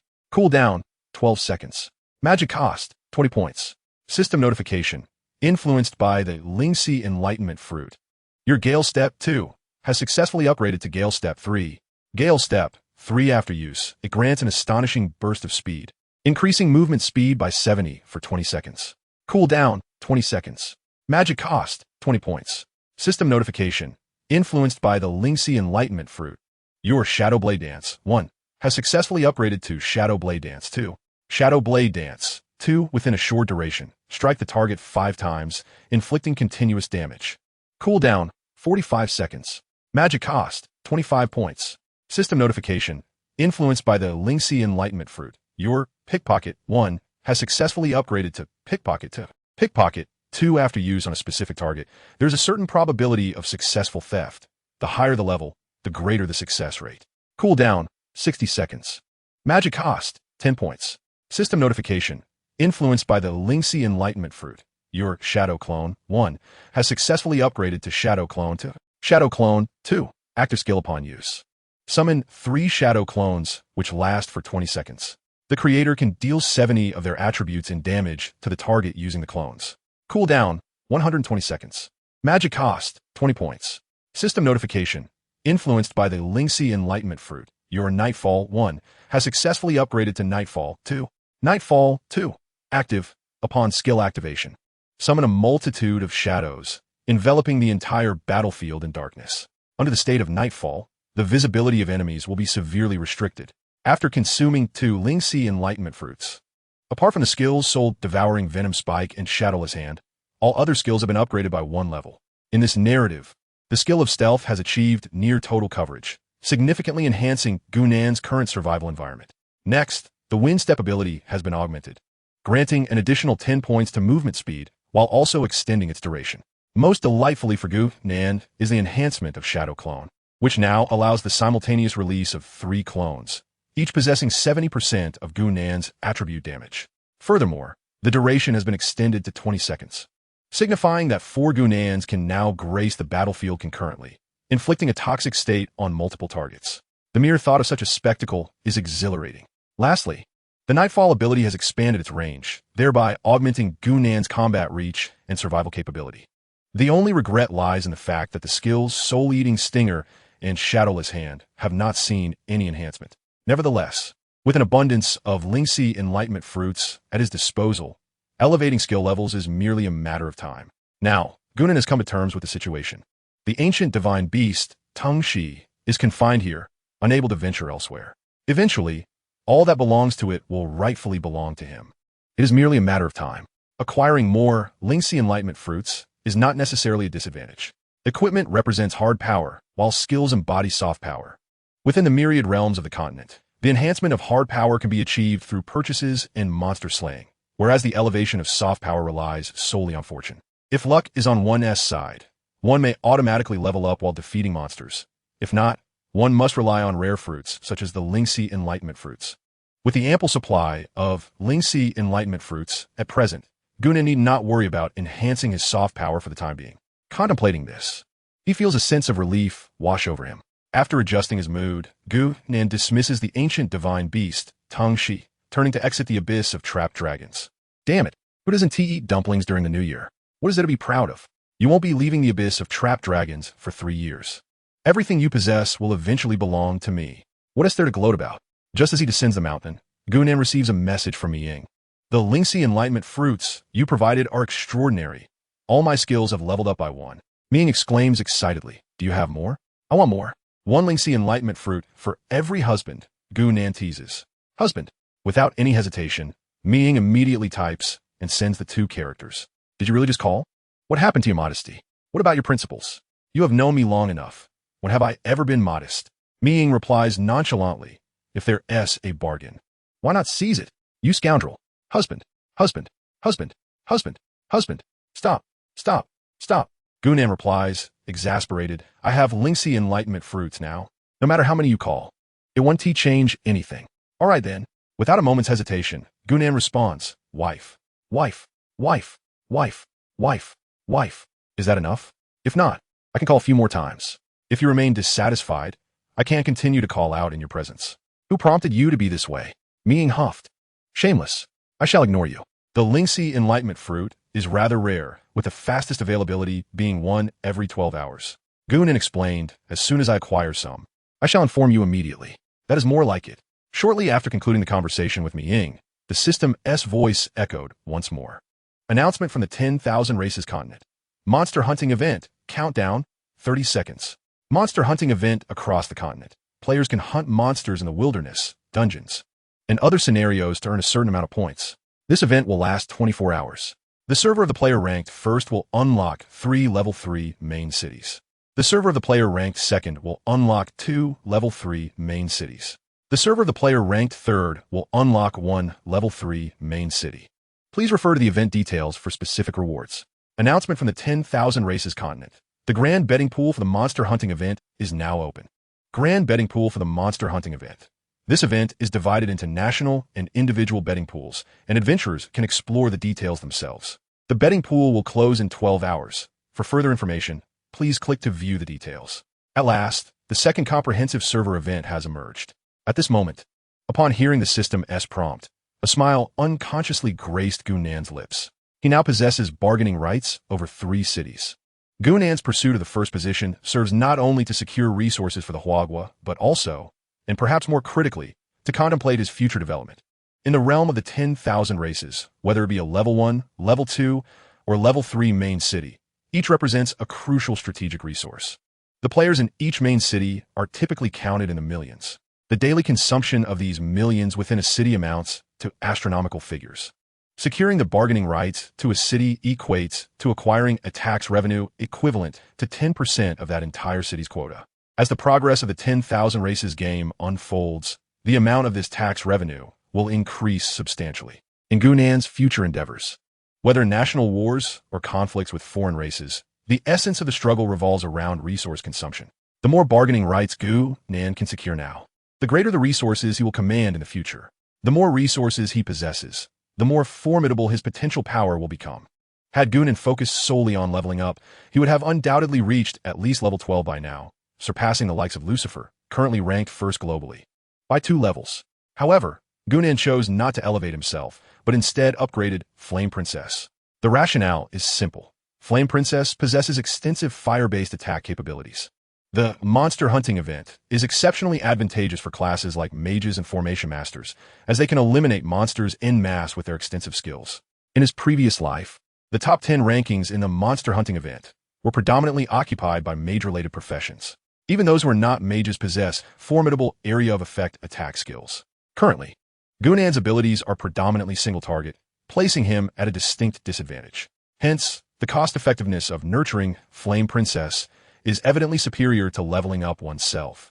Presently, the overall attributes of the 7th level Flame Princess have reached an astonishing level. Moreover, after consuming the Lingxi Enlightenment Fruit, all her skills have advanced to level 3. A single Fire Feather Storm can inflict over 3,000 points of damage upon the enemy.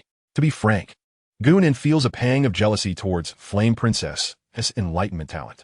Why, after consuming 2 of the Lingxi Enlightenment Fruits, has his skills only ascended by 1 level, while she has managed to elevate hers by 2 levels after consuming just 1. This reeks of discrimination, intellectual discrimination. In Locktown, on the Hammer Plateau, after Lucifer hunted down a 10th level brown-eyed lone wolf, he inquired, "Has the new server-wide event commenced? Is there any news from Floating Light Dawn?" "None," replied Stormeye, furrowing his brow. His level remained stagnant at 7, with no changes whatsoever. Lucifer frowned, puzzled. Has he quit the game? It is imperative to ascertain what Floating Light Dawn is up to. He represents our greatest threat. "Chairman, I believe your concerns are unwarranted," Stormeye assessed. This competition hinges on the speed of hunting. While Floating Light Dawn possesses remarkable solo capabilities, his class is that of a rogue, lacking in skills. You, on the other hand, wield the Fallen Angel class, boasting area of effect skills such as Dark Explosion and Fallen Wings, allowing you to dispatch foes at a pace that Floating Light Dawn cannot match. Furthermore, you are currently at level 10, soon to reach 11, while Floating Light Dawn is merely at level 7. The disparity in attributes and skills is not easily bridged. Additionally, we have a team of thousands supporting you, ensuring that your advantages far surpass what a solitary player like Floating Light Dawn can contend with. Our capital advantage is becoming increasingly apparent. Rather than fixating on Floating Light Dawn, it would be wiser to focus on Park Suchung and Wudo Ichiro. The capital backing them comprises thousands, grinding experience for both. Their gap in power relative to you is narrowing rapidly. Our intelligence department predicts that in the future of the Myriad Races continent, they will emerge as your significant rivals. Floating Light Dawn, however, is merely a fleeting phenomenon. Without substantial capital support, he cannot compete with us. Upon hearing this, Lucifer nodded earnestly, clearly in agreement with Stormeye's analysis. At the game's inception, leveling up was a formidable challenge for all, even with wealth. Lucifer and his companions found it difficult to secure individuals willing to sacrifice themselves for their advancement. However, the situation has changed. The game has now entered its 5th day. Most players have ascended to levels above 5, with some particularly skilled players reaching levels 7 and 8. In this context, as long as sufficient funds are provided, it is feasible to effectively organize a team dedicated to providing support. Currently, individuals such as Lucifer, Park Suchul, and Mutu Aikaru are employing this particular strategy. Players from Huagua have also adopted this approach. However, the general level of Huagua players tends to be relatively low, which diminishes the effectiveness of leveling up through this method compared to servers such as those in the United States, Japan, and Korea. According to the intelligence gathered by Lucifer and others, the player known as Floating Light Breaking Dawn is merely a solitary figure. On one hand, there exists a team of thousands dedicated to serving a single player, while on the other, we have floating light breaking dawn, a lone wanderer. When pitted against each other, the outcome is all too predictable. The reason Lucifer inquired about floating light breaking dawn was largely due to a sense of discontent. He could not bear the thought of being overshadowed by a relatively inconsequential Hogwarts player. However, upon hearing the analysis from the Eye of the Storm, Lucifer found solace. Floating light breaking dawn is simply an individual player who capitalizes on early game advantages to garner some attention. When the strength of his own backing begins to manifest, floating light breaking dawn will fade into obscurity. Such an individual is utterly unworthy of being considered his rival. Perhaps my obsession has clouded my judgment. With a sigh, Lucifer commanded, there is no need for hourly updates on floating light breaking dawn's activities any longer. He is not worthy to be my opponent. Chapter 70. Shun Lingxiu in emotional turmoil. In a Japanese server at the relaxation town, Yoshi, a new server-wide event has finally commenced.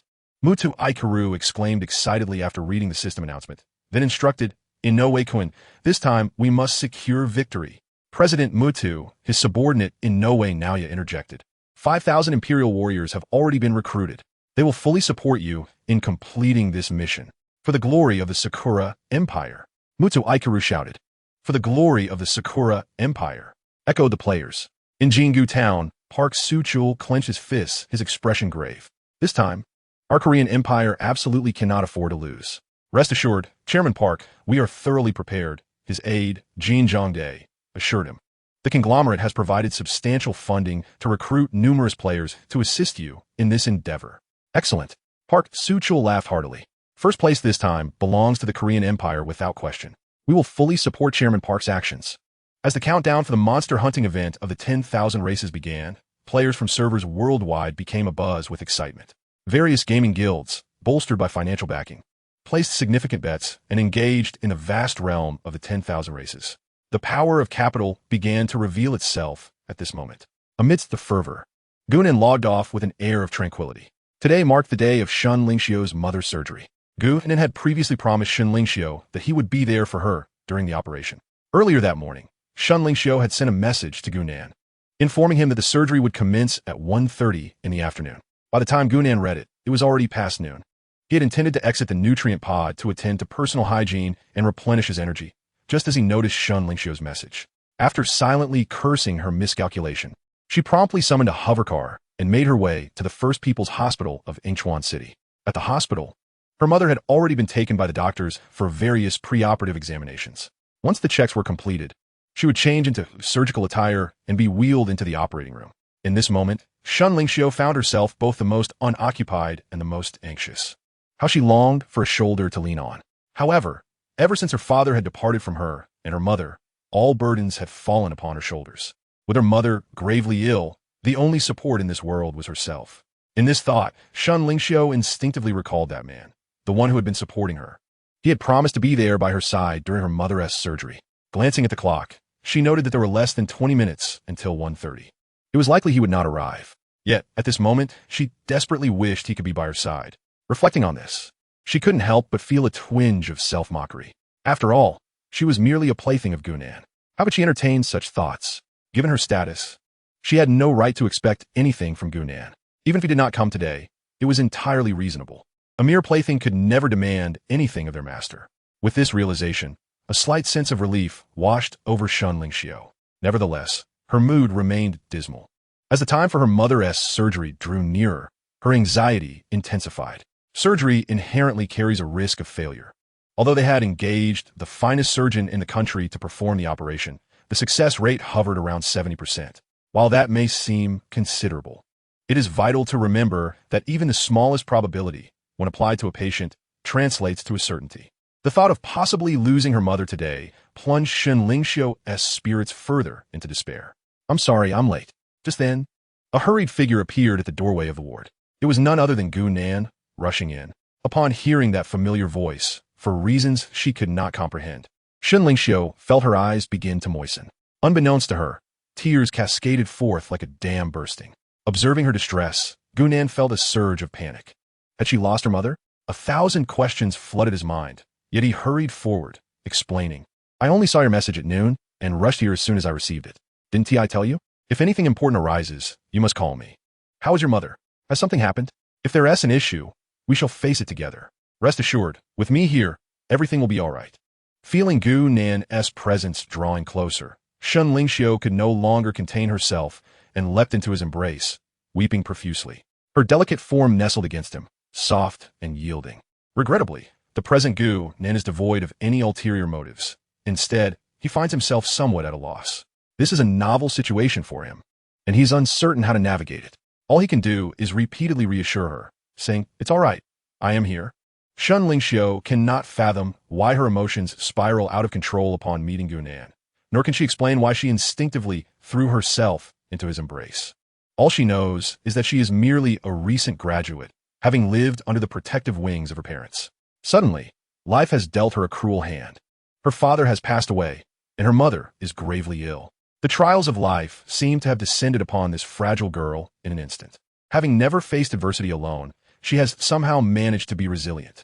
At the moment Gu Nan appeared, all she felt was that someone she could lean on had arrived. Shun Lingxiu is at a loss to understand why such thoughts cross her mind. Perhaps, deep within her heart, she has already come to see herself as Gu Nan's beloved.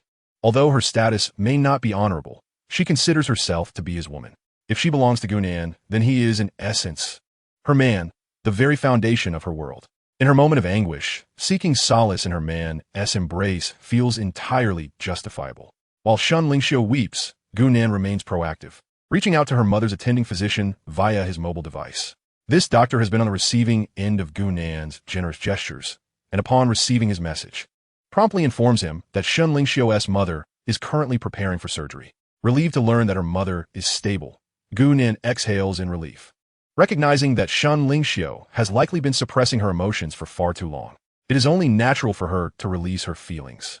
At this juncture, Gu Nan chooses not to disturb Shun Lingxiu further, allowing her to continue her cathartic weeping. A good cry, a release of pent-up emotions, is indeed beneficial for someone as tightly wound as Shun Lingxiu. Chapter 71. The self-cultivation of a mistress. Shun Lingxiu does not indulge in her tears for long. Quickly regaining her composure, as the mistress of her boss, she possesses a clear understanding of her role. Her existence is to provide emotional support for him. A mistress who clings to her boss in tears is often met with disdain. Thus, despite her desire to continue crying in Gu Nan's embrace, she ultimately relinquishes that urge. If Gu Nan were to know her thoughts at this moment, he would likely be both amused and exasperated, exclaiming, "What peculiar logic is this? You've even concocted a theory of the self-cultivation of a mistress? I invested 5 million with the hope of nurturing a future empress, counting on you to serve me faithfully. I never intended for you to merely be my mistress. Yet, the thought of truly being a mistress holds its own appeal, doesn't it?" Wiping away her tears, Shun Lingxiu quickly apologizes, saying, "I'm sorry, Mr. Gu, I lost my composure." "No need to apologize," Gu Nan replies with a smile, "and please, don't call me Mr. Gu. I am no such figure. From now on, you shall refer to me as Brother Gu or Brother Nan." After a moment of hesitation, Shun Lingxiu finally called out, "Brother Nan." "Yes." Gu Nan nodded and said, "I have already consulted the attending physician of your mother. This time, we have invited a renowned expert from Rina Hospital in Kyoto to perform the surgery. His surgical skills are among the best in the country, and the probability of success is exceedingly high. You need not worry excessively." Indeed, Shun Lingxiu was taken aback, realizing that Gu Nan had managed to gather all the necessary information in such a short time. Her impression of him, quite involuntarily, improved considerably. "Let us go. In 5 minutes, your mother will be taken into the operating room." Gu Nan smiled and added, "The mental state of the patient before surgery is also crucial. You should have a few words with her." "All right." After changing into sterile attire, Shun Lingxiu exchanged a few words with her mother before the anesthetist entered, and the surgery commenced. Upon exiting the operating room, Shun Lingxiu, visibly anxious, sat beside Gu Nan. He too sensed her tension and took the initiative to grasp her delicate hand. In that moment, Gu Nan was not overly concerned with the warmth of her hand. Rather, it was Shun Lingxiu who, feeling the comforting warmth from his grip, experienced a sense of reassurance she had never known before. Her once anxious heart now found solace. Leaning her forehead gently against Gu Nan's shoulder, the atmosphere fell into a serene silence. Shun's surgery lasted a full 8 hours and was deemed successful. However, whether post-operative complications would arise necessitated a day and night of observation in the intensive care unit. Such a place is staffed with dedicated nurses and doctors, and family members are not permitted to stay unless under extraordinary circumstances. "How many days has it been since you had a proper night's sleep?" Gu Nin inquired after completing the necessary formalities. I am fine, Shun Lingxiu explained. I'm not tired. At that moment, Shun Lingxiu appeared utterly exhausted. Yet her natural beauty and the grace cultivated by her affluent upbringing prevented her from looking overly haggard. You need not worry about the hospital matters. Gu Nan reassured her. I have hired 2 caregivers to be here. They will notify me immediately should anything arise. Your primary responsibility now is to eat well and rest well. Only when you are nourished and rested can you care for your mother effectively once she exits the intensive care unit. Just think, if you were to collapse before your mother leaves the ICU, who would tend to her? Perhaps Gu Nan's words struck a chord with Shun Lingxiu. After a moment of contemplation, she finally nodded. I will rest in the ward for a while. No need. Gu Nan interjected. I have booked a room at a nearby 5-star hotel for a week. Where shall we rest? At the 5-star hotel? Or shall we rest together? Even Shun Lingxiu, though not the sharpest, began to discern Gu Nan's intentions. Was he attempting to engage in that kind of relationship with himself? Contemplating this, Shun Lingxiu felt a deep-seated aversion within her. Currently, she was still in a precarious situation and truly did not wish to invest so much energy into romantic entanglements. However, her mother's medical expenses had been covered by Gu Nan, and she had long since sold herself to him. She had promised Gu Nan that as long as he saved her mother, she would acquiesce to whatever he desired. What right did she have to resist now?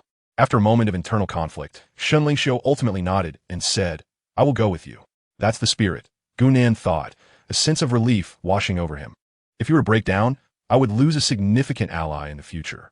Yet in that moment, Gu Nan's enigmatic smile appeared to Shun Lingxiu as a smug precursor to imminent victory. He summoned a maglev taxi, and within minutes, it arrived at the entrance of the luxurious Monet Hotel. Under the guidance of the staff, they swiftly ascended to the presidential suite on the top floor.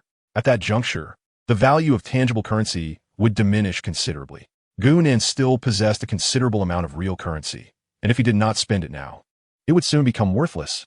Hence, when booking the room, he unhesitatingly opted for the presidential suite priced at 888 per night. In Yingchuan, a prefecture-level city, this price was already quite exorbitant. However, to Shun Lingxiu, Gu Nan's extravagant behavior was merely a means to elicit greater emotional value from her in such a setting. Upon entering the room, Shun Lingxiu appeared noticeably tense. Her lovely face involuntarily lowered a few degrees, and her hands clutched the hem of her clothes tightly, as if engaged in some internal struggle. Finally, she mustered the courage to speak. May I take a shower first? Of course, Gu Nan replied, somewhat perplexed. Why would she need to ask me about taking a shower? After receiving his consent, Shun Lingxiu felt as though a weight had been lifted and hurriedly retreated to the bathroom. She spent a full 30 minutes there, finally emerging in the hotel's luxurious sleepwear, feeling bashful. Noticing her exit, Gu Nan did not dwell on it and quickly encouraged, if you don't come out soon, I will have to go in and drag you out. Come, sit down and eat. I've nearly starved waiting for you. Shun Lingxiu, somewhat bewildered by Gu Nan's insistence, sat down as he directed. She ate the food he offered her in a dazed manner. The meal lasted a full half-hour. Once Gu Nan saw that Shun Lingxiu had eaten sufficiently, he informed her, I have already coordinated with the kitchen here. Also, your mother needs a caregiver for the night. They must come here to sleep. This place costs 888 a day, and I've already paid. If you waste it, I will be quite displeased. After saying this, Gu Nan stood to gather his belongings and added, It's nearly 11 o'clock. You should rest now. I have to leave. Shun Lingxiu asked, puzzled. Aren't you staying here tonight? Why would I stay here? Gu Nan questioned, bemused. I have other matters to attend to. You should rest. Tomorrow afternoon, I shall return to the hospital to visit my aunt. It's quite all right. You need not rise to see me off. Your primary task at present is to rest and rejuvenate. Preserve your strength, lest you succumb before my aunt does. Murmured softly, Moments latte. A distinct click echoed as the electronic door lock shut. Found herself momentarily lost in thought. This evening, he had not brought her to the 5-star hotel with any ulterior motives, but rather to ensure she dined well and rested adequately. In truth, had prepared herself for a night of unreserved devotion. Yet, the current outcome left her somewhat bewildered, though an involuntary smile crept upon her lips. Gu Nanren was indeed quite amiable. Damn it, midnight was fast approaching. I must return to my rented room before the clock strikes 12 and swiftly log in. The grand gambling event of the Myriad Races is drawing to a close.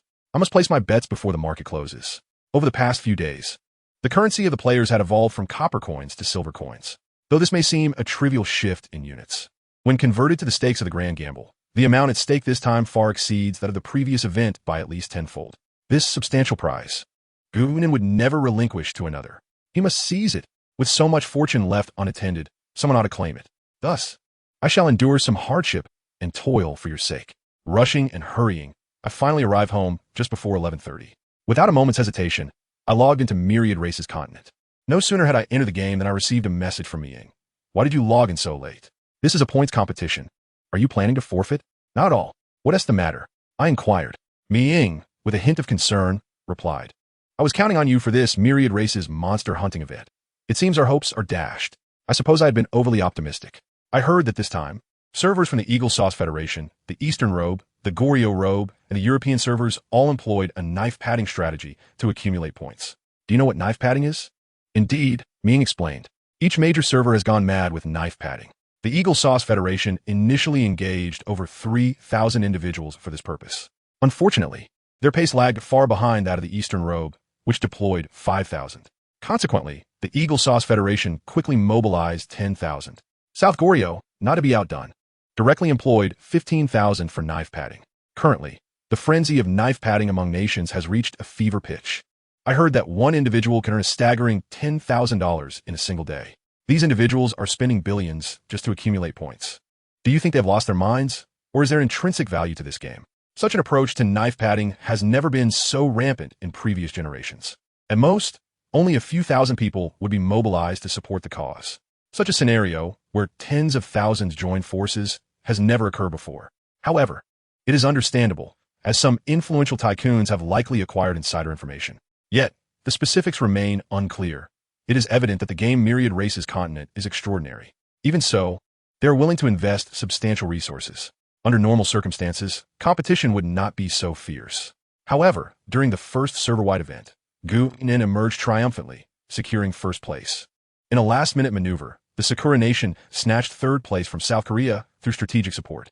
Naturally, having tasted success, the Sakura Nation intensified their mobilization efforts. Observing this, the Eagle Sauce Federation and South Korea could not tolerate the actions of these little devils secretly amassing points. If you have 5,000 supporting you, then we shall rally 10,000. In summary, securing the top position has become imperative. Thus, we find ourselves in the current predicament. Should Myriad Races continent possess intrinsic value in the future, we would be among the first beneficiaries. You make a valid point. Gunan, I suggest you also recruit a few thousand to bolster your progress. I do not require it. Without hesitation, Gunan declined. If I wish to level up, I can do so at my own pace. Then why have you not leveled up? Ming inquired, puzzled. It is to prepare for a grand play. Gunan replied with a smile. By the way, how much gold do you possess? Why do you ask? Ming questioned, intrigued. It is useful, quite useful. Gunan stated with a grin. Quickly check how much gold you have. I have 100 gold coins that I find useful. What purpose do they serve? Gunan asked curiously. To place a bet on your victory before the grand gamble concludes. Ming teased. In such a situation, you still wish to bet on my victory? Gunan chuckled. I care not. In my heart, you shall always be first. Ming declared with a hint of pride. As long as I place the bet, regardless of the outcome, you remain the victor. Is that a declaration of affection? Gunan inquired playfully. Nonsense. What affection? Ming pouted. This is merely the trust of an elder sister in her younger brother. Is that so? Gunan laughed. Why do I feel as though you were flirting with me? Nonsense. Ming retorted defiantly.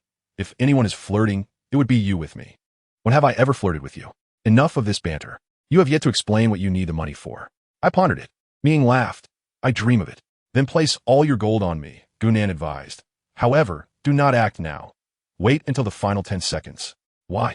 Ming asked, confused. Indeed, you are clever. Ming suddenly realized, no. Given the current situation, I shall bet on your victory. Gunan, are you certain? Just like last time, that you can secure a win? I knew you would not disappoint me. Chapter 73. All in with 10,000 gold coins. What backup plan could I possibly have? Gunan laughed. Very well, do as you see fit. Then, I shall place all my gold on you. Ming nodded and said, whether I can become a wealthy lady depends entirely on you. Gunan chuckled. I could simply keep you, and you would instantly become a rich woman. Dream on, Ming remarked, shifting the topic. All right, I will continue leveling up. This time, the top 100 participants will receive silver treasure chests, and I must secure one. Indeed, Gunan replied, nodding. After concluding the call with Ming, Gunan checked her current coin balance. She had a total of 352 gold coins, not bothering to calculate the silver and copper coins. Of the more than 10,000 gold coins, 300 were won by me Ing in the last grand betting event, while 288 were Gunan's earnings from her own participation. This time, Gunan planned to go all in on the grand betting event. Upon opening the betting board, she noted that this round operated in silver coins, meaning the minimum bet was 1 silver coin. Currently, the ownership ratios of the nations in the grand betting event were displayed. The first place was occupied by the Japanese server, with odds of 1 to 13, 712. The second was the American server, with odds of 1 to 13, 825. The third was the South Korean server, with odds of 1 to 13, 933. The fourth was the European server, with odds of 1 to 132, 825. The fifth was the Russian server, with odds of 1 to 1, 328, 538. Surprisingly, the 18th place was taken by the Chinese server, with odds of 1 to 5, 863, 223. Currently, the odds for the top 3 in the grand betting event were relatively close. The odds for the Japanese server even surpassed those of the American server, placing it in the lead. This peculiar situation arose primarily due to a female sorceress named Sun Yami from the Japanese server, with the assistance of Wu Tung, Yi Lang, and others, emerged as a formidable competitor, currently leading the scoreboard. Although the American server's fallen angel Lucifer also had substantial support from numerous players, the speed of monster farming was slightly slower compared to the Sun Yami under similar conditions, compelling Lucifer to continuously increase the number of supporting players. The scenario was quite similar on the South Korean side, where Park Soo-chung fully supported his cousin, Park Woo-chong, in a bid to seize the top position. With the backing of the Park conglomerate, the scores were rapidly escalating. Thus, amidst the fierce competition among Lucifer, Park Woo-chong, and Sun Yami, their scores fluctuated constantly, with only a narrow margin separating them, adding more unpredictability to this grand betting event. The Japanese, American, and South Korean servers each had their own supporters, leading to the current odd situation. Compared to the last event, the Chinese server exhibited significant changes, with lower odds and a substantial rise in ranking. Gunan speculated that a considerable number of Chinese players had chosen to support their own country, or perhaps some shrewd individuals decided to take a gamble. After all, with such high odds, a small wager could yield great rewards, and if one lost, they could simply regard it as a demonstration of patriotic sentiment. Regarding this segment, Gunan could only exclaim, "You truly deserve to profit." After concluding the national betting round, Gunan proceeded to engage in personal wagering. The first contender, Yami Dosin, donned in traditional Japanese attire, bore odds of 1 to 30,255. The second, Lucifer, representing the American server, had odds of 1 to 30,312. The third, Park Guk-chong, in Korean garb, was set at odds of 1 to 30,338. Remarkably, Gunan found himself among the top 8. Moreover, this achievement occurred without me, Ing having invested substantial funds in his favor. Alas, the aspiration to seize the entire prize pool appeared futile. Regardless of the era, speculators abound. Undoubtedly, those betting on Gunan's victory were merely engaging in speculation. Should Gunan triumph, the odds would yield returns exceeding 300,000 times the stake. Such extraordinary odds would not merely transform a bicycle into a motorcycle, but rather elevate it to an aircraft.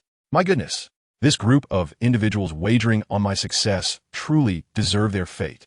With such a lack of discernment, if they failed to profit, it would be an affront to natural order. Glancing at the time, only a few minutes remained until the closing. Bored, Gunan opened the world channel, which had become lively. As we approached the closing, "Which countries have you all wagered on?" exclaimed one. "Damn, the scores for the American, Japanese, and Korean servers are too closely matched. This is exceedingly difficult to predict." Indeed, unlike the previous occasion where there was a disparity in experience, making judgment this time is far more complex. The leading score fluctuated every few minutes. This is entirely different from the last betting round. Previously, Lucifer dominated, keeping others at bay, yet ultimately secured only the second position. Precisely, the formidable Floating Dawn prevailed, decisively besting Lucifer in 12 hours. Floating Dawn is now a relic of the past. The realm now belongs to the god of law. As a mere rogue, he holds no significance. Indeed, I observed the leaderboard. Floating Dawn was absent from the top 100. Let us refrain from discussing those who couldn't even breach the top 100. Last time, Floating Dawn also failed to enter the top 100 before the closing. However, that did not impede his first-place finish. The previous success was a stroke of luck. This time, the circumstances are different. I have heard that the nations of Japan, Cherry Blossom Country, and South Korea deployed tens of thousands to support a single individual. It is said that Lucifer alone invested billions of US dollars into this endeavor. Do you understand what this implies? What does it mean? To pose such a question indicates a profound ignorance of the power of capital. Floating Dawn was merely a fortunate solo player, achieving some success through cunning at the game's inception.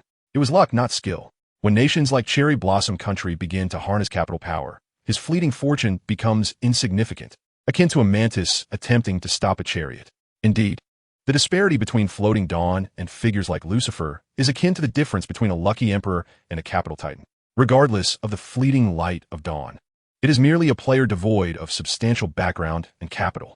In the presence of those who invest heavily, it is insignificant. I find it amusing. It is not yet time to draw conclusions.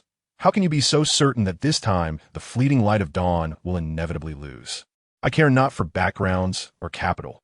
I firmly believe that the fleeting light of Dawn is the most formidable. What is wrong with that? Is this blind adoration? We, as citizens of Huagua, should elevate our gaze to the world.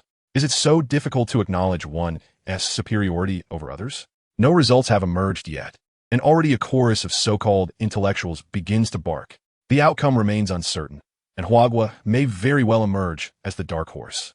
I have faith that Huagua will triumph. The fleeting light of Dawn shall prevail. You can only speak, can't you? If you possess the means. Why not support the fleeting light of Dawn with real gold and silver? I have already pledged a gold coin. Now, I stake my entire fortune on the fleeting light of Dawn. 2 gold coins. I too support the fleeting light of Dawn with tangible resources. My funds are limited. 5 gold coins represent my entire wealth, and I unconditionally back the fleeting light of Dawn. Chapter 74, with odds of 8,522 to 1. It's maddening. Gunen is utterly bewildered. Those insufferable intellectuals. They provoke conflict, and it's my money at stake. It's all slipping away from my grasp.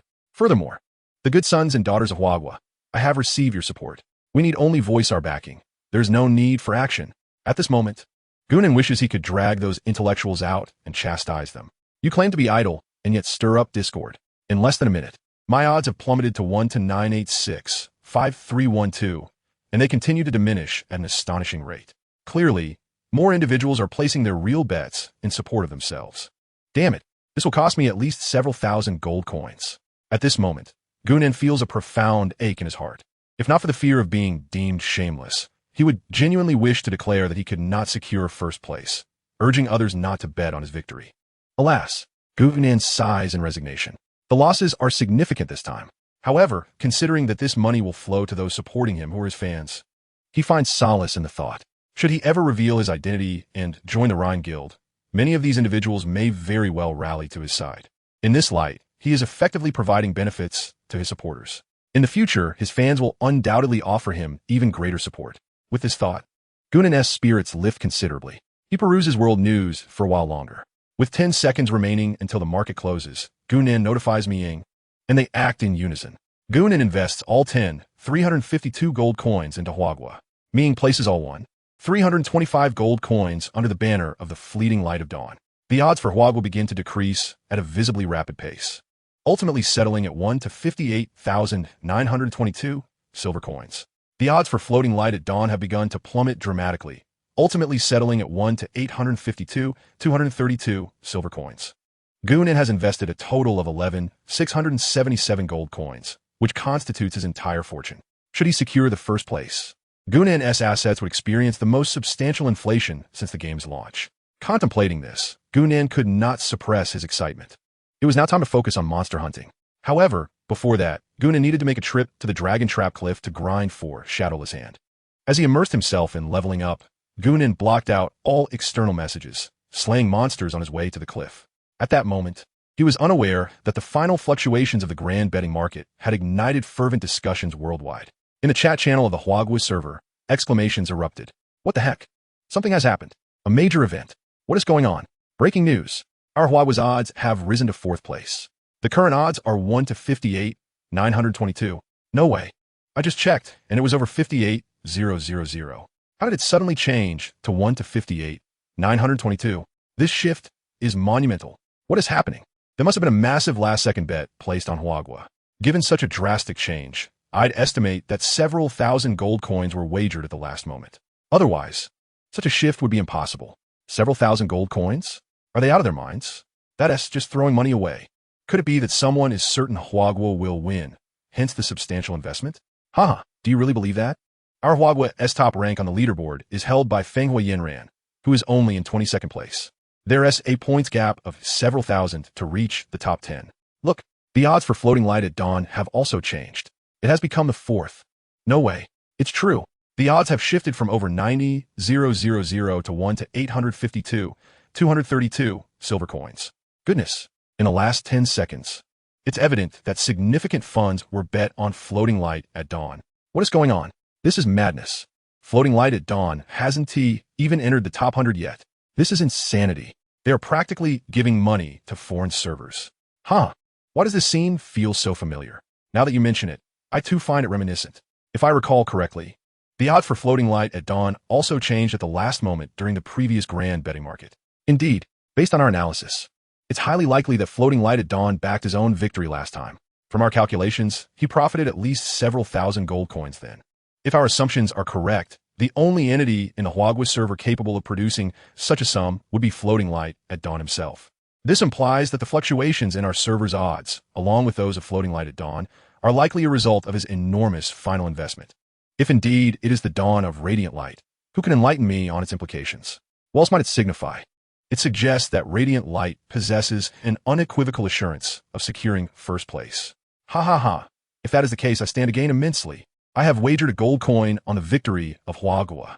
Just moments ago, I found myself in a heated argument betting on radiant light. Goodness, my friend, you are on the brink of fortune. The current odd for radiant light are a staggering 1 to 852, 232 silver coins. How much did you stake? Not much. Just 150 silver coins. Good heavens. With that, you are destined to soar. 150 silver coins translate to over 278,000 silver coins. Converted, that amounts to 12,783 gold coins. My friend, this is not merely a bicycle transforming into a motorcycle. This is a bicycle becoming an airplane. Ha ha ha. I too engaged in a dispute earlier and wagered 300 silver coins. Now, I can only express my gratitude to the person I argued with. Thank you. For your presence has brought gold coins to my abode. Ha ha ha. Although I did not bet on radiant light, I did invest in the Huagua server. I too wagered 300 silver coins, and while my earnings may not rival yours, I remain content. Regret fills me. Had I known, I would have gone all in on radiant light, or at least on our Huagua. Oh, how envious I am. Are you all celebrating too soon? Bear in mind, radiant light has yet to ascend into the top 100 of the leaderboard. Furthermore, have you forgotten that radiant light is a rogue, not a mage? Regardless of his prowess, his monster-slaying speed cannot compare to that of a mage. Moreover, radiant light is but a solitary individual. How can he possibly contend with the teams of tens of thousands from nations such as America? Indeed, this is an entirely asymmetric conflict. It is like a mantis attempting to stop a chariot, utterly oblivious to his own limitations. To the brother above, is such detailed analysis truly necessary? Let them indulge in their own excitement. This group of Navi fans genuinely worships radiant light, as if he were a deity. In the face of capital, radiant light is inconsequential. Even if, in the end, these gold coins were indeed spent by radiant light, what significance does that hold? The monster hunting event of the 10,000 races does not measure who has the lower odds or who spends more gold coins. It is a contest of strength. In the realm of power, all else is but a fleeting cloud. Chapter 75, The Lair of the Giant Ice Spider. Lockdown. President. We have the latest updates from Huagua. Storm. I approached Lucifer with a grave expression, ready to report. What is the situation? Lucifer inquired casually. For Lucifer, the greatest threat from Huagua is radiant light. In the past 12 hours, for reasons unknown, radiant light has not appeared in the wilderness nor engaged in monster hunting. To Lucifer, this implies that radiant light has effectively rendered himself powerless, eliminating any need for concern. The odds for Huagua's ranking have risen to 4th place, and radiant light's odds have also climbed to 4th. Storm I, with a serious demeanor, stated, according to reports from our intelligence personnel, all these changes occurred in the last 10 seconds before the closing of the great bet of the 10,000 races. In the final 10 seconds before the closing, Lucifer, while dispatching monsters, inquired, is this a premeditated act? According to our intelligence analysis, it appears that Dawn of Radiance has placed a substantial bet. The Eye of the Storm remarked, such a scenario also occurred during the last great gamble of the races. Estimates suggest that during the previous great gamble, Dawn of Radiance may have reaped several thousand gold coins. Currently, apart from Dawn of Radiance, no one else in the world possesses the means to produce such a considerable sum of gold at once. Thus, it can be reasonably concluded that Dawn of Radiance placed a hefty wager at the last moment. What does it mean to place a heavy bet at the last moment? Lucifer pondered aloud. Does Dawn of Radiance believe that they can surpass us in the final 12 hours? The Eye of the Storm grimaced and replied, based on the information we have gathered, it is impossible for Dawn of Radiance to surpass you alone. Information can be the most reliable at times, yet also the most unreliable. After some introspection, Lucifer declared, speculating at this juncture serves no tangible purpose. The only course of action is to escalate our investments. Regardless, the first place must remain in our hands. Reinforce our numbers. Yes. Although Lucifer did not believe that Dawn of Radiance could surpass him, he nonetheless opted for the most prudent approach and continued to bolster their forces to enhance their monster-slaying efficiency. In Golden Valley Town, it was Dawn of Radiance yet again. Surely, he does not think he can contend against our army of tens of thousands? Absurd. Truly laughable. Park Guchang guffawed. The Huawa people are merely handing us their money. Yet, this was not the moment for celebration. Park Xiuqing's countenance grew serious, continued to reinforce our ranks. Brother, your worries are unfounded, scoffed Park Guchang. The Huawa people are worthless. They cannot defeat us. At that moment, Park Xiuqing was plagued by a torrent of frustration. Damn it, if they're worthless, then what does that make me? If the person standing before him were not his cousin, Park Xiuqing would surely have slapped him. Suppressing his anger, Park Xiuqing said, caution is the mother of safety. This time, the group has invested substantial resources. We cannot afford to fail. In Relaxation Town, Baka, Dawn of Radiance. Once again, it is Dawn of Radiance. This time, I will crush you, shouted Wuding Ichiro in fury. He then turned to Osamu Ami. The task of defeating Dawn of Radiance is entrusted to you. Our corporation will mobilize all resources to support you. Hi, thank you, Wuding Koen, replied Osamu Ami. Meanwhile, Gunan was oblivious to the events unfolding outside. He had now arrived at the Dragon Trap Cliff. The system notified him. Congratulations. You have successfully launched Shadowless Hand on the ancient divine beast, Tungsha, obtaining the rare Enlightenment Fruit, Lingxi Enlightenment Fruit. Sensing that this time, Dawn of Radiance had indeed stolen the Lingxi Enlightenment Fruit, the ancient divine beast, Tungsha, was as delighted as a child. In the vast expanse of the sky, a figure flitted about, exuding an air of triumph that made Gunan's teeth itch with frustration. Yet what could he do? It was infuriating. At this moment, he too had begun to savor the taste of the ever-turning wheel of fortune. After dispatching the Lingxi Enlightenment Fruit, Tami Ing, Gunan traversed the treacherous cliffs of the trapped dragon abyss, making his way toward the lair of the giant ice spider. This lair was the domain of monsters at level 1518, and Gunan had chosen this particular training ground primarily because the ordinary giant ice spiders within were level 15, while the elite ones were level 17, well within his capacity to hunt. Moreover, the giant ice spiders were social creatures, often appearing in groups of 10 or more, allowing for extensive spellcasting that could maximize damage while saving Gunan the trouble of seeking out monsters. The scoring rules for the monster hunting event of the 10,000 Races continent dictated that the points accrued from defeating monsters were based on their levels. 10 points for a level 1 monster, 20 for level 2, 30 for level 3, 50 for level 4, 6,100 for level 14, 9870 for level 15, and 41,810 for level 18. Presently, in pursuit of maximum profit, Lucifer and his companions primarily hunted monsters around levels 9 to 10, as their lower-level support team incurred significant losses when tackling higher-level foes, rendering such endeavors less cost-effective. Gunan calculated that defeating a single level 15 giant ice spider would yield points equivalent to slaying 11 level 10 monsters. An elite level 15 giant ice spider would net them points comparable to taking down 47 level 10 monsters. In light of Gunan's formidable ability to conquer foes above his level, their meager support team became a mere jest in comparison. The lair of the giant ice spider lay hidden within a dense thicket, shrouded by layers of verdant foliage. Sunlight filtered through the treetops, casting dappled shadows at the cave's entrance, which was adorned with moss and ferns, evoking an aura of ancient mystery. Upon entering the cave, the temperature plummeted, and the air was suffused with the scent of damp earth and a hint of mildew. The interior was dim and humid, with only the occasional drip of water from the ceiling breaking the silence. The walls were adorned with spider webs of varying sizes, glistening with dew and ensnared insects. System notification: you have entered the giant ice spider lair. The monsters in this area are currently of a high level. Please exercise caution for your safety. Chapter 76. Fire in the giant ice spider lair. Deeper within the lair, the darkness thickened, illuminated only by the faint glimmer of the spider's eyes.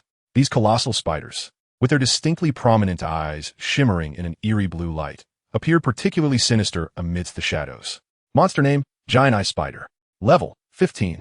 Health points, 19,000. Attack, 455512. Physical defense, 180. Magical defense, 90. Speed, 72. Skills, web hunting, silk cocoon shield, dream-weaving realm. Description: the giant eye spider is an evolved and mutated descendant of a common spider, having undergone a lengthy transformation over time. These arachnids have drawn upon abundant energy and essence from the dream-weaving domain, gradually evolving into a unique form endowed with formidable abilities. They possess a colossal physique and profound, all-seeing eyes, capable of discerning both illusion and reality. The most significant threat posed by the giant ice spider lies in its web hunting technique. Through this skill, the giant ice spider can craft webs midair to ensnare its foes, while also rapidly weaving hunting nets upon the ground or walls. These hunting nets exhibit remarkable resilience and elasticity, swiftly ensnaring adversaries and restricting their movements. The giant ice spider can maneuver with great agility on these nets, utilizing their elasticity to launch fierce assaults on enemies. When multiple giant ice spiders appear in unison, they can intricately weave a vast expanse of webs, allowing them to traverse these networks with remarkable speed. Players who draw near to the webs will find themselves ensnared, prompting the swarm of giant ice spiders to converge and feast upon them. Thus, despite the overall attributes of the giant ice spider being slightly inferior to that of monsters of the same level, its threat level far exceeds that of its counterparts, even those of higher tiers. However, this poses no concern for Gunan. The reason is simple. The greatest advantage of the giant ice spiders lies in the interconnected web formed by dozens of spiders. With this web, the giant ice spiders within their lair can coordinate their actions over a vast area. Yet, such connectivity bears a drawback. Should a flaw arise in one section of the web, such as a fire, the entire interconnected structure would inevitably be affected. All of Flame Princess's skills are fire-based. Upon hearing Gunan's footsteps, a throng of giant ice spiders lunged toward him, layers of webs rapidly coalescing in the air. This form of tangible control skills is impervious to even the dust-free pearl. Naturally, Gunan refrained from a head-on confrontation. He summoned Flame Princess forth, gently patting her head, and commanded Flame Princess set them ablaze. At that moment, Gunan exuded an air of decisiveness akin to unleashing the Flame Princess from confinement. Unhesitatingly, upon receiving Gunan's command, Flame Princess soared into the sky, flapping her newly sprouted wings. With a mighty flap, a domain of flames unfurled. Within this fiery realm, Flame Princess danced gracefully, and with each beat of her wings, torrents of fire rained down upon the ground, striking the webs and the giant ice spiders. As the flames descended, the previously cohesive web ignited at a visibly rapid pace, swiftly spreading across the entire cavern. Within mere moments, the entire cave was engulfed in a sea of fire. 822, 799, 101 fire damage, 98 fire damage, 722. At this moment, within the realm of blazing flames, the Flame Princess reigned supreme among the infernos. With each powerful flap of her wings, the health of every target within her domain diminishes at a visibly rapid pace. Upon upgrading all her skills to level 3, both the duration of her domain and the damage of her fire feather storm have been significantly enhanced. Under the weight of her terrifying power, the giant ice spider finds itself utterly defenseless. The flames, searing and relentless, spread across the web at an alarming rate. Soon, the entire lair of the giant ice spiders is engulfed in a sea of fire. Enraged, all the giant ice spiders charge towards the location of the fiery domain. Gunan had not anticipated that, under the influence of the flames, the giant ice spiders would willingly approach. What a delightful surprise! Seizing the opportunity, Gunan, wielding the Shadow Moon Blade and the Windbreaker Blade, surged forward. 321. Poison status successfully applied. 30. 298. Poison status successfully applied. 30. Now, the soul-devouring stinger has ascended to level 2, capable of applying 4 layers of poison. With a true damage of 30 over the span of 90 seconds, it can drain a target of 800 health points. Unperturbed by the damage dealt, Gunan swiftly moved on to the next target after applying all 4 layers. The combination of toxin damage alongside the extensive area attacks from the Flame Princess led to a swift defeat of the initial 12 giant ice spiders, within a mere 2 minutes. A system notification chimed in his ears. System notification. Congratulations, you have successfully slain a giant eye spider, earning 8,000 experience points. System notification. Due to your level exceeding 5 levels above the monster, you receive an additional reward of 1,600 experience points. System notification. As you have employed a 5 experience distribution method with your pet, you have gained 4,800 experience points. And your pet, Flame Princess, has also obtained 4,800 experience points. System notification. Congratulations, you have successfully slain a giant eye spider, earning 9,870 points. System notification. The soul-devouring stinger has detected a toxic source from the giant eye spider's venom. Would you like to absorb it? Yes. System notification. Absorption of the giant eye spider's venom is complete. System notification. Your soul-devouring stinger has undergone a transformation. Level 2 soul-devouring stinger. Any attack can apply a layer of poison effect to the target, inflicting 35 health points of damage per second for a duration of 90 seconds. This poison effect ignores any defenses, and targets under the influence of the poison will be subject to a healing restriction, rendering them immune to purification. Additionally, targets affected by the poison experience a 50 reduction in movement speed and a 50 reduction in attack speed. Current stackable layers of the poison effect. 4. Trait. Absorbing different toxins can enhance the effects of the poison. The soul-devouring stinger has evolved once more, achieving a true damage of 35 points per second. According to Gunan's understanding, the lair of the giant eye spiders is home to 4 distinct tiers of these creatures. The first tier is the common level, at level 15, while the second tier is the elite level, at level 16. The third tier is that of the deputy commander, classified at level 17. The fourth tier is the commander level, corresponding to level 18. The fifth tier also holds a level of 18. Consequently, upon clearing the entire spider cave, the true damage inflicted by the soul-devouring stinger can reach 50 points. With 4 layers of venom applied, this amounts to 200 points, coupled with a hard control duration of 90 seconds, capable of inflicting 18,000 points of damage. The health of the giant eye spider is 19,000 points. Thus, the damage from my 4 venomous strikes, in addition to the toxin damage, ensures that any giant eye spider I encounter can effectively be sentenced to death. Reflecting on this, Gunan could not help but feel a surge of excitement. Such an extraordinary enhancement. What is there to wait for? The giant eye spider's lair must be rapidly cleared. Chapter 77.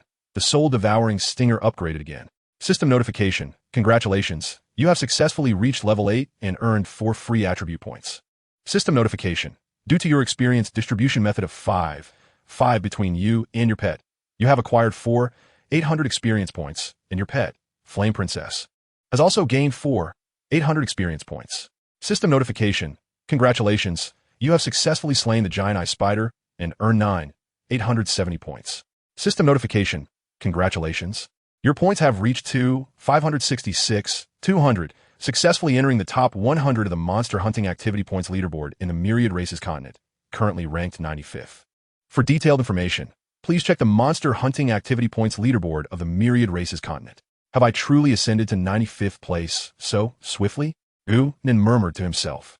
Within a mere hour, he had eradicated all the ordinary giant eye spiders surrounding the lair. His points soared to an astounding 255 million.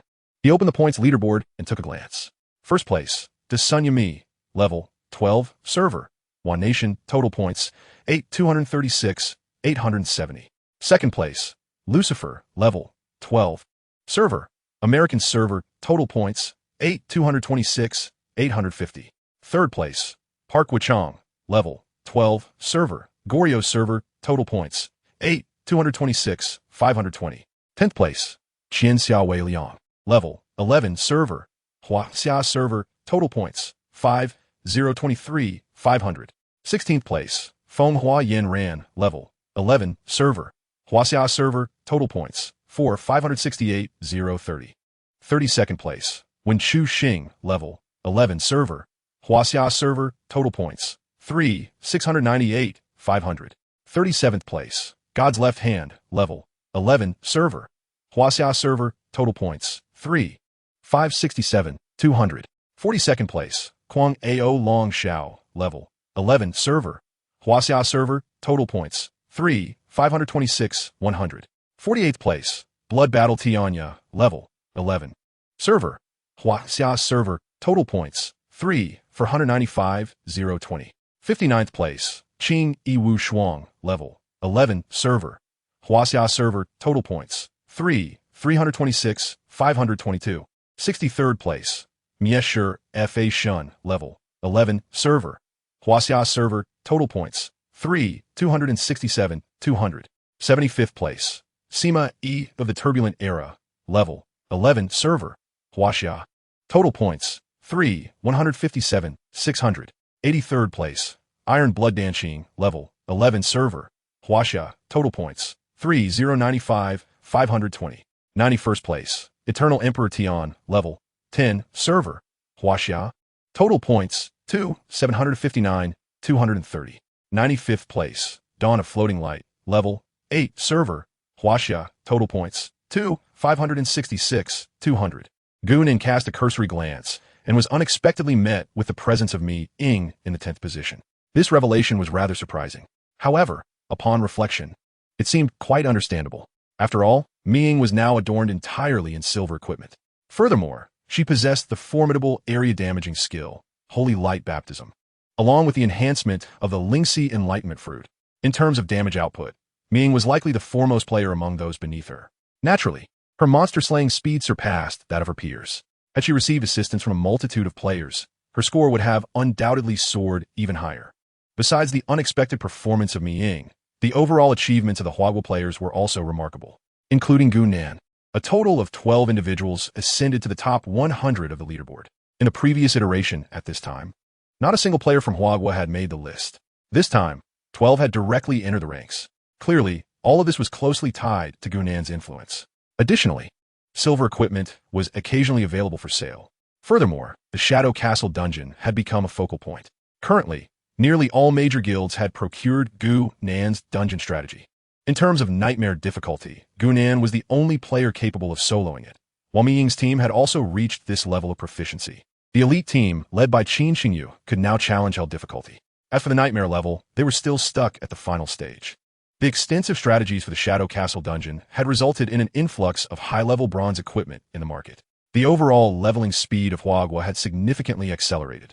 Gu Nan felt a sense of satisfaction regarding this outcome. The enhancement of the overall strength of the Huaguo server was akin to a snowball effect. The greater the initial advantage, the faster the snowball rolls. Once the realms of myriad races merged with the Water Blue Star, Huaguo's capacity to withstand risks would only strengthen.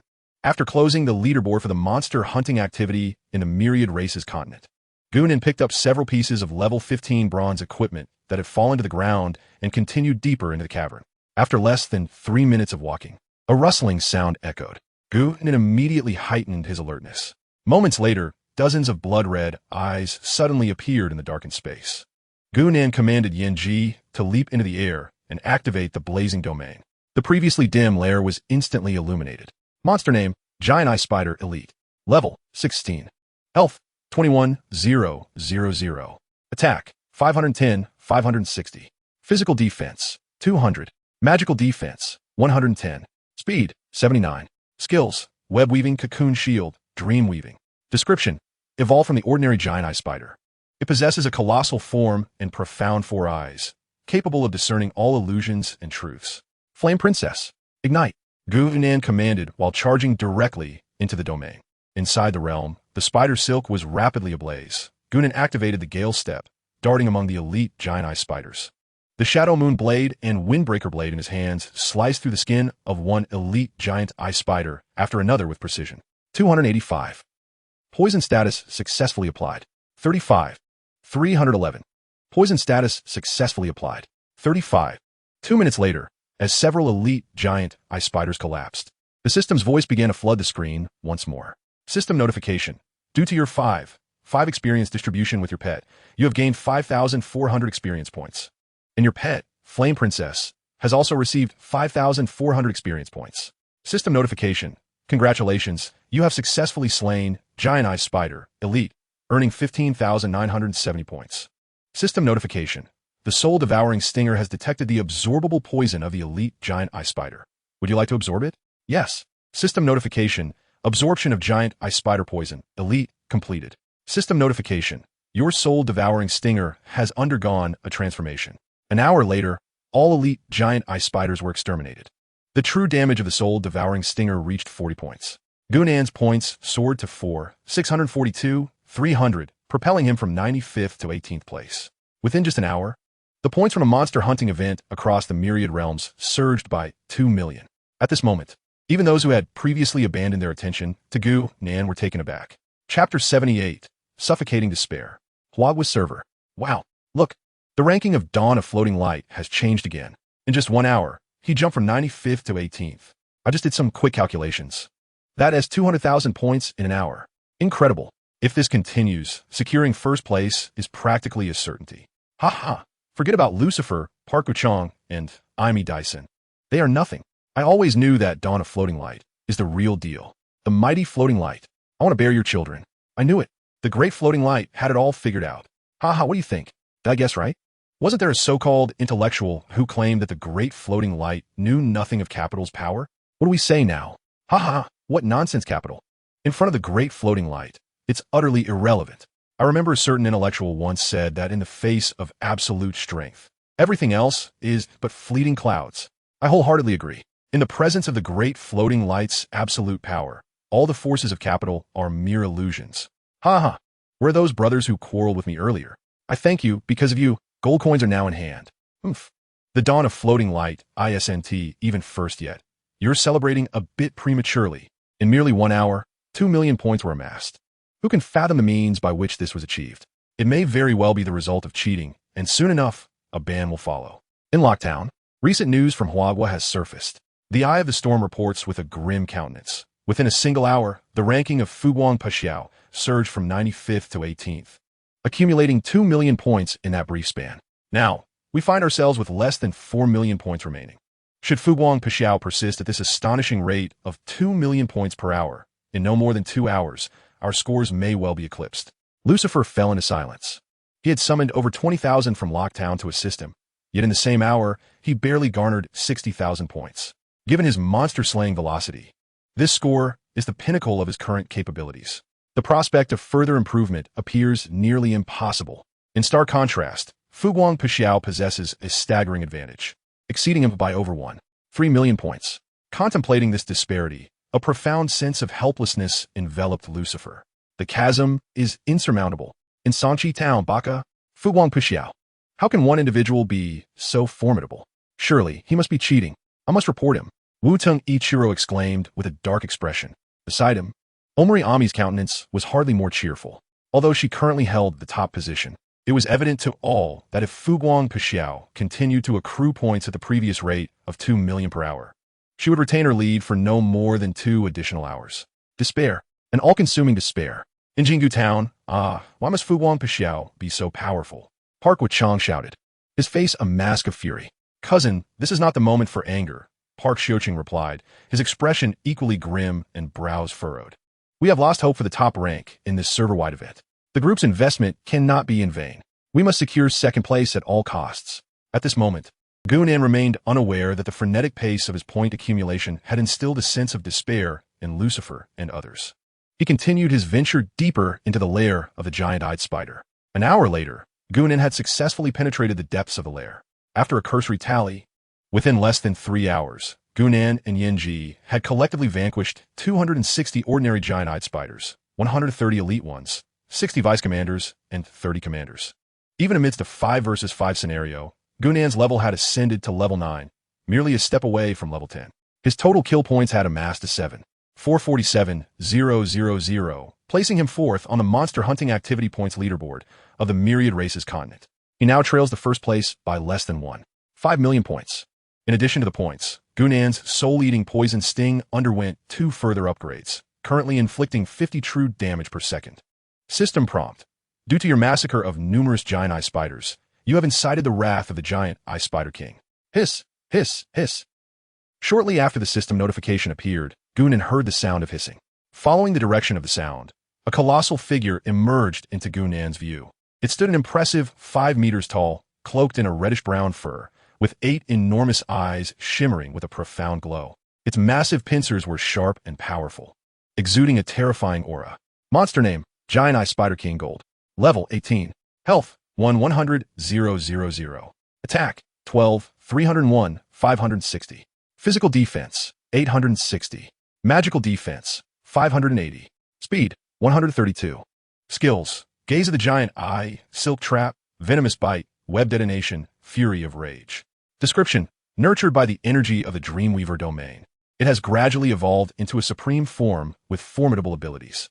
It possesses a gigantic physique and terrifying 8 eyes, capable of perceiving all illusions and truths. Gaze of the Giant Eye.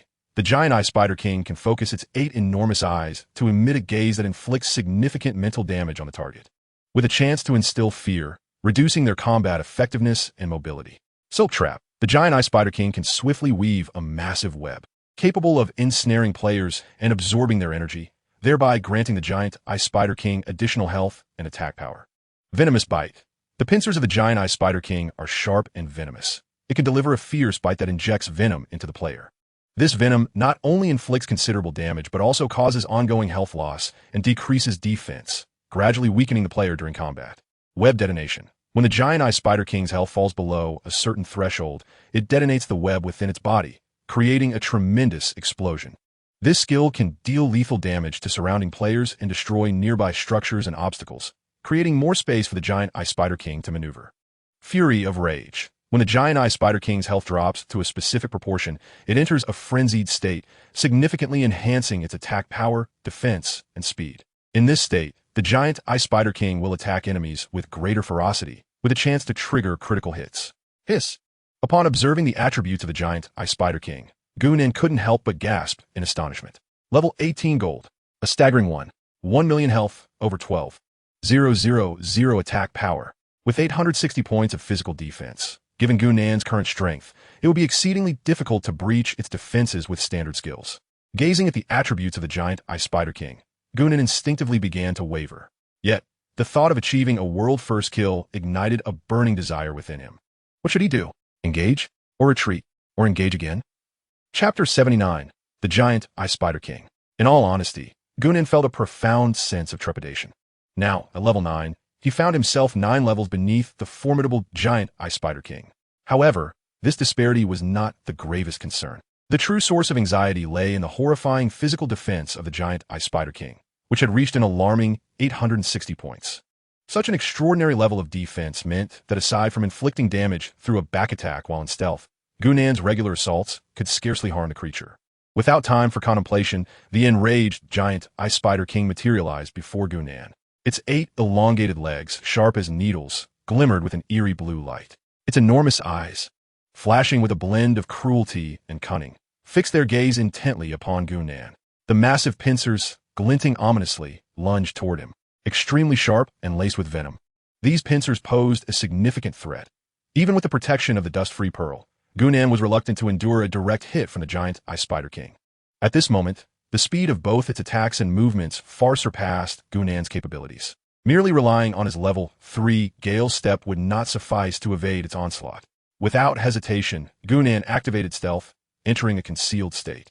Enhanced by the unique attributes of his thief profession, his speed surged by an additional 50. With a base speed of 93 at level 9, and supplemented by his footwear's level 10 mobility boost, Gunan's velocity soared to a staggering 153 points. Even so, it barely allowed him to evade the Giant Eye Spider King's venomous bite. Truly, it was a creature of golden caliber. Its attack speed and reaction time were significantly superior to those of silver tier foes. As the attack missed, the Giant Eye Spider King momentarily stared blankly at Gunan's previous position.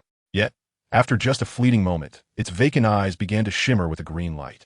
The intelligence of this golden tier spider had evidently reached a level comparable to that of a human, enabling it to keenly detect the traces of movement in its vicinity and deduce that Gunan had not vacated the area. Thus, its 8 colossal eyes scanned the surroundings like a meticulous scanner. Although no extensive physical attack effects ensued, Gunan's over a decade of combat experience enabled him to discern the imminent threat. This was dire. The Giant Eye Stare. Under this state, the Giant Eye Spider King could concentrate its 8 enormous eyes to unleash a gaze that inflicted substantial mental damage upon its target. Such a skill was a form of mental assault, and any entity possessing a mental presence that fell under its scrutiny would suffer considerable psychic harm. This ability was specifically designed to target those in a concealed state. Damn it! Gunan silently cursed, swiftly activating Gale Step. The level 3 Gale Step temporarily amplified his speed by 70. With the cumulative effects, Gunnan's movement speed escalated to an astounding 260 points. In no time, the giant Ice Spider King completed its sweeping gaze. Clearly, at this moment, it remained somewhat perplexed, having sensed the presence of its target. Yet, despite casting its gaze around with its enormous eyes, it failed to detect the target. Had the target already departed? Gunnan calculated the cooldown time of his stealth ability. 5, 4, 3, 2. Just as the cooldown was about to elapse, Gunnan sprang into action. With a flick of his wrist, the Windbreaker blade transformed into a glimmering arc of light, aimed directly at the back of the Spider King. Simultaneously, the Shadow Blade Dance was unleashed. Now at level 2, this technique could inflict 5 consecutive strikes on the target within a brief interval. Coupled with Gunnan's Thousand Paths technique, he unleashed a staggering 31 instances of damage in merely 2 seconds. 965. Poison State successfully applied. 50. 2850. Critical damage. Poison State successfully applied. 50. 856. Poison State successfully applied. 50. The damage from back attacks was amplified by 100, while attacks from stealth increased by 50, and critical damage surged by another 100. The terrifying boost to damage while hidden allowed Gunnan, who typically struggled to breach defenses, to not only penetrate them, but to deal over 38,000 points of damage in a single strike. However, such a combination of attacks demanded considerable mana and cooldown time. Presently, Gunnan could only employ this strategy once within a span of 5 minutes. Observing the giant Ice Spider King's remaining health of over 1.06 million, Gunnan could only sigh in resignation. To vanquish this creature would require at least an hour. The giant Ice Spider King let out a pained cry, reacting with astonishing swiftness as it lunged towards Gunnan with its long legs. Concurrently, it expelled an enormous web, hurling it towards Gunnan. The vast web seemed to possess a magnetic allure, and as it soared through the air, it began voraciously draining health. In the blink of an eye, Gunnan's health plummeted at a visible rate. 210. 0. Ineffective. 230. 0. Ineffective. 155. 0. Ineffective. Meanwhile, the giant Ice Spider King's health gradually increased, and its attack power surged rapidly. Damn, this web trap is utterly revolting. Gunnan couldn't help but curse under his breath. Were it not for the poison state preventing the giant Ice Spider King from healing, Gunnan might have been drained to a mere husk. At this moment, he had no time for complaints. He activated his cooldown stealth once more. With his speed heightened, Gunnan swiftly evaded the web trap's range of attack. With a health bar that had plummeted from 1,628 to just 568 points, he cursed under his breath. Facing a level 9 monster, and a golden one at that, he had narrowly escaped with his life. Now, Gunnan was compelled to muster every ounce of concentration to confront the formidable giant Ice Spider King. Fortunately, under the influence of the soul-eating poison spikes, both the creature's mobility and attack speed were diminished by 50. In this state, Gunnan, concealed from view, faced a relatively low danger level as long as he did not act recklessly. At this moment, he had no thoughts of recklessly charging into danger. The most crucial matter was to survive. With the damage from the soul-biting poison spike, as long as he remained alive, he would eventually wear down the giant Ice Spider King. Currently, its health was rapidly diminishing at a rate of 200 points per second. Such a loss appeared insignificant against its total of 1 million health points, yet the duration of this continuous drain was formidable. Each output could last for 90 seconds, inflicting a total of 18,000 points of damage. No matter how resilient its health, it could not withstand such relentless attrition. The enraged giant Ice Spider King scanned its surroundings with its 8 large eyes, occasionally launching silk traps and venomous fangs into the air in a frenzied assault. Gunnan avoided direct confrontation, retreating as far as possible. When the poison's effect was nearing its end, he activated his Shadow Clone technique and charged at the giant Ice Spider King. 3 Shadow Clones launched a suicidal attack. While the giant Ice Spider King could eliminate 1 clone, it was unable to guard against the remaining 2, which it had no choice but to endure. Although these clones could only inflict a mere point of damage, incapable of even breaching its defenses, they all managed to apply the poison status effect. This method of combat was utterly infuriating, akin to opening the door to annoyance itself. If circumstances permitted, Gunnan would have preferred to charge in and unleash a flurry of attacks, obliterating the giant Ice Spider King in mere minutes. Alas, his current strength fell short. With only 628 health points, he could not withstand a single blow from the giant Ice Spider King. Engaging in a direct confrontation would be tantamount to seeking certain death. Given the opportunity to survive cautiously while also having a chance to exhaust the giant Ice Spider King, Gunnan naturally opted for the safer route.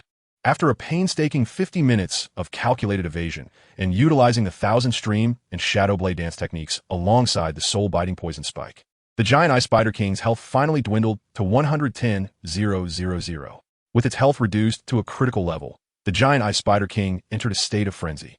Its form visibly darkened, the once massive and robust body now enveloped in a deep black shell, each segment reflecting a ghostly cold light, reminiscent of obsidian polished by moonlight. Its 8 long legs curved powerfully, with sharp claws glinting ominously. Most striking were its 4 enormous eyes, which dominated its head, exhibiting a profound purple hue that seemed capable of devouring all light. In the direction of its gaze, everything appeared to be drawn into an abyssal void. The skin surrounding its eyes shimmered with a faint golden sheen, contrasting sharply with the purple orbs, adding an air of mystery and majesty. At this moment, the enraged giant Ice Spider King's eyes began to shimmer with an eerie brilliance, the violet glow gradually intensifying into a blinding heat.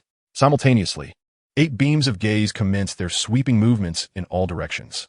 Damn, this is utterly monstrous. One beam of gaze is already repellent enough. Now, in its frenzied state, it escalates to 8. Is it even possible to continue this game? Fortunately, my Gale Step has just cooled down, otherwise I would surely be doomed in this round. As Gunan activated his Gale Step, weaving through the gaps between the 8 beams of gaze, he couldn't help but grumble inwardly. 1 minute later, the Shadow Clone ability was unleashed. 1. Poison State successfully applied. 50. 1. Poison State successfully applied. 50. 1. Poison State successfully applied. 50. Once again applying 4 layers of Poison State, Gunan did not hesitate to turn and flee. At this moment, the giant Ice Spider King was utterly enraged, letting out a deafening roar as its 8 long legs flailed wildly, swiftly tearing apart Gunan's 3 shadow clones. Subsequently, it opened its massive jaws and unleashed 12 strands of webbing into the surroundings. What the hell? 8 webs of traps? No, web traps drain life. These 12 strands lack such effect. This is bad. It's a web explosion. Without a moment's hesitation, Gunan activated Stealth and Gale Step immediately. With his concealed state, his speed soared to a terrifying 260. Without any doubt, he dashed toward the exit of the giant Ice Spider's lair. Less than 3 seconds after Gunan escaped, a colossal explosion erupted at his previous location. Centered around the giant Ice Spider King, 12 deep craters were blasted into the ground, obliterating all nearby structures and obstacles. Witnessing this scene, Gunan couldn't help but gasp in astonishment. Goodness. Thank heavens I reacted quickly and ran fast. If it had been 3 seconds later, no. Even a second later, I would have been reduced to mere fragments. What a terrifying web explosion. Gunan concealed himself from a distance for a minute, awaiting the countdown of the poison state, before cautiously approaching the giant Ice Spider King once more. Upon seeing Gunan, the giant Ice Spider King wasted no time, launching another web trap. Simultaneously, its sharp pincers lunged at Gunan. A dual attack, aiming to cut off my escape route. Alas, I still have 1 trump card yet to be played. Night Descends. Without a moment's hesitation, Gunan activated the area skill he had yet to use, Night Descends. In an instant, a shroud of shadows enveloped the battlefield of the giant Ice Spider's lair. The giant Ice Spider King, which had been advancing toward Gunan, suddenly found its vision restricted, unable to discern its target. Gunan weaved through the mist, unleashing the Shadow Blade's 1,000 streams once more. 2985 critical damage. Poison State successfully applied. 50. 985. The application of the Poison State was successful. In a mere 2 seconds, 31 strikes inflicted damage upon the giant Ice Spider King, swiftly draining 40,000 health points. Already in a critically weakened state, the giant Ice Spider King now had less than 60,000 health remaining. It emitted a heart-wrenching wail, its body trembling violently. Its long legs flailed in the air as it opened its ghastly maw, spewing forth webs with relentless ferocity. Having struck successfully, Gunan chose not to linger but instead deftly retreated. Even though the giant Ice Spider King was gravely injured, Gunan refrained from excessive greed for further damage. With over a decade of combat experience, he understood the paramount importance of survival for the prospect of victory. Thus, regardless of the enemy's condition, Gunan prioritized his own safety, focusing on maximizing his output only when assured of his life. The current environment clearly did not allow for reckless engagement, prompting Gunan to maintain a safe distance. Indeed, shortly after Gunan's departure, the web explosion was triggered again. 12 webs erupted with a thunderous sound. Even from dozens of meters away, Gunan was jolted several steps back by the force of the explosion. For the next few minutes, he ensured a 50-meter buffer from the giant Ice Spider King. Once the poison state entered its countdown, he utilized his shadow clone as a decoy to apply the poison state once more. The health of the giant Ice Spider King continued to plummet visibly.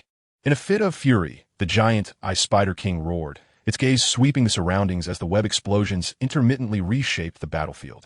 Unfortunately, it remained oblivious to Gunan's presence. 4 minutes later, the giant Ice Spider King let out a final lament, reluctantly collapsing into one of the many deep pits it had created with its web explosions.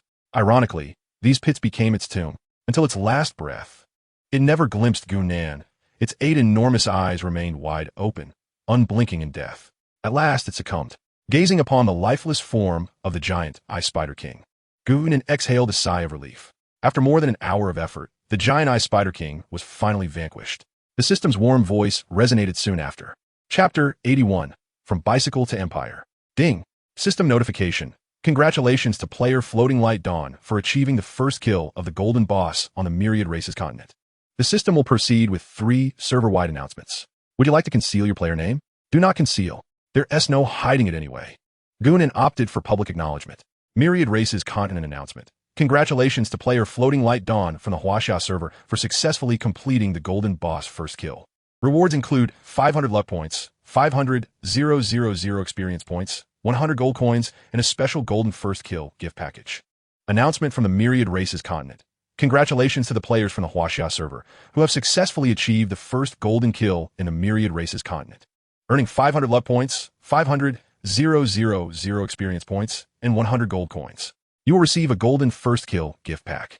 System notification. Due to your choice of a 5 experience distribution method with your pet, you have gained 250,000 experience points. And your pet, Flame Princess, has also acquired 250,000 experience points. System notification. Congratulations, you have successfully leveled up to level 10, earning 4 free attribute points. System notification. Congratulations, you have successfully defeated the golden giant Ice Spider King, earning 2 million points. System notification. The soul-eating venom spike has detected the ability to absorb the toxic essence of the giant Ice Spider King's poison, Golden. Would you like to absorb it? Yes. System notification. Absorption of the giant Ice Spider King's poison, Golden, is complete. System notification. Your soul-eating venom spike has undergone a transformation. Soul-eating venom spike level 2. Any attack can inflict a layer of poisoning effect on the target, causing a depletion of 60 health points per second for 90 seconds. This poisoning effect ignores all defenses and additionally applies a healing prohibition effect on the poison target, preventing purification.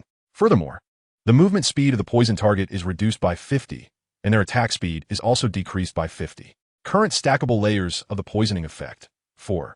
The poisoning effect has increased damage by 10 points. Observing the transformed soul-eating venom spike, Gunan could not help but smile. His greatest concern had always been the low damage of the poisoning effect and the sluggish rate of enhancement. As his level increased, the efficacy of the poisoning effect in battle diminished. After all, battles are usually short and swift, and prolonged engagements are rare. Consequently, the toxin damage from the soul-eating venom spike had gradually become a mere trifle. Each toxin could only enhance damage by 5 points. The foes he would soon encounter would possess health values in the hundreds of millions, if the damage remained at a mere 5 points. Gunan would need to absorb tens of millions of toxins. Even if he desired to absorb them, such a plethora of toxins was scarcely available in the world. Now, however, things have changed. Following the absorption of the giant Ice Spider King's poison, Golden, the toxin damage has surged by 10 points. This signifies that the stronger the absorbed toxin or the more potent the carrier's ability, the greater the toxin damage produced upon absorption. Golden grade toxins can increase damage by 10 points at once. Higher tiers such as Dark Gold, Spiritual, and Celestial grades are likely to augment damage even further. The more Gunan pondered, the more he anticipated. System notification. Congratulations, your points have reached 10,647,000, successfully placing you in the top 100 of the Myriad Races Continent Monster Hunting Activity Points leaderboard, currently ranked first. For further details, please check the Myriad Races Continent Monster Hunting Activity Points leaderboard. Gunan instinctively clicked on a Monster Hunting Activity Points ranking of the 10,000 Races continent. The first place was held by Fuguei Guanyao, at level 10 from the Huaxia server, with a total score of 10,647,000. The second place was Dashin Yami, at level 12 from the Wa country, with a total score of 10,243,050. In third place was Lucifer, also at level 12 from the American server, with a total score of 10,223,550. Fourth place was Park Kachong at level 12 from the Goryeo server with a total score of 10,222,200. Gunan glanced over and found that his own ranking had ascended to the first position, surpassing the second place, Dashin Yami, by more than 400,000 points. The scores of Dashin Yami, Lucifer, and Park Kachong were closely knit, with less than 10,000 points separating them. It was merely a matter of slaying a few more monsters. 4 hours had elapsed since the conclusion of the grand betting event of the 10,000 races, during which Gunan had managed to elevate his score from 0 to 10,647,000. In stark contrast, Dashin Yami and Lucifer had each invested over 16 hours and still trailed by more than 400,000 points. Undoubtedly, the first place was no longer in question. The next focus turned to Dashin Yami and the others to see who could clinch the second position. At that moment, Gunan's priority was to tally his gains: a golden server-wide first kill gift pack, a golden treasure chest, and the equipment dropped by the giant Ice Spider King. What a tremendous bounty! The thought of this stirred exhilaration within Gunan. While he was busy counting his rewards, the external public opinion was in an uproar. In the Huaxia server's world chat channel, messages flooded in. "Oh my gosh, server-wide golden first kill. This is insane. Fuguei Guangyao. Once again, it's Fuguei Guangyao. He claimed the bronze and silver first kills, and now the golden one too. Is there no justice in this world? Justice, indeed. Fuguei Guangyao is justice. Fuguei Guangyao is so infuriating. I'm still being chased by bronze players? Meanwhile, he can already challenge gold. It's truly disheartening to compare ourselves. Why is he so exceptional? With the same shoulders and one head? I even suspect there's a show-off character in his real name. I'm unsure about the name, but his maneuvers are making my eyelids twitch. The global golden first kill means nothing. Look, Fuguei Guanyao's score has already reached first place. Oh my, it's true. Fuguei Guangyao has surpassed 10 million points. He has outstripped Dashin Yami from the Sakura country by a full 400,000 points. Huaxia is formidable, and so is Fuguei Guangyao. Ha ha! Take a chance and turn a bicycle into an airplane. Fuguei Guangyao, I'm with you for life. Hey, brother upstairs. How much did you bet? Not much, just 300 silver coins. I observed that the odds for Dawn of Floating Light stand at an astonishing 8,522 to 1, with an investment of 300 silver coins, potentially yielding a staggering 2,556,600 silver coins. Goodness, this is indeed a lucrative opportunity. One cannot help but wonder why I did not place my bet on Dawn of Floating Light. Ha ha ha, before the market closed, Dawn of Floating Light hadn't even cracked the top 100, with its supporters being nothing more than fervent fans rather than serious contenders. They had no intention of winning. Their sole purpose was to lend their support. It is quite understandable that you did not participate. Incredible. Who could have anticipated the remarkable prowess of Dawn of Floating Light? In less than 5 hours, it amassed over 10 million points, akin to a frenzied whirlwind. If only I had known of its potential beforehand, I would have taken out a loan to place my bet. My friend, with just 300 silver coins, you have gained such an immense fortune. In the final seconds, Dawn of Floating Light wagered thousands of gold coins. One can only imagine the profit accrued. Indeed, in those last fleeting moments, it wagered several thousand gold coins, driving its odds down to over 8,000 to 1. With such a substantial investment, what profits could it possibly have reaped? Assuming Dawn of Floating Light invested 1,000 gold coins at those odds, that would translate to a staggering 8,522,000 gold coins, an unfathomable sum. It is beyond comprehension. Dawn of Floating Light not only bet on its own victory, but also on the triumph of Huagua. Together, the sums involved are astronomical. It is simply mind-boggling. While you transformed a bicycle into an airplane, what they achieved is akin to transforming a bicycle into a commercial empire. Chapter 82. The Enthusiasm of Huagua. The chat channels in Huagua are buzzing with excitement. The majority expressed joy and pride over Dawn of Floating Light's victory, as Gunan's triumph brings glory to Huagua. After all, the title of first place is not merely an honorary distinction. It confers the tangible reward of 3 main cities. It is essential to note that the vicinity of a level 3 main city is rich with resources, including ample training grounds and secret realms. With each additional main city, the foundation of the server is further strengthened. This is beneficial for both the nation and its people, and thus, most players are quite pleased. However, there exists a small faction of naysayers. These individuals may have backed the victories of Sakura country, South Korea, or America. Or perhaps they simply cannot bear to see the success of Dawn of Floating Light. In any case, witnessing dawn of floating light reclaim the top spot is more painful for them than losing their own loved ones. Unfortunately, in every era, there will always be those unwilling to stand tall, preferring instead to grovel. In such a vast society as Huagua, it is natural to encounter such voices. Nonetheless, after Gu Nan ascended to the pinnacle in just over 4 hours, the number of disparaging remarks diminished significantly. It is evident to all that Dawn of Floating Light is no ordinary contender. Following the conclusion of this grand gamble among the myriad races, Dawn of Floating Light is likely to emerge as the wealthiest individual in the entire continent. Without exception, given this scenario, anyone with a modicum of sense would prefer not to provoke Dawn of Floating Light. Although those naysayers may harbor ill intentions, they are not foolish.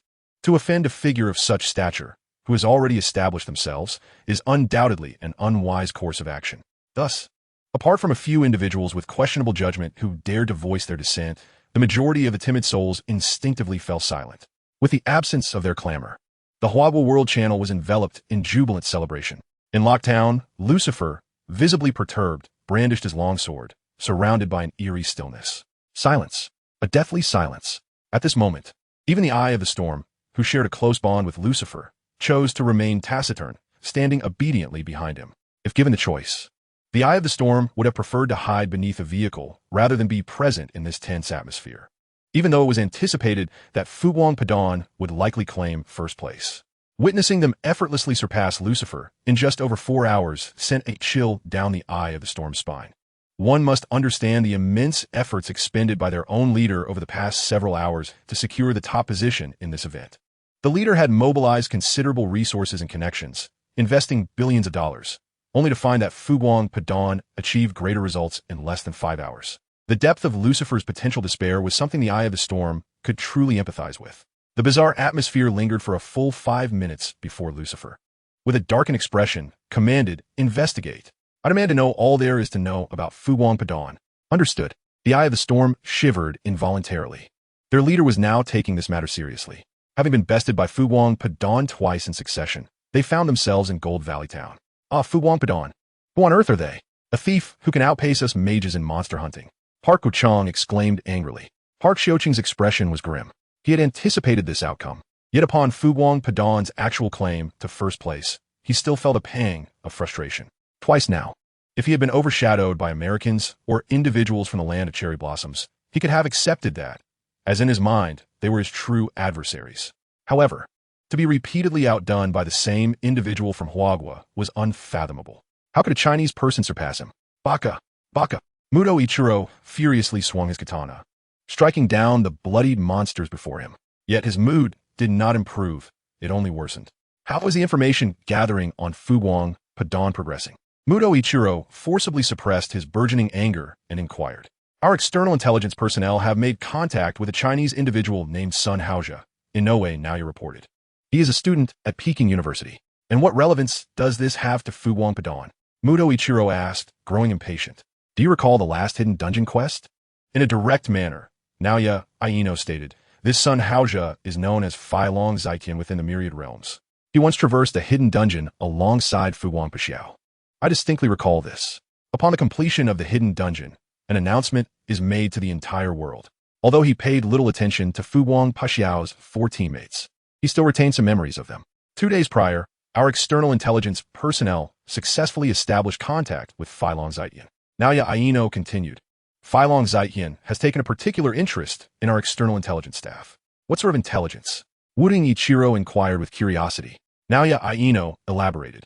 Fuguang Paxiao has forged a cooperative relationship with the team leader of Filong Zaitian, Feng Deqingyu. Feng Deqingyu is selling strategy for the hidden dungeon on behalf of Fuguang Paxiao. To date, dozens of strategies have been sold, yielding immense profits. As long as we keep an eye on Feng Deqingyu, we will eventually acquire specific information regarding Fuguang Paxiao. Indeed, that is promising news, Wuding Ichiro nodded, seemingly recalling something, and further inquired, why not have Filong Zaitian record Fuguang Paxiao's facial features? If memory serves me correctly, facial features cannot be altered within the Myriad Realms. If we obtain Fuguang Paxiao's facial features, we could easily locate him in reality. I have already instructed our external personnel to communicate with Filong Zaitian. Naoya Aino replied with a hint of frustration. Unfortunately, there is little interaction between Filong Zaitian and Fuguang Paxiao. They have never even met. Recording his facial features remains a challenge for now. We must obtain Fu Wang Puxiao's facial features at any cost, Wuding Ichiro said, his expression darkening. I am keen to discover who this Fu Wang Puxiao truly is, capable of suppressing us as a solo player on 2 consecutive occasions. Rest assured, President, Naoya Aino replied earnestly. We will exert every effort. Chapter 83, The Illusory Dagger. Within the lair of the giant-eyed spider, Gunan remained blissfully unaware of the happenings outside. At this moment, he was excitedly tallying his rewards. There were currently 3 rewards. The first was a golden first kill gift pack. The second was a golden treasure chest guarded by the golden giant-eyed Spider King. The third was the equipment dropped upon the demise of the golden giant-eyed Spider King.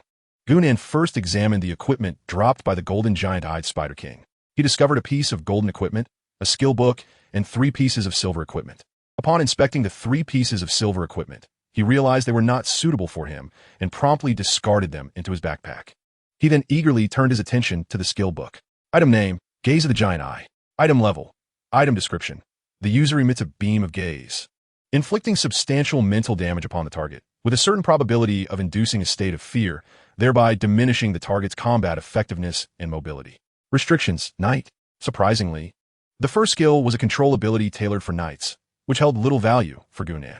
However, it would undoubtedly be of great utility to Han Yinxing at this moment. It seems this fortunate boy has benefited from my role as a wild father. When contemplating delightful matters, the first thought that springs to mind is my beloved godson. After dispatching the skill book to Mi Ying for her to forward to Han Yinsheng, Gunan turned his attention to the attributes of the golden equipment. Weapon name, Silk Armor of Spiders, Golden. Level 18. Attributes, Health 1000, Constitution 40. Special traits, Defense capability increased by 15, attack speed augmented by 10. Class restrictions, Assassin, Thief, Priest, Mage. Description, this lightweight armor, woven from the silk of the giant-eye Spider King, boasts astonishing defensive prowess when unleashing an assault upon foes. It enhances the attack speed. Goodness, 1,000 points of health and a 40-point boost to Constitution. How extraordinary! Upon donning the golden silk armor, Gunan's health soared by an impressive 1,600 points, culminating in a staggering total of 3,100 health, with an additional 10 health increase. Gunan's overall vitality reached an astonishing 3,410 points without the slightest addition to his constitution. A level 10 assassin boasting over 3,000 health, Gunan felt as if he could readily transition into a formidable tank. Once he calmed his exhilaration, Gunan's gaze shifted to the golden chest. Opening it revealed a dazzling array of equipment before his eyes. With eager anticipation, he began his examination. Inside were 2 pieces of golden equipment, a skill book, and 2 pieces of silver equipment. The skill book contained fire magic of advanced level. Ever since acquiring the golden gear, Gunan found himself utterly disinterested in even glancing at the silver items. Noticing their attributes mirrored those he already possessed, his desire to switch gear dissipated. After stowing the skill book and silver equipment into his bag, Gunan focused on the 2 pieces of golden equipment. One was a staff, and the other was a pair of boots. Equipment name, Divine Guardian Staff, Golden. Level 20.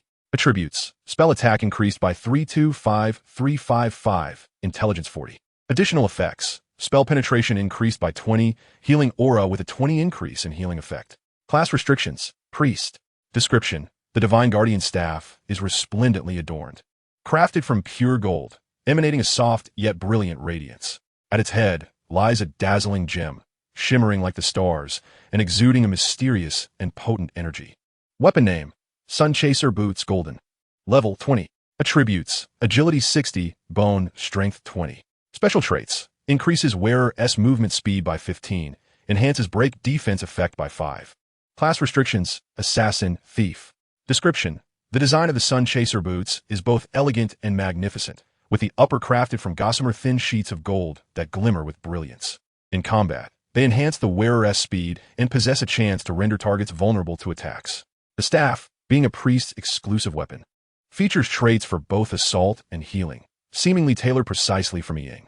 Aside from her, Gunan could not think of anyone else. As for the shoes, they were exclusive to the assassin class.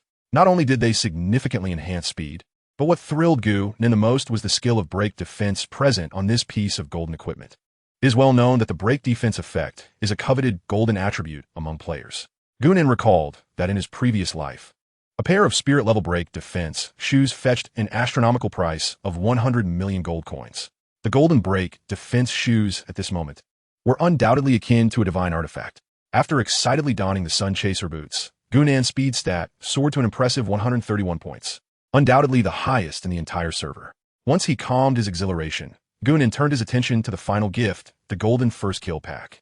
He wondered what this first kill pack would bestow upon him, and the more he pondered, the greater his anticipation grew. Weapon name: Phantasm Dagger, golden. Level: 20. Attributes: Attack Power 365-395. Strength 40. Special trait: when attacking with the Phantasm Dagger, there is a 15 chance to deal critical damage to the target. Special trait: upon successfully hitting an enemy, the Phantasm Dagger has a 10 chance to siphon a certain amount of health from the target. Class restriction: Assassin, Thief. Description: the Phantasm Dagger is a masterpiece crafted by a legendary assassin and a master of magic. They infuse the dagger with shadow elements and ancient magical runes, endowing it with formidable attack power and mysterious characteristics, symbolizing the perfect fusion of assassination and stealth. Upon seeing the attributes of the equipment, Gunnan instinctively gasped in awe. Goodness, truly worthy of a level 20 golden weapon. In its presence, the level 10 silver equipment, the Windbreaker Blade, appeared woefully inadequate. It could not compete in attack power, nor in special traits. With a new weapon in hand, Gunnan unhesitatingly replaced the Shadow Moon Blade in his right hand and transferred the Windbreaker Blade to his left. The bronze-level Shadow Moon Blade finally exited the stage. After equipping the Phantasm Dagger, the attribute bonuses from the Windbreaker Blade were automatically overshadowed by the Phantasm Dagger. Gunnan's overall stats underwent a remarkable transformation, with his maximum attack power reaching a terrifying 1,005 points. It is worth noting that Gunnan had not added any attack power at all. Even so, his attack power was still astonishingly high. An 18th level golden entity had yielded 3 pieces of equipment that Gunnan could wear, including the Phantasm Dagger, the strongest weapon available at that moment. Gunnan was quite satisfied with such an outcome. After mailing the equipment he did not need, along with the Divine Guardian Staff, golden, to me Ing, Gunnan left a message. The golden equipment is ready. When will you come to warm my bed? Chapter 84, Divine Level. Marvelous. If prime aquí ite. Perhaps I can vie for a spot in the top 3. At this moment, Ming had subconsciously overlooked Gunnan's latter words, merely marveling at the weapon's might. Gunnan was aware that this was intentional on Ming's part, but he did not mind. Unabashed, Ming playfully chided. I haven't even said I want to be your wife. Moreover, what I desire is a complete set, not just a single item. You still owe me 11 pieces. 11 pieces, you say? Gunnan replied dismissively. Just wait for me. Within a week at most, I will gather them for you. Let us discuss that once you have them, Ming retorted, her cheeks flushed as she ended the call, clearly unwilling to linger on a matter with Gunnan. The lair of the giant I spied her refreshed every 12 hours, and continuing to wait held no purpose. At level 10, Gunnan had met the requirements to initiate a quest, yet the nature of the upcoming task remained uncertain. Esteemed adventurer, floating light at dawn. It is a pleasure to finally meet you. As Gunnan materialized in Flame Blossom Town, the guard stationed to protect the town promptly approached him, offering a respectful greeting. Hello, how may I assist you? Gunnan inquired. Our town mayor has important matters to discuss with you. The guard replied with utmost deference. If you are available, I can escort you now. Certainly, Gunnan agreed, following the guard without hesitation. Meanwhile, the onlookers surrounding them began to buzz with curiosity. What has happened? Why does the guard show him such respect? I'm just as curious. Damn it, we're both adventurers, yet when I greet the guard, they don't even acknowledge me. I thought he was aloof, but it turns out that demeanor was only directed at me. How ridiculous. The fool was I. Look, did you see that person who just passed by? Their gear is extraordinary. Indeed, I noticed. They wield 2 weapons and have shoes, a belt, soft armor, leather pants, bracelets, and more. Almost a complete set. Moreover, judging by the shine of their equipment, it must be of a high level. What are you saying? That gear is at least silver quality. Bronze doesn't shine like that. Goodness. A full set of silver equipment. Who is this formidable individual? In our Flame Blossom Town, besides floating light at dawn, who else could possibly be adorned in a complete set of silver gear? Wow, it's actually floating light at dawn. Why didn't you mention it sooner? I want to cling to their coattails. The system just announced that floating light at dawn achieved the first kill across the server. If I am not mistaken, the weapon they wielded must be of golden quality. Goodness, I admit, I'm enviously weeping. While I'm still fretting over bronze weapons, they have already equipped themselves with golden ones. Why are we both products of the same 9-year compulsory education? yet your skills shine so brightly. At that moment, Gunan had followed the guard to the mayor's residence in Flame Blossom Town. Upon receiving the report from his subordinate, Xianyuan Bailey stepped forward to greet him. Esteemed Floating Light at Dawn, it has been a few days since we last met, and your strength has increased once more. Gunan nodded politely and inquired, Mayor Xianyuan, I have now attained the level of power you required. May I take on the next task? Of course, Xianyuan Bailey replied with a nod. I have great faith in your abilities. However, I must inform you that this upcoming task is particularly challenging. As the greatest adventurer, I fear no difficulties. My dear Floating Light at Dawn, Xianyuan Bailey recounted. This time, you are to confront a legion of the undead. They have seized the altar of our Yanhua town, severing our connection with the outside world. Are you willing to assist us in purging the undead army that occupies the altar? The system prompts. Do you wish to accept the hidden main quest, Restoration of the Ancient Altar, Extermination of the Undead Legion, 5? Without hesitation, Gunan selected yes. The system then notified. You have accepted the hidden main quest, Restoration of the Ancient Altar, Extermination of the Undead Legion, final. Quest title, Restoration of the Ancient Altar, Extermination of the Undead Legion, final. Quest requirements, aid Xianyuan Bailey, the mayor of Yanhua Town, in cleansing the ancient altar of the Undead Legion. Quest completion, Undead Skeletons 0-100, Elite Undead Knights 0-50, Deputy Commander Undead Trolls 0-10, Bone Dragon Commander 0-5, Undead Lord Anbai 0-1. Quest difficulty, time requirement, 168 hours remaining time, 167 hours, 59 minutes, 59 seconds. Quest rewards, unknown. After reviewing the task, Gunan felt utterly bewildered. He understood that the task of cleansing the altar would not be straightforward.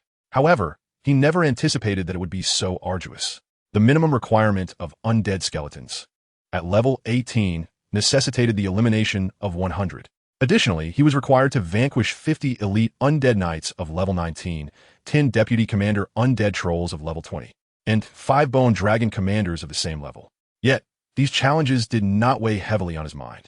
After all, Gunan was capable of dispatching level 18 gold tier foes. These level 20 common and elite monsters would merely require a bit more time to clear. What truly concerned Gunan was the formidable undead lord, Anbai, 01. This figure left a deep impression on him. Anbai, it must be said, was a tragic character. In life, he was a prince from a distant kingdom, showcasing extraordinary wisdom and leadership from a young age. With a compassionate heart and a genuine love for his people, he was beloved by the citizens of his realm. In tumultuous times, he advocated for peaceful diplomacy, striving to mend relationships with foreign tribes, thereby reducing conflicts and alleviating the tax burdens on his people. However, Anbai's exceptional qualities incited jealousy among his brothers and discontent among certain court officials, who feared that his ascension to the throne would threaten their status and power. Among them was Novice, Anbai's most trusted full-blooded brother. For long, Novice harbored ambitions of kingship, yet he understood that as long as Anbai lived, he would never have his chance. Thus, he clandestinely plotted a coup to seize the throne. Aligning himself with discontented officials and external dark forces, Novice orchestrated a conspiracy against Anbai. They seized the opportunity during Anbai's royal tour, launching the coup, occupying the palace, and proclaiming Novice as the new king. After his demise, the loyal guardian Igor resurrected the fallen using forbidden necromancy, thereby saving Anbai. Under his command, the undead legion swiftly besieged the royal palace, decimating the entire capital. The battlefield was littered with the famished and the dead, dark crimson blood staining the city. Having avenged his grievances, Anbai resolutely joined the ranks of the undead legion, becoming one of its 10 esteemed leaders. If Gunan's memory served him correctly, Anbai was a being of divine caliber. Was Xianyuan Bailey truly mad enough to face a deity? Or was it he who had lost his senses? No, there had to be a deeper issue at play. Chapter 85, The Undead Legion. From Gunan's understanding of the continent of all races. Such a restoration altar-type hidden quest was indeed a server-wide undertaking, undoubtedly more challenging than typical hidden tasks. However, it could not be so extreme as to pit a low-level adventurer directly against the deity. There was certainly something amiss, though Gunan could not yet discern what it was. Nevertheless, it mattered little. Solutions would present themselves when he reached the ancient altar. Esteemed adventurer, Dawn of Light, this task is of considerable difficulty. I hope for your safe return, Xianyuan Bailey expressed with genuine concern. Gunan replied with a smile. Rest assured, Mayor Xianyuan, I shall complete the mission. Upon exiting the mayor's residence, Gunan found himself momentarily stunned. Dawn of Light. I'm the owner of the Misty Rain Tower, Misty Jiangnan. Our establishment boasts numerous enchanting beauties of all kinds. Would you be interested in visiting us? Damn, could you not flaunt your deception? Misty Rain Tower? For every 10 members, 9 are men, and the remaining one is a burly fellow. Dawn of Light. Might you spare a piece of equipment, even if it is of common quality? Dawn of Light. Do you need any underlings? I can serve you in any capacity. Dawn of Light. I adore you. I wish to bear your children. Dawn of Light. Do you have any secrets for leveling up? Could you share them with us? Gunan had not anticipated that his appearance at the mayor's residence would cause such a commotion. A glance around revealed at least hundreds gathered in awe. Gunan felt helpless. Despite concealing his identity, he had still attracted attention. However, upon reflection, he understood. The assassin class was indeed rare, and it was only logical that he would be recognized under such circumstances. Gunan had no intention of engaging in idle chatter with the crowd. He activated stealth mode and swiftly vanished from sight. What happened? Where did he go? Dawn of Light, where are you? Who has seen Dawn of Light? He must have fled. Damn, even with his strength, he wouldn't part with a single piece of common equipment. How stingy. Exactly. We are all from Hua country. He won't even share a leveling strategy. If we level up faster, it would bolster our Hua country server strength. How can he be so selfish? At this moment, Gunan was naturally oblivious to the whispers of the crowd. Even if he were to hear them, he would remain indifferent. The most selfish hearts in this world are also the most inscrutable. Gunan was neither a do-gooder nor an unequivocally malevolent individual. His experiences across 2 lifetimes had granted him insight into many matters. He did not expect everyone to appreciate him. What he aimed to do was to adhere to his own principles and pursue his desires. However, in doing good, one ought not to inquire about the future. As for how others evaluated him, Gunan was unconcerned. If provoked, the most he would do is render the adversary to a state of humane annihilation. It was of no great consequence. After all, he had engaged in such matters numerous times in his previous life. In this lifetime, doing a bit more bore no psychological burden. Proceeding stealthily, he soon exited the town of Yanhua.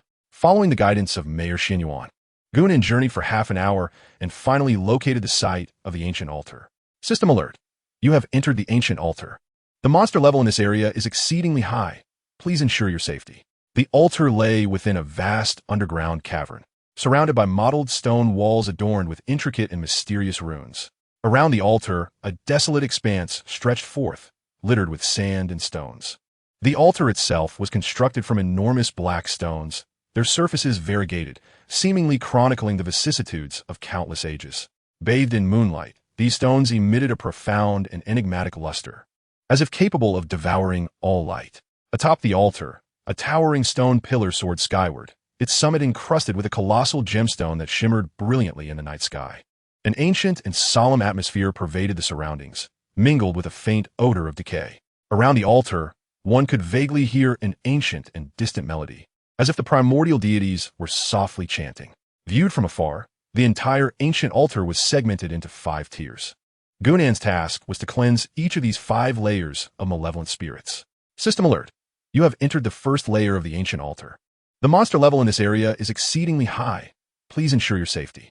Upon entering the first layer, a chilling wind swept toward him. Gunan involuntarily shivered. This altar was truly unsettling. Cursing under his breath, Gunan furrowed his brow as a sense of inexplicable danger surged within him. Almost instinctively, he dodged swiftly. His extensive combat experience had endowed his body with numerous instinctive reactions, which had saved him countless times on the battlefield. Just as Gunan evaded, several arrows appeared where he had stood moments before. These arrows glowed with a sinister white light and, upon striking the ground, erupted violently. Hiss! Gunan inhaled sharply. An ambush? You insignificant wretch. This is a game you cannot afford to play. Gunan glared furiously as a few skeletal archers came into view.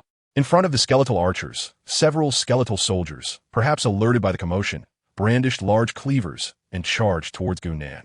Good heavens! A brawl? How dare you? You insignificant wretches! Is there no longer any sense of chivalry? Gunan cursed vehemently while fleeing, casually tossing a few insight spells at the skeletal soldiers pursuing him. Monster name: Undead Warrior, level 18 health, 25,000 attack, 555, 598 physical defense, 260 magical defense, 130 speed, 85 skills, ethereal slash, indomitable will. Soul drain description: the Undead Warrior was once a valiant human fighter, a mercenary of great renown, or a distinguished soldier of the kingdom. In death, They were summoned by the Undead race, transforming into warriors of the Undead Legion. Monster name, Undead Archer, level 18 health, 21,000 attack, 545, 572 physical defense, 130 magical defense, 290 speed, 75 skills, ethereal sniping, soul arrow, shadow veil description.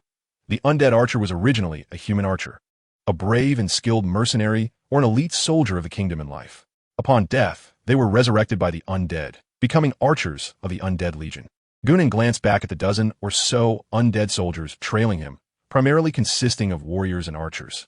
The arrows that had struck him earlier were fired by the undead archers using their ethereal sniping, giving Gunan's current defenses and health. Enduring the assaults of both the undead archers and undead warriors would not pose a significant challenge. Nonetheless, he chose not to do so. His extensive experience in warfare had imparted a crucial lesson. Survival must always take precedence in any circumstance. Even the hunt. A lion exerts its full strength against a mere rabbit. The more precarious the situation, the greater the risk of failure. To survive in chaotic times, one must cultivate sound combat habits. Thus, even when faced with an absolute advantage in battle, Gunan endeavored to minimize the frequency of incoming attacks, adhering steadfastly to the principle of caution. Chapter 86. Rapidly clearing the ancient altar. Having swiftly exited the range of the undead archer's attacks, Gunan seamlessly entered stealth mode. However, this time, he did not target the undead warriors but rather set his sights on the undead archers concealed behind them.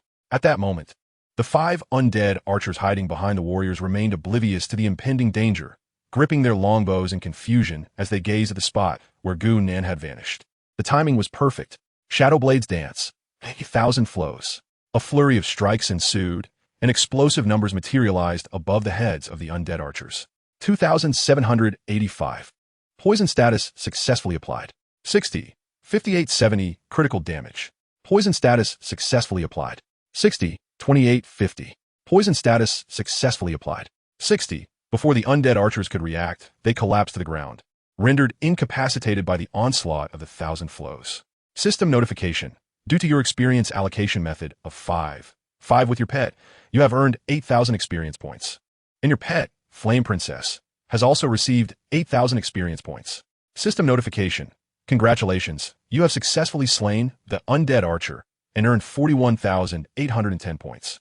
Gunan paid no heed to the system's announcement. The phantasmal dagger in his hand transformed into a beam of white light, darting towards the 4 nearby undead archers. A sudden turn of events unfolded. Before the 4 undead archers could react, Gunan's dagger had already materialized before them. They hastily drew their bows, but alas, the distance was too short to accurately aim at Gunan. Naturally, Gunan was not one to hold back. He unleashed a barrage of attacks, executing a backstab with his rogue's assassination skill. The system's voice resonated once more. Gunan's maximum attack power stood at 1,005, and with the backstab feature of the Stealthy Heavens ability, his attack power increased by 100. Thus, his total attack power reached 2,010 points. Furthermore, the third characteristic of Stealthy Heavens, when in a concealed state, augmented his attack power by an additional 50, increased his critical hit rate by 50, and enhanced critical damage by 100. Cumulatively, Gunan's maximum damage could reach an astounding 6,030 points. Dealing with these undead archers could easily be likened to slicing through vegetables. In a mere exchange, all 5 undead archers were converted into Gunan's experience and points rewards. With the threat of ranged attacks neutralized, the remaining 7 undead warriors stood no chance against Gunan. He summoned Flame Princess, and after a fiery onslaught, they were effortlessly dispatched. Henceforth, the duo transformed into soul harvesters, entering a state of relentless slaughter. Equipped with a level 20 phantasmal dagger, Gunan no longer required the enhancement of toxin damage. With a single encounter, he could achieve instant kills. Wherever he passed, remnants of severed limbs from the undead knights littered the ground. In a brief span of half an hour, Gunan had cleared all the undead soldiers from the first layer. Concurrently, his points soared to an impressive 14,828,000, while the second-place contender, Yamai Usaka, barely reached 11,023,522 points, a staggering deficit exceeding 3 million points. It must be noted that Gunan, after changing weapons, had become even more formidable than before. With the speed at which he amassed points, one could only wonder who would not be bewildered by such prowess. Upon completing the first layer, Gunan once again ventured into the second layer of the ancient altar. Unlike the first layer, The second layer's undead legion primarily consisted of undead knights and undead mages. Teams of 10 were formed, totaling 5 squads. These 5 squads were dispersed in 5 directions, executing patrol duties. In the event of an unforeseen occurrence, the 5 squads would quickly converge to repel any intruders. To eliminate them one by one, Goonan needed to act with remarkable swiftness. He calculated that the closest squad was merely 5 minutes away, while the farthest was no more than 15 minutes distant. This meant Goonan had to annihilate a squad within 5 minutes and 3 squads within 15 minutes. Otherwise, he would face a collective assault. This posed a significant challenge to both Goonan's time management skills and the efficiency of his ability usage. First, I cast a spell of insight to comprehend the abilities of the Death Knight and the Death Mage. Monster name, Death Knight Elite. Level 19. Health 30,000. Attack 412. 455. Physical defense 410. Magical defense 380. Speed 75. Skills, Nether Charge, Ethereal Armor, Judgment of the End. Description: the Death Knight was once a valiant human warrior, a mercenary or an elite soldier of the kingdom. After death, summoned by the undead, he became a knight of the Undead Legion. Nether Charge: the Death Knight harnesses the powers of the underworld, charging forward at remarkable speed, inflicting physical damage and briefly stunning enemies in his path. Upon the conclusion of the charge, the Death Knight's armor is temporarily enhanced. Ethereal Armor: the Death Knight conjures an ethereal armor to shield himself, rendering him immune to all physical damage for a limited time, while also reducing the magical damage he receives. During the armor's duration, both his movement and attack speed are increased. Judgment of the End: the Death Knight unleashes his ultimate ability, summoning the judgment force of the underworld to assess all enemies on the battlefield. Enemies suffer significant damage, with additional punitive damage based on the harm they have caused. Following the skill's activation, the Death Knight enters a brief state of invincibility. Monster name: Death Mage Elite. Level 19. Health 25,000. Attack 568, 602. Physical defense 220. Magical defense 380. Speed 80. Skills: Nether Storm, Dark Curse, Eternal Resurrection. Description: the Death Mage was once a courageous human sorcerer, a mercenary or an elite soldier of the kingdom. After death, summoned by the undead, he became a mage of the Undead Legion. Nether Storm: the Death Mage conjures a tempest composed of necromantic energy, dealing substantial damage to all enemies within its vicinity and applying a slowing effect. The center of the storm inflicts additional damage and a knockback effect on foes. Eternal Resurrection: as the ultimate skill of the Death Mage, he can expend a significant amount of mana to resurrect a fallen ally on the battlefield. The resurrected unit retains a portion of its health and mana and continues to engage in combat. After reviewing the attributes and skills of the Death Knight and Death Mage, Goonan has formulated a general combat strategy: to flee. Indeed, strike once and retreat. This is the most prudent battle approach that Goonan can conceive. Chapter 87. Rogue Strategy. The reason is simple. Both the Death Knight and the Death Mage are formidable adversaries. Particularly, the skills of the Death Knight and Death Mage are exceedingly vexatious. First, there is the Nether Charge, allowing for a rapid advance that inflicts physical damage and briefly stuns enemies in its wake. Following the charge, defensive capabilities surge dramatically. Next comes the Ethereal Armor, which grants immunity to physical damage for a limited duration, rendering even Goonan's formidable attacks ineffective. Ultimately, there is the Judgment of Oblivion, an area attack skill that does not concern Goonan. What irks Goonan is that, following the skill's release, the Death Knight can enter a brief state of invincibility. Aside from poison damage, Goonan is incapable of inflicting any harm upon it. The level of annoyance is, as one can imagine, remarkable. In comparison to the Death Knight, the Lich is somewhat less bothersome. However, it is not without its own challenges. A slight advantage the Lich possesses is that the Dark Curse has no effect on Goonan. With the Dust Pearl in hand, all negative effects can be nullified. Nevertheless, the next two skills are certainly vexatious. First is the Nether Storm, which inflicts considerable damage to enemies within its vicinity, accompanied by a slowing effect. The center of the storm will further deal additional damage and knockback effects to foes. This skill introduces a soft control element. While the Dust Pearl can shield against the slowing effect, it cannot prevent the knockback. This skill is merely somewhat irritating, but the most bothersome is the Eternal Rebirth. The Lich can expend a vast amount of mana to resurrect a fallen ally on the battlefield. This implies that as long as the Lich exists, it can resurrect indefinitely. The only means to vanquish the Lich is through poison damage. Therefore, After much contemplation, Gunan concludes that the optimal strategy for clearing the second layer is through poison damage. Gunan's current poison damage is 60 points per second, capable of stacking up to 4 layers. When fully stacked, it amounts to 240 points per second. The duration lasts for 90 seconds, allowing the poison attack to inflict a total of 600 points of damage.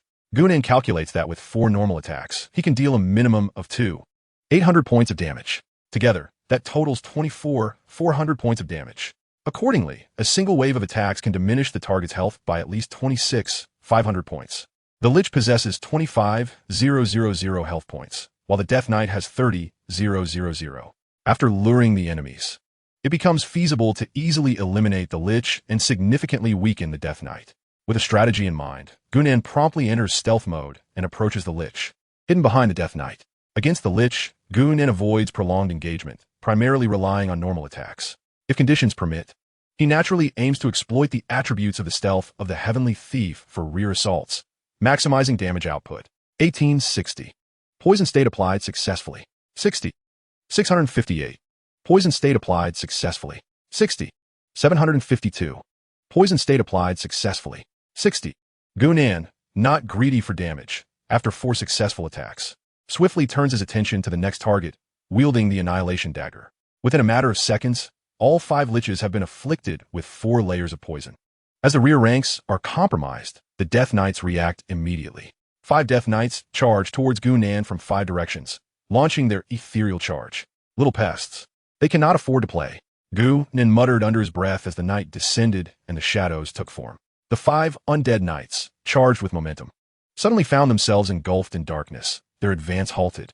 Gunan deftly maneuvered 3 shadow doubles, propelling himself forward with reckless abandon, initiating a self-destructive assault.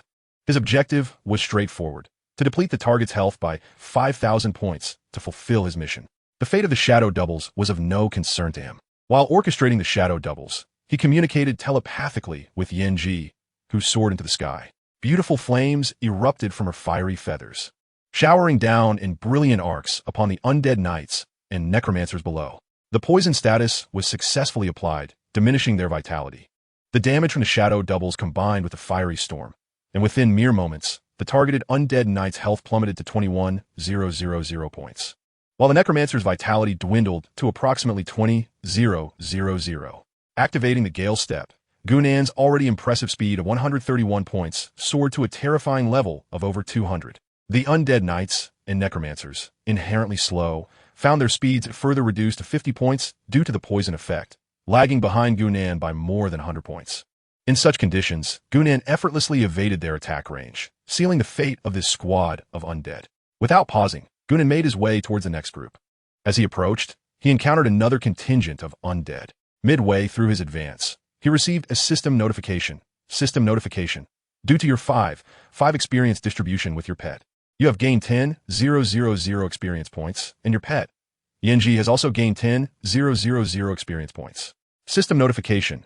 Congratulations, you have successfully slain Necromancer and earned 650 points. System notification. Due to your 5 experience distribution with your pet, you have gained 10,000 experience points, and your pet, Yenji, has also gained 10,000 experience points. System notification. Congratulations, you have successfully slain Undead Knight and earned 650 points. In the span of a minute, 10 system notifications echoed in succession. The first squad of undead had been entirely annihilated. 3 minutes later, Gunan encountered the second group, comprising the same configuration of 5 undead knights and 5 necromancers, with identical attributes. Naturally, he deployed the same strategy. Initially, he had been somewhat unpracticed in executing the tactic, but the second attempt proved significantly easier. After stealthily ambushing the rear necromancer, the undead knights reacted promptly, charging towards Gunan with their phantasmal charge. However, with the knight descends and the shadow doubles at his disposal, he adeptly countered their assault, effectively neutralizing their attempts to lock onto him. Simultaneously, one could maximize output. As the shadow clone unleashed its attack, the flame princess ascended into the sky, summoning a blazing tempest of fire feathers. She then activated the Gale Step and fled. Halfway through her escape, the system's notification sound resonated once more. Gunan realized that such a rogue tactic significantly accelerated his monster-slaying speed. With 50 undead knights and necromancers. Gunin effortlessly annihilated them in under 20 minutes. However, this unscrupulous strategy was not without its drawbacks. Currently, the beleaguered Gunin was scouring the entire map for the equipment, skill books, and silver coins dropped by the undead knights and necromancers. There was no alternative. While the efficiency of monster hunting had indeed improved, the difficulty and time required to collect the loot had also escalated considerably. With a sigh, Gunan lamented the absence of an item that could automatically retrieve dropped equipment, alleviating the concern of missing out on valuable loot during such a rogue approach. It took him a full 20 minutes to gather all the dropped equipment, skill books, potions, and silver coins. The equipment consisted solely of level 19 bronze gear and common items, which Gunan hardly regarded with any esteem. He subsequently handed them over to Mi Ying, suggesting she sell them or distribute them among the players of the Rhine Guild. Currently, under Mi Ying's management, the Rhine Guild had begun to take shape. With Gunan's unwavering support and equipment, its overall strength was among the foremost in Huagua. The primary members included Qinxiao Weiliang, Wei Wu Yifeng, Han Yinqing, Xiaoshou Bingliang, the unremarkable little junior sister, and Bingtang Hulu, totaling 5. Among them, Qinxiao Weiliang and Wei Wu Yifeng were almost fully equipped in silver gear. Qinxiao Weiliang even possessed a unique golden staff, the only one in the entire server. The remaining 3 boasted over 5 pieces of silver equipment, with the least among them being high-grade bronze gear. This configuration placed the team in the top tier both in Huagua and worldwide. Aside from the primary team, the core members of the Rhine Guild were predominantly starting with bronze gear. Gunan was quite pleased with these results. He continued to examine the items dropped by the undead knights and necromancers. 4 skill books piqued Gunan's interest. Chapter 88, Undead Troll. Item name, Nether Charge. Item level, item description. The user consumes a certain amount of magic points to charge forward at great speed, inflicting physical damage upon enemies in the path and causing a brief stun effect. Upon completion of the charge, the user's armor is temporarily enhanced. Restrictions, Knight. Item name, Nether Armor. Item level, item description. The user consumes magic points to summon a protective nether armor, granting immunity to a portion of physical damage for a limited time while also reducing magical damage taken. During the armor's duration, the user's movement and attack speed are also increased. Restrictions, Knight. Item name, Judgment of the End. Item level, item description. The user expends magic points to unleash an ultimate skill, summoning the judgment power of the underworld to adjudicate all enemies on the battlefield. Enemies will suffer immense damage, along with additional punitive damage proportional to the harm they have inflicted. Upon activation of the skill, the user will enter a brief state of invincibility. Restrictions, Knight. Item name, Eternal Resurrection. Item level, item description. The user can consume a significant amount of mana to resurrect a fallen ally on the battlefield. The revived unit will retain a portion of its health and mana, continuing to participate in the battle. Restrictions, Priest. Curse it. My luck today is astonishing. I have actually obtained the ultimate skills of the Death Knight and the Necromancer, Final Judgment and Eternal Resurrection. Gunan could not help but exclaim, although the other skills, Phantom Charge and Phantom Armor, may not be as overpowered as Final Judgment and Eternal Resurrection, they are still rare skills among knight classes. After expressing his astonishment, Gunan noticed that out of the 4 skill books, 3 belonged to the knight profession. Damn it, son, your father's luck has all been spent on you. Of the 4 skill books, you monopolize 3, with control, damage output, and even a brief invincibility period if you do not become one of the top knights in Huagua. It would truly be a waste of my hopes for you to achieve greatness. Gunan grumbled as he tucked away the 4 skill books and then proceeded to the 3rd level. Monster name, Undead Troll Subleader. Level 20, Health, 420,000. Attack, 625. 657. Physical Defense, 480. Magical Defense, 360. Speed, 95. Skills, Death Grip. The undead troll can ensnare enemies with its cold, decaying hands, inflicting substantial physical damage alongside a lingering health drain effect. Dark Aura. The undead troll emanates a dark aura that reduces the attack and movement speed of surrounding enemies. Soul Devour. The undead troll can consume the souls of its foes to restore its own health. Undead Summoning. The undead troll can expend health to summon other undead beings as its combat companions. Description. They were once a powerful tribe of trolls, but due to an unprecedented disaster, the entire tribe was cursed and transformed into undead creatures. These undead trolls no longer possessed the awareness of their former lives, driven instead by a mysterious dark power, becoming terrifying entities that wander the continent. The subleader level undead troll is roughly equivalent to the bronze level. Each undead troll claims its own territory, with 10 trolls guarding 10 directions, remaining undisturbed by one another. This is perhaps the prestige of level monsters. Regardless, such a setting provides Gu-Nan with the opportunity to tackle them one by one. A solitary undead troll does not pose a significant threat to Gu-Nan. It could even be asserted that there was no threat. The primary reason being that the skills of the undead troll were utterly countered by Gu-Nan's Dust Pearl. The core skill of the troll is the Dark Aura, which emanates a shadowy ring from its center during battle, diminishing the attack and movement speed of nearby foes. In other words, engaging in combat with the troll automatically imposes 2 layers of debuffs. While this ability may be quite vexing to others, it is of no consequence to Gu-Nan, for he possesses the Dust Pearl, rendering all negative states ineffective against him. The undead troll's essential skills include Soul Drain, which restores its health, and Undead Summoning, allowing it to expend a portion of its vitality to summon additional undead to assist in battle. The summoned undead utilize the troll's own health points. Poison damage can be reapplied to these summoned creatures. The more it summons, the quicker the undead troll meets its demise. The only genuine threat to Gu-Nan is the Grasp of Death. However, this skill is directional, and for it to inflict harm upon Gu-Nan, the undead troll must first manage to seize him. Given Gu-Nan's inherent speed surpasses that of the undead troll, and coupled with the 50 reduction in attack speed due to the poison state, the likelihood of the troll successfully capturing Gu-Nan approaches 0. Furthermore, Gu-Nan's extensive combat experience from his past life has rendered maneuvering and anticipation instinctual. Thus, from the onset of the battle, it became a one-sided massacre.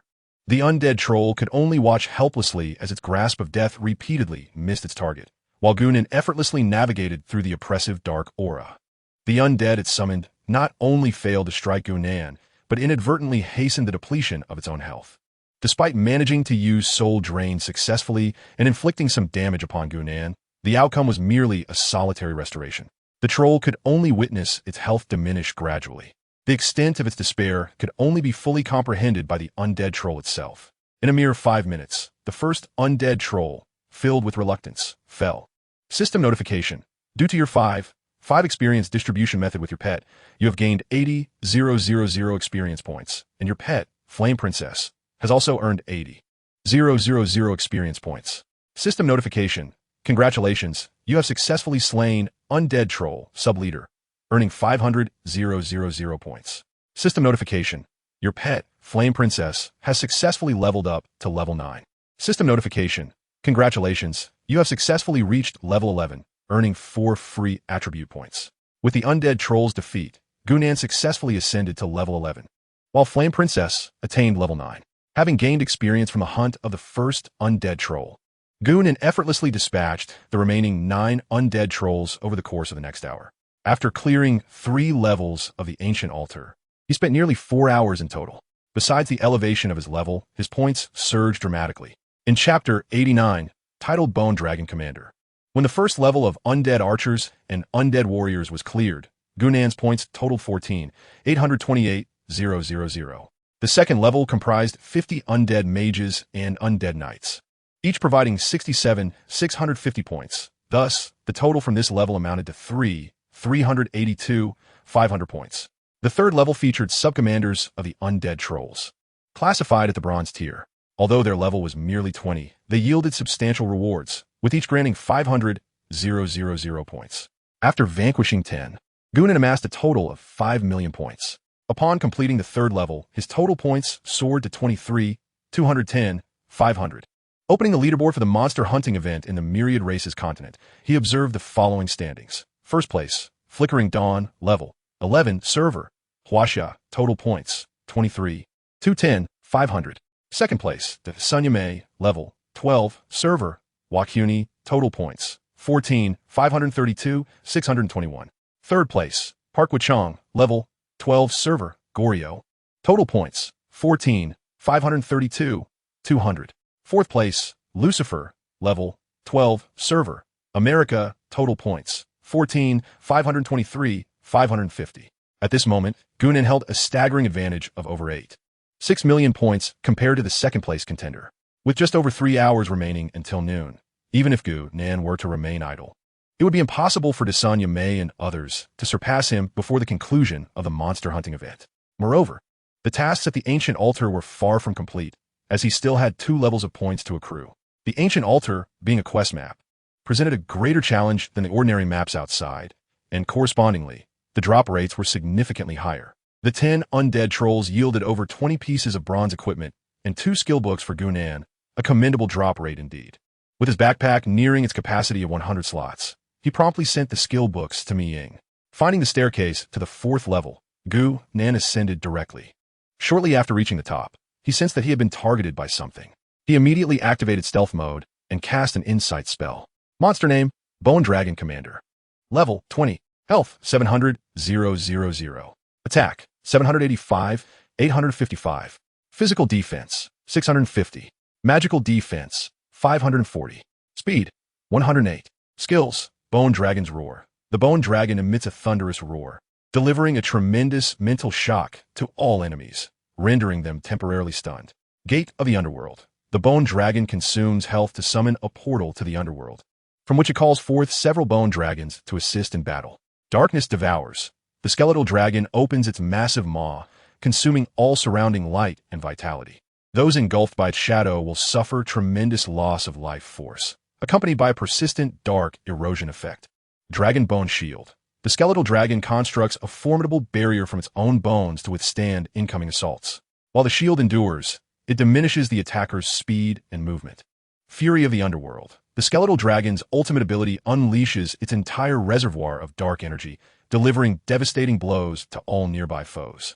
Simultaneously, this energy triggers a violent explosion, obliterating enemies within its radius. Description: the skeletal dragon lord, known as Ingu, was once a formidable dragon knight. In a climactic battle against malevolent forces, he chose to sacrifice himself to protect his nation and its people, merging his soul with that of the dragon to become the guardian of the underworld. Upon witnessing the skeletal dragoness abilities, Gunan was instantly amused. Was this not simply an amplified version of the undead troll? The undead troll summons the undead, while the skeletal dragon lord represents the gate to the underworld. Both fundamentally rely on the consumption of life essence for summoning.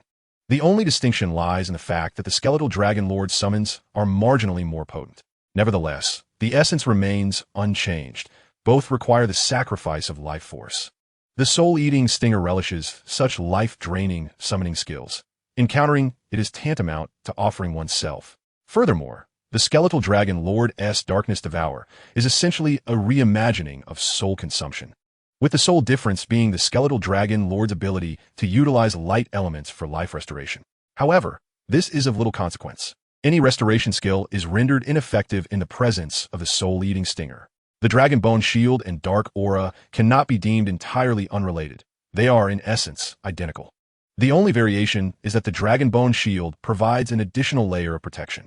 Finally, the skeletal dragon's Roar of Fury is akin to the Grasp of Death, also a targeted skill, yet it belongs to the realm of control, whereas the Grasp of Death inflicts damage. Nonetheless, it poses no significant threat to Gunan. With such an extensive casting time, it is unlikely to connect with him. Even if it were to strike him, he possesses the Dust-Repelling Pearl, which grants immunity to all control-based skills.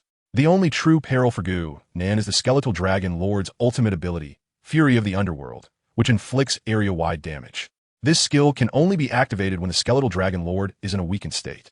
However, Gunan is not without recourse. The Nightfall skill provides a solution. If it cannot be seen, what purpose does the skill serve? Armed with the experience gained from 10 hunts at the 3rd tier, Gunan found himself more at ease when confronting the skeletal dragon lord. An hour later, the final skeletal dragon lord let out a defiant roar before disintegrating into bones.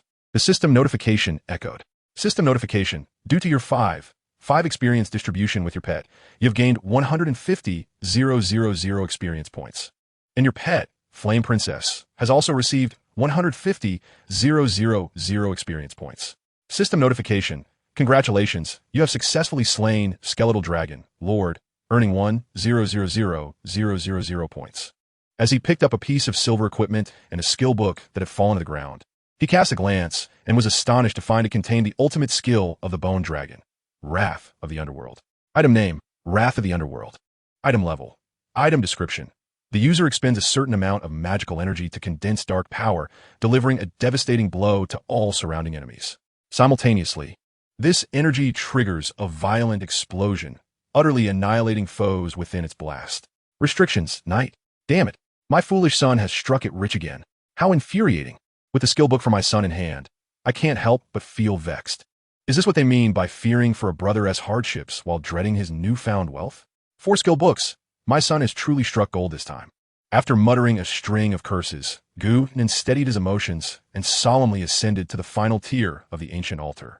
Would the 5th level reveal the godly Anbai? 1,000 questions swirled in Gu Nin's mind. It was only upon seeing Anbai's attributes that he finally exhaled in relief. Chapter 90. 28 million points.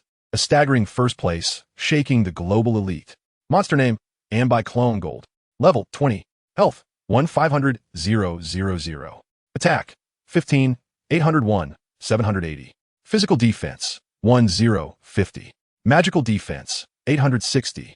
Speed, 165. Skills, Undead Summon. Anbai can summon a legion of loyal undead warriors, former comrades and subordinates, endowed with formidable physical attack and defense capabilities. Dark Sanctuary. Anbai can grant himself and nearby undead warriors a layer of dark protection, reducing the damage they receive. This sanctuary also empowers the undead warriors, rendering them fierce and ruthless, immune to pain and fear in battle. Shadow Step. Anbai can momentarily vanish into the shadows, becoming nearly imperceptible. This skill not only allows him to evade enemy attacks during combat, but also enables him to silently approach foes, launching deadly ambushes. Soul Link. Anbai can establish a soul link with the summoned undead warriors, sharing their life force and energy. When the undead warriors take damage, Anbai will absorb a portion of it. Conversely, when Anbai attacks, the undead warriors are invigorated, enhancing their speed and strength. Undead Domain. Anbai can create an undead domain, within which all living beings are suppressed and weakened, while the undead warriors are bolstered. Description. The clone of Anbai, one of the 10 commanders of the Undead Legion, stationed at the ancient altar, drawing upon its faith. Although Anbai's clone possesses only gold-level strength, it shares Anbai's combat experience. When necessary, Anbai can manipulate the clone through the soul link. Upon observing Anbai's attributes, Gu Nin inexplicably breathed a sigh of relief. A clone. A clone. Fortunately, it is merely a clone. If the true form of Anbai were present, a single strike would likely leave me utterly diminished. The level of divinity is not something Gu Nin can currently confront. However, should it be merely a projection, I might manage to contend with it. The necromancer leader Anbai stands tall, easily exceeding 2 meters in height, with a robust physique and skin that exudes a chilling pallor, as if cloaked in a delicate layer of frost. His face is deep and resolute, with penetrating black eyes that emanate an indescribable majesty. At this moment, Anbai is clad in intricately designed armor woven of black and silver, adorned with exquisite runes and patterns. And at his waist hangs a massive longsword that radiates a ghostly luminescence. The instant Gu Nin made his appearance, Anbai took note of the intruder. With a subtle shift in gaze, the sword's brilliance surged forth, unleashing a wave of sword energy directed at Gu Nin. Cursed be this ambush, devoid of martial decorum. Gu Nin silently cursed, swiftly activating a burst of speed to evade the strike. The sword missed its target, and Anbai's brow furrowed, clearly taken aback by the fact that this seemingly feeble human could evade his strike. Yet, the surprise was fleeting as Anbai vanished into thin air. A sense of foreboding washed over Gu Nin, realizing that a shadow clone had seamlessly taken his place.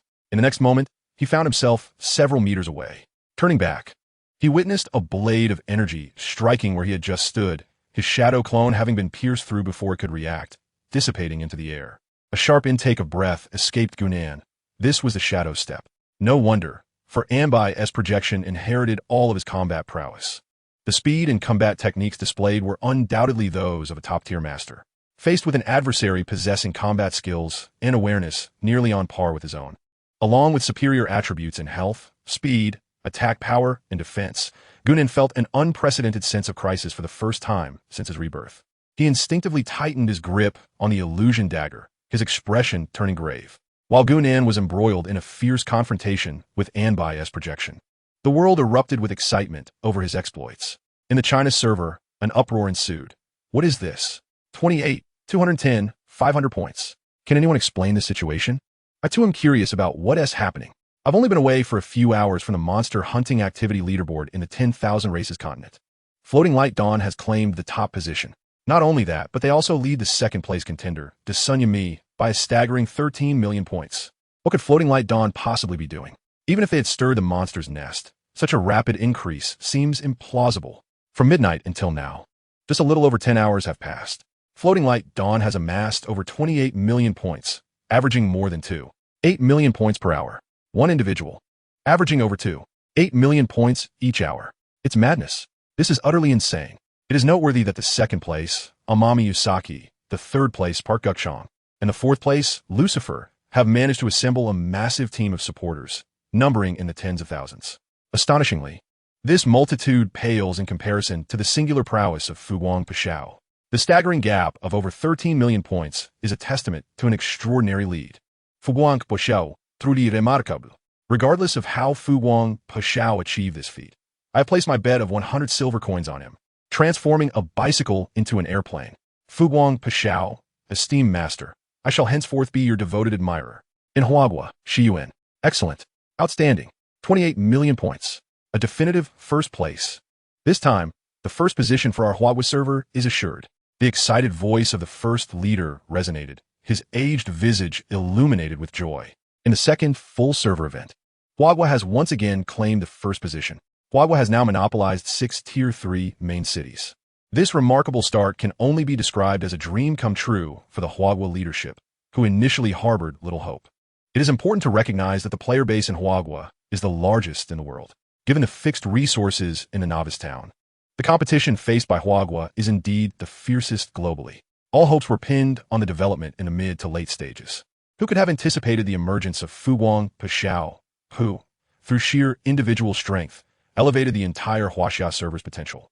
Without any resource advantage, he single-handedly seized 6 cities from the American, Japanese, and Korean servers. Although Fuguang Pashao is not present, I propose we applaud his achievements. The second leader, beaming with delight, echoed, as the final guardians of Huagua, let us applaud Fuguang Pashao to express our heartfelt gratitude. It is regrettable that they cannot express their thanks to Fuguang Pashao in person, as they lack any information regarding his true identity. This is an excellent suggestion. The first leader was the first to raise his hand, initiating the applause. Clap, clap. Soon thereafter, the second leader and others followed suit, applauding Gunan. The applause resounded for a full 3 minutes before ceasing at the first leader's signal. Next, I propose we elevate Fuguang Paxiao's security level to 9 stars. Does anyone have any objections? Chapter 91. A secret meeting of Huagua's leadership. The security levels in Huagua range from low to high, generally classified into 9 stars. 1 star and 3 star are the lowest security levels, applicable to ordinary commercial activities, public spaces, and information systems or facilities.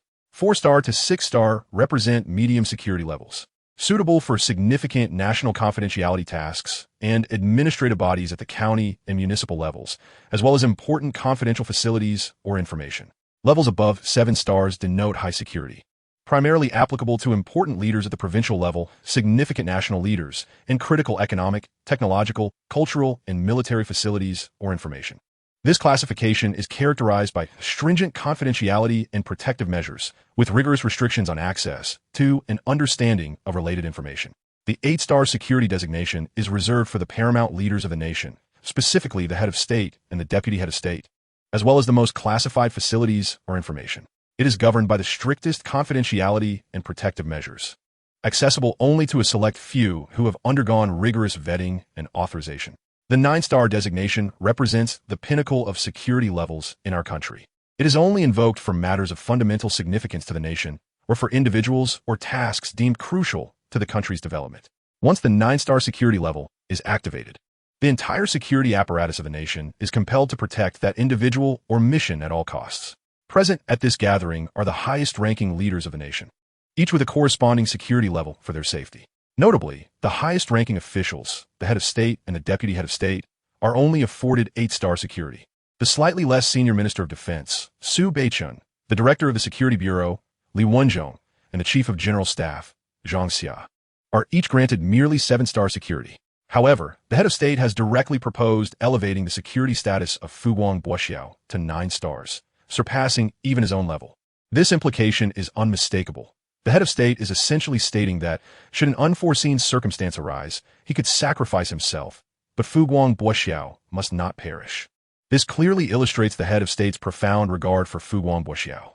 Upon hearing the head of state's remarks, no dissent was voiced among the assembly. which included the deputy head of state, Minister Su Beichun, Director Li Wenzhong, and General Zhang Xia. Rather, they all deemed this an entirely reasonable course of action. Elevating Fu Guangbo to a 9-star security level posed no issues. The deputy head of state continued, however, our most pressing concern at this moment is to obtain relevant information regarding Fu Guangbo. Directors Li and General Zhang, you are tasked with this matter.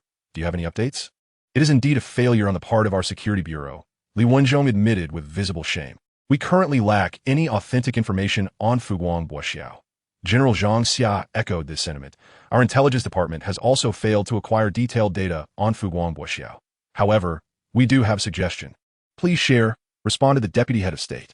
According to the information gathered by our intelligence department, Fu Guangbo has implemented a friend blocking feature, preventing anyone from adding him as a friend. General Zhang Xia continued, yet there is one exception. You refer to Qin Qingyu, do you not? Director Li Wenzhong Guntarat, indicating a clear overlap in the investigations of the two intelligence agencies. Indeed, General Zhang confirmed. Qin Qingyu, known as Feng de Qingyu in the game, previously invited Fu Guangbo to join her in conquering the Yuying ancient castle dungeon. She is the only known individual to have added Fu Guangbo as a friend. We have thoroughly analyzed Qin Qingyu's real-world relationships and can ascertain that Fu Guangbo does not appear to know her. This information is also within our grasp. Li Wenzhong added, although it may seem trivial, I believe it presents a promising opportunity. General Zhang Xia chuckled, stating, according to our findings, the connection between the Radiant Dawn and the whispers of Qin Qingyu is quite evident. Besides securing the first kill in the Shadow Castle dungeon, it also enabled Qin Qingyu to sell his strategies for navigating the dungeon. This information is already under the purview of our security department. Li Wenzhong interjected, however, Radiant Dawn insists on transactions in gold coins, refusing the currency of Huagua. Otherwise, we could easily trace Radiant Dawn's true identity through Qin Qingyu's transfer records. Naturally, we have attempted to reach out to Qin Qingyu, yet he remains unaware of Radiant Dawn's actual identity. Their acquaintance is merely a superficial one, forged in the Myriad realms. Our security department has made arrangements regarding Qin Qingyu. Moving forward, we shall endeavor to extract Radiant Dawn's true identity through this connection. The military, on the other hand, has devised a different strategy.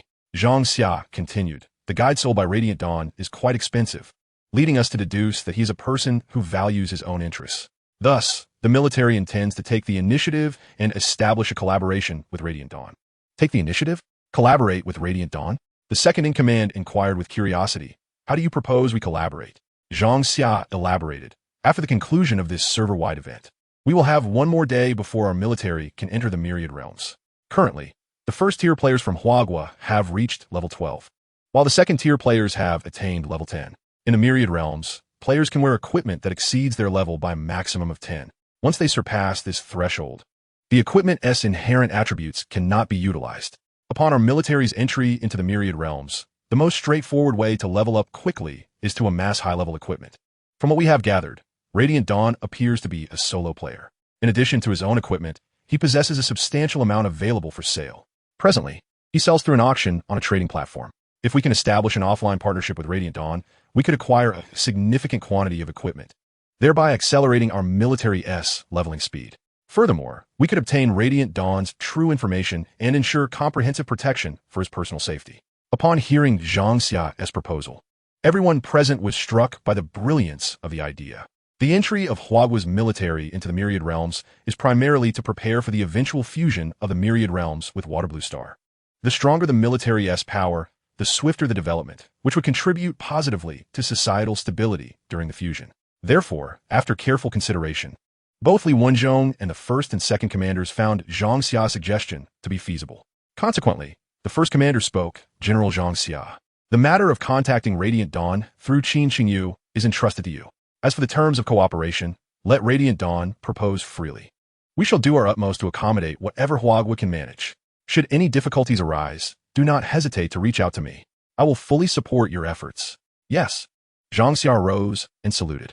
This day marked a moment of national celebration for the high-ranking officials of Huagua. For other nations, particularly those unfriendly towards China, it is nothing short of a nightmare, especially for nations such as the Land of the Cherry Blossom, South Korea, and America, which have experienced significant friction with China. At this moment, their high-ranking officials have convened. Chapter 92, A Global Shock Among the Elite. in the Prime Minister's residence of the land of the cherry blossom. 28 million points. Kobayashi Taro's countenance darkened as he exclaimed, "Dawn of the floating light." Once again, the dawn of the floating light. How is it possible for one individual to achieve this? The attendees exchanged uneasy glances, enveloped in an unsettling silence. Takahashi-kun, how goes the investigation into the true identity of the dawn of the floating light? Kobayashi Taro inquired. Our intelligence operatives have been hesitant to engage too boldly, came the reply. Incompetence. Kobayashi Taro pressed on. Do we have so many intelligence personnel in China, yet none of them are of any use? As a neighboring nation to China, the land of the cherry blossom stands as its greatest rival. Having once invaded China, the enmity between the two countries runs deep. If one were to ask the Chinese whom they most desire to obliterate in this world, the answer would undoubtedly be the land of the cherry blossom. Ranked first without contest, the higher-ups in the land of the cherry blossom are well aware of this reality. Hence their deployment of the Foreign Affairs Ministry to conduct extensive infiltration into China. Currently, the land of the cherry blossom boasts the largest number of spies within China. Kobayashi Taro had initially believed that he could rely on a formidable intelligence network to uncover the true identity of the dawn of the floating light, and subsequently eliminate this threat discreetly. However, to his astonishment, after nearly a week of investigation, not a single lead on the dawn of the floating light had surfaced. This left Kobayashi Taro seething with frustration. Takahashi Kenichi could not suppress the cold sweat beating on his forehead as he reported, "At present, our commercial intelligence department has a lead that may potentially unveil the true identity of the dawn of the floating light." Oh, Kobayashi Taro's expression brightened. Pray, elaborate. According to our findings, Feng's Whisper is the sole friend of the dawn of the floating light on the Wanzhou continent. Takahashi Kenichi reported earnestly. We have an intelligence operative whose suitor is a senior of Feng's Whisper and also a member of her team. We are currently attempting to obtain facial information on the dawn of the floating light through this individual. However, some discrepancies have arisen. Discrepancies? Kobayashi Taro furrowed his brow. What kind of discrepancies? China's security and military agencies have also taken note of Feng's Whisper and established contact with her, Takahashi Kenichi continued. Simultaneously, the Chinese military and security departments have provided protection for Feng's Whisper. In such a scenario, any movement of our intelligence operatives may expose them. The momentary hope Kobayashi Taro felt dissipated upon hearing this news. Has the Chinese High Command already made contact with the dawn of the floating light? Not at present. Takahashi Kenichi replied. For reasons unknown, the Chinese side has refrained from revealing their identity. Currently, Feng's Whisper is unaware of the military and security bureau's presence. They have merely initiated preliminary contact through relatives close to Feng's Whisper. Indeed, Shaolin Taro's expression darkened as he declared, regardless of the means employed or the sacrifices incurred, it is imperative that we acquire all information regarding the Fuguei Guangbao before the military and security forces of Huaguan uncover it. Meanwhile, in the United States Presidential Office and South Korea's Blue House, urgent meetings were convened. The once vanished Guangbao had resurfaced in the discussions of nations worldwide. One individual, with an astonishing score of 28 million points. Such an achievement left the high-ranking officials of various countries utterly astonished. Before the emergence of Fuguei Guangbao, no one could have anticipated that a single person's capabilities could surpass those of a team comprising tens of thousands.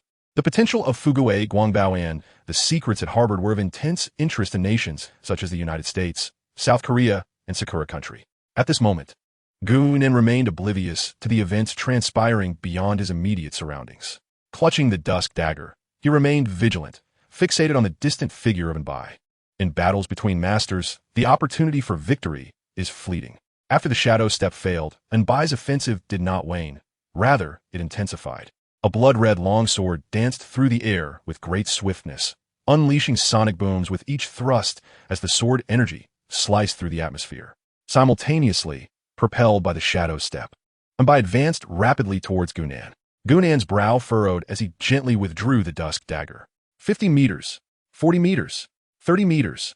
As darkness descended, Gunan activated the nightfall technique when Nbai was merely 30 meters away. In an instant, shadows enveloped a vast expanse of the ancient altar's fifth tier. As nightfall commenced, Gunan seamlessly transitioned into a state of stealth, vanishing into the obscurity. Nbai found himself shrouded in darkness, instantly losing sight of his target.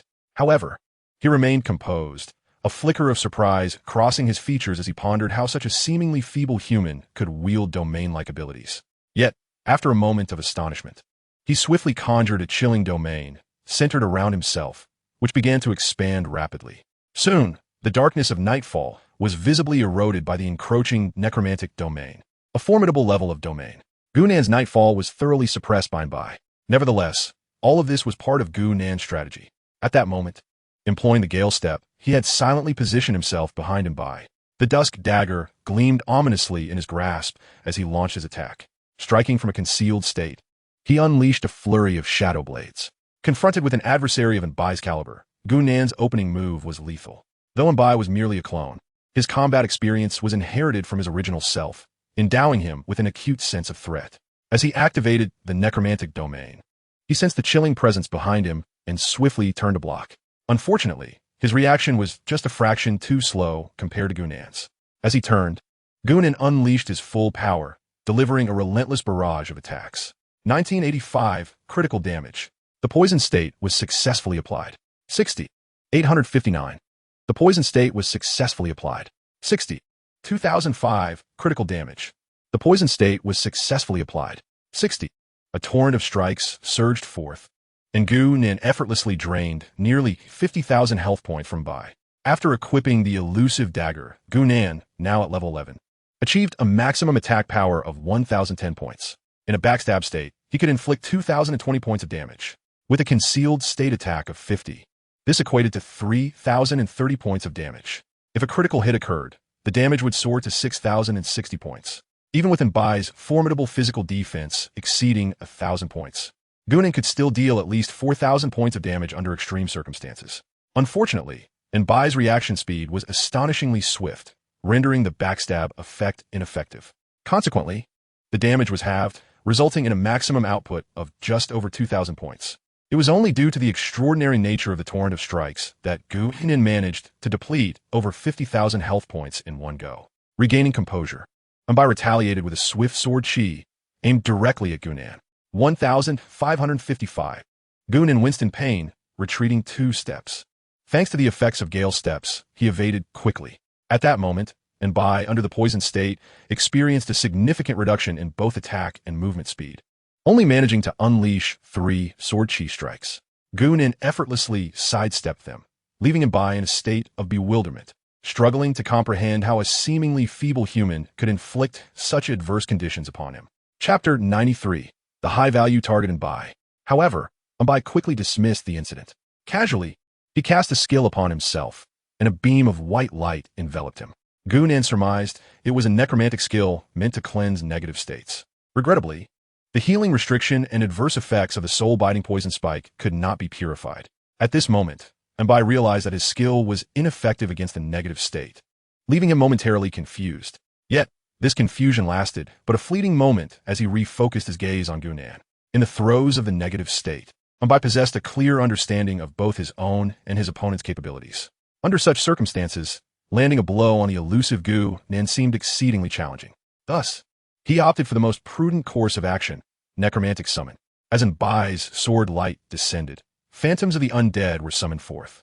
Soon, 15 silhouettes materialized on the battlefield, conjuring a total of 15 undead beings, each boasting a staggering 100,000 health points. However, upon completing the summoning, Mbai's long sword did not strike down. Above the sword, a silver chain began to spread rapidly, linking to each of the summoned undead beings.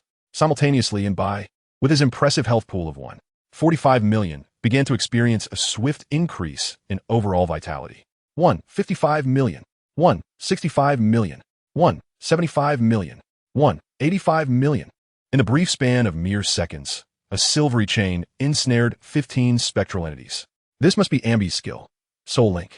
Ambi is capable of establishing a soul connection with the summoned undead warriors, sharing both health and energy. When the undead warriors sustain damage, Ambi absorbs a portion of it. Conversely, when Ambi strikes, the undead warriors are invigorated, enhancing their attack speed and strength. At this moment, with a connection forged to 15 spectral beings, Ambi's health surged to a staggering 2.95 million. The health of all 15 creatures also reached a total of 2.95 million.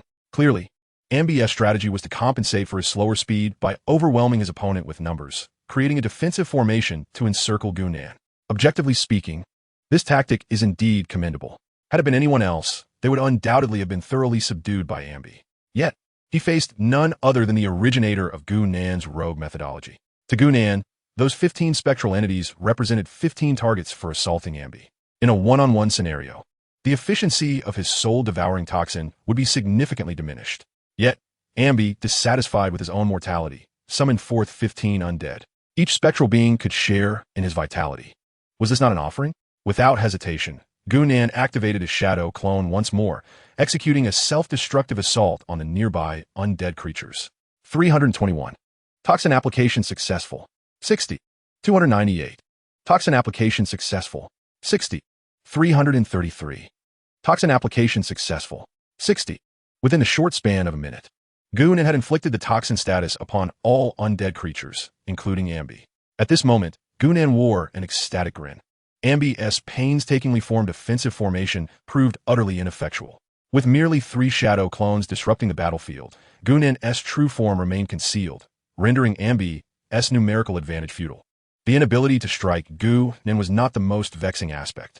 The truly irksome fact was that these shadow clones were primarily intended for toxin application, not direct assault. Each undead creature summoned by Ambi bore 4 layers of toxin status, while a single layer inflicted a modest damage of 60 points per second. The cumulative effect of 4 layers amounted to 240 points. This damage, while manageable for Ambi, posed a more critical concern. He shared a state with the undead beings. The health lost by these spectral entities was directly reflected upon him. With 15 undead, along with himself, Ambi faced a loss of 840 health points per second. Over a minute and a half, this equated to a staggering 600 health points. After contributing his life force, he indeed gained an additional 5 million health points. Yet, such a relentless drain on vitality was unsustainable. As blood continues to drain at this alarming rate, Ambi estimates that he can endure no more than 20 minutes. How frustrating. As a being of divine caliber, this is the first time Ambi has felt such suffocating indignation. Tormented by a mere level 11 human, he is driven to the brink of despair. How utterly shameless. The human before him displays an unparalleled lack of integrity. Enraged, Ambi swings his long sword with fervor. Unfortunately, with a 50% reduction in attack speed, Gunan easily evades the strikes. Ambi's sword energy scarcely grazes Gunan. How infuriating. The contemptible strategy employed by Gunan from the outset was to compel Ambi to summon undead creatures. Thus, all tactics have served this singular purpose. Now that this goal has been achieved, Gunan's next endeavor is simply to wear Ambi down. Despicable human, have the audacity to face me in a true battle. Ambi bellows in fury, attempting to provoke Gunan into a duel. Having faced countless battles, Gunan is well acquainted with all manner of taunts. With Ambi's limited prowess, any attempt to incite him is virtually hopeless. His current objective is to delay, to buy time until the soul-devouring poison stinger can finish off Ambi's avatar. Therefore, maintaining tactical discipline is imperative. The timing and target of skill releases must be meticulously planned to ensure success. 5 minutes pass. 10 minutes pass. Under Gunan's evasive tactics, Ambi's health diminishes rapidly. Just then, a crisp system notification rings out. System prompt. Your skill, Shadowless Hand, has finished cooling down. Shadowless Hand has actually cooled down? Regrettably, he is still engaged with Ambi. He can only utilize it after Ambi is defeated. Then head to the Dragon Trap Cliff to seek the Ancient Beast Tincture and refresh Shadowless Hand. Although the current Ancient Beast Tincture is cunning, it is certainly preferable to having nothing at all. With a sigh, Gunan reflects on the scarcity of high-value targets available to him. If only there were multiple targets akin to the Ancient Beast Tincture, it would be perfect. Wait a moment, multiple high-value targets? Although Ambi is merely an avatar, according to the information, he shares a mental state with his true form. Some treasures are also shared. If Gunan uses Shadowless Hand on Ambi's avatar, might he not acquire Ambi's high-value treasures? As this thought crosses his mind, Gunan's gaze ignites with fervor. Ambi is one of the 10 divine beings of the Undead Legion, his combat prowess only slightly inferior to that of the Ancient Beast Tincture. By all accounts, he is indeed a high-value target for acquisition. Why not give it a try? If his hypothesis proves incorrect, he would only need to wait another 12 hours. However, should his speculation hold true, he stands a substantial chance of obtaining divine equipment. With this thought igniting further enthusiasm within him, Gunan abandons all tactical considerations and swiftly employs the stealth gale step to approach Anbai. As the distance narrows, Gunan decisively activates Shadowless Hand. Soon, the system notification chimes. Theft successful. Chapter 94. The Auxiliary Artifact, Time-Space Hourglass. System notification. Congratulations. You have successfully activated Shadowless Hand on the undead leader Anbai, earning the Auxiliary Artifact, Time-Space Hourglass. Weapon name, Time-Space Hourglass. Weapon grade, Auxiliary Artifact. Level, unlimited, effective upon placement in the inventory. Skill 1, Time-Space Reset, active skill, upon activation. The cooldown of all skills is reset to 0. Cooldown time, 24 hours. Consumption, fortune points, varies based on the level of the skills and their cooldown duration. Skill 2, Time-Space Teleportation, active skill. The user may select a known coordinate to instantly teleport themselves or a teammate to that location. Cooldown time, 24 hours. Consumption, fortune points, varies based on the level, number, and distance of the target. Skill 3, Time-Space Compression, passive skill, permanently reduces skill cooldowns by 50. Class restrictions, none. Description, in ancient times as the celestial order fractured, time and space became chaotic and the rules collapsed. The Western sages condensed the sands of time and space, and after millennia of refinement, infused with the power of temporal laws, forged the time-space hourglass, capable of controlling the flow of time and manipulating the laws of space. Due to its overwhelming power, it was struck down by the celestial order and vanished from the mortal realm. Incredible. This is truly extraordinary. At this moment, Gunan's joy was palpable, his smile wide with delight. The time-space hourglass is indeed a divine artifact, exceptionally formidable. Firstly, the time-space reset skill allows for the immediate resetting of all skill cooldowns, granting Gunan a second chance at full capacity. In the midst of a duel among masters, this is undoubtedly a game-changing, overwhelming skill. Then there is the passive skill, time-space compression, which permanently reduces cooldowns by 50. What once required 12 hours to utilize Shadowless Hand, now only necessitates 6 hours. What does that mean? Originally, one could engage the ancient divine beast, Tungsha, twice in a day, but now it can be done 4 times. The benefits are doubled. Gunan could only exclaim in sheer ecstasy. Apart from the passive skill time-space compression, the other skill is nothing short of a divine escape and rescue ability. With the expenditure of a certain number of fortune points, one can teleport to any location, making it flawless for both retreating and providing support. What a triumph! By the way, the first active skill of the time-space hourglass is time-space reset. If I activate it now, will the cooldown for Shadowless Hand reset instantly? If so, could I use it against Anbai once more? With that thought, Gunan felt a surge of excitement. He placed the time-space hourglass in his inventory and clicked to use it. System notification. Do you wish to activate time-space reset? Yes. System notification. This use of time-space reset will consume 5090 fortune points. Do you wish to proceed? Yes. System prompt. Your luck value is insufficient, and the skill, time sandglass time reset, has failed to activate. How infuriating. A time reset requires a staggering 5090 points of luck value. Gunan currently possesses only 750 points, leaving a daunting gap of over 3,000 points. Alas, in the short term, the skill, time sandglass time reset, will likely remain unusable. However, this is of little concern. As the game progresses into its later stages, the avenues for acquiring luck value will expand significantly. At that point, the true potential of time sandglass time reset can be realized. One must learn to be content. Gaining an auxiliary artifact, time sandglass, which has the cooldown time and provides an additional time teleportation skill, has already exceeded his expectations. As he shifted his perspective, Gunan's mood improved considerably. In the underworld, at the main god temple, the 10 supreme beings of the undead army, who had been in slumber, suddenly opened their eyes, their expressions shifting dramatically. My time sandglass. Who has stolen my time sandglass? Anbai's expression hardened as he closed his eyes, swiftly scanning with his divine sense. Soon, his crimson eyes flew open. Humans. Beautiful humans. You seek death. Anbai's demeanor sharpened, his aura intensifying. On the 5th level of the ancient altar, Gunan had barely begun to rejoice when a sudden chill crept down his back, a sense of foreboding washing over him. He quickly turned to disengage from the battlefield. Looking back, his gaze shifted as he beheld Anbai, previously bound by the soul-devouring poison spike, now soaring into the air. The sword in his hand radiated a blinding crimson light, and Anbai's entire being seemed enveloped by a peculiar power, exuding a terrifying pressure. This pressure persisted for a full 30 seconds, after which Anbai's aura transformed abruptly, his blood-red eyes locking on Gunan. At that moment, Gunan realized that the Anbai before him was not the same as the one he had fought earlier. This was Anbai's true form descending. No, that could not be right. If this were Anbai's true form, he could easily obliterate Gunan. If his deductions were correct, it must be the consciousness of Anbai's true form inhabiting this avatar. Presently, Anbai could at most exhibit the strength of this body. If that were the case, Gunan felt little fear. A mere golden being, especially one still under the influence of the soul devouring poison spike, and with 15 avatars sharing the damage, posed no substantial threat to him. As such, Gunan grew bolder. With Anbai's soul descended, he enveloped the diminutive human before him in his terrifying pressure. Yet, to his surprise, this seemingly weak human not only displayed no signs of fear, but rather surveyed him with an expression of keen interest. Provocation, this is a blatant affront. In a fit of rage, Anbai unsheathed his sword and struck towards Gunan.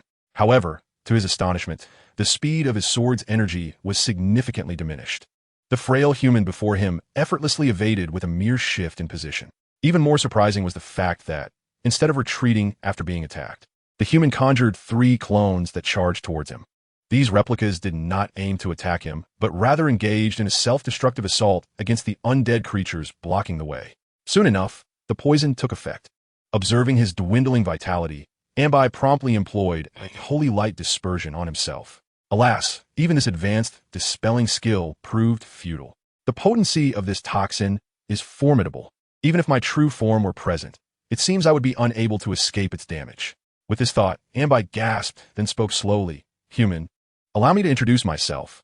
I am Anbai, one of the 10 leaders of the Undead Legion. This body is merely the weakest of my many clones.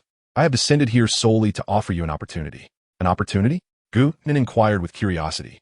To pledge allegiance to me, Anbai declared earnestly. If you choose to serve under me, I can bestow upon you boundless power.